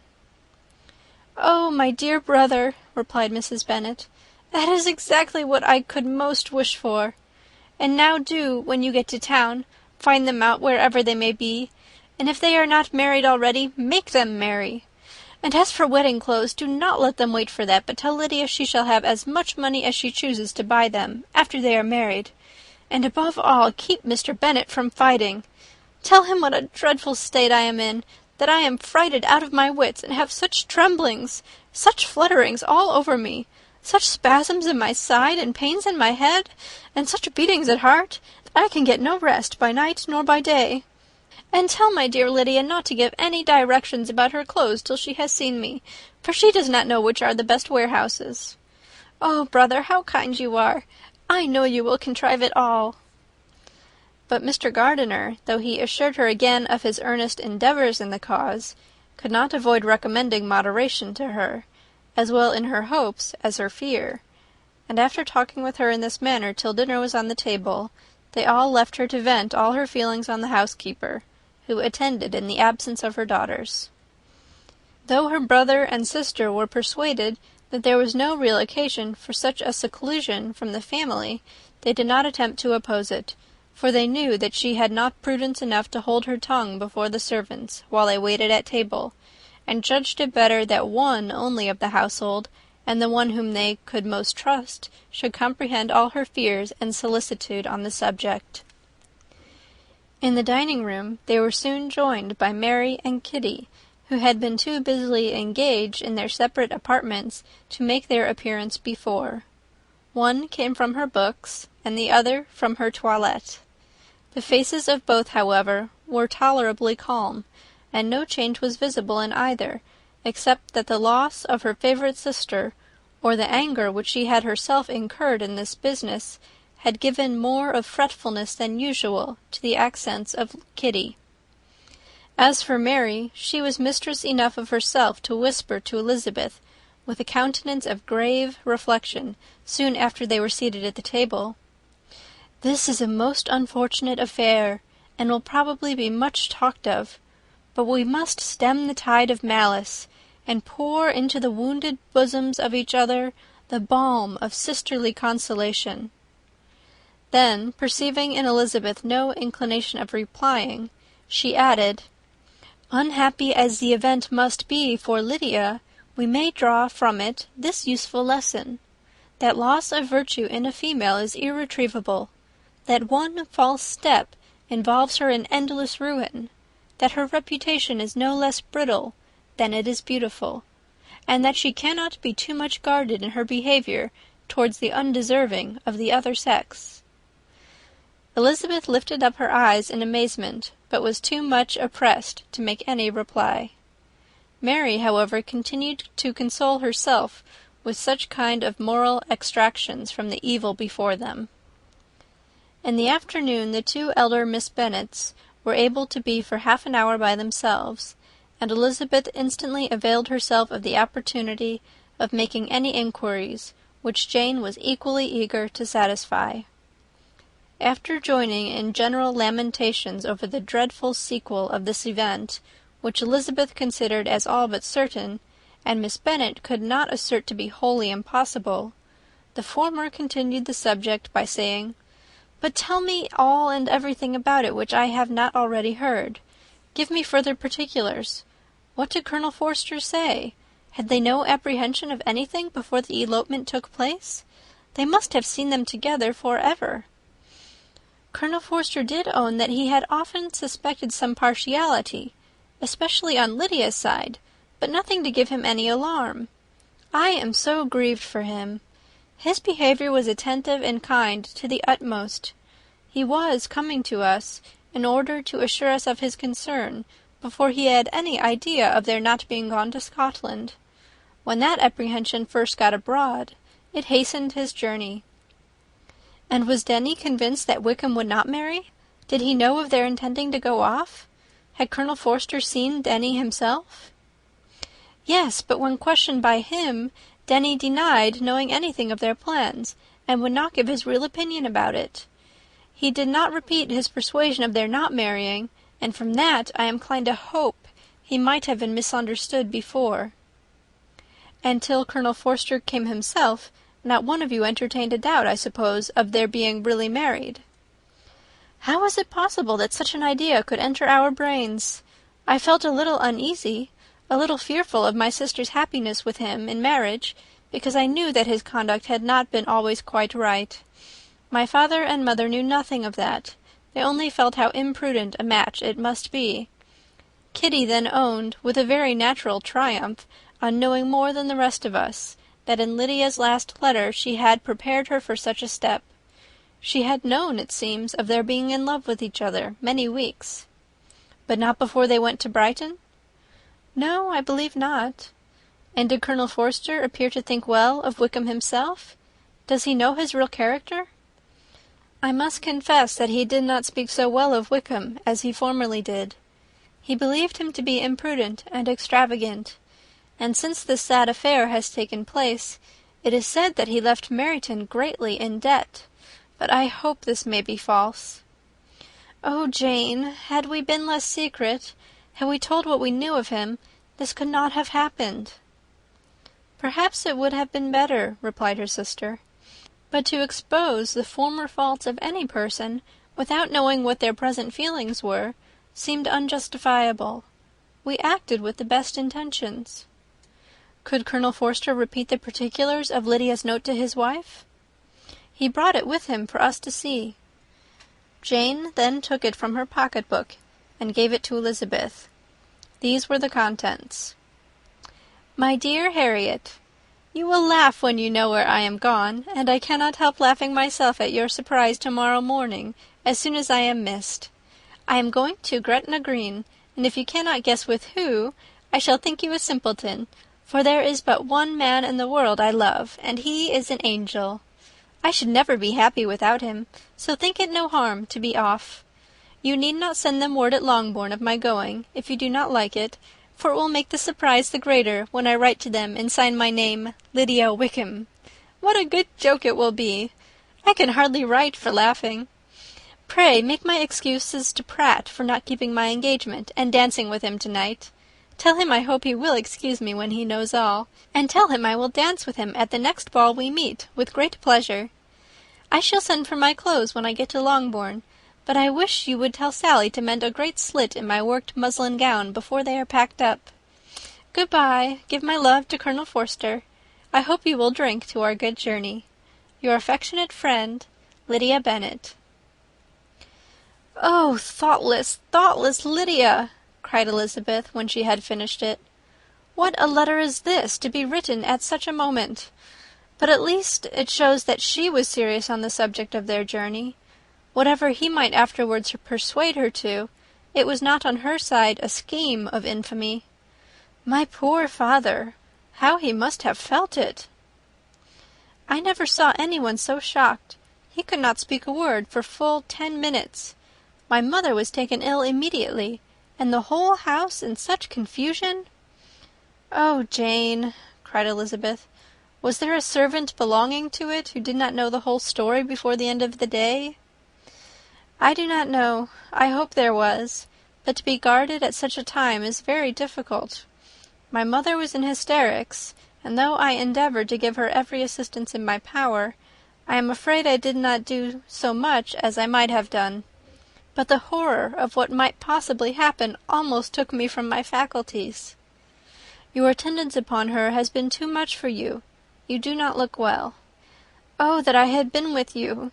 You have had every care and anxiety upon yourself alone. Mary and Kitty have been very kind, and would have shared in every fatigue, I am sure, but I did not think it right for either of them. Kitty is slight and delicate, and Mary studies so much that her hours of repose should not be broken in on. My Aunt Phillips came to Longbourn on Tuesday after my father went away, and was so good as to stay till Thursday with me. She was of great use and comfort to us all, and Lady Lucas has been very kind. She walked here on Wednesday morning to condole with us, and offered her services, or any of her daughters, if they should be of use to us. She had better have stayed at home, cried Elizabeth. Perhaps she meant well, but under such a misfortune as this, one cannot see too little of one's neighbours. Assistance is impossible, condolence insufferable. Let them triumph over us at a distance, and be satisfied. She then proceeded to inquire into the measures which her father had intended to pursue, while in town, for the recovery of his daughter.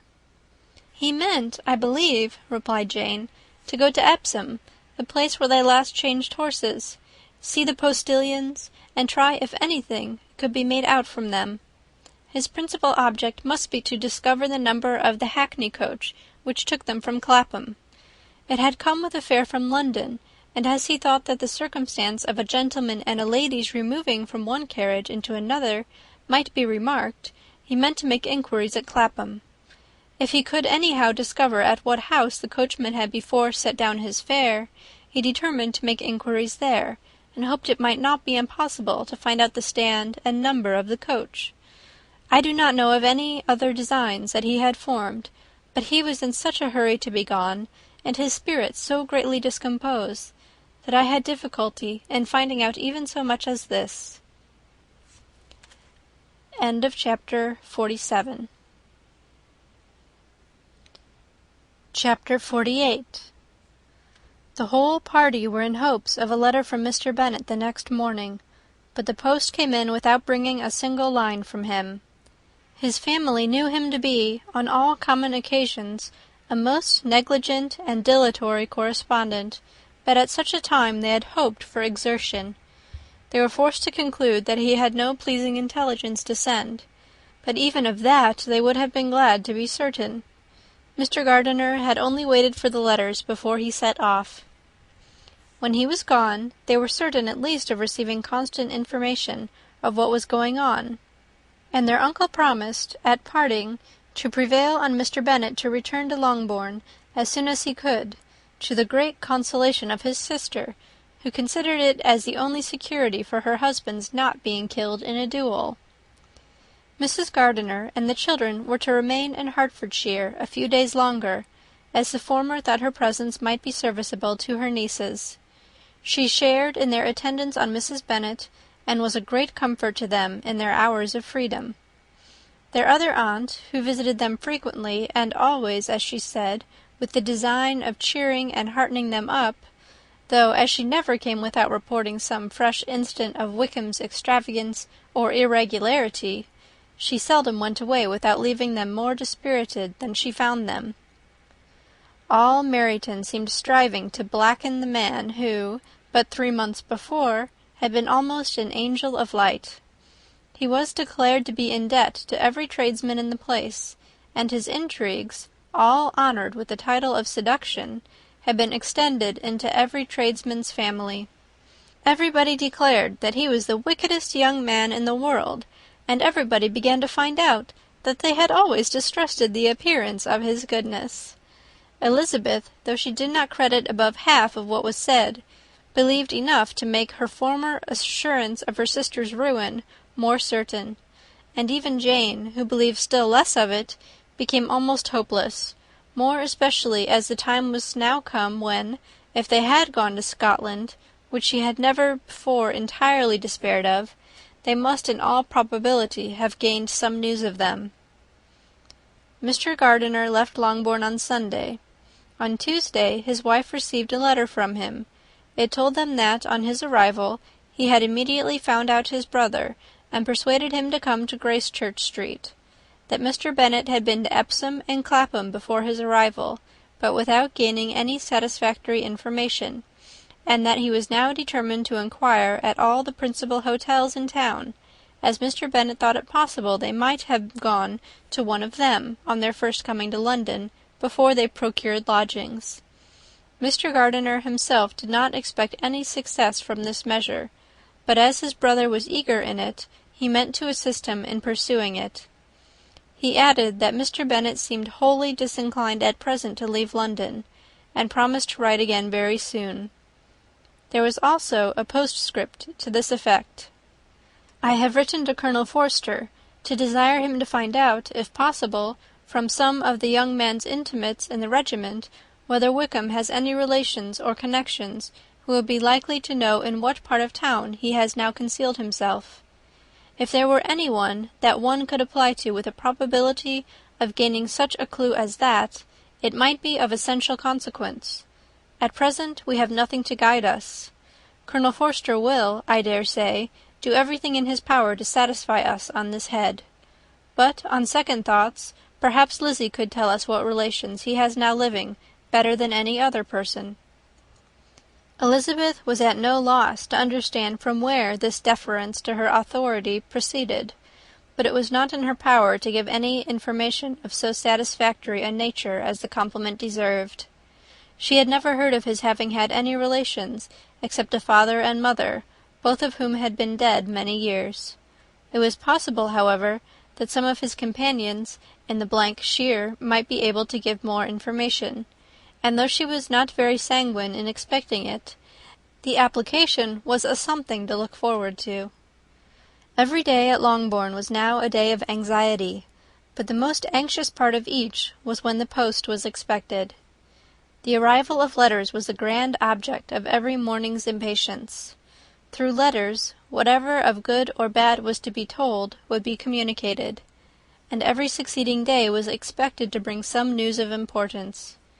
But before they heard again from Mr. Gardiner, a letter arrived for their father from a different quarter, from Mr. Collins, which, as Jane had received directions to open all that came for him in his absence, she accordingly read, and Elizabeth, who knew what curiosities his letters always were, looked over her and read it likewise.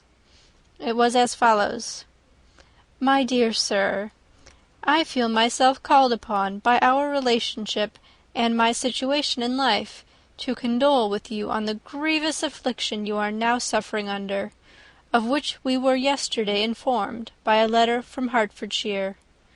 Be assured, my dear sir, that Mrs. Collins and myself sincerely sympathize with you and all your respectable family in your present distress, which must be of the bitterest kind, because proceeding from a cause which no time can remove. No arguments shall be wanting on my part that can alleviate so severe a misfortune, or that may comfort you under a circumstance that must be of all others the most afflicting to a parent's mind. The death of your daughter would have been a blessing in comparison to this, and it is the more to be lamented, because there is reason to suppose, as my dear Charlotte informs me, that this licentiousness of behaviour in your daughter has proceeded from a faulty degree of indulgence, though, at the same time, for the consolation of yourself and Mrs. Bennet, I am inclined to think that her own disposition must be naturally bad, or she could not be guilty of such an enormity at so early an age. Howsoever that may be, you are grievously to be pitied, in which opinion I am not only joined by Mrs. Collins, but likewise by Lady Catherine and her daughter, to whom I have related the affair. They agree with me in apprehending that this false step in one daughter will be injurious to the fortunes of all the others, for who, as Lady Catherine herself condescendingly says, will connect themselves with such a family? And this consideration leads me moreover to reflect, with augmented satisfaction, on a certain event of last November, for had it been otherwise, I must have been involved in all your sorrow and disgrace. Let me then advise you, dear sir, to console yourself as much as possible, to throw off your unworthy child from your affection for ever, and leave her to reap the fruits of her own heinous offence. I am, dear sir, etc., etc." Mr. Gardiner did not write again till he had received an answer from Colonel Forster, and then he had nothing of a pleasant nature to send. It was not known that Wickham had a single relationship with whom he kept up any connection, and it was certain that he had no near one living. His former acquaintances had been numerous, but since he had been in the militia, it did not appear that he was on terms of particular friendship with any of them. There was no one, therefore, who could be pointed out as likely to give any news of him, and in the wretched state of his own finances there was a very powerful motive for secrecy, in addition to his fear of discovery by Lydia's relations, for it had just transpired that he had left gaming debts behind him to a very considerable amount. Colonel Forster believed that more than £1,000 would be necessary to clear his expenses at Brighton. He owed a good deal in town, but his debts of honour were still more formidable. Mr. Gardiner did not attempt to conceal these particulars from the Longbourn family. Jane heard them with horror. "A gamester!" she cried. "This is wholly unexpected. I had not an idea of it." Mr. Gardiner added in his letter that they might expect to see their father at home on the following day, which was Saturday. Rendered spiritless by the ill success of all their endeavours, he had yielded to his brother-in-law's entreaty that he would return to his family, and leave it to him to do whatever occasion might suggest to be advisable for continuing their pursuit. When Mrs. Bennet was told of this, she did not express so much satisfaction as her children expected, considering what her anxiety for his life had been before. "What, is he coming home, and without poor Lydia?" she cried. "Sure he will not leave London before he has found them. Who is to fight Wickham, and make him marry her if he comes away?" As Mrs. Gardiner began to wish to be at home, it was settled that she and the children should go to London at the same time that Mr. Bennet came from it. The coach, therefore, took them the first stage of their journey, and brought its master back to Longbourn. Mrs. Gardiner went away in all the perplexity about Elizabeth and her Derbyshire friend that had attended her from that part of the world. His name had never been voluntarily mentioned before them by her niece, and the kind of half-expectation which Mrs. Gardiner had formed, of their being followed by a letter from him, had ended in nothing. Elizabeth had received none since her return that could come from Pemberley. The present unhappy state of the family rendered any other excuse for the lowness of her spirits unnecessary. Nothing, therefore, could be fairly conjectured from that, though Elizabeth, who was by this time tolerably well acquainted with her own feelings, was perfectly aware that, had she known nothing of Darcy, she could have borne the dread of Lydia's infamy somewhat better. It would have spared her, she thought, one sleepless night out of 2. When Mr. Bennet arrived, he had all the appearance of his usual philosophic composure. He said as little as he had ever been in the habit of saying, made no mention of the business that had taken him away, and it was some time before his daughters had courage to speak of it. It was not till the afternoon, when he had joined them at tea, that Elizabeth ventured to introduce the subject, and then, on her briefly expressing her sorrow for what he must have endured, he replied, "Say nothing of that. Who should suffer but myself? It has been my own doing, and I ought to feel it." "You must not be too severe upon yourself," replied Elizabeth. "You may well warn me against such an evil. Human nature is so prone to fall into it. No, Lizzy, let me once in my life feel how much I have been to blame. I am not afraid of being overpowered by the impression. It will pass away soon enough." "Do you suppose them to be in London?" "Yes, where else can they be so well concealed?" "And Lydia used to want to go to London," added Kitty. "She is happy, then," said her father dryly, "and her residence there will probably be of some duration." Then, after a short silence, he continued, "Lizzy, I bear you no ill will for being justified in your advice to me last May, which, considering the event, shows some greatness of mind." They were interrupted by Miss Bennet, who came to fetch her mother's tea. "This is a parade," he cried, "which does one good. It gives such an elegance to misfortune. Another day I will do the same. I will sit in my library in my nightcap and powdering gown, and give as much trouble as I can. Or perhaps I may defer it till Kitty runs away." "I am not going to run away, papa," said Kitty fretfully. "If I should ever go to Brighton, I would behave better than Lydia." "You go to Brighton! I would not trust you so near it as Eastbourne for 50 pounds. No, Kitty, I have at least learnt to be cautious, and you will feel the effects of it. No officer is ever to enter into my house again, nor even to pass through the village. Balls will be absolutely prohibited, unless you stand up with one of your sisters. And you are never to stir out of doors till you can prove that you have spent 10 minutes of every day in a rational manner." Kitty, who took all these threats in a serious light, began to cry. "Well, well," said he, "do not make yourself unhappy. If you are a good girl for the next 10 years, I will take you to a review at the end of them." End of chapter 48. Chapter 49.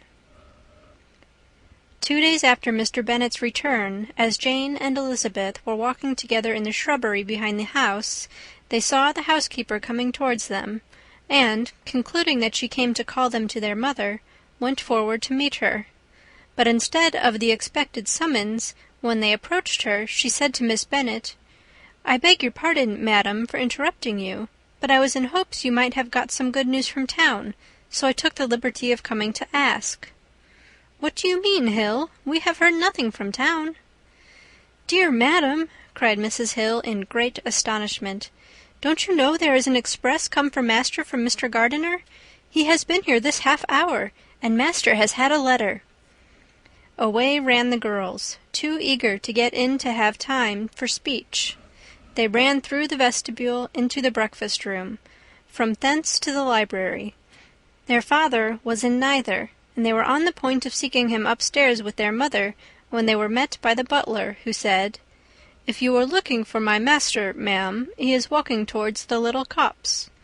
Upon this information, they instantly passed through the hall once more, and ran across the lawn after their father, who was deliberately pursuing his way towards a small wood on one side of the paddock. Jane, who was not so light, nor so much in the habit of running as Elizabeth, soon lagged behind, while her sister, panting for breath, came up with him, and eagerly cried out, "Oh, papa, what news, what news? Have you heard from my uncle?" "Yes, I have had a letter from him by express." "Well, and what news does it bring, good or bad?" "What is there of good to be expected?" said he, taking the letter from his pocket. "But perhaps you would like to read it." Elizabeth impatiently caught it from his hand. Jane now came up. "Read it aloud," said their father, "for I hardly know myself what it is about." Gracechurch Street, Monday, August 2nd. My dear brother, at last I am able to send you some tidings of my niece, and such as, upon the whole, I hope it will give you satisfaction. Soon after you left me on Saturday, I was fortunate enough to find out in what part of London they were. The particulars I reserve till we meet. It is enough to know they are discovered. I have seen them both. "Then it is as I always hoped," cried Jane. "They are married." Elizabeth read on. "I have seen them both. They are not married, nor can I find there was any intention of being so. But if you are willing to perform the engagements which I have ventured to make on your side, I hope it will not be long before they are. All that is required of you is, to assure to your daughter, by settlement, her equal share of the 5,000 secured among your children after the decease of yourself and my sister, and moreover to enter into an engagement of allowing her, during your life, 100 per annum. These are conditions which, considering everything, I had no hesitation in complying with, as far as I thought myself privileged, for you. I shall send this by express, that no time may be lost in bringing me your answer. You will easily comprehend, from these particulars, that Mr. Wickham's circumstances are not so hopeless as they are generally believed to be. The world has been deceived in that respect, and I am happy to say there will be some little money, even when all his debts are discharged, to settle on my niece, in addition to her own fortune. If, as I conclude will be the case, you send me full powers to act in your name throughout the whole of this business, I will immediately give directions to Haggerston for preparing a proper settlement. There will not be the smallest occasion for your coming to town again, therefore stay quiet at Longbourn, and depend on my diligence and care. Send back your answer as fast as you can, and be careful to write explicitly. We have judged it best that my niece should be married from this house, of which I hope you will approve. She comes to us to-day. I shall write again as soon as anything more is determined on. Yours, etc., Edward Gardiner. "Is it possible?" cried Elizabeth when she had finished. "Can it be possible that he will marry her?" "Wickham is not so undeserving, then, as we thought him," said her sister. "My dear father, I congratulate you." "And have you answered the letter?" cried Elizabeth. "No, but it must be done soon." Most earnestly did she then entreat him to lose no more time before he wrote. "Oh, my dear father," she cried, "come back and write immediately. Consider how important every moment is in such a case." "Let me write it for you," said Jane, "if you dislike the trouble yourself." "I dislike it very much," he replied, "but it must be done." And so saying, he turned back with them, and walked towards the house. "And may I ask," said Elizabeth, "but the terms, I suppose, must be complied with." "Complied with? I am only ashamed of his asking so little." "And they must marry. Yet he is such a man." "Yes, yes, they must marry. There is nothing else to be done. But there are two things that I want very much to know. One is, how much money your uncle has laid down to bring it about, and the other, how am I ever to pay him?" "Money! My uncle!" cried Jane. "What do you mean, sir?" "I mean that no man in his senses would marry Lydia on so slight a temptation as 100 a year during my life, and 50 after I am gone." "That is very true," said Elizabeth, "though it had not occurred to me before. His debts to be discharged, and something still to remain? Oh, it must be my uncle's doings. Generous, good man! I am afraid he has distressed himself. A small sum could not do all this." "No," said her father, "Wickham's a fool if he takes her with a farthing less than 10,000 pounds. I should be sorry to think so ill of him in the very beginning of our relationship." 10,000 pounds! Heaven forbid! How is half such a sum to be repaid? Mr. Bennet made no answer, and each of them, deep in thought, continued silent till they reached the house. Their father then went on to the library to write, and the girls walked into the breakfast-room. "And they are really to be married!" cried Elizabeth, as soon as they were by themselves. "How strange this is! And for this we are to be thankful! That they should marry, small as is their chance of happiness, and wretched as is his character, we are forced to rejoice. Oh, Lydia!" "I comfort myself with thinking," replied Jane, "that he certainly would not marry Lydia if he had not a real regard for her. Though our kind uncle has done something towards clearing him, I cannot believe that 10,000 pounds, or anything like it, has been advanced. He has children of his own, and may have more. How could he spare half 10,000 pounds? "If we were ever able to learn what Wickham's debts have been," said Elizabeth, "and how much is settled on his side on our sister, we shall exactly know what Mr. Gardiner has done for them, because Wickham has not 6 pence of his own. The kindness of my uncle and aunt can never be requited. Their taking her home and affording her their personal protection and countenance is such a sacrifice to her advantage as years of gratitude cannot enough acknowledge. By this time she is actually with them. If such goodness does not make her miserable now, she will never deserve to be happy. What a meeting for her when she first sees my aunt!" "We must endeavour to forget all that has passed on either side," said Jane.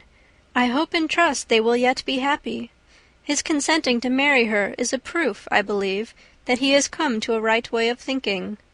Their mutual affection will steady them, and I flatter myself they will settle so quietly and live in so rational a manner as may in time make their past imprudence forgotten." "Their conduct has been such," replied Elizabeth, "as neither you nor I nor anybody can ever forget. It is useless to talk of it." It now occurred to the girls that their mother was in all likelihood perfectly ignorant of what had happened. They went to the library, therefore, and asked their father whether he would not wish them to make it known to her. He was writing, and without raising his head, coolly replied, "Just as you please." "May we take my uncle's letter to read to her?" "Take whatever you like, and get away." Elizabeth took the letter from his writing-table, and they went upstairs together. Mary and Kitty were both with Mrs. Bennet. One communication would, therefore, do for all. After a slight preparation for good news, the letter was read aloud. Mrs. Bennet could hardly contain herself. As soon as Jane had read Mr. Gardiner's hope of Lydia's being soon married, her joy burst forth, and every following sentence added to its exuberance. She was now in an irritation as violent from delight as she had ever been fidgety from alarm and vexation. To know that her daughter would be married was enough. She was disturbed by no fear for her felicity, nor humbled by any remembrance of her misconduct. "My dear, dear Lydia," she cried, "this is delightful indeed. She will be married. I will see her again. She will be married at 16. My good, kind brother. I knew how it would be. I knew he would manage everything. How I long to see her, and to see dear Wickham too. But the clothes, the wedding clothes! I will write to my sister Gardiner about them directly. Lizzie, my dear, run down to your father, and ask him how much he will give her. Stay, I will go myself. Ring the bell, Kitty, for Hill. I will put on my things in a moment. My dear, dear Lydia, how merry we shall be together when we meet!" Her eldest daughters endeavoured to give some relief to the violence of these transports, by leading her thoughts to the obligations which Mr. Gardiner's behaviour laid them all under. "For we must attribute this happy conclusion," she added, "in a great measure to his kindness. We are persuaded that he has pledged himself to assist Mr. Wickham with money." "Well," cried her mother, "it is all very right. Who should do it but her own uncle? If he had not had a family of his own, I and my children must have had all his money, you know. And it is the first time we have ever had anything from him except a few presents. Well, I am so happy. In a short time I shall have a daughter married. Mrs. Wickham, how well it sounds! And she was only 16 last June. My dear Jane, I am in such a flutter that I am sure I can't write, so I will dictate, and you write for me. We will settle with your father about the money afterwards, but the things should be ordered immediately." She was then proceeding to all the particulars of calico, muslin, and cambric, and would shortly have dictated some very plentiful orders, had not Jane, though with some difficulty, persuaded her to wait till her father was at leisure to be consulted. One day's delay, she observed, would be of small importance, and her mother was too happy to be quite so obstinate as usual. Other schemes, too, came into her head. "I will go to Meryton," said she, "as soon as I am dressed, and tell the good news to my sister Phillips, and as I come back I can call on Lady Lucas and Mrs. Long. Kitty, run down and order the carriage. An airing would do me a great deal of good, I am sure. Girls, can I do anything for you in Meryton? Oh, here comes Hill. My dear Hill, have you heard the good news? Miss Lydia is going to be married, and you shall all have a bowl of punch to make merry at her wedding." Mrs. Hill began instantly to express her joy. Elizabeth received her congratulations amongst the rest, and then, sick of this folly, took refuge in her own room, that she might think with freedom. Poor Lydia's situation must, at best, be bad enough, but that it was no worse she had need to be thankful. She felt it so, and though, in looking forward, neither rational happiness nor worldly prosperity could be justly expected for her sister, in looking back to what they had feared only 2 hours ago, she felt all the advantages of what they had gained. End of chapter 49. Chapter 50. Mr. Bennet had very often wished before this period of his life that, instead of spending his whole income, he had laid by an annual sum for the better provision of his children and of his wife, if she survived him. He now wished it more than ever. Had he done his duty in that respect, Lydia need not have been indebted to her uncle for whatever of honour or credit could now be purchased for her. The satisfaction of prevailing on one of the most worthless young men in Great Britain to be her husband might then have rested in its proper place. He was seriously concerned that a cause of so little advantage to anyone should be forwarded at the sole expense of his brother-in-law, and he was determined, if possible, to find out the extent of his assistance, and to discharge the obligation as soon as he could. When first Mr. Bennet had married, economy was held to be perfectly useless, for, of course, they were to have a son. The son was to join in cutting off the entail as soon as he should be of age, and the widow and younger children would by that means be provided for. 5 daughters successively entered the world, but yet the son was to come, and Mrs. Bennet, for many years after Lydia's birth, had been certain that he would. This event had at last been despaired of, but it was then too late to be saving. Mrs. Bennet had no turn for economy, and her husband's love of independence had alone prevented their exceeding their income. 5,000 was settled by marriage articles on Mrs. Bennet and the children, but in what proportions it should be divided amongst the latter depended on the will of the parents. This was one point, with regard to Lydia at least, which was now to be settled, and Mr. Bennet could have no hesitation in acceding to the proposal before him. In terms of grateful acknowledgment for the kindness of his brother, though expressed most concisely, He then delivered on paper his perfect approbation of all that was done, and his willingness to fulfill the engagements that had been made for him. He had never before supposed that, could Wickham be prevailed on to marry his daughter, it would be done with so little inconvenience to himself as by the present arrangement. He would scarcely be £10 a year the loser by the 100 that was to be paid them, for, what with her board and pocket allowance, and the continual presents in money which had passed to her through her mother's hands, Lydia's expenses had been very little within that sum. That it would be done with such trifling exertion on his side, too, was another very welcome surprise, for his wish at present was to have as little trouble in the business as possible. When the first transports of rage which had produced his activity in seeking her were over, he naturally returned to all his former indolence. His letter was soon dispatched, for, though dilatory in undertaking business, he was quick in its execution. He begged to know further particulars of what he was indebted to his brother, but was too angry with Lydia to send any message to her. The good news spread quickly through the house, and with proportionate speed through the neighbourhood. It was borne in the latter with decent philosophy. To be sure, it would have been more for the advantage of conversation had Miss Lydia Bennet come upon the town, or, as the happiest alternative, been secluded from the world in some distant farmhouse. But there was much to be talked of in marrying her, and the good-natured wishes for her well-doing which had proceeded before from all the spiteful old ladies in Meryton lost but a little of their spirit in this change of circumstances, because with such a husband her misery was considered certain. It was a fortnight since Mrs. Bennet had been downstairs, but on this happy day she again took her seat at the head of the table, and in spirits oppressively high. No sentiment of shame gave a damp to her triumph.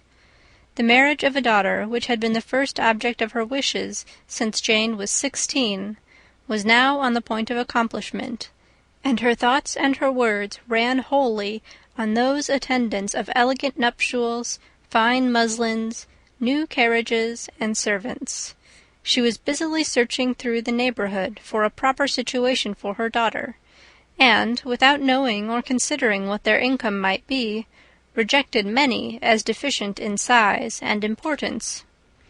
"Hay Park might do," said she, "if the Gouldings could quit it, or the great house at Stoke, if the drawing-room were larger. But Ashworth is too far off. I could not bear to have her 10 miles from me. And as for Pulvis Lodge, the attics are dreadful."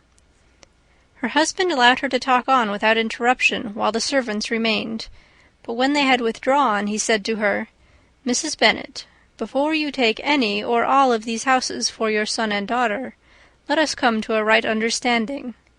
Into one house in this neighbourhood they shall never have admittance. I will not encourage the impudence of either by receiving them at Longbourn." A long dispute followed this declaration, but Mr. Bennet was firm. It soon led to another, and Mrs. Bennet found, with amazement and horror, that her husband would not advance a guinea to buy clothes for his daughter. He protested that she should receive from him no mark of affection whatever on the occasion. Mrs. Bennet could hardly comprehend it. That his anger could be carried to such a point of inconceivable resentment as to refuse his daughter a privilege without which her marriage would scarcely seem valid, exceeded all she could believe possible. She was more alive to the disgrace which her want of new clothes must reflect on her daughter's nuptials than to any sense of shame at her eloping and living with Wickham a fortnight before they took place. Elizabeth was now most heartily sorry that she had, from the distress of the moment, been led to make Mr. Darcy acquainted with their fears for her sister, for since her marriage would so shortly give the proper termination to the elopement, they might hope to conceal its unfavourable beginning from all those who were not immediately on the spot. She had no fear of its spreading farther through his means. There were few people on whose secrecy she would have more confidently depended, but at the same time there was no one whose knowledge of a sister's frailty would have mortified her so much, not, however, from any fear of disadvantage from it individually to herself, for, at any rate, there seemed a gulf impassable between them. Had Lydia's marriage been concluded on the most honourable terms, it was not to be supposed that Mr. Darcy would connect himself with a family where, to every other objection, would now be added an alliance and relationship of the nearest kind with a man whom he so justly scorned. From such a connection she could not wonder that he would shrink. The wish of procuring her regard, which she had assured herself of his feeling in Derbyshire, could not in rational expectation survive such a blow as this.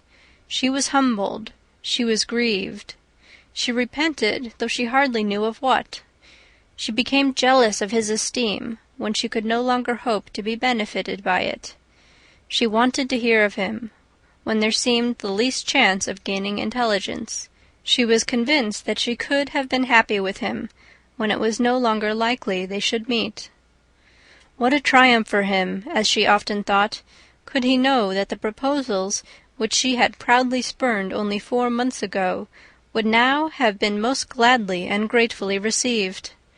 He was as generous, she doubted not, as the most generous of his sex, but while he was mortal there must be a triumph.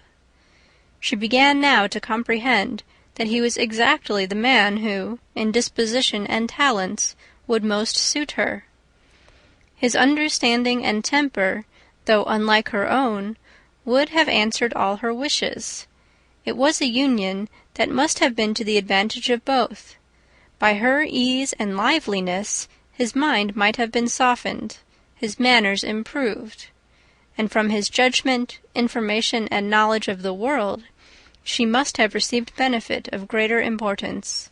But no such happy marriage could now teach the admiring multitude what connubial felicity really was. A union of a different tendency, and precluding the possibility of the other, was soon to be formed in their family. How Wickham and Lydia were to be supported in tolerable independence she could not imagine. But how little of permanent happiness could belong to a couple who were only brought together because their passions were stronger than their virtue, she could easily conjecture. Mr. Gardiner soon wrote again to his brother.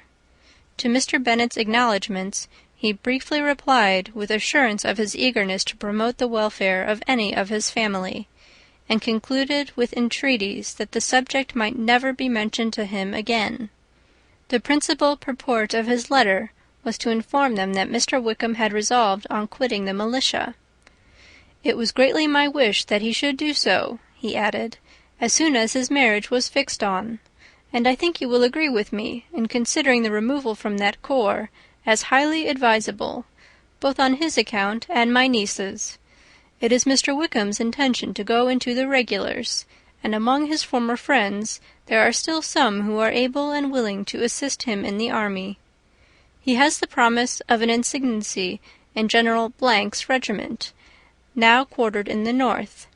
It is an advantage to have it so far from this part of the kingdom.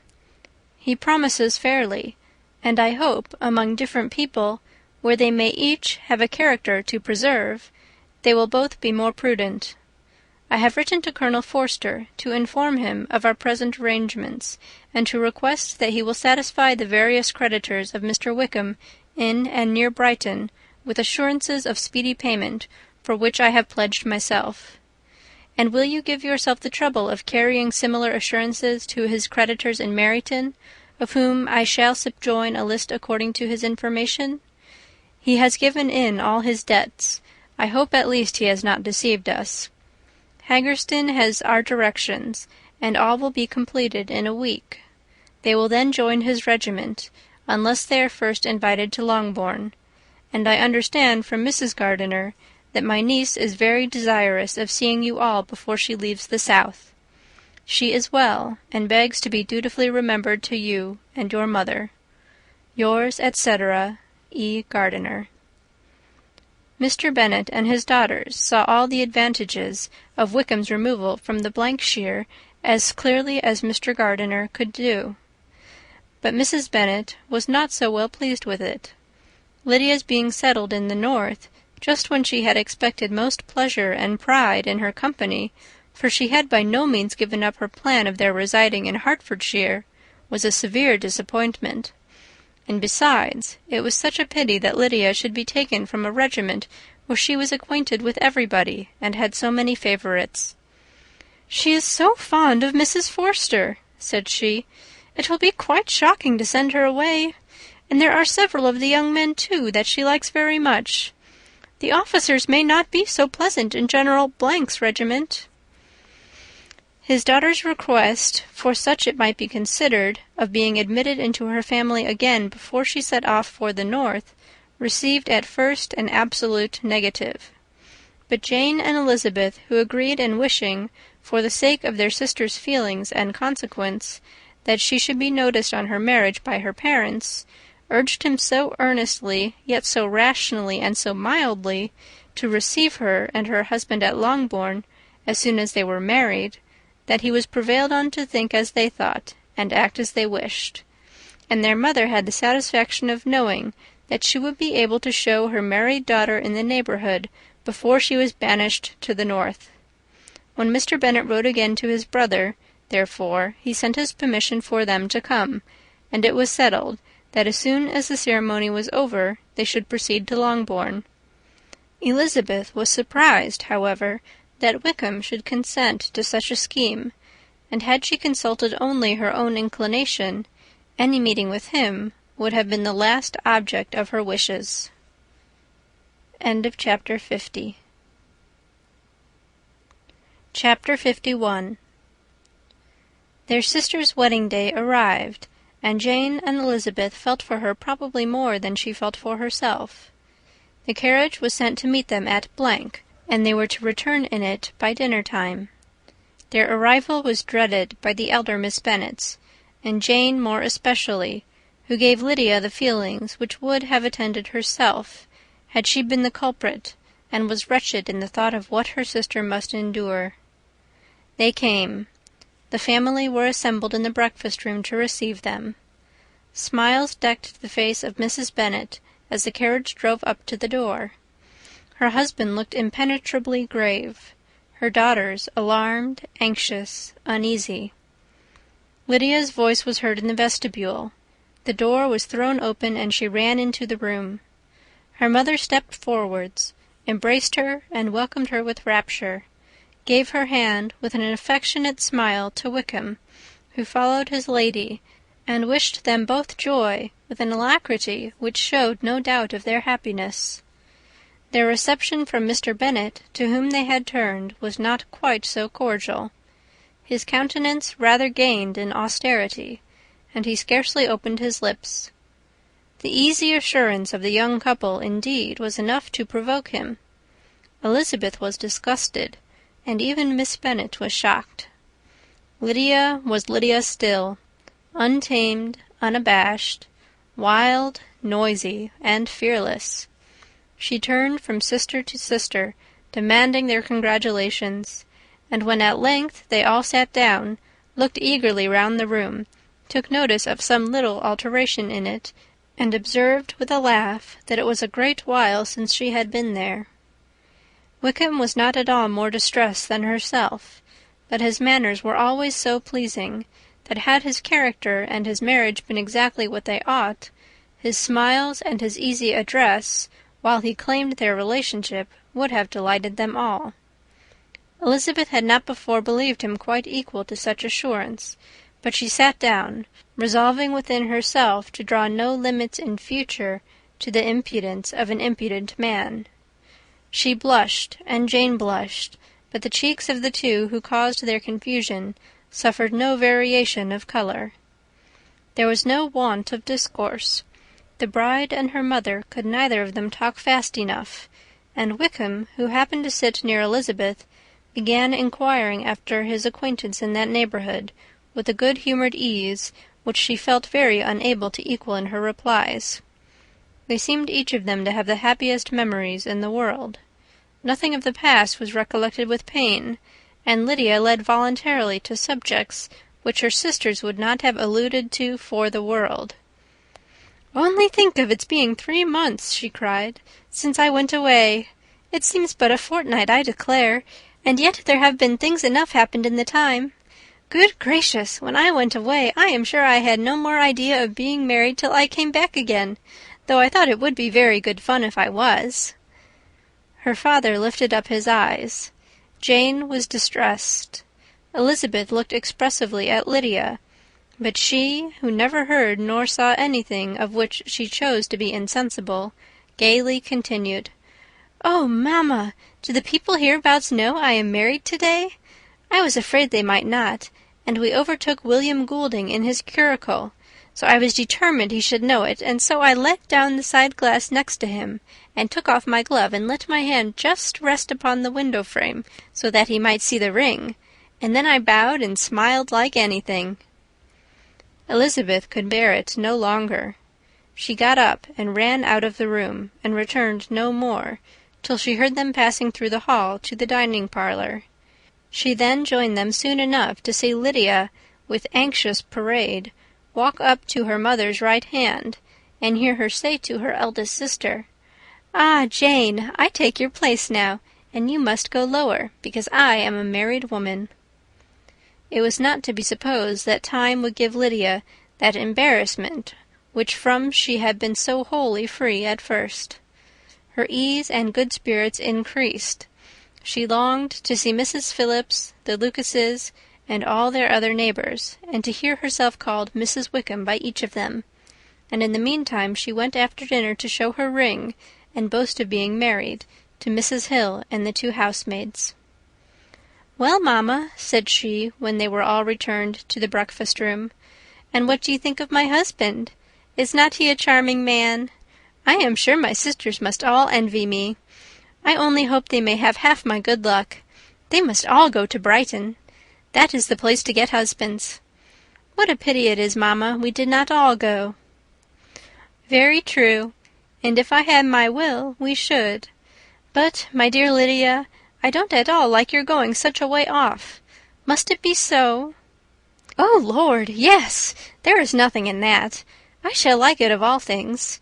You and papa and my sisters must come down and see us. We shall be at Newcastle all the winter, and I dare say there will be some balls, and I will take care to get good partners for them all." "I should like it beyond anything," said her mother.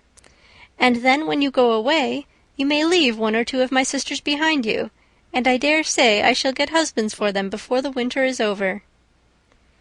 "I thank you for my share of the favour," said Elizabeth, "but I do not particularly like your way of getting husbands." Their visitors were not to remain above 10 days with them. Mr. Wickham had received his commission before he left London, and he was to join his regiment at the end of a fortnight. No one but Mrs. Bennet regretted that their stay would be so short, and she made the most of the time by visiting about with her daughter, and having very frequent parties at home. These parties were acceptable to all. To avoid a family circle was even more desirable to such as did think than such as did not. Wickham's affection for Lydia was just what Elizabeth had expected to find it, not equal to Lydia's for him. She had scarcely needed her present observation to be satisfied, from the reason of things, that their elopement had been brought on by the strength of her love rather than by his, and she would have wondered why, without violently caring for her, he chose to elope with her at all, had she not felt certain that his flight was rendered necessary by distress of circumstances, and if that were the case, he was not the young man to resist an opportunity of having a companion. Lydia was exceedingly fond of him. He was her dear Wickham on every occasion. No one was to be put in competition with him. He did everything best in the world, and she was sure he would kill more birds on the 1st of September than anybody else in the country. One morning, soon after their arrival, as she was sitting with her 2 elder sisters, she said to Elizabeth, "Lizzie, I never gave you an account of my wedding, I believe. You were not by when I told mamma and the others all about it. Are not you curious to hear how it was managed?" "No, really," replied Elizabeth. "I think there cannot be too little said of the subject." "La, you are so strange! but I must tell you how it went off.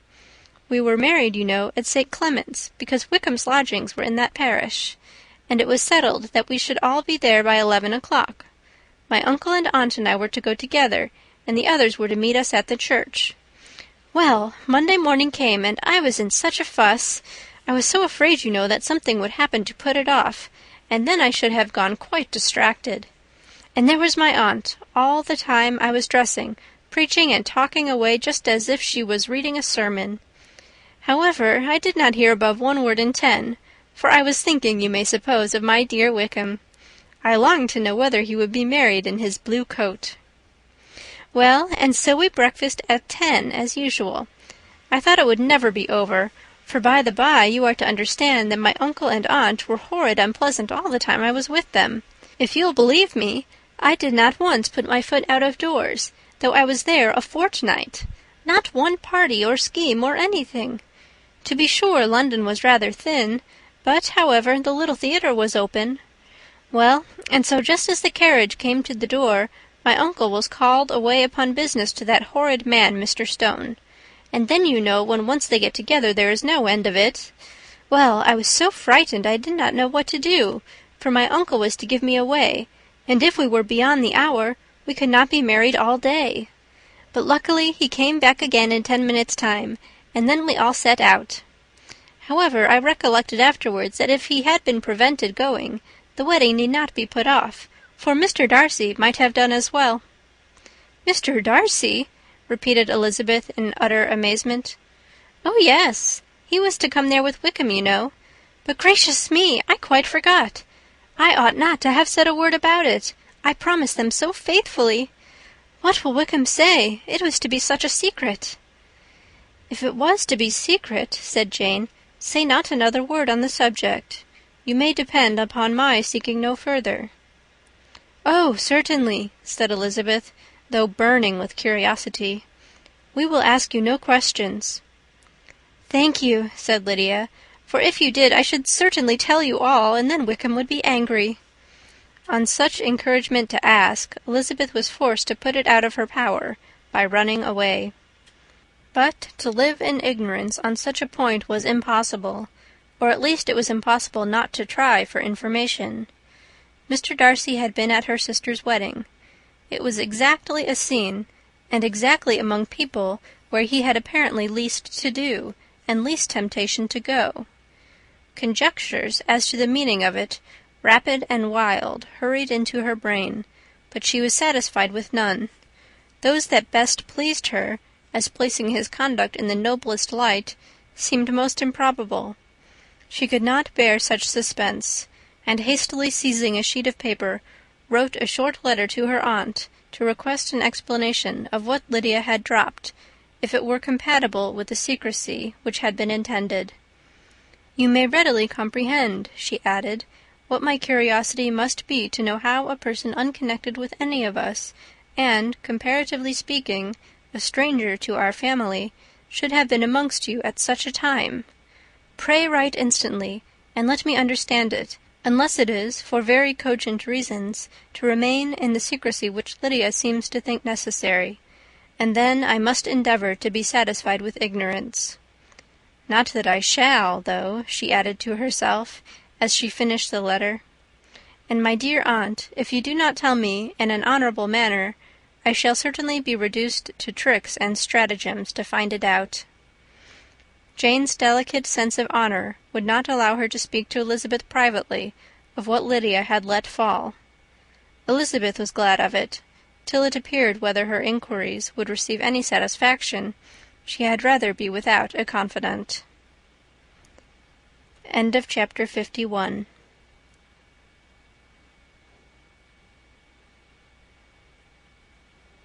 Chapter 52.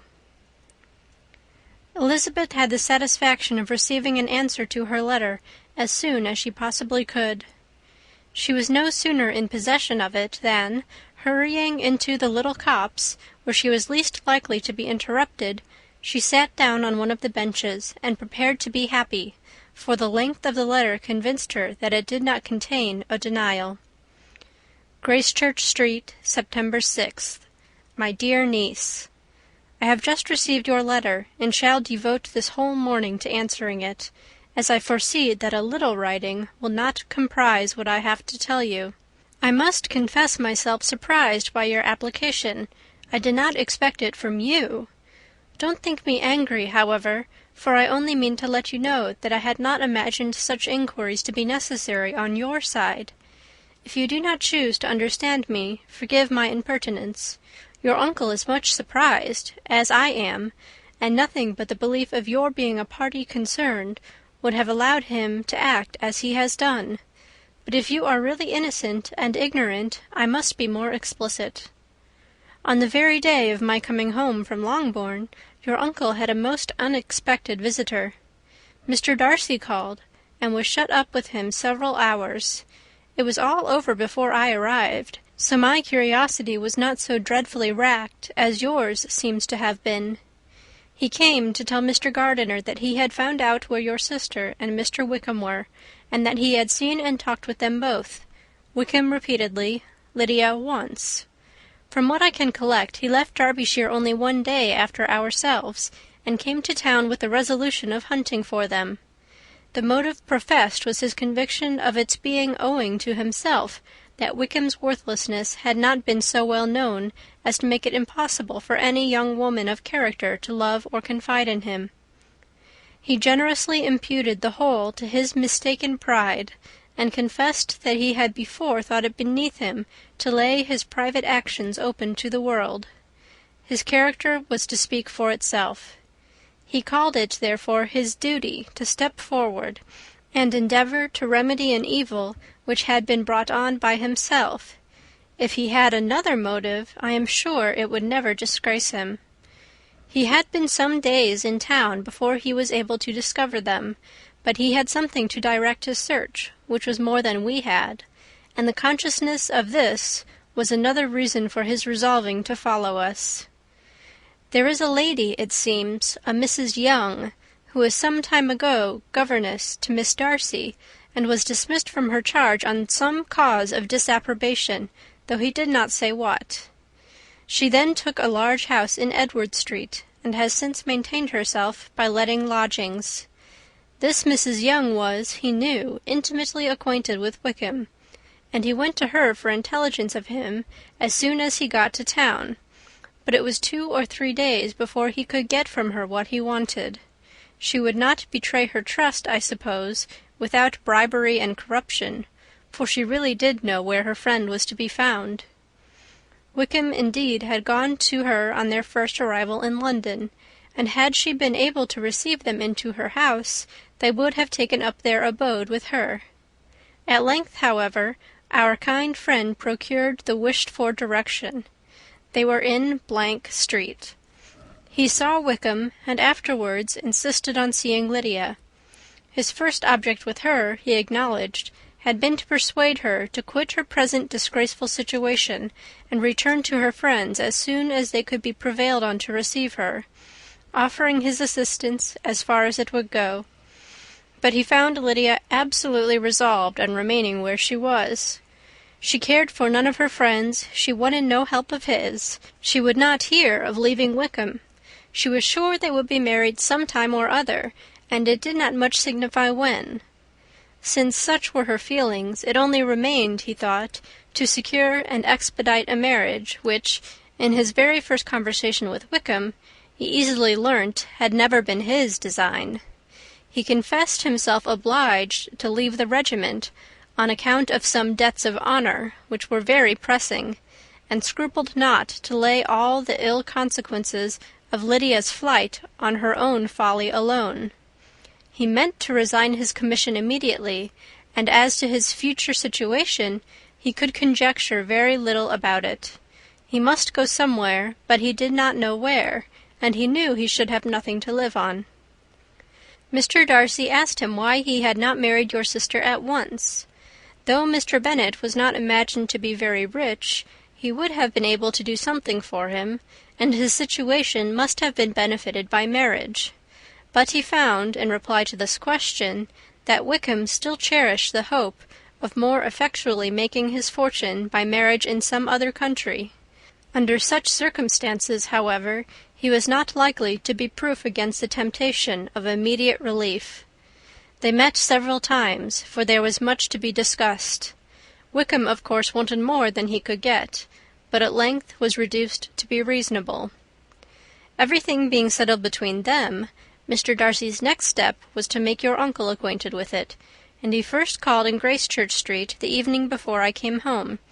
But Mr. Gardiner could not be seen, and Mr. Darcy found, on further inquiry, that your father was still with him, but would quit town the next morning. He did not judge your father to be a person whom he could so properly consult as your uncle, and therefore readily postponed seeing him till after the departure of the former.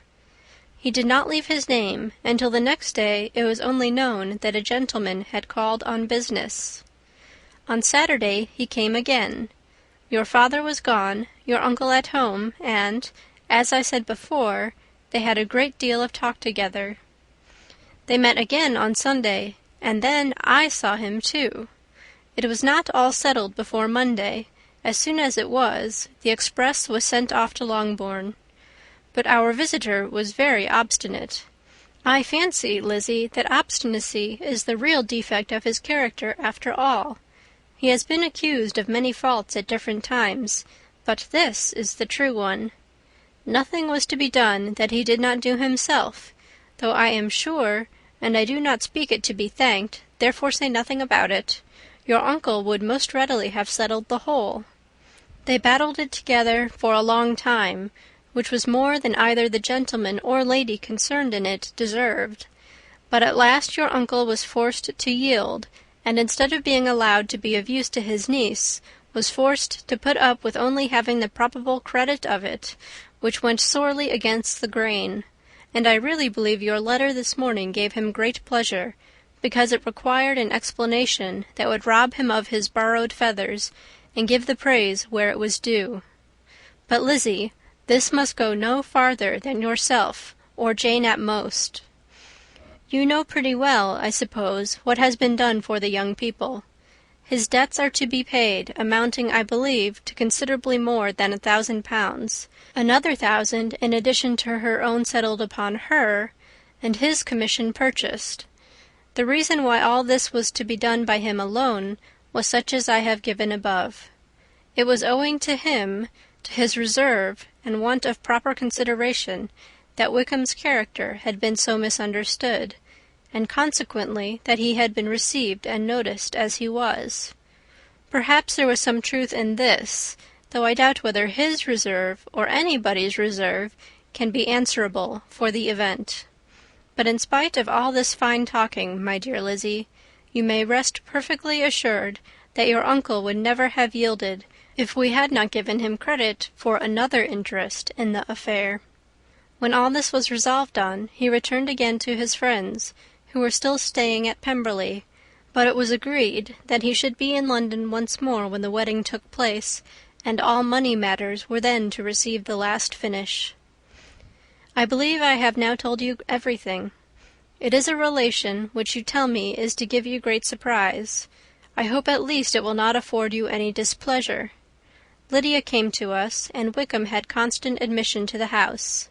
He was exactly what he had been when I knew him in Hertfordshire, but I would not tell you how little I was satisfied with her behaviour while she stayed with us, if I had not perceived, by Jane's letter last Wednesday, that her conduct on coming home was exactly of a piece with it, and therefore what I now tell you can give you no fresh pain. I talked to her repeatedly in the most serious manner, representing to her all the wickedness of what she had done, and all the unhappiness she had brought on her family. If she heard me, it was by good luck, for I am sure she did not listen. I was sometimes quite provoked, but then I recollected my dear Elizabeth and Jane, and for their sakes had patience with her. Mr. Darcy was punctual in his return, and, as Lydia informed you, attended the wedding. He dined with us the next day, and was to leave town again on Wednesday or Thursday. Will you be very angry with me, my dear Lizzie, if I take this opportunity of saying, what I was never bold enough to say before, how much I like him? His behaviour to us has, in every respect, been as pleasing as when we were in Derbyshire. His understanding and opinions all please me. He wants nothing but a little more liveliness, and that, if he marries prudently, his wife may teach him. I thought him very sly. He hardly ever mentioned your name, but slyness seems the fashion. Pray forgive me if I have been very presuming, or at least do not punish me so far as to exclude me from Pemberley. I shall never be quite happy till I have been all round the park. A low phaeton with a nice little pair of ponies would be the very thing. But I must write no more. The children have been wanting me this half-hour. Yours very sincerely, Mrs. Gardiner. The contents of this letter threw Elizabeth into a flutter of spirits, in which it was difficult to determine whether pleasure or pain bore the greatest share. The vague and unsettled suspicion which uncertainty had produced of what Mr. Darcy might have been doing to forward her sister's match, which she had feared to encourage as an exertion of goodness too great to be probable, and at the same time dreaded to be just, from the pain of obligation, were proved beyond their greatest extent to be true. He had followed them purposely to town. He had taken on himself all the trouble and mortification attendant on such a research, in which supplication had been necessary to a woman whom he must abominate and despise, and where he was reduced to frequently meet, reason with, persuade, and finally bribe the man whom he always most wished to avoid, and whose very name it was a punishment to him to pronounce. He had done all this for a girl whom he could neither regard nor esteem. Her heart did whisper that he had done it for her, but it was a hope shortly checked by other considerations, and she soon felt that even her vanity was insufficient when required to depend on his affection for her, for a woman who had already refused him, as able to overcome a sentiment so natural as abhorrence against relationship with Wickham. Brother-in-law of Wickham! Every kind of pride must revolt from the connection. He had, to be sure, done much. She was ashamed to think how much, but he had given a reason for his interference, which asked no extraordinary stretch of belief. It was reasonable that he should feel he had been wrong. He had liberality, and he had the means of exercising it, and though she would not place herself as his principal inducement, she could, perhaps, believe that remaining partiality for her might assist his endeavours in a cause where her peace of mind must be materially concerned. It was painful, exceedingly painful, to know that they were under obligations to a person who could never receive a return. They owed the restoration of Lydia, her character, everything to him. Oh, how heartily did she grieve over every ungracious sensation she had ever encouraged, every saucy speech she had ever directed towards him. For herself she was humbled, but she was proud of him, proud that in a cause of compassion and honour he had been able to get the better of himself. She read over her aunt's commendation of him again and again. It was hardly enough, but it pleased her. She was even sensible of some pleasure, though mixed with regret, on finding how steadfastly both she and her uncle had been persuaded that affection and confidence subsisted between Mr. Darcy and herself. She was roused from her seat and her reflections by some one's approach, and before she could strike into another path she was overtaken by Wickham. "I am afraid I interrupt your solitary ramble, my dear sister," said he, as he joined her. "You certainly do," she replied with a smile, "but it does not follow that the interruption must be unwelcome." "I should be sorry indeed if it were. We were always good friends, and now we are better." "True. Are the others coming out?" "I do not know. Mrs. Bennet and Lydia are going in the carriage to Meryton. And so, my dear sister, I find from our uncle and aunt that you have actually seen Pemberley." She replied in the affirmative. "I almost envy you the pleasure, and yet I believe it will be too much for me, or else I could take it in my way to Newcastle. And you saw the old housekeeper, I suppose? Poor Reynolds! She was always very fond of me. But of course she did not mention my name to you." "Yes, she did." "And what did she say?" "That you were gone into the army, and that she was afraid had not turned out well. At such a distance as that, you know, things are strangely misrepresented." "Certainly," he replied, biting his lips. Elizabeth hoped she had silenced him, but he soon afterwards said, "I was surprised to see Darcy in town last month. We passed each other several times. I wonder what he can be doing there." "Perhaps preparing for his marriage with Miss de Bourgh," said Elizabeth. "It must be something particular to take him there at this time of year." "Undoubtedly. Did you see him while you were at Lambton? I thought I understood from the gardeners that you had." "Yes, he introduced us to his sister." "And do you like her?" "Very much." "I have heard, indeed, that she is uncommonly improved within this year or two. When I last saw her, she was not very promising. I am very glad you liked her. I hope she will turn out well." "I dare say she will. She has gotten over the most trying age." "Did you go by the village of Kympton?" "I do not recollect that we did." "I mention it because it is the living which I ought to have had. A most delightful place. Excellent parsonage house. It would have suited me in every respect." "How should you have liked making sermons?" "Exceedingly well. I should have considered it as part of my duty, and the exertion would soon have been nothing. One ought not to repine. But to be sure it would have been such a thing for me. The quiet, the retirement of such a life would have answered all my ideas of happiness. But it was not to be. Did you ever hear Darcy mention the circumstance when you were in Kent?" "I have heard from authority, which I thought as good, that it was left you conditionally only, and at the will of the present patron." "You have? Yes. There was something in that. I told you so from the first, you may remember."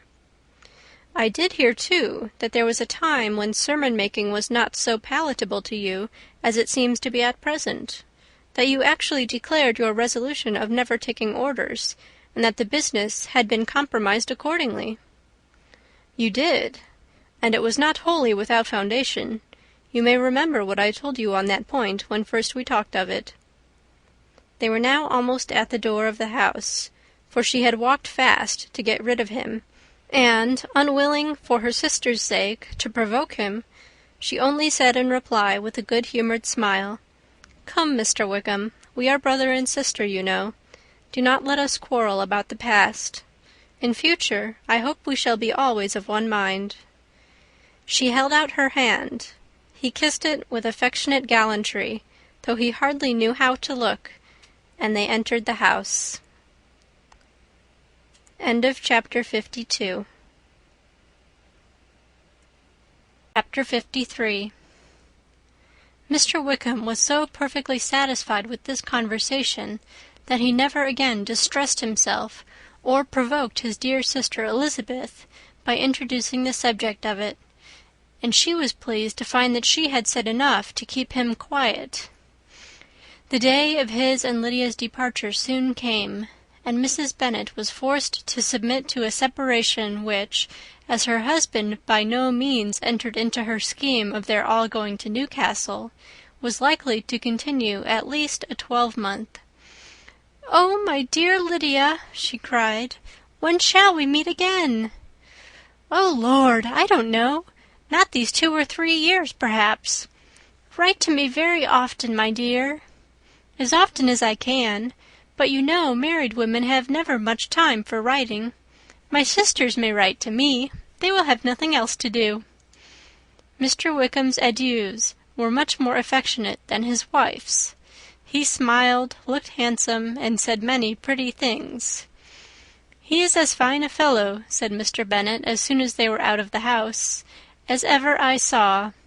He simpers and smirks and makes love to us all. I am prodigiously proud of him. I defy even Sir William Lucas himself to produce a more valuable son-in-law."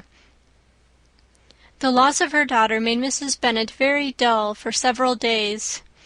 "I often think," said she, "that there is nothing so bad as parting with one's friends. One seems so forlorn without them." "This is the consequence, you see, madam, of marrying a daughter," said Elizabeth. "It must make you better satisfied that your other 4 are single." "It is no such thing. Lydia does not leave me because she is married, but only because her husband's regiment happens to be so far off. If that had been nearer, she would not have gone so soon." But the spiritless condition which this event threw her into was shortly relieved, and her mind opened again to the agitation of hope by an article of news which then began to be in circulation. The housekeeper at Netherfield had received orders to prepare for the arrival of her master, who was coming down in a day or two to shoot there for several weeks. Mrs. Bennet was quite in the fidgets. She looked at Jane, and smiled and shook her head by turns. "Well, well, and so Mr. Bingley is coming down, sister," for Mrs. Phillips first brought her the news. "Well, so much the better. Not that I care about it, though. He is nothing to us, you know, and I am sure I never want to see him again. But, however, he is very welcome to come to Netherfield, if he likes it. And who knows what may happen? But that is nothing to us. You know, sister, we agreed long ago never to mention a word about it. And so, is it quite certain he is coming?" "You may depend on it," replied the other, "for Mrs. Nichols was in Meryton last night. I saw her passing by, and went out myself on purpose to know the truth of it, and she told me that it was certain true. He comes down on Thursday at the latest, very likely on Wednesday. She was going to the butcher's, she told me, on purpose to order in some meat on Wednesday, and she has got 3 couple of ducks just fit to be killed." Miss Bennet had not been able to hear of his coming without changing colour. It was many months since she had mentioned his name to Elizabeth, but now, as soon as they were alone together, she said, "I saw you look at me to-day, Lizzie, when my aunt told us of the present report, and I know I appeared distressed. But don't imagine it was from any silly cause. I was only confused for the moment, because I felt that I should be looked at. I do assure you that the news does not affect me either with pleasure or pain. I am glad of one thing, that he comes alone, because we shall see the less of him. Not that I am afraid of myself, but I dread other people's remarks." Elizabeth did not know what to make of it. Had she not seen him in Derbyshire, she might have supposed him capable of coming there with no other view than what was acknowledged, but she still thought him partial to Jane, and she wavered as to the greater probability of his coming there with his friend's permission, or being bold enough to come without it. Yet it is hard, she sometimes thought, that this poor man cannot come to a house which he has legally hired without raising all this speculation. I will leave him to himself. In spite of what her sister declared, and really believed to be her feelings in the expectation of his arrival, Elizabeth could easily perceive that her spirits were affected by it. They were more disturbed, more unequal, than she had often seen them. The subject, which had been so warmly canvassed between their parents about a 12-month ago, was now brought forward again. "As soon as ever Mr. Bingley comes, my dear," said Mrs. Bennet, "you will wait on him, of course." "No, no. You forced me into visiting him last year, and promised if I went to see him he should marry one of my daughters. But it ended in nothing, and I will not be sent on a fool's errand again." His wife represented to him how absolutely necessary such an attention would be from all the neighbouring gentlemen on his returning to Netherfield. "'Tis an etiquette I despise," said he. "If he wants our society, let him seek it. He knows where we live. I will not spend my hours in running after my neighbours every time they go away and come back again." "Well, all I know is, that it will be abominably rude if you do not wait on him. But, however, that shan't prevent my asking him to dine here. I am determined. We must have Mrs. Long and the Gouldings soon. That will make 13 with ourselves, so there will be just room at table for him." Consoled by this resolution, she was the better able to bear her husband's incivility, though it was very mortifying to know that her neighbours might all see Mr. Bingley in consequence of it before they did. As the day of his arrival drew near, "I begin to be sorry that he comes at all," said Jane to her sister. "It would be nothing. I could see him with perfect indifference, but I can hardly bear to hear it thus perpetually talked of.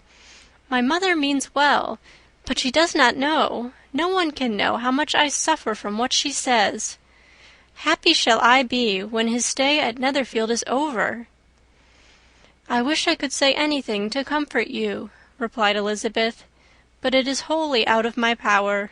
You must feel it, and the usual satisfaction of preaching patience to a sufferer is denied me, because you have always so much." Mr. Bingley arrived. Mrs. Bennet, through the assistance of servants, contrived to have the earliest tidings of it, that the period of anxiety and fretfulness on her side might be as long as it could. She counted the days that must intervene before their invitation could be sent, hopeless of seeing him before. But on the third morning after his arrival in Hertfordshire, she saw him, from her dressing-room window, enter the paddock and ride towards the house. Her daughters were eagerly called to partake of her joy. Jane resolutely kept her place at the table, but Elizabeth, to satisfy her mother, went to the window. She looked. She saw Mr. Darcy with him, and sat down again by her sister. "There is a gentleman with him, mamma," said Kitty. "Who can it be?" "Some acquaintance or other, my dear, I supposed. I am sure I do not know." "La!" replied Kitty, "it looks just like that man that used to be with him before. Mr. What's-his-name, that tall, proud man." "Good gracious, Mr. Darcy! And so it does, I vow. Well, any friend of Bingley's will always be welcome here, to be sure, but else I must say that I hate the very sight of him." Jane looked at Elizabeth with surprise and concern. She knew but little of their meeting in Derbyshire, and therefore felt for the awkwardness which must attend her sister in seeing him almost for the first time after receiving his explanatory letter. Both sisters were uncomfortable enough. Each felt for the other, and of course for themselves, and their mother talked on, of her dislike of Mr. Darcy, and her resolution to be civil to him only as Mr. Bingley's friend, without being heard by either of them. But Elizabeth had sources of uneasiness which could not be suspected by Jane, to whom she had never yet had courage to show Mrs. Gardiner's letter, or to relate her own change of sentiment towards him. To Jane he could be only a man whose proposals she had refused, and whose merit she had undervalued. But to her own more extensive information, he was the person to whom the whole family were indebted for the first of benefits, and whom she regarded herself with an interest, if not quite so tender, at least as reasonable and just as what Jane felt for Bingley. Her astonishment at his coming to Netherfield, to Longbourn, and voluntarily seeking her again, was almost equal to what she had known on first witnessing his altered behaviour in Derbyshire. The colour which had been driven from her face returned for half a minute with an additional glow, and a smile of delight added lustre to her eyes, as she thought for that space of time that his affection and wishes must still be unshaken. But she would not be secure. "Let me first see how he behaves," said she. "It will then be early enough for expectation." She sat intently at work, striving to be composed, and without daring to lift up her eyes, till anxious curiosity carried them to the face of her sister as the servant was approaching the door. Jane looked a little paler than usual, but more sedate than Elizabeth had expected. On the gentlemen's appearing, her colour increased, yet she received them with tolerable ease, and with a propriety of behaviour equally free from any symptom of resentment or any unnecessary complaisance. Elizabeth said as little to either as civility would allow, and sat down again to her work, with an eagerness which it did not often command. She had ventured only one glance at Darcy. He looked serious, as usual, and she thought more as he had been used to look in Hertfordshire than as she had seen him at Pemberley. But perhaps he could not in her mother's presence be what he was before her uncle and aunt. It was a painful, but not an improbable, conjecture. Bingley she had likewise seen for an instant, and in that short period saw him looking both pleased and embarrassed.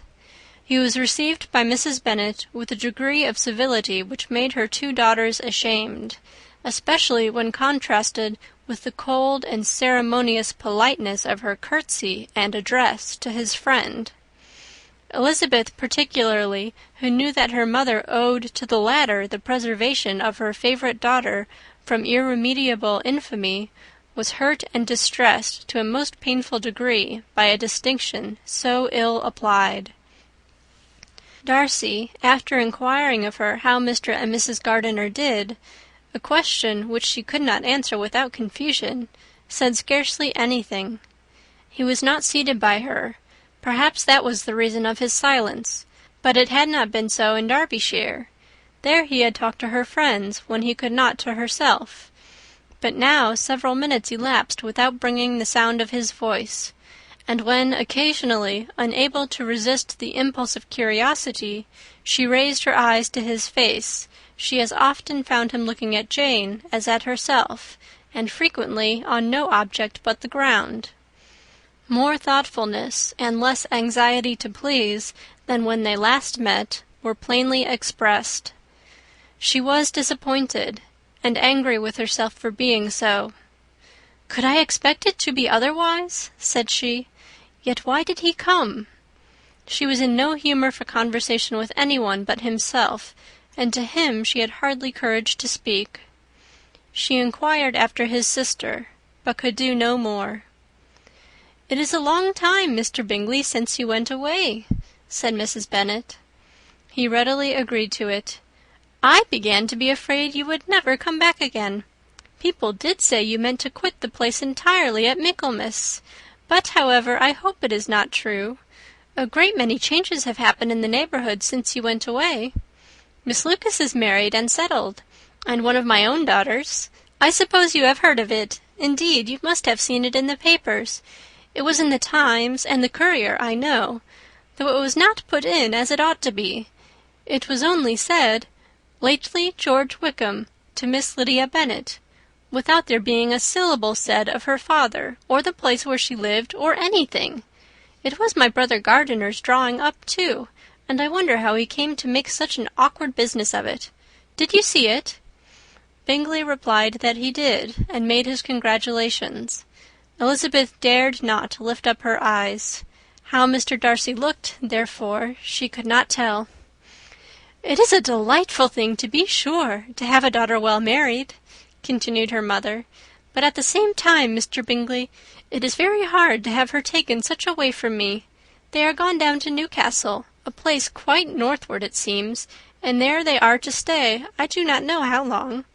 His regiment is there, for I suppose you have heard of his leaving the shire, and of his being gone into the regulars. Thank heaven he has some friends, though perhaps not so many as he deserves." Elizabeth, who knew this to be levelled at Mr. Darcy, was in such misery of shame that she could hardly keep her seat. It drew from her, however, the exertion of speaking, which nothing else had so effectually done before, and she asked Bingley whether he meant to make any stay in the country at present. A few weeks, he believed. "When you have killed all your own birds, Mr. Bingley," said her mother, "I beg you will come here and shoot as many as you please on Mr. Bennet's manor. I am sure he will be vastly happy to oblige you, and will save all the best of the coveys for you." Elizabeth's misery increased at such unnecessary, such officious attention. Were the same fair prospect to arise at present as had flattered them a year ago, everything, she was persuaded, would be hastening to the same vexatious conclusion. At that instant she felt that years of happiness could not make Jane or herself amends for moments of such painful confusion. "The first wish of my heart," she said to herself, "is never more to be in company with either of them. Their society can afford no pleasure that will atone for such wretchedness as this. Let me never see either one or the other again." Yet the misery, for which years of happiness were to offer no compensation, received soon afterwards material relief from observing how much the beauty of her sister rekindled the admiration of her former lover. When first he came in, he had spoken to her but little, but every 5 minutes seemed to be giving her more of his attention. He found her as handsome as she had been last year, as good-natured and as unaffected, though not quite so chatty. Jane was anxious that no difference should be perceived in her at all, and was really persuaded that she talked as much as ever. But her mind was so busily engaged that she did not always know when she was silent. When the gentlemen rose to go away, Mrs. Bennet was mindful of her intended civility, and they were invited and engaged to dine at Longbourn in a few days' time. "You are quite a visit in my debt, Mr. Bingley," she added, "for when you went to town last winter, you promised to take a family dinner with us as soon as you returned.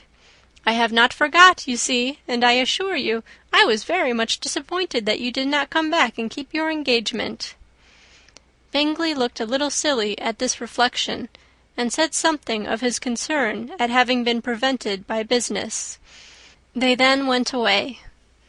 Mrs. Bennet had been strongly inclined to ask them to stay and dine there that day, but, though she always kept a very good table, she did not think anything less than 2 courses could be enough for a man on whom she had such anxious designs, or satisfy the appetite and pride of one who had 10,000 a year. Chapter 53. Chapter 54. As soon as they were gone, Elizabeth walked out to recover her spirits, or in other words, to dwell without interruption on those subjects that must deaden them more. Mr. Darcy's behaviour astonished and vexed her. "Why, if he came only to be silent, grave, and indifferent," said she, "did he come at all?" She could settle it in no way that gave her pleasure. "He could be still amiable, still pleasing to my uncle and aunt when he was in town, and why not to me? If he fears me, why come hither? If he no longer cares for me, why silent? Teasing, teasing man! I will think no more about him." Her resolution was for a short time involuntarily kept by the approach of her sister, who joined her with a cheerful look, which showed her better satisfied with their visitors than Elizabeth. "Now," said she, "that this first meeting is over, I feel perfectly easy. I know my own strength, and I shall never be embarrassed again by his coming. I am glad he dines here on Tuesday. It will then be publicly seen that, on both sides, we meet only as common and indifferent acquaintance." "Yes, very indifferent indeed," said Elizabeth laughingly. "Oh, Jane, take care." "My dear Lizzy, you cannot think me so weak as to be in danger now." "I think you are in very great danger of making him as much in love with you as ever." They did not see the gentleman again till Tuesday, and Mrs. Bennet in the meanwhile was giving way to all the happy schemes which the good humour and common politeness of Bingley and half an hour's visit had revived. On Tuesday there was a large party assembled at Longbourn, and the two who were most anxiously expected, to the credit of their punctuality as sportsmen, were in very good time. When they repaired to the dining-room, Elizabeth eagerly watched to see whether Bingley would take the place which, in all their former parties, had belonged to him by her sister. Her prudent mother, occupied by the same ideas, forbore to invite him to sit by herself. On entering the room, he seemed to hesitate, but Jane happened to look round, and happened to smile. It was decided. He placed himself by her. Elizabeth, with a triumphant sensation, looked towards his friend. He bore it with noble indifference, and she would have imagined that Bingley had received his sanction to be happy, had she not seen his eyes likewise turned towards Mr. Darcy, with an expression of half-laughing alarm. His behaviour to her sister was such, during dinner-time, as showed an admiration of her, which, though more guarded than formerly, persuaded Elizabeth that if left wholly to himself, Jane's happiness and his own would be speedily secured. Though she dared not depend upon the consequence, she yet received pleasure from observing his behaviour. It gave her all the animation that her spirits could boast, for she was in no cheerful humour. Mr. Darcy was almost as far from her as the table could divide them. He was on one side of her mother. She knew how little such a situation would give pleasure to either, or make either appear to advantage. She was not near enough to hear any of their discourse, but she could see how seldom they spoke to each other, and how formal and cold was their manner whenever they did. Her mother's ungraciousness made the sense of what they owed him more painful to Elizabeth's mind, and she would at times have given anything to be privileged to tell him that his kindness was neither unknown nor unfelt by the whole of the family. She was in hopes that the evening would afford some opportunity of bringing them together, that the whole of the visit would not pass away without enabling them to enter into something more of conversation than the mere ceremonious salutation attending his entrance. Anxious and uneasy, the period which passed in the drawing-room before the gentlemen came was wearisome and dull to a degree that almost made her uncivil. She looked forward to their entrance as the point on which all her chance of pleasure for the evening must depend. "If he does not come to me then," said she, "I shall give him up for ever." The gentleman came, and she thought he looked as if he would have answered her hopes; but, alas! the ladies had crowded round the table where Miss Bennet was making tea, and Elizabeth pouring out the coffee, in so close a confederacy that there was not a single vacancy near her which would admit of a chair. And on the gentleman's approaching, one of the girls moved closer to her than ever, and said in a whisper, "The men shan't come and part us, I am determined. We want none of them, do we?" Darcy had walked away to another part of the room.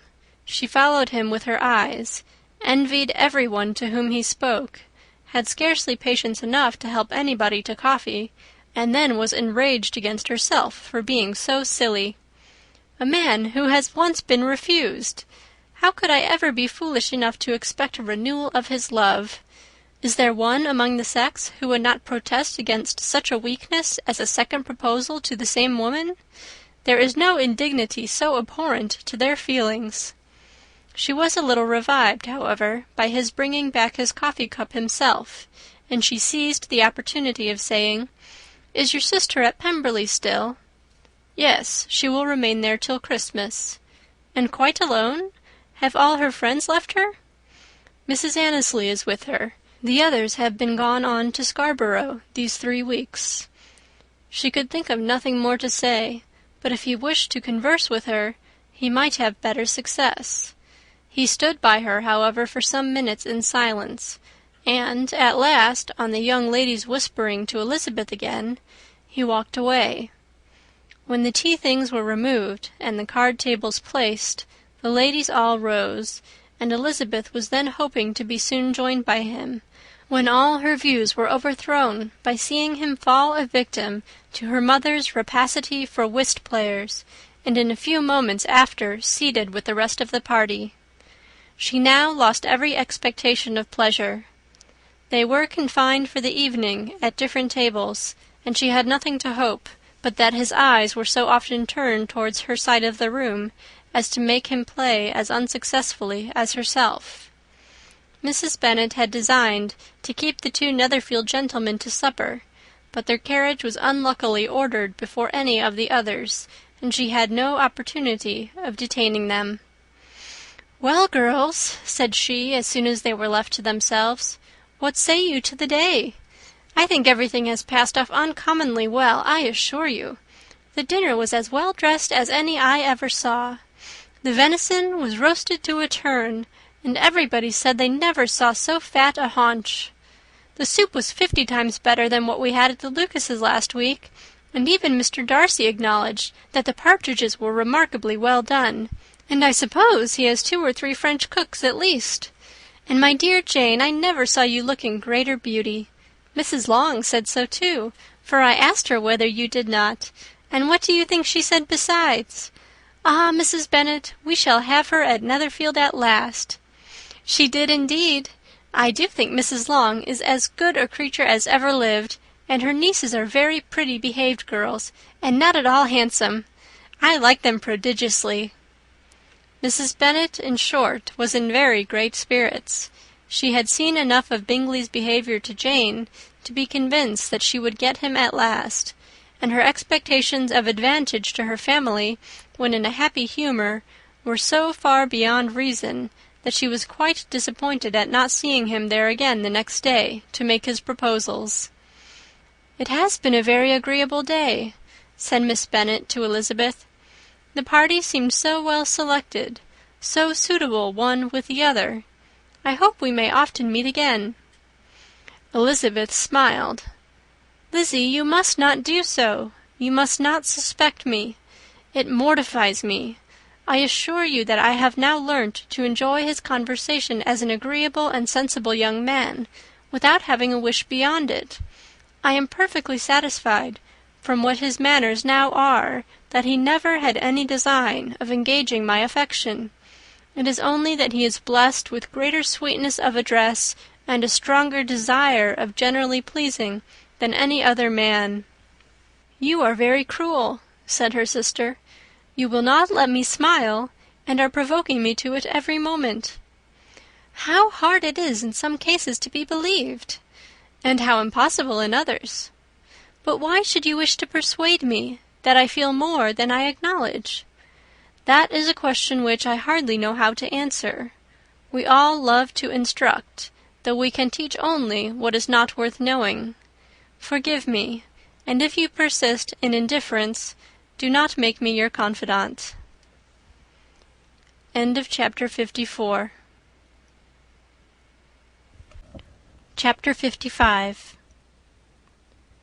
A few days after this visit, Mr. Bingley called again, and alone.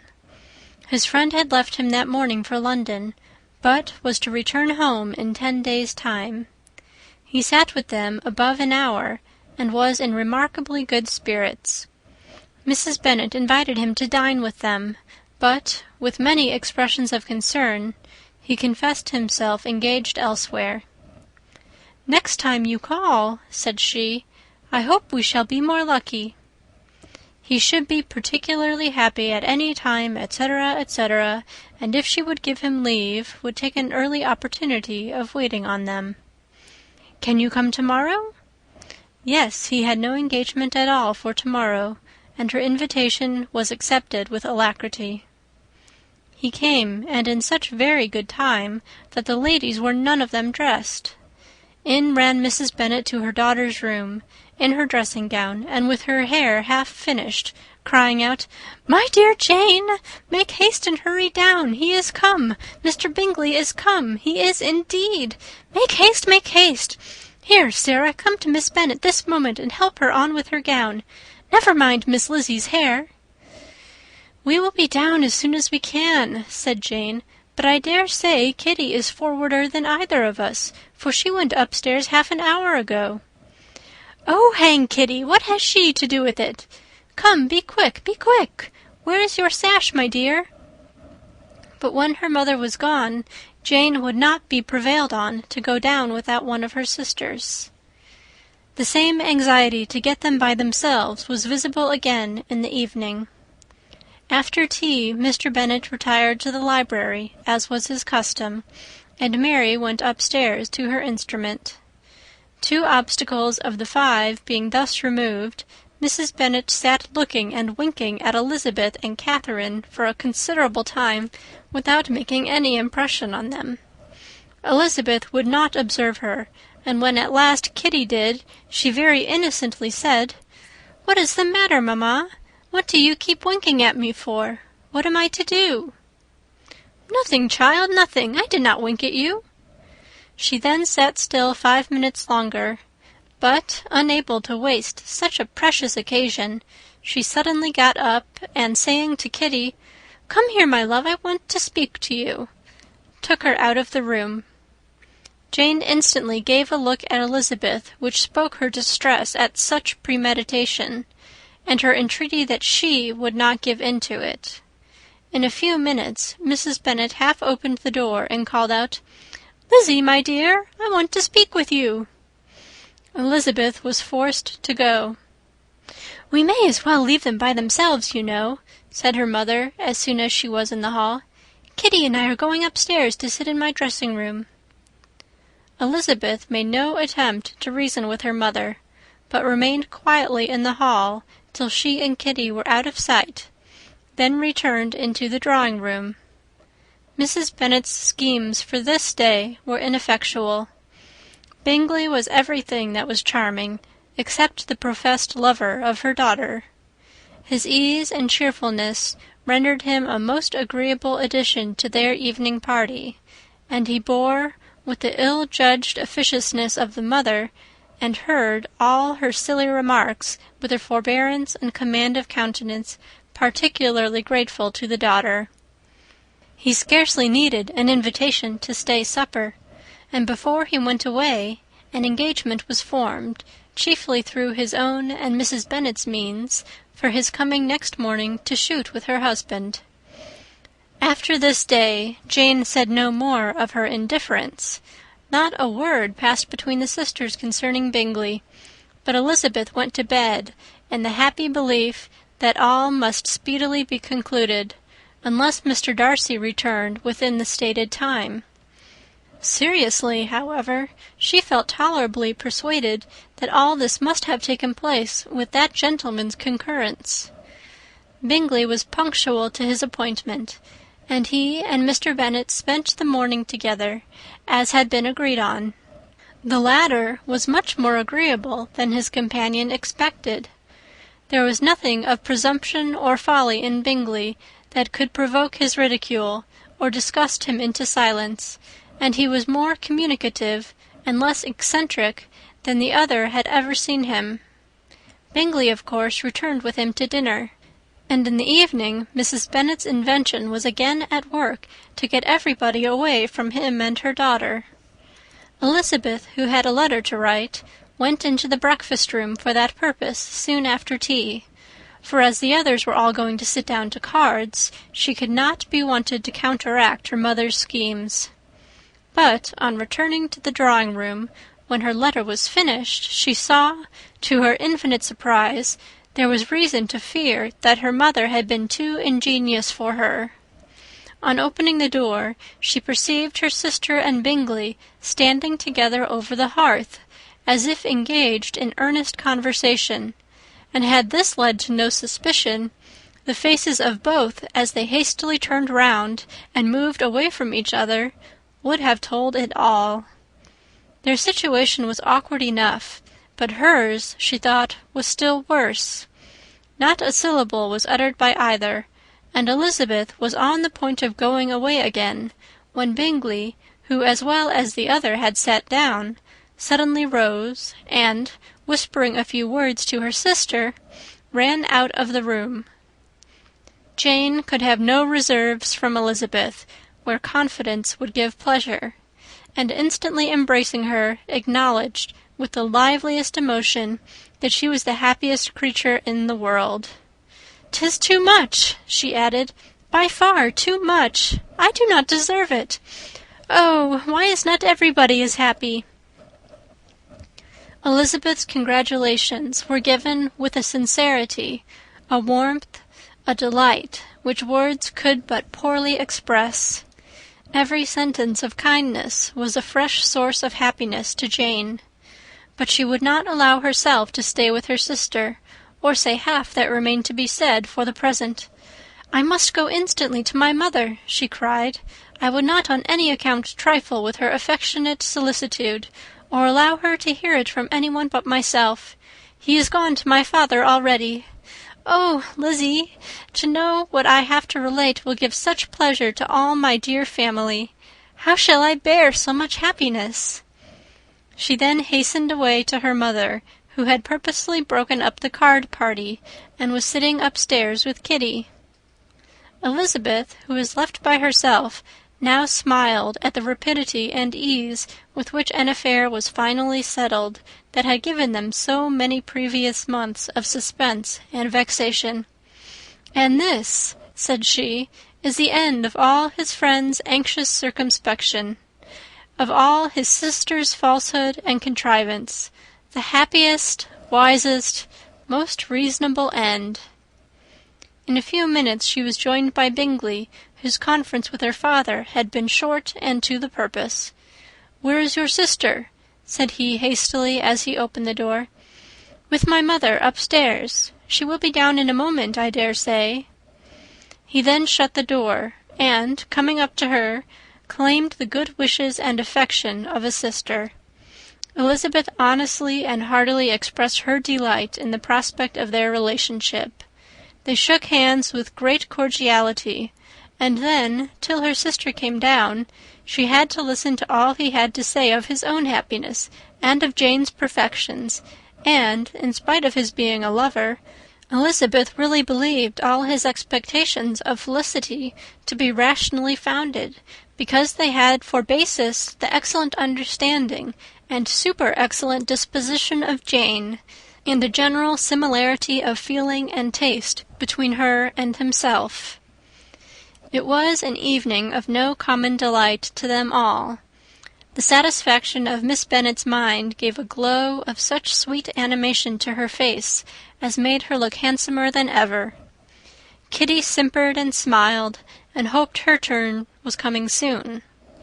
Mrs. Bennet could not give her consent or speak her approbation in terms warm enough to satisfy her feelings, though she talked to Bingley of nothing else for half an hour. And when Mr. Bennet joined them at supper, his voice and manner plainly showed how really happy he was. Not a word, however, passed his lips in allusion to it till their visitor took his leave for the night, but as soon as he was gone, he turned to his daughter and said, "Jane, I congratulate you. You will be a very happy woman." Jane went to him instantly, kissed him, and thanked him for his goodness. "You are a good girl," he replied, "and I have great pleasure in thinking you will be so happily settled. I have not a doubt of your doing very well together. Your tempers are by no means unlike. You are each of you so complying that nothing will ever be resolved on, so easy that every servant will cheat you, and so generous that you will always exceed your income." "I hope not so. Imprudence or thoughtlessness in money matters would be unpardonable in me." "Exceed their income, my dear Mr. Bennet!" cried his wife. "What are you talking of? Why, he has 4,000 or 5,000 a year, and very likely more." Then addressing her daughter, "Oh, my dear, dear Jane, I am so happy! I am sure I shan't get a wink of sleep all night. I knew how it would be. I always said it must be so at last. I was sure you could not be so beautiful for nothing. I remember as soon as ever I saw him, when he first came into Hertfordshire last year, I thought how likely it was that you should come together. Oh, he is the handsomest young man that ever was seen." Wickham, Lydia, were all forgotten. Jane was beyond competition her favourite child. At that moment she cared for no other. Her younger sisters soon began to make interest with her for objects of happiness which she might in future be able to dispense. Mary petitioned for the use of the library at Netherfield, and Kitty begged very hard for a few balls there every winter. Bingley from this time was of course a daily visitor at Longbourn, coming frequently before breakfast, and always remaining till after supper, unless when some barbarous neighbour, who could not be enough detested, had given him an invitation to dinner which he thought himself obliged to accept.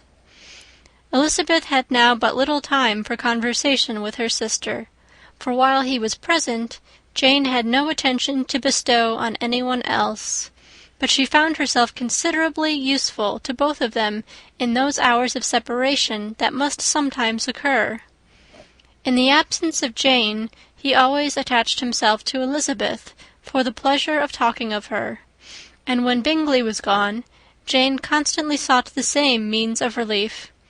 "He has made me so happy," said she one evening, "by telling me that he was totally ignorant of my being in town last spring.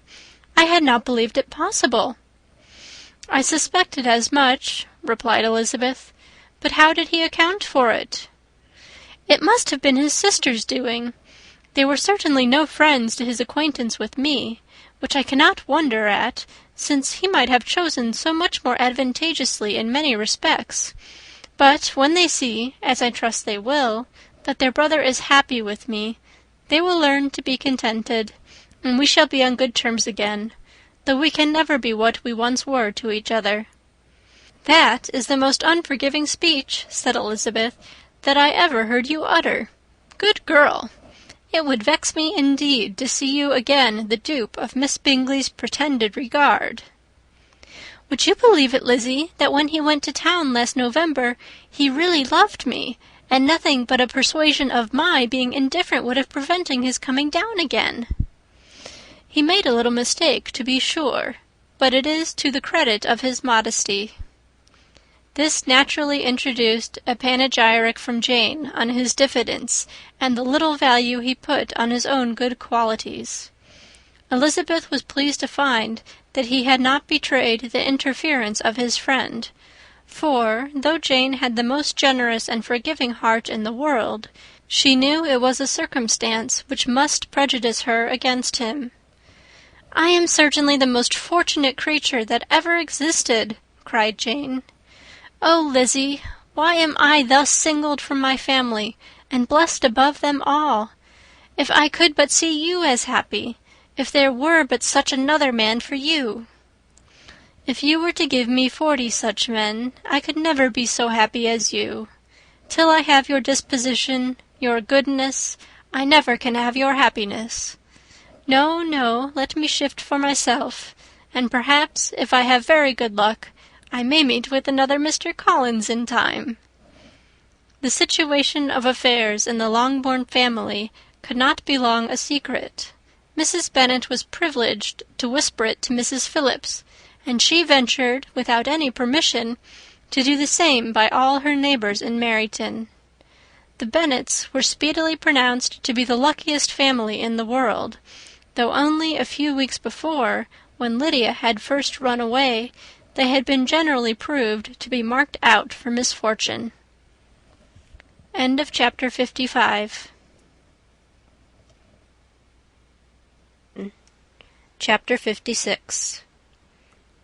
One morning, about a week after Bingley's engagement with Jane had been formed, as he and the females of the family were sitting together in the dining-room, their attention was suddenly drawn to the window by the sound of a carriage, and they perceived a chaise and four driving up the lawn.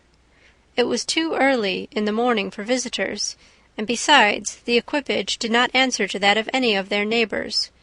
The horses were post, and neither the carriage nor the livery of the servant who preceded it were familiar to them. As it was certain, however, that somebody was coming, Bingley instantly prevailed on Miss Bennet to avoid the confinement of such an intrusion, and walk away with him into the shrubbery. They both set off, and the conjectures of the remaining 3 continued, though with little satisfaction, till the door was thrown open and their visitor entered. It was Lady Catherine de Bourgh. They were, of course, all intending to be surprised, but their astonishment was beyond their expectation, and on the part of Mrs. Bennet and Kitty, though she was perfectly unknown to them, even inferior to what Elizabeth felt. She entered the room with an air more than usually ungracious, made no other reply to Elizabeth's salutation than a slight inclination of the head, and sat down without saying a word. Elizabeth had mentioned her name to her mother on her ladyship's entrance, though no request of introduction had been made. Mrs. Bennet, all amazement, though flattered by having a guest of such high importance, received her with the utmost politeness. After sitting for a moment in silence, she said very stiffly to Elizabeth, "I hope you are well, Miss Bennet. That lady, I suppose, is your mother." Elizabeth replied very concisely that she was. "And that, I suppose, is one of your sisters." "Yes, madam," said Mrs. Bennet, delighted to speak to a Lady Catherine. "She is my youngest girl but one. My youngest of all is lately married, and my eldest is somewhere about the grounds, walking with a young man who, I believe, will soon become a part of the family." "You have a very small park here," returned Lady Catherine, after a short silence. "It is nothing in comparison of Rosings, my lady, I dare say, but I assure you it is much larger than Sir William Lucas's." "This must be a most inconvenient sitting-room for the evening, in summer. The windows are full west." Mrs. Bennet assured her that they never sat there after dinner, and then added, "May I take the liberty of asking your ladyship whether you left Mr. and Mrs. Collins well?" "Yes, very well. I saw them the night before last." Elizabeth now expected that she would produce a letter for her from Charlotte, as it seemed the only probable motive for her calling; but no letter appeared, and she was completely puzzled. Mrs. Bennet, with great civility, begged her ladyship to take some refreshment, but Lady Catherine very resolutely, and not very politely, declined eating anything, and then, rising up, said to Elizabeth, "Miss Bennet, there seemed to be a prettyish kind of a little wilderness on one side of your lawn. I should be glad to take a turn in it, if you will favour me with your company." "Go, my dear," cried her mother, "and show her ladyship about the different walks. I think she will be pleased with the hermitage." Elizabeth obeyed, and running into her own room for her parasol, attended her noble guest downstairs. As they passed through the hall, Lady Catherine opened the doors into the dining-parlour and drawing-room, and pronouncing them, after a short survey, to be decent-looking rooms, walked on. Her carriage remained at the door, and Elizabeth saw that her waiting-woman was in it. They proceeded in silence along the gravel walk that led to the copse. Elizabeth was determined to make no effort for conversation with a woman who was now more than usually insolent and disagreeable. "How could I ever think her like her nephew?" said she, as she looked in her face. As soon as they entered the copse, Lady Catherine began in the following manner. "You can be at no loss, Miss Bennet, to understand the reason of my journey hither. Your own heart, your own conscience, must tell you why I come." Elizabeth looked with unaffected astonishment. "Indeed, you are mistaken, madam. I have not been at all able to account for the honour of seeing you here." "Miss Bennet," replied her ladyship in an angry tone, "you ought to know that I am not to be trifled with. But however insincere you may choose to be, you shall not find me so. My character has ever been celebrated for its sincerity and frankness, and in a cause of such a moment as this, I shall certainly not depart from it. A report of a most alarming nature reached me 2 days ago. I was told that not only your sister was on the point of being most advantageously married, but that you, that Miss Elizabeth Bennet, would in all likelihood be soon afterwards united to my nephew, my own nephew, Mr. Darcy. Though I know it must be a scandalous falsehood, though I would not injure him so much as to suppose the truth of it possible, I instantly resolved on setting off for this place, that I might make my sentiments known to you." "If you believed it impossible to be true," said Elizabeth, colouring with astonishment and disdain, "I wonder you took the trouble of coming so far. What could your ladyship propose by it?" "At once to insist upon having such a report universally contradicted." "Your coming to Longbourn to see me and my family," said Elizabeth coolly, "will be rather a confirmation of it, if indeed such a report is in existence." "If! Do you then pretend to be ignorant of it? Has it not been industriously circulated by yourselves? Do you not know that such a report is spread abroad?" "I never heard that it was." "And you can likewise declare that there is no foundation for it?" "I do not pretend to possess equal frankness with your ladyship. You may ask questions which I shall not choose to answer." "This is not to be borne, Miss Bennet. I insist on being satisfied. Has my nephew made you an offer of marriage?" "Your ladyship has declared it to be impossible." "It ought to be so. It must be so, while he retains the use of his reason. but your arts and allurements may, in a moment of infatuation, have made him forget what he owes to himself and to all his family. You may have drawn him in." "If I have, I shall be the last person to confess it." "Miss Bennet, do you know who I am? I have not been accustomed to such language as this. I am almost the nearest relation he has in the world, and am entitled to know all his dearest concerns." "But you are not entitled to know mine, nor will such behaviour as this ever induce me to be explicit." "Let me be rightly understood. This match, to which you have the presumption to aspire, can never take place. No, never. Mr. Darcy is engaged to my daughter. Now what have you to say?" "Only this, that if he is so, you can have no reason to suppose he will make an offer to me." Lady Catherine hesitated for a moment, and then replied, "The engagement between them is of a peculiar kind. From their infancy they have been intended for each other. It was the favourite wish of his mother as well as of hers. While in their cradles we planned the union, and now, at the moment when the wishes of both sisters would be accomplished in their marriage, to be prevented by a young woman of inferior birth, of no importance in the world, and wholly unallied to the family. Do you pay no regard to the wishes of his friends, to his tacit engagement with Miss de Bourgh? Are you lost to every feeling of propriety and delicacy? Have you not heard me say that, from his earliest hours, he was destined for his cousin?" "Yes, I had heard it before. But what is that to me? If there is no other objection to my marrying your nephew, I shall certainly not be kept from it by knowing that his mother and aunt wished him to marry Miss de Bourgh. You both did as much as you could in planning the marriage. Its completion depended on others. If Mr. Darcy is neither by honour nor inclination confined to his cousin, why is not he to make another choice? And if I am that choice, why may not I accept him?" "Because honour, decorum, prudence, nay, interest, forbid it. Yes, Miss Bennet, interest, for do not expect to be noticed by his family or friends, if you wilfully act against the inclinations of all. You will be censured, slighted, and despised by everyone connected with him. Your alliance will be a disgrace. Your name will never even be mentioned by any of us." "These are heavy misfortunes," replied Elizabeth.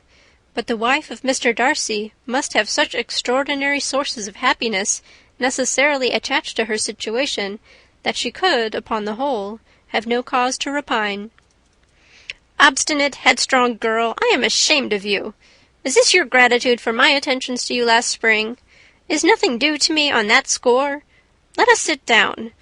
You are to understand, Miss Bennet, that I came here with the determined resolution of carrying my purpose, nor will I be dissuaded from it. I have not been used to submit to any person's whims. I have not been in the habit of brooking disappointment." "That will make your ladyship's situation at present more pitiable, but it will have no effect on me."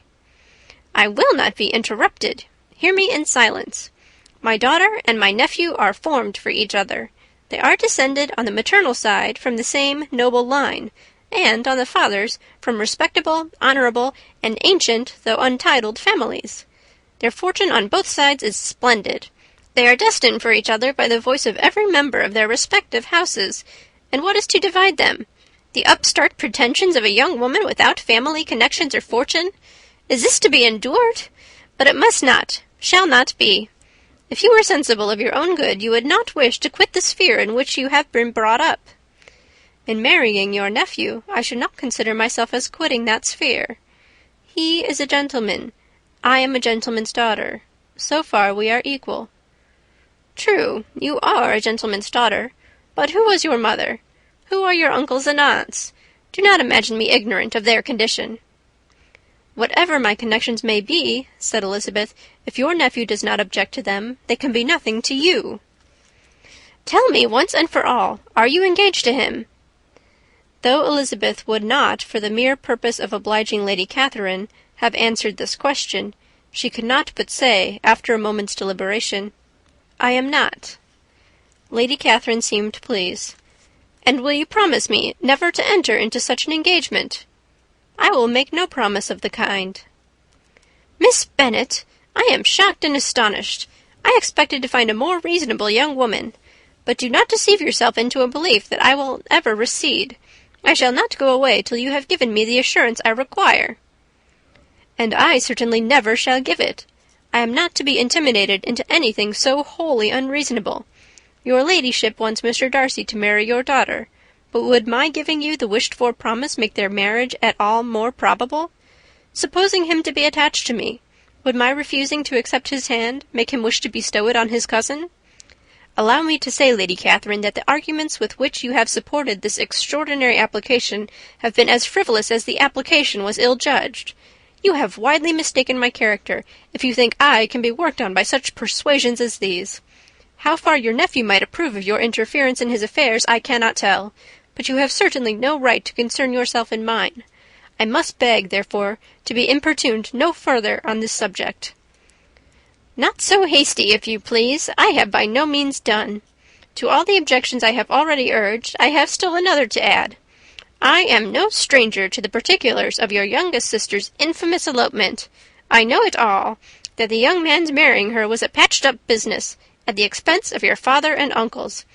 And is such a girl to be my nephew's sister? Is her husband? Is the son of his late father's steward to be his brother? Heaven and earth, of what are you thinking? Are the shades of Pemberley to be thus polluted?" "You can now have nothing further to say," she resentfully answered. "You have insulted me in every possible method. I must beg to return to the house." And she rose as she spoke. Lady Catherine rose also, and they turned back. Her ladyship was highly incensed. "You have no regard, then, for the honour and credit of my nephew. Unfeeling, selfish girl! Do you not consider that a connection with you must disgrace him in the eyes of everybody?" "Lady Catherine, I have nothing further to say. You know my sentiments." "You are then resolved to have him?" "I have said no such thing. I am only resolved to act in that manner which will, in my own opinion, constitute my happiness, without reference to you, or to any person so wholly unconnected with me." "It is well. You refuse, then, to oblige me. You refuse to obey the claims of duty, honour, and gratitude. You are determined to ruin him in the opinion of all his friends, and make him the contempt of the world." "Neither duty, nor honour, nor gratitude," replied Elizabeth, "have any possible claim on me in the present instance. No principle of either would be violated by my marriage with Mr. Darcy, and with regard to the resentment of his family, or the indignation of the world, if the former were excited by his marrying me, it would not give me one moment's concern, and the world in general would have too much sense to join in the scorn." "And this is your real opinion? This is your final resolve? Very well. I shall now know how to act. Do not imagine, Miss Bennet, that your ambition will ever be gratified. I came to try you. I hoped to find you reasonable, but depend upon it, I will carry my point." In this manner Lady Catherine talked on till they were at the door of the carriage, when, turning hastily round, she added, "I take no leave of you, Miss Bennet. I send no compliments to your mother. You deserve no such attention. I am most seriously displeased." Elizabeth made no answer, and without attempting to persuade her ladyship to return into the house, walked quietly into it herself. She heard the carriage drive away as she proceeded upstairs. Her mother impatiently met her at the door of the dressing-room, to ask why Lady Catherine would not come in again and rest herself. "She did not choose it," said her daughter. "She would go." "She is a very fine-looking woman, and her calling here was prodigiously civil, for she only came, I suppose, to tell us the Collinses were well. She is on her road somewhere, I dare say, and so, passing through Meryton, thought she might as well call on you. I suppose she had nothing particular to say to you, Lizzie?"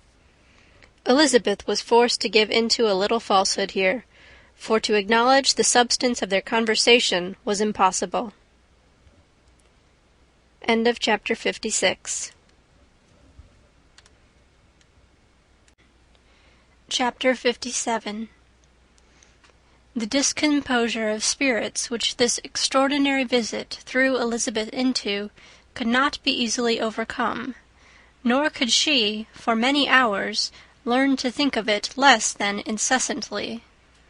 Lady Catherine, it appeared, had actually taken the trouble of this journey from Rosings for the sole purpose of breaking off her supposed engagement with Mr. Darcy.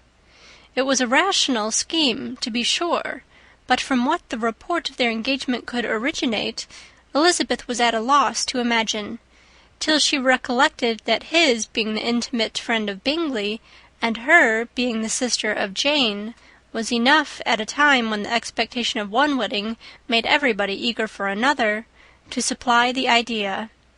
She had not herself forgotten to feel that the marriage of her sister must bring them more frequently together, and her neighbours at Lucas Lodge, therefore, for through their communication with the Collinses, the report, she concluded, had reached Lady Catherine, had only set that down as almost certain and immediate, which she had looked forward to as possible at some future time. In revolving Lady Catherine's expressions, however, she could not help feeling some uneasiness as to the possible consequence of her persisting in this interference. From what she had said of her resolution to prevent their marriage, it occurred to Elizabeth that she must meditate an application to her nephew, and how he might take a similar representation of the evils attached to a connection with her, she dared not pronounce. She knew not the exact degree of his affection for his aunt, or his dependence on her judgment, but it was natural to suppose that he thought much higher of her ladyship than she could do, and it was certain that, in enumerating the miseries of a marriage with one, whose immediate connections were so unequal to his own, his aunt would address him on his weakest side. With his notions of dignity, he would probably feel that the arguments, which to Elizabeth had appeared weak and ridiculous, contained much good sense and solid reasoning. If he had been wavering before as to what he should do, which had often seemed likely, the advice and entreaty of so near a relation might settle every doubt, and determine him at once to be as happy as dignity unblemished could make him. In that case he would return no more. Lady Catherine might see him in her way through town, and his engagement to Bingley of coming again to Netherfield must give way. If, therefore, an excuse for not keeping his promise should come to his friend within a few days, she added, I shall know how to understand it. I shall then give over every expectation, every wish of his constancy. If he is satisfied with only regretting me, when he might have obtained my affections and hand, I shall soon cease to regret him at all. The surprise of the rest of the family on hearing who their visitor had been was very great, but they obligingly satisfied it with the same kind of supposition which had appeased Mrs. Bennet's curiosity, and Elizabeth was spared from much teasing on the subject. The next morning, as she was going downstairs, she was met by her father, who came out of his library with a letter in his hand. "Lizzie," said he, "I was going to look for you. Come into my room." She followed him thither, and her curiosity to know what he had to tell her was heightened by the supposition of its being in some manner connected with the letter he held.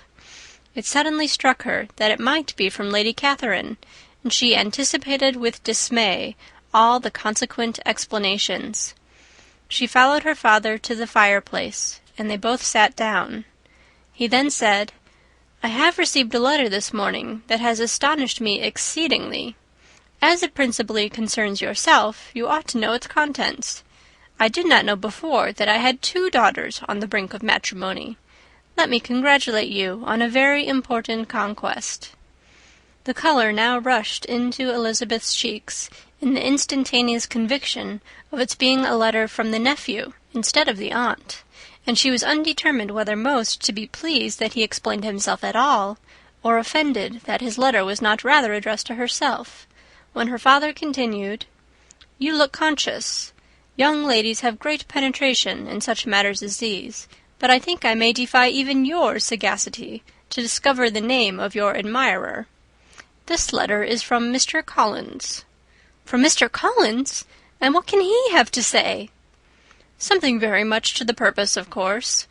He begins with congratulations on the approaching nuptials of my eldest daughter, of which, it seems, he has been told by some of the good-natured gossiping Lucases.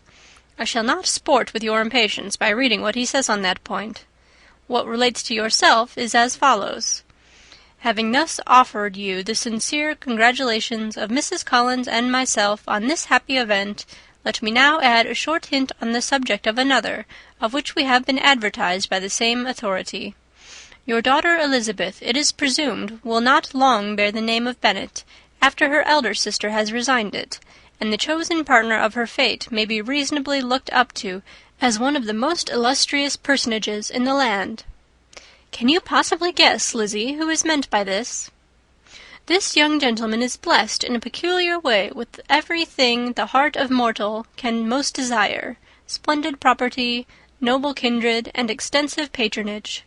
Yet in spite of all these temptations, let me warn my cousin Elizabeth and yourself of what evils you may incur by a precipitate closure with this gentleman's proposals, which, of course, you will be inclined to take immediate advantage of. Have you any idea, Lizzie, who this gentleman is? But now it comes out. My motive for cautioning you is as follows. We have reason to imagine that his aunt, Lady Catherine de Bourgh, does not look on the match with a friendly eye. Mr. Darcy, you see, is the man. Now, Lizzie, I think I have surprised you. Could he or the Lucases have pitched on any man within the circle of our acquaintance whose name would have given the lie more effectually to what they related? Mr. Darcy, who never looks at any woman but to see a blemish, and who probably never looked at you in his life. It is admirable. Elizabeth tried to join in her father's pleasantry, but could only force one most reluctant smile. Never had his wit been directed in a manner so little agreeable to her. Are you not diverted? Oh, yes, pray read on. After mentioning the likelihood of this marriage to her ladyship last night, she immediately, with her usual condescension, expressed what she felt on the occasion. When it became apparent that on the score of some family objections on the part of my cousin, she would never give her consent to what she termed so disgraceful a match, I thought it my duty to give the speediest intelligence of this to my cousin, that she and her noble admirer may be aware of what they are about, and not run hastily into a marriage which has not been properly sanctioned. Mr. Collins, moreover, adds, I am truly rejoiced that my cousin Lydia's sad business has been so well hushed up, and am only concerned that their living together before the marriage took place should be so generally known. I must not, however, neglect the duties of my station, or refrain from declaring my amazement at hearing that you received the young couple into your house as soon as they were married. It was an encouragement of vice, and had I been the rector of Longbourn, I should very strenuously have opposed it. You ought certainly to forgive them as a Christian, but never to admit them in your sight, or allow their names to be mentioned in your hearing. That is his notion of Christian forgiveness.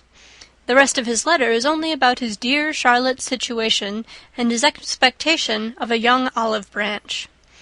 But, Lizzie, you look as if you did not enjoy it. You are not going to be missish, I hope, and pretend to be affronted at an idle report.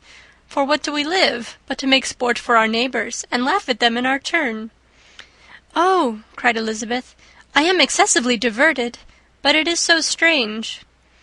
Yes, that is what makes it amusing. Had they fixed on any other man, it would have been nothing. But his perfect indifference, and your pointed dislike, make it so delightfully absurd. Much as I abominate writing, I would not give up Mr. Collins's correspondence for any consideration. Nay, when I read a letter of his, I cannot help giving him the preference even over Wickham, much as I value the impudence and hypocrisy of my son-in-law. And pray, Lizzie, what said Lady Catherine about this report? Did she call to refuse her consent? To this question his daughter replied only with a laugh, and as it had been asked without the least suspicion, she was not distressed by his repeating it. Elizabeth had never been more at a loss to make her feelings appear what they were not. It was necessary to laugh when she would rather have cried. Her father had most cruelly mortified her by what he said of Mr. Darcy's indifference, and she could do nothing but wonder at such a want of penetration, or fear that perhaps, instead of his seeing too little, she might have fancied too much.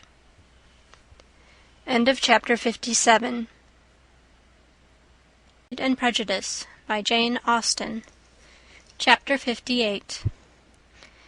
Instead of receiving any such letter of excuse from his friend as Elizabeth half expected Mr. Bingley to do, he was able to bring Darcy with him to Longbourn before many days had passed after Lady Catherine's visit. The gentlemen arrived early, and before Mrs. Bennet had time to tell him of their having seen his aunt, of which her daughter sat in momentary dread, Bingley, who wanted to be alone with Jane, proposed their all walking out. It was agreed to. Mrs. Bennet was not in the habit of walking. Mary could never spare time, but the remaining 5 set off together. Bingley and Jane, however, soon allowed the others to outstrip them. They lagged behind, while Elizabeth, Kitty, and Darcy were to entertain each other. Very little was said by either. Kitty was too much afraid of him to talk. Elizabeth was secretly forming a desperate resolution, and perhaps he might be doing the same. They walked towards the Lucases, because Kitty wished to call upon Maria, and as Elizabeth saw no occasion for making it a general concern, when Kitty left them, she went boldly on with him alone. Now was the moment for her resolution to be executed, and while her courage was high, she immediately said, "Mr. Darcy, I am a very selfish creature, and for the sake of giving relief to my own feelings, care not how much I may be wounding yours. I can no longer help thanking you for your unexampled kindness to my poor sister. Ever since I have known it, I have been most anxious to acknowledge to you how gratefully I feel it. Were it known to the rest of the family, I should not have merely my own gratitude to express." "I am sorry, exceedingly sorry," replied Darcy, in a tone of surprise and emotion, "that you have ever been informed of what may, in a mistaken light, have given you uneasiness. I did not think Mrs. Gardiner was so little to be trusted." "You must not blame my aunt. Lydia's thoughtlessness first betrayed to me that you had been concerned in the matter, and, of course, I could not rest till I knew the particulars. Let me thank you again and again, in the name of all my family, for that generous compassion which induced you to take so much trouble, and bear so many mortifications, for the sake of discovering them." "If you will thank me," he replied, "let it be for yourself alone. That the wish of giving happiness to you might add force to the other inducements which led me on, I shall not attempt to deny. But your family owe me nothing. Much as I respect them, I believe I thought only of you." Elizabeth was too much embarrassed to say a word. After a short pause, her companion added, "You are too generous to trifle with me. If your feelings are still what they were last April, tell me so at once. My affections and wishes are unchanged, but one word from you will silence me on this subject forever." Elizabeth, feeling all the more than common awkwardness and anxiety of his situation, now forced herself to speak, and immediately, though not very fluently, gave him to understand that her sentiments had undergone so material a change since the period to which he alluded, as to make her receive with gratitude and pleasure his present assurances. The happiness which this reply produced was such as he had probably never felt before, and he expressed himself on the occasion as sensibly and as warmly as a man violently in love can be supposed to do. Had Elizabeth been able to encounter his eye, she might have seen how well the expression of heartfelt delight diffused over his face became him. But, though she could not look, she could listen, and he told her of feelings which, in proving of what importance she was to him, made his affection every moment more valuable. They walked on, without knowing in what direction. There was too much to be thought and felt and said for attention to any other objects. She soon learnt that they were indebted for their present good understanding to the efforts of his aunt, who did call on him in her return through London, and there relate her journey to Longbourn, its motive, and the substance of her conversation with Elizabeth, dwelling emphatically on every expression of the latter which, in her ladyship's apprehension, peculiarly denoted her perverseness and assurance, in the belief that such a relation must assist her endeavours to obtain that promise from her nephew which she had refused to give. But unluckily for her ladyship, its effect had been exactly contrariwise. "It taught me to hope," said he, "as I had scarcely ever allowed myself to hope before. I knew enough of your disposition to be certain that, had you been absolutely, irrevocably decided against me, you would have acknowledged it to Lady Catherine, frankly and openly." Elizabeth coloured and laughed as she replied, "Yes, you know enough of my frankness to believe me capable of that. After abusing you so abominably to your face, I could have no scruple in abusing you to all your relations. What did you say of me that I did not deserve? For, though your accusations were ill-founded, formed on mistaken premises, my behaviour to you at the time had merited the severest reproof. It was unpardonable. I cannot think of it without abhorrence." "We will not quarrel for the greater share of blame annexed to that evening," said Elizabeth. "The conduct of neither, if strictly examined, will be irreproachable. But since then we have both, I hope, improved in civility." "I cannot be so easily reconciled to myself.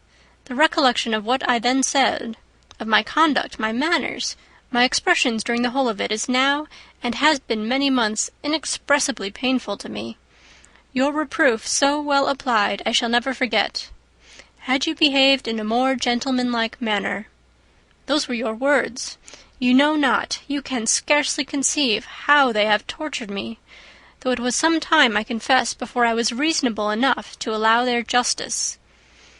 I was certainly very far from expecting them to make so strong an impression. I had not the smallest idea of their being ever felt in such a way." "I can easily believe it. You thought me then devoid of every proper feeling. I am sure you did. The turn of your countenance I shall never forget, as you said that I could not have addressed you in any possible way that would induce you to accept me." "Oh, do not repeat what I then said. These recollections will not do at all.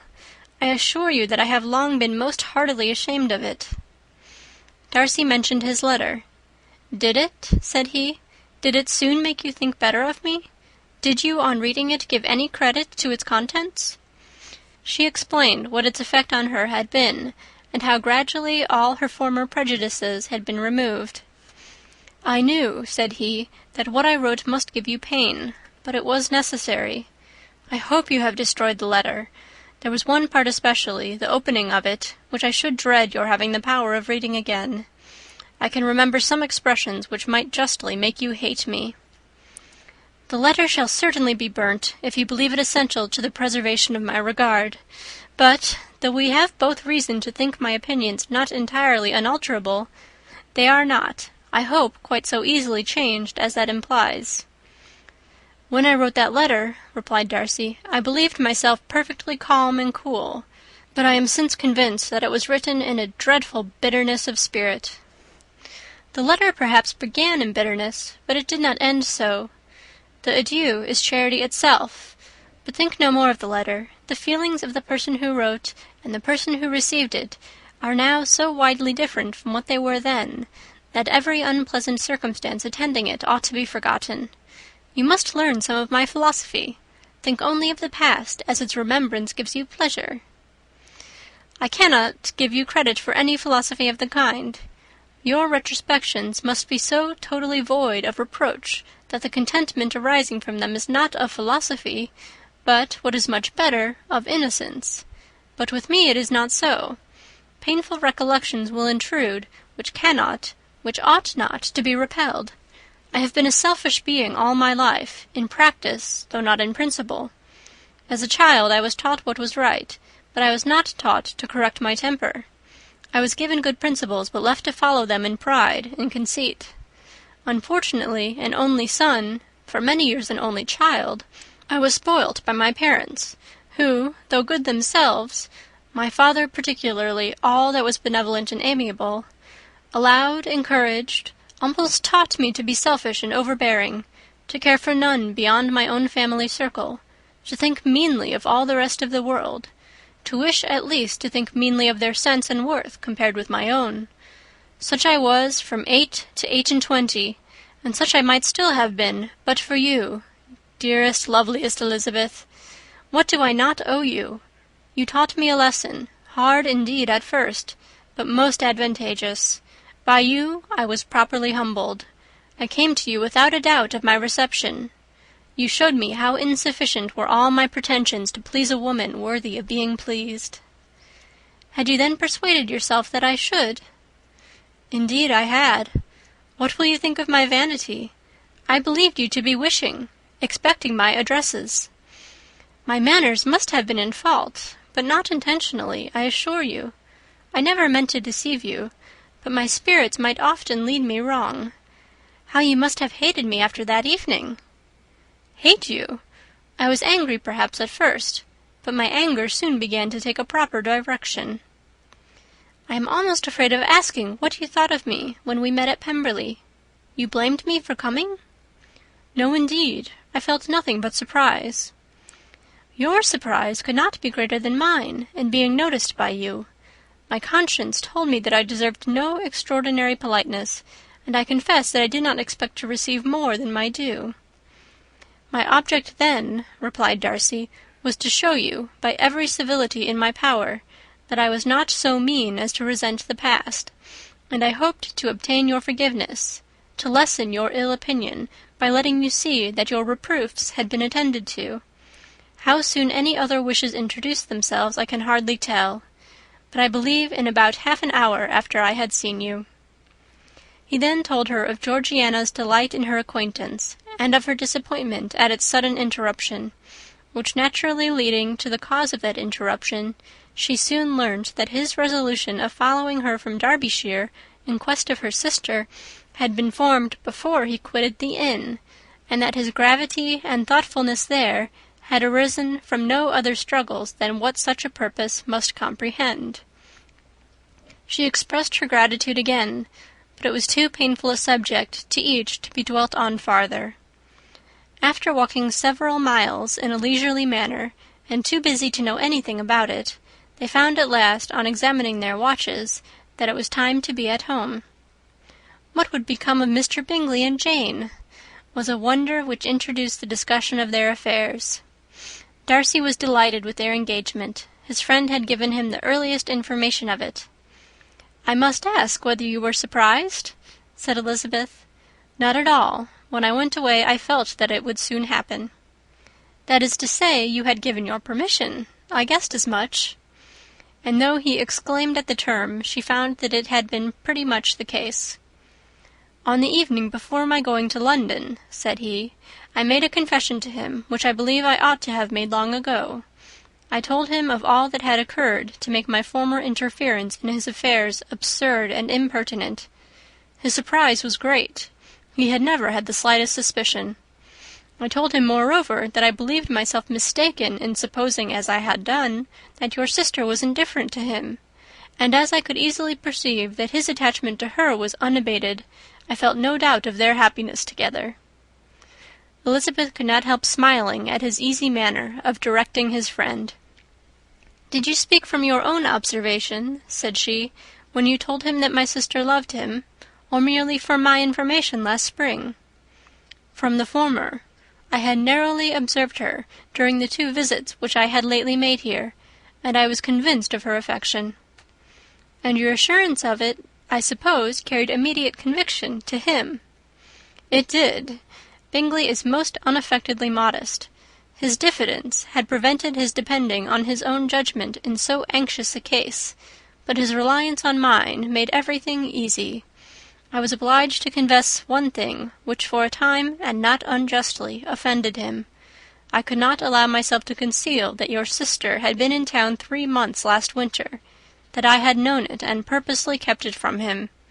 He was angry, but his anger, I am persuaded, lasted no longer than he remained in any doubt of your sister's sentiments. He has heartily forgiven me now." Elizabeth longed to observe that Mr. Bingley had been a most delightful friend, so easily guided that his worth was invaluable, but she checked herself. She remembered that he had yet to learn to be laughed at, and it was rather too early to begin. In anticipating the happiness of Bingley, which of course was to be inferior only to his own, he continued the conversation till they reached the house. In the hall they parted. Chapter 58. Pride and Prejudice, by Jane Austen. Chapter 59. "My dear Lizzy, where can you have been walking to?" was a question which Elizabeth received from Jane as soon as she entered their room, and from all the others when they sat down to the table. She had only to say in reply that they had wandered about till she was beyond her own knowledge. She coloured as she spoke, but neither that nor anything else awakened a suspicion of the truth. The evening passed quietly, unmarked by anything extraordinary. The acknowledged lovers talked and laughed. The unacknowledged were silent.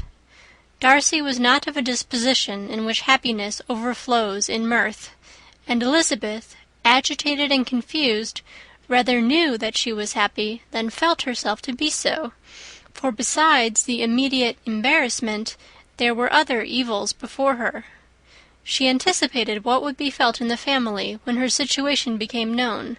She was aware that no one liked him but Jane, and even feared that with the others it was a dislike which not all his fortune and consequence might do away.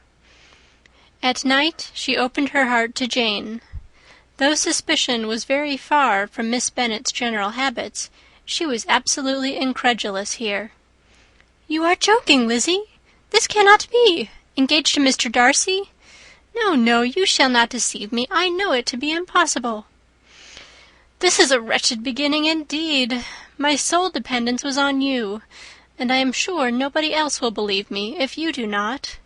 Yet indeed I am in earnest. I speak nothing but the truth. He still loves me, and we are engaged." Jane looked at her doubtingly. "Oh, Lizzie, it cannot be. I know how much you dislike him." "You know nothing of the matter. That is all to be forgot. Perhaps I did not always love him so well as I do now. But in such cases as these, a good memory is unpardonable. This is the last time I shall ever remember it myself." Miss Bennet still looked all amazement. Elizabeth again, and more seriously, assured her of its truth. "Good heaven! Can it really be so? Yet now I must believe you," cried Jane. "My dear, dear Lizzie, I do congratulate you. But are you certain? Forgive the question. Are you quite certain that you can be happy with him?" "There can be no doubt of that. It is settled between us already that we are to be the happiest couple in the world. But are you pleased, Jane? Shall you like to have such a brother?" "Very, very much. Nothing could give either Bingley or myself more delight. But we considered it. We talked of it as impossible. And do you really love him quite well enough? Oh, Lizzie, do anything rather than marry without affection. Are you quite sure that you feel what you ought to do?" "Oh, yes. You will only think I feel more than I ought to do when I tell you all." "What do you mean?" "Why, I must confess that I love him better than I do Bingley. I'm afraid you will be angry."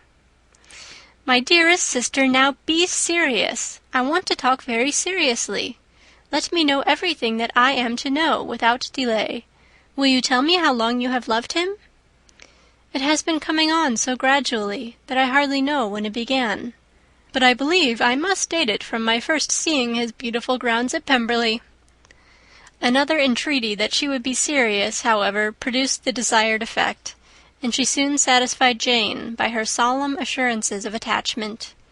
When convinced on that article, Miss Bennet had nothing further to wish. "Now I am quite happy," said she, "for you will be as happy as myself. I always had a value for him. Were it for nothing but his love of you, I must always have esteemed him. But now, as Bingley's friend and your husband, there can be only Bingley and yourself more dear to me. But, Lizzie, you have been very sly, very reserved with me. How little did you tell me of what passed at Pemberley and Lambton! I owe all that I know of it to another, not to you." Elizabeth told her the motives of her secrecy. She had been unwilling to mention Bingley, and the unsettled state of her own feelings had made her equally avoid the name of his friend. But now she would no longer conceal from her his share in Lydia's marriage. All was acknowledged, and half the night spent in conversation. "Good gracious!" cried Mrs. Bennet, as she stood at a window the next morning. "If that disagreeable Mr. Darcy is not coming here again with our dear Bingley! What can he mean by being so tiresome as to be always coming here? I had no notion but he would go a-shooting or something or other, and not disturb us with his company. What shall we do with him? Lizzie, you must walk out with him again, that he may not be in Bingley's way." Elizabeth could hardly help laughing at so convenient a proposal, yet was really vexed that her mother should be always giving him such an epithet. As soon as they entered, Bingley looked at her so expressively and shook hands with such warmth as left no doubt of his good information, and he soon afterwards said aloud, "Mrs. Bennet, have you no more lanes hereabouts in which Lizzie may lose her way again to-day?" "I advise Mr. Darcy and Lizzie and Kitty," said Mrs. Bennet, "to walk to Oakham Mount this morning. It is a nice long walk, and Mr. Darcy has never seen the view." "It may do very well for the others," replied Bingley, "but I am sure it will be too much for Kitty. Won't it, Kitty?" Kitty owned that she had rather stay at home. Darcy professed a great curiosity to see the view from the Mount, and Elizabeth silently consented. As she went upstairs to get ready, Mrs. Bennet followed her, saying, "I am quite sorry, Lizzie, that you should be forced to have that disagreeable man all to yourself, but I hope you will not mind it. It is all for Jane's sake, you know, and there is no occasion for talking to him except just now and then, so do not put yourself to inconvenience." During their walk, it was resolved that Mr. Bennet's consent should be asked in the course of the evening. Elizabeth reserved to herself the application for her mother's. She could not determine how her mother would take it, sometimes doubting whether all his wealth and grandeur would be enough to overcome her abhorrence of the man; but whether she were violently set against the match, or violently delighted with it, it was certain that her manner would be equally ill adapted to do credit to her sense, and she could no more bear that Mr. Darcy should hear the first raptures of her joy than the first vehemence of her disapprobation. In the evening, soon after Mr. Bennet withdrew to the library, she saw Mr. Darcy rise also and follow him, and her agitation on seeing it was extreme. She did not fear her father's opposition, but he was going to be made unhappy, and that it should be through her means, that she, his favourite child, should be distressing him by her choice, should be filling him with fears and regrets in disposing of her, was a wretched reflection, and she sat in misery till Mr. Darcy appeared again, when, looking at him, she was a little relieved by his smile. In a few minutes he approached the table where she was sitting with Kitty, and while pretending to admire her work, said in a whisper, "Go to your father, he wants you in the library." She was gone directly. Her father was walking about the room, looking grave and anxious. "Lizzie," said he, "what are you doing? Are you out of your senses to be accepting this man? Have not you always hated him?" How earnestly did she then wish that her former opinions had been more reasonable, her expressions more moderate. It would have spared her from explanations and professions which it was exceedingly awkward to give, but they were now necessary, and she assured him with some confusion of her attachment to Mr. Darcy. "Or in other words, you are determined to have him. He is rich, to be sure, and you may have more fine clothes and fine carriages than Jane, but will they make you happy?" "Have you any other objection," said Elizabeth, "than your belief of my indifference?" "None at all. We all know him to be a proud, unpleasant sort of man, but this would be nothing if you really liked him." I do like him," she replied with tears in her eyes. "I love him. Indeed, he has no improper pride. He is perfectly amiable. You do not know what he really is. Then pray do not pain me by speaking of him in such terms." "Lizzie," said her father, "I have given him my consent. He is the kind of man, indeed, to whom I should never dare refuse anything which he condescended to ask. I now give it to you, if you are resolved on having him. But let me advise you to think better of it. I know your disposition, Lizzie. I know that you could be neither happy nor respectable unless you truly esteemed your husband, unless you looked up to him as a superior. Your lively talents would place you in the greatest danger in an unequal marriage. You could scarcely escape discredit and misery. My child, let me not have the grief of seeing you unable to respect your partner in life. You know not what you are about." Elizabeth, still more affected, was earnest and solemn in her reply, and at length, by repeated assurances that Mr. Darcy was really the object of her choice, by explaining the gradual change which her estimation of him had undergone, relating her absolute certainty that his affection was not the work of a day, but had stood the test of many months' suspense, and enumerating with energy all his good qualities, she did conquer her father's incredulity, and reconcile him to the match. "Well, my dear," said he, when she ceased speaking, "I have no more to say. If this be the case, he deserves you. I could not have parted with you, my Lizzy, to any one less worthy." To complete the favourable impression, she then told him what Mr. Darcy had voluntarily done for Lydia. He heard her with astonishment. "This is an evening of wonders indeed! And so Darcy did everything, made up the match, gave the money, paid the fellow's debts, and got him his commission. So much the better. It will save me a world of trouble and economy. Had it been your uncle's doing, I must and would have paid him. But these violent young lovers carry everything their own way. I shall offer to pay him tomorrow. He will rant and storm about his love for you, and there will be an end of the matter." He then recollected her embarrassment a few days before on his reading Mr. Collins's letter, and after laughing at her some time, allowed her at last to go, saying as she quitted the room, "If any young men come for Mary or Kitty, send them in, for I am quite at leisure." Elizabeth's mind was now relieved from a very heavy weight, and after half an hour's quiet reflection in her own room, she was able to join the others with tolerable composure. Everything was too recent for gaiety, but the evening passed tranquilly away. There was no longer anything material to be dreaded, and the comfort of ease and familiarity would come in time. When her mother went up to her dressing-room at night, she followed her, and made the important communication. Its effect was most extraordinary, for on first hearing it, Mrs. Bennet sat quite still, and unable to utter a syllable. Nor was it under many, many minutes that she could comprehend what she heard, though not in general backward to credit what was for the advantage of her family, or that came in the shape of a lover to any of them. She began at length to recover, to fidget about in her chair, get up, sit down again, wonder and bless herself.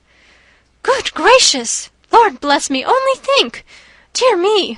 Mr. Darcy! Who would have thought it? And is it really true?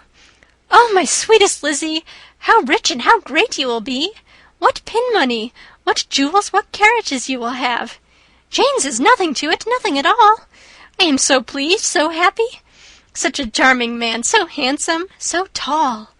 Oh, my dear Lizzy, pray apologize for my having disliked him so much before. I hope he will overlook it. Dear, dear Lizzy, a house in town, everything that is charming. 3 daughters married, 10,000 a year.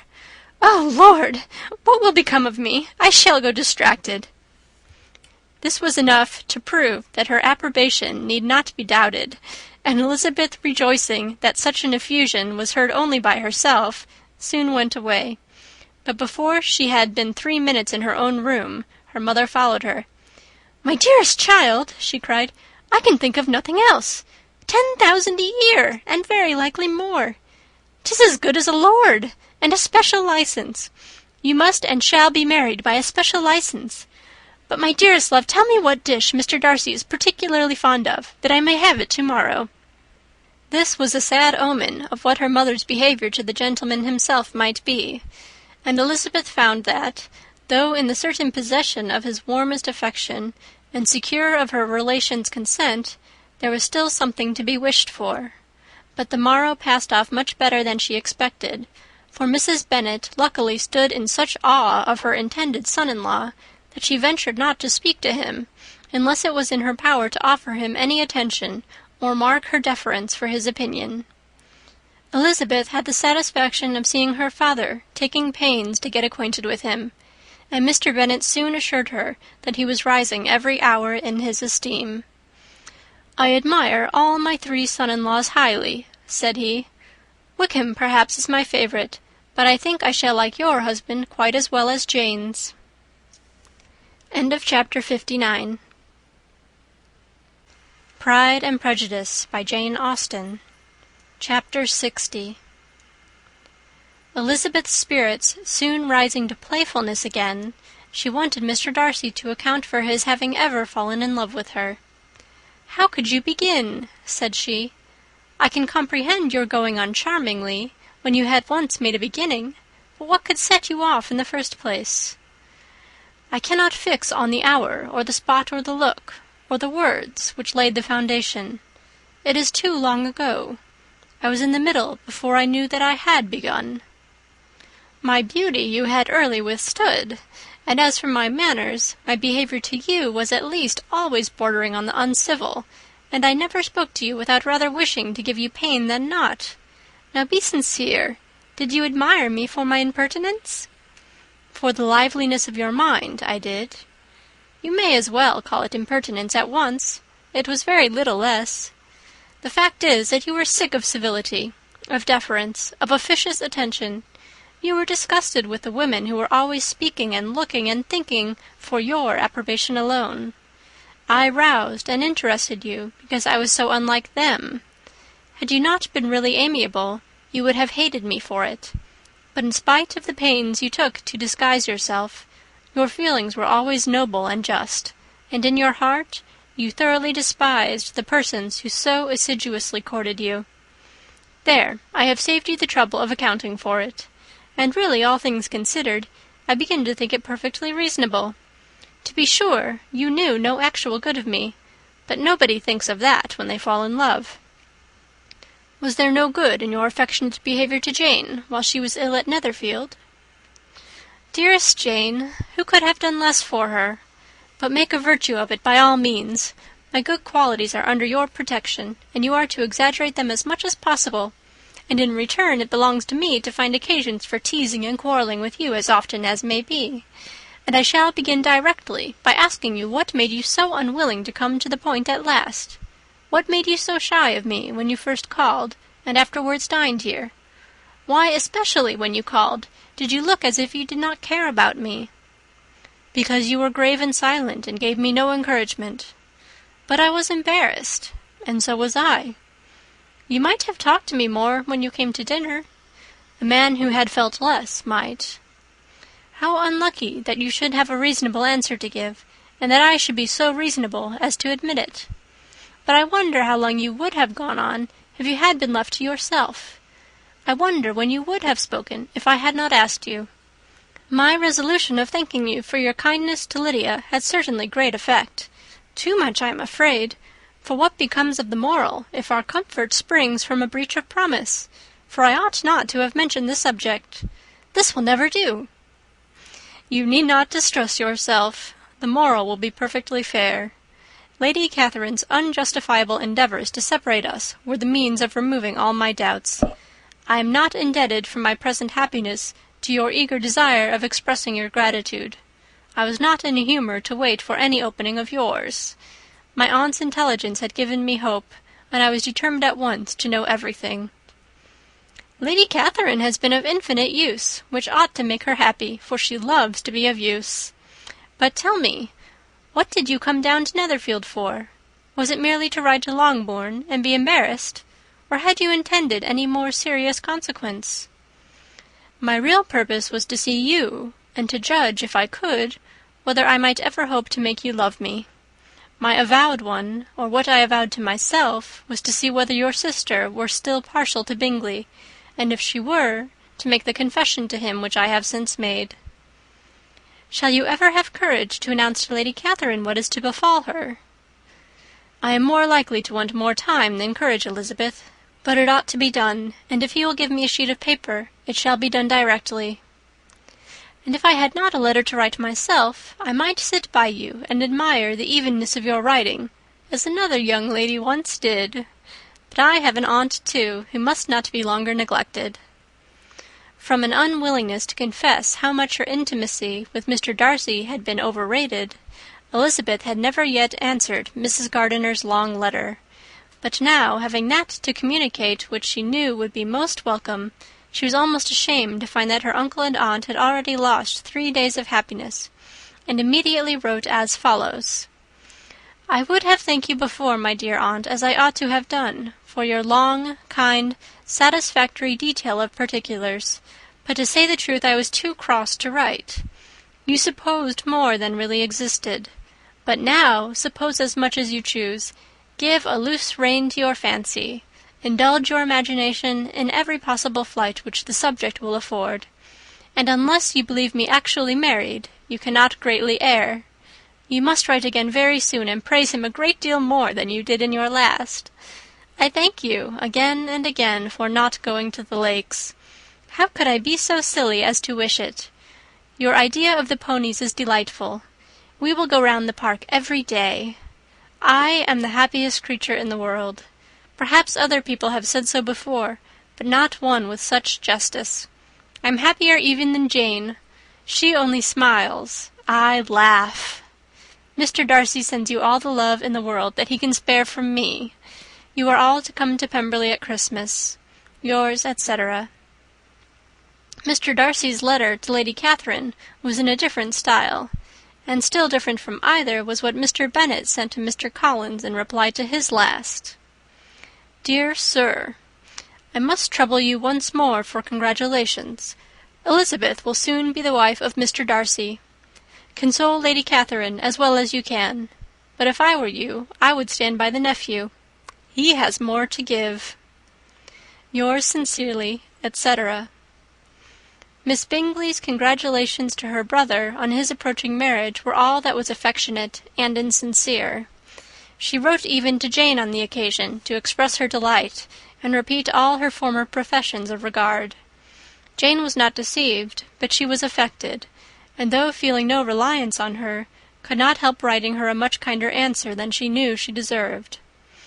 The joy which Miss Darcy expressed on receiving similar information was as sincere as her brother's in sending it. 4 sides of paper were insufficient to contain all her delight, and her earnest desire of being loved by her sister.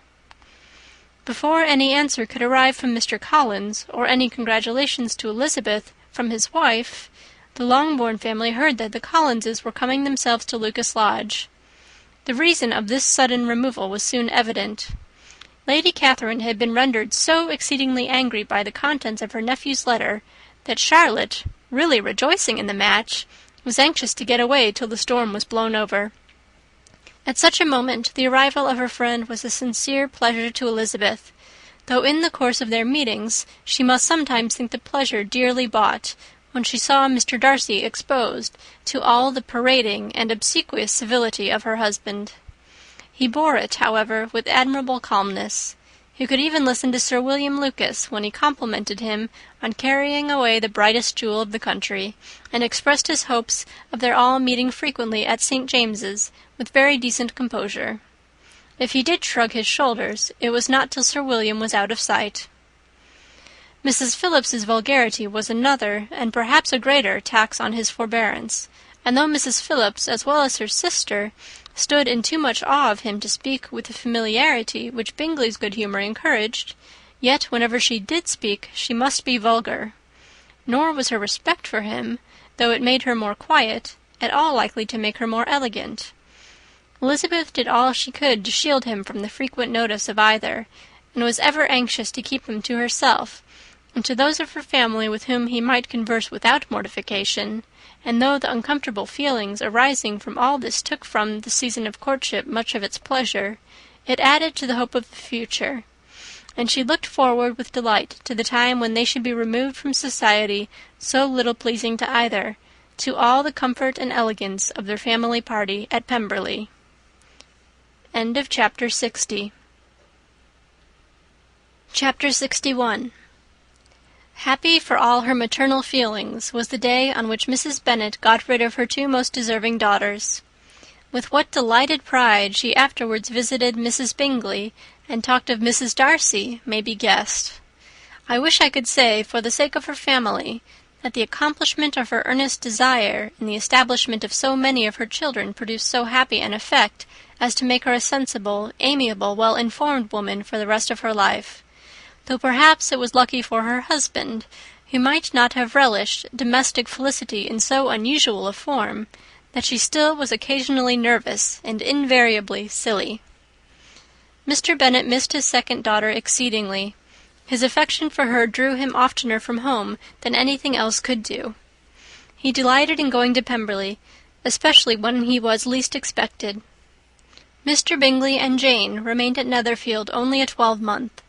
So near a vicinity to her mother and Meryton relations was not desirable even to his easy temper or her affectionate heart. The darling wish of his sisters was then gratified. He bought an estate in a neighbouring county to Derbyshire, and Jane and Elizabeth, in addition to every other source of happiness, were within 30 miles of each other. Kitty, to her very material advantage, spent the chief of her time with her 2 elder sisters. In society so superior to what she had generally known, her improvement was great. She was not of so ungovernable a temper as Lydia, and removed from the influence of Lydia's example, she became, by proper attention and management, less irritable, less ignorant, and less insipid. From the further disadvantage of Lydia's society she was of course carefully kept, and though Mrs. Wickham frequently invited her to come and stay with her, with a promise of balls and young men, her father would never consent to her going. Mary was the only daughter who remained at home, and she was necessarily drawn from the pursuit of accomplishments by Mrs. Bennet's being quite unable to sit alone. Mary was obliged to mix more with the world, but she could still moralize over every morning visit, and as she was no longer mortified by comparisons between her sister's beauty and her own, it was suspected by her father that she submitted to the change without much reluctance. As for Wickham and Lydia, their characters suffered no revolution from the marriage of her sisters. He bore with philosophy the conviction that Elizabeth must now become acquainted with whatever of his ingratitude and falsehood had before been unknown to her, and in spite of everything was not wholly without hope that Darcy might yet be prevailed on to make his fortune. The congratulatory letter which Elizabeth received from Lydia on her marriage explained to her that, by his wife at least, if not by himself, such a hope was cherished. The letter was to this effect: "My dear Lizzie, I wish you joy. If you love Mr. Darcy half as well as I do my dear Wickham, you must be very happy. It is a great comfort to have you so rich, and when you have nothing else to do, I hope you will think of us. I am sure Wickham would like a place at court very much, and I do not think we shall have quite money enough to live upon without some help. Any place would do, of about 300 or 400 a year. But, however, do not speak to Mr. Darcy about it, if you had rather not. Yours, etc."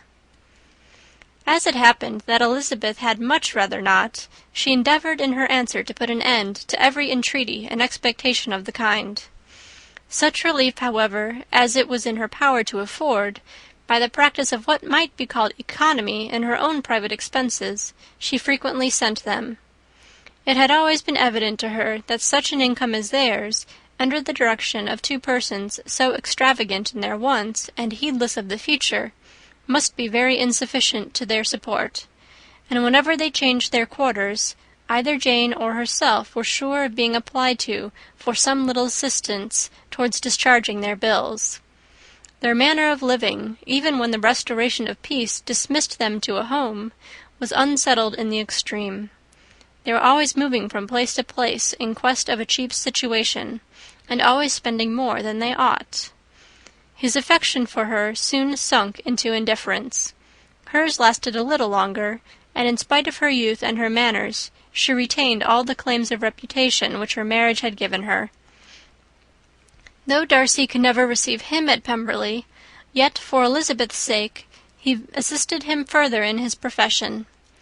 Lydia was occasionally a visitor there, when her husband was gone to enjoy himself in London or Bath, and with the Bingleys they both of them frequently stayed so long that even Bingley's good humour was overcome, and he proceeded so far as to talk of giving them a hint to be gone. Miss Bingley was very deeply mortified by Darcy's marriage, but as she thought it advisable to retain the right of visiting at Pemberley, she dropped all her resentment, was fonder than ever of Georgiana, almost as attentive to Darcy as heretofore, and paid off every arrear of civility to Elizabeth. Pemberley was now Georgiana's home, and the attachment of the sisters was exactly what Darcy had hoped to see. They were able to love each other even as well as they intended. Georgiana had the highest opinion in the world of Elizabeth, though at first she often listened with an astonishment bordering on alarm at her lively sportive manner of talking to her brother. He, who had always inspired in herself a respect which almost overcame her affection, she now saw the object of open pleasantry. Her mind received knowledge which had never before fallen in her way. By Elizabeth's instructions, she began to comprehend that a woman may take liberties with her husband which a brother will not always allow in a sister more than 10 years younger than himself. Lady Catherine was extremely indignant on the marriage of her nephew, and as she gave way to all the genuine frankness of her character in her reply to the letter which announced its arrangement, she sent him language so very abusive, especially of Elizabeth, that for some time all intercourse was at an end. But at length, by Elizabeth's persuasion, he was prevailed on to overlook the offence, and seek a reconciliation; and, after a little further resistance on the part of his aunt, her resentment gave way, either to her affection for him, or her curiosity to see how his wife conducted herself, and she condescended to wait on them at Pemberley, in spite of that pollution which its woods had received, not merely from the presence of such a mistress, but the visits of her uncle and aunt from the city. With the Gardiners they were always on the most intimate terms. Darcy, as well as Elizabeth, really loved them, and they were both ever sensible of the warmest gratitude towards the persons who, by bringing her into Derbyshire, had been the means of uniting them. End of chapter 61, and end of Pride and Prejudice by Jane Austen.